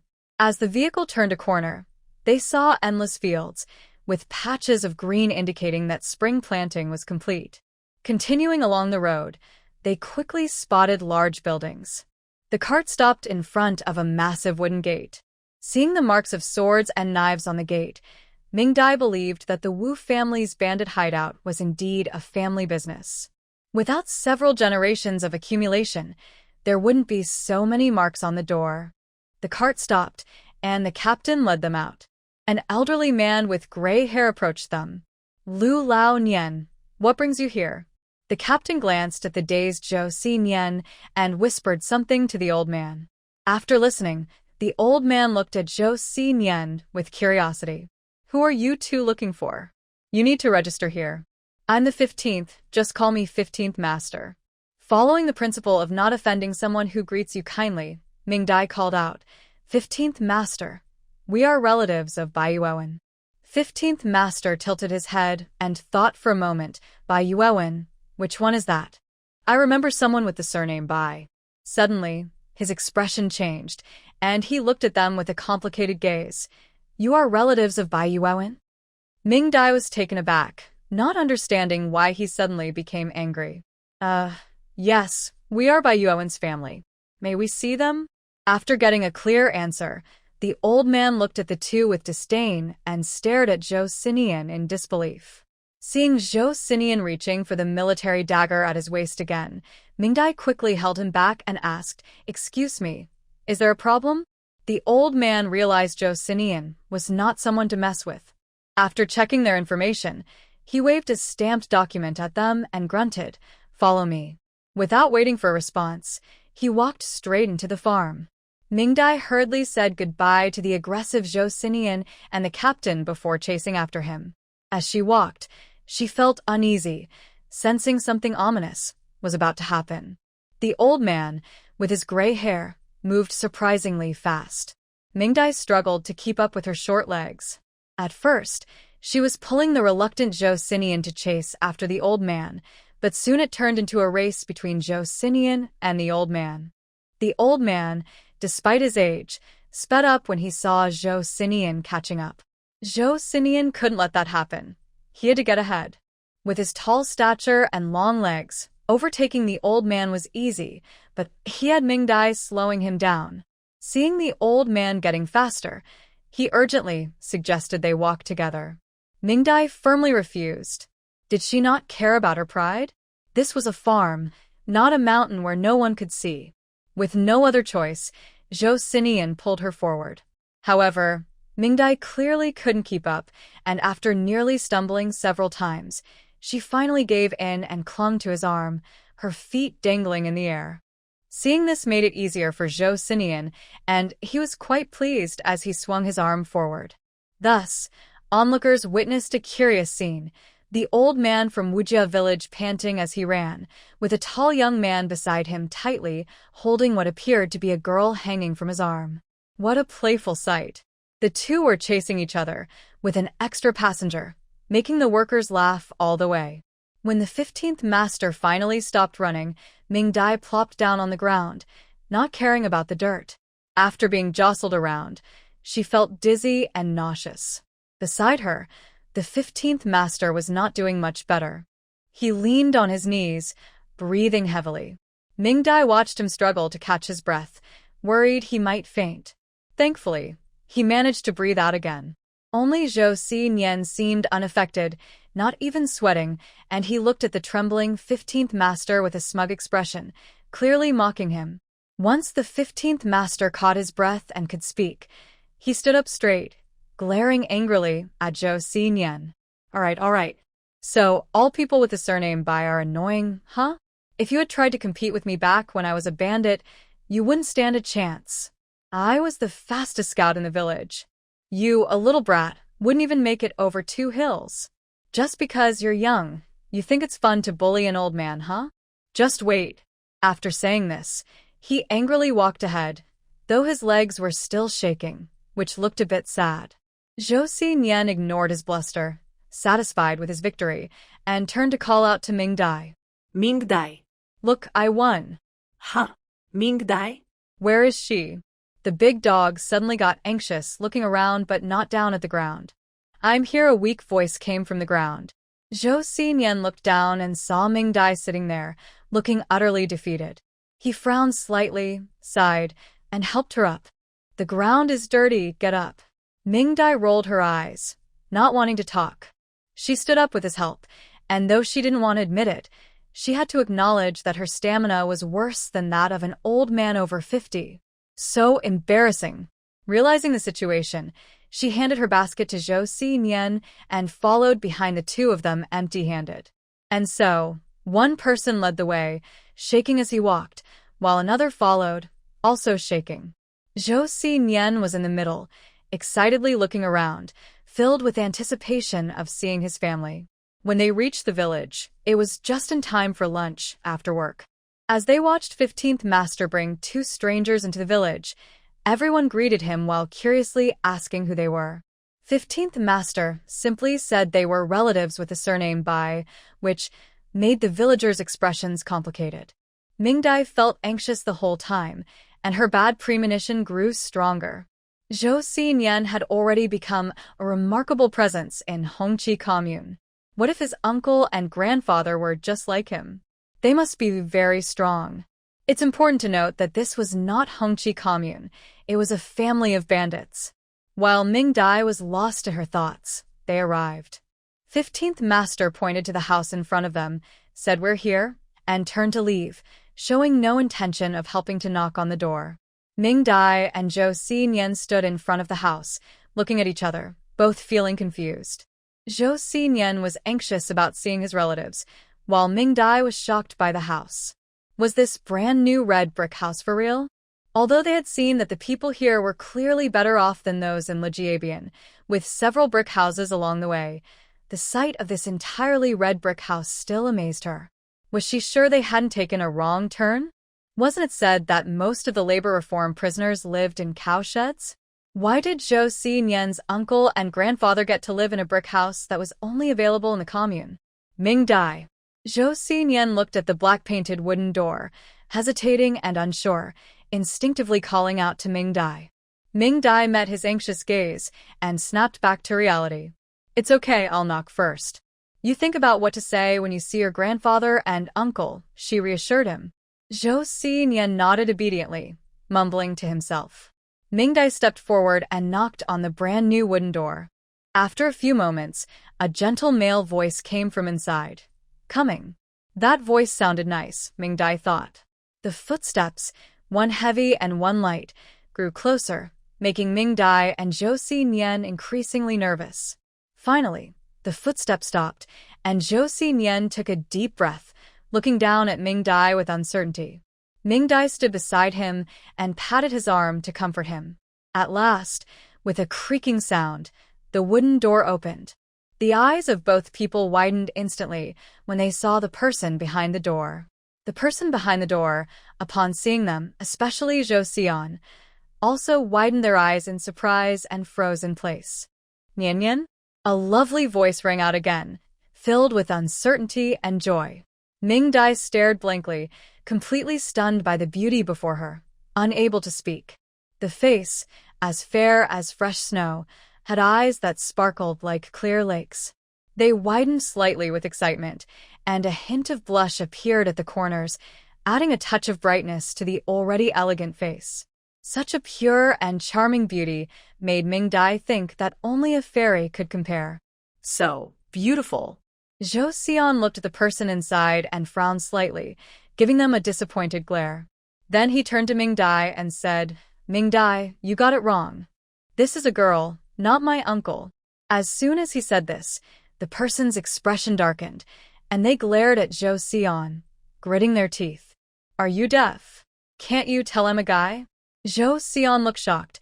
How can a girl have such a deep voice? Ha ha. The person across from him laughed in anger. Really, I can't expect you to say anything smart as you grow up. Who are you calling a girl? You big oaf who only grew tall, but not smart. Joseian was extremely shocked.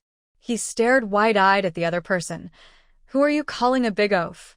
You little potato, short and clumsy. Ha? You dare call me a little potato?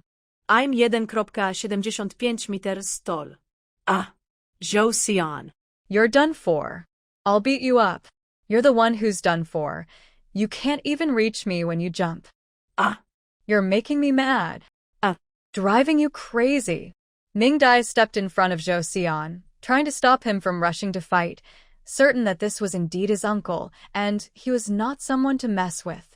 While she was trying to mediate, her eyes couldn't help but stay on his uncle's face. Though she wasn't someone who chased after looks, she was a fan of beauty. Wow, it's really beautiful.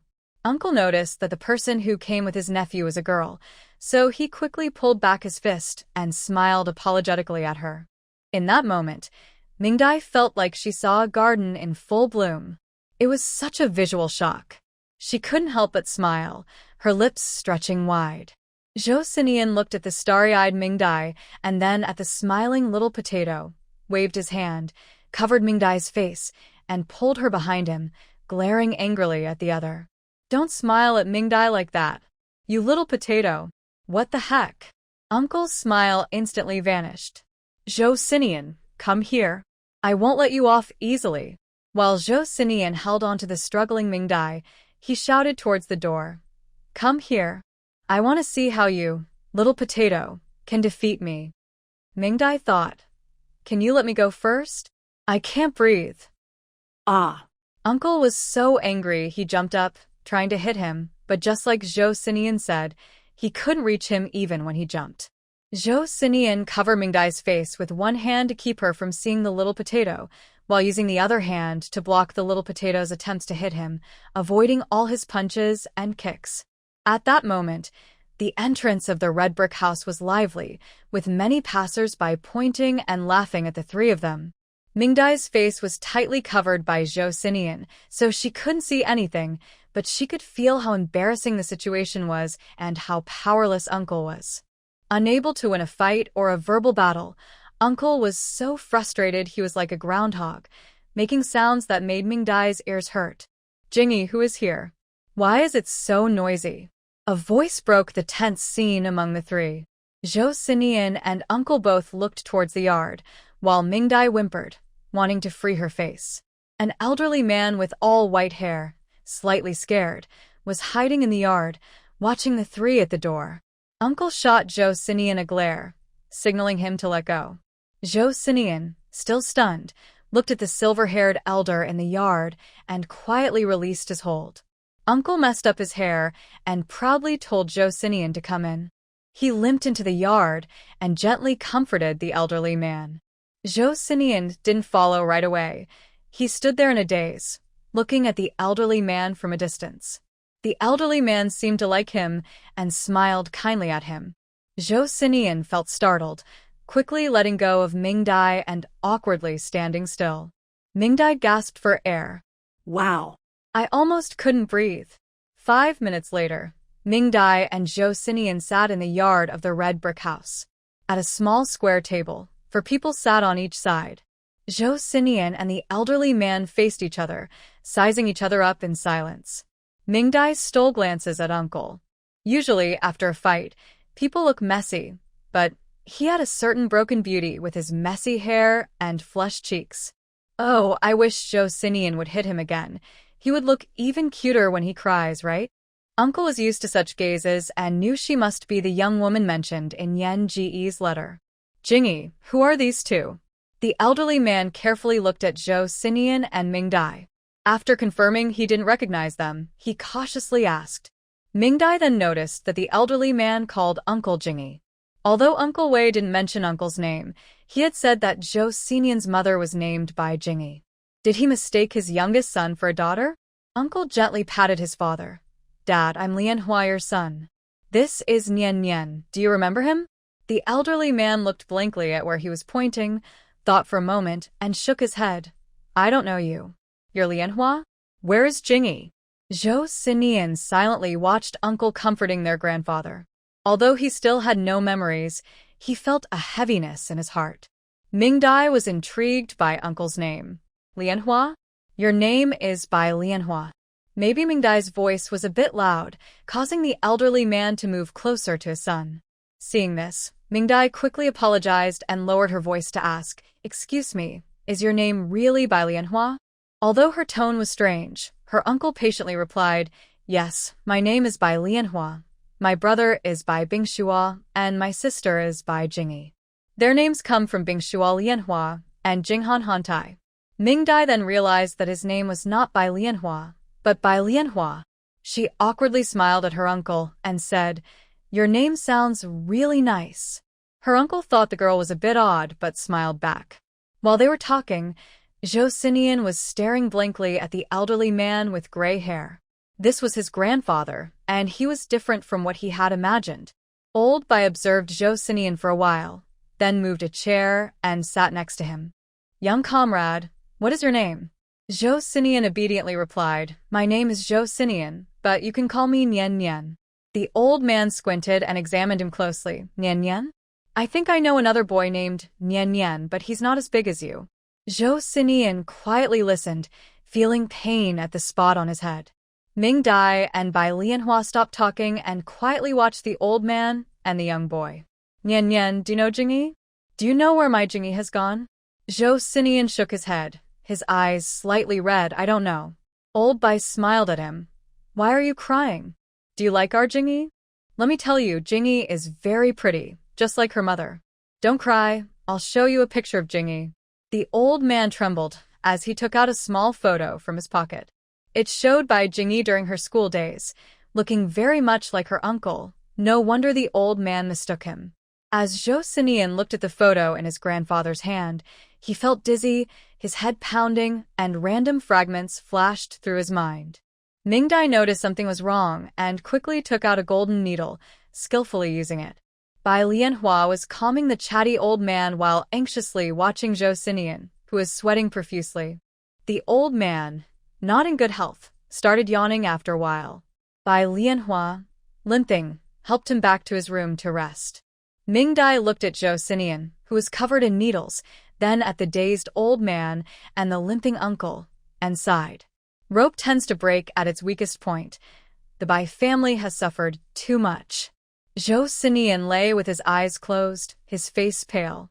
A gentle woman's voice mixed with intense arguments echoed in his mind, causing the veins on his forehead to throb. After calming the old man, Bai Lianhua anxiously watched Mingdai massage Joseian at the table. "Is he okay?" Mingdai replied while continuing the massage. "He's fine. He'll be all right soon. He's almost recovered. We just need to perform surgery to remove the shrapnel from his head." Bai Lianhua nodded solemnly.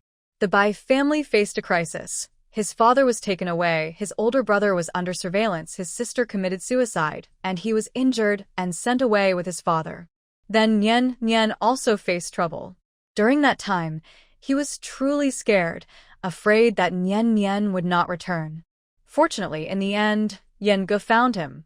He wanted to see Nian, but he couldn't leave the farm due to being watched, and with his leg injured and his father still unwell, he hadn't been able to go. Unexpectedly, Nian came to see them first. Although they had always bickered since childhood, Bai Lianhua really liked his unfortunate nephew. After all, he was the only bloodline left from his sister. Upon learning that Nian was in trouble and that the Zhou family was involved, Bai Lianhua felt like he could crush his teeth in anger. He regretted not killing Zhou Chongming, that scoundrel. He also blamed his confused father for not recognizing the danger and marrying his sister to such a wolf in sheep's clothing. But seeing his dazed father mistaking him for his sister and constantly searching for her to come home, he couldn't bear to provoke him further. His father must have regretted it long ago, right? Unfortunately, his wonderful sister would never return. Looking at Joseian's pained expression, Bai Lianhua silently vowed that he and the Zhou family would never rest until they settled the score.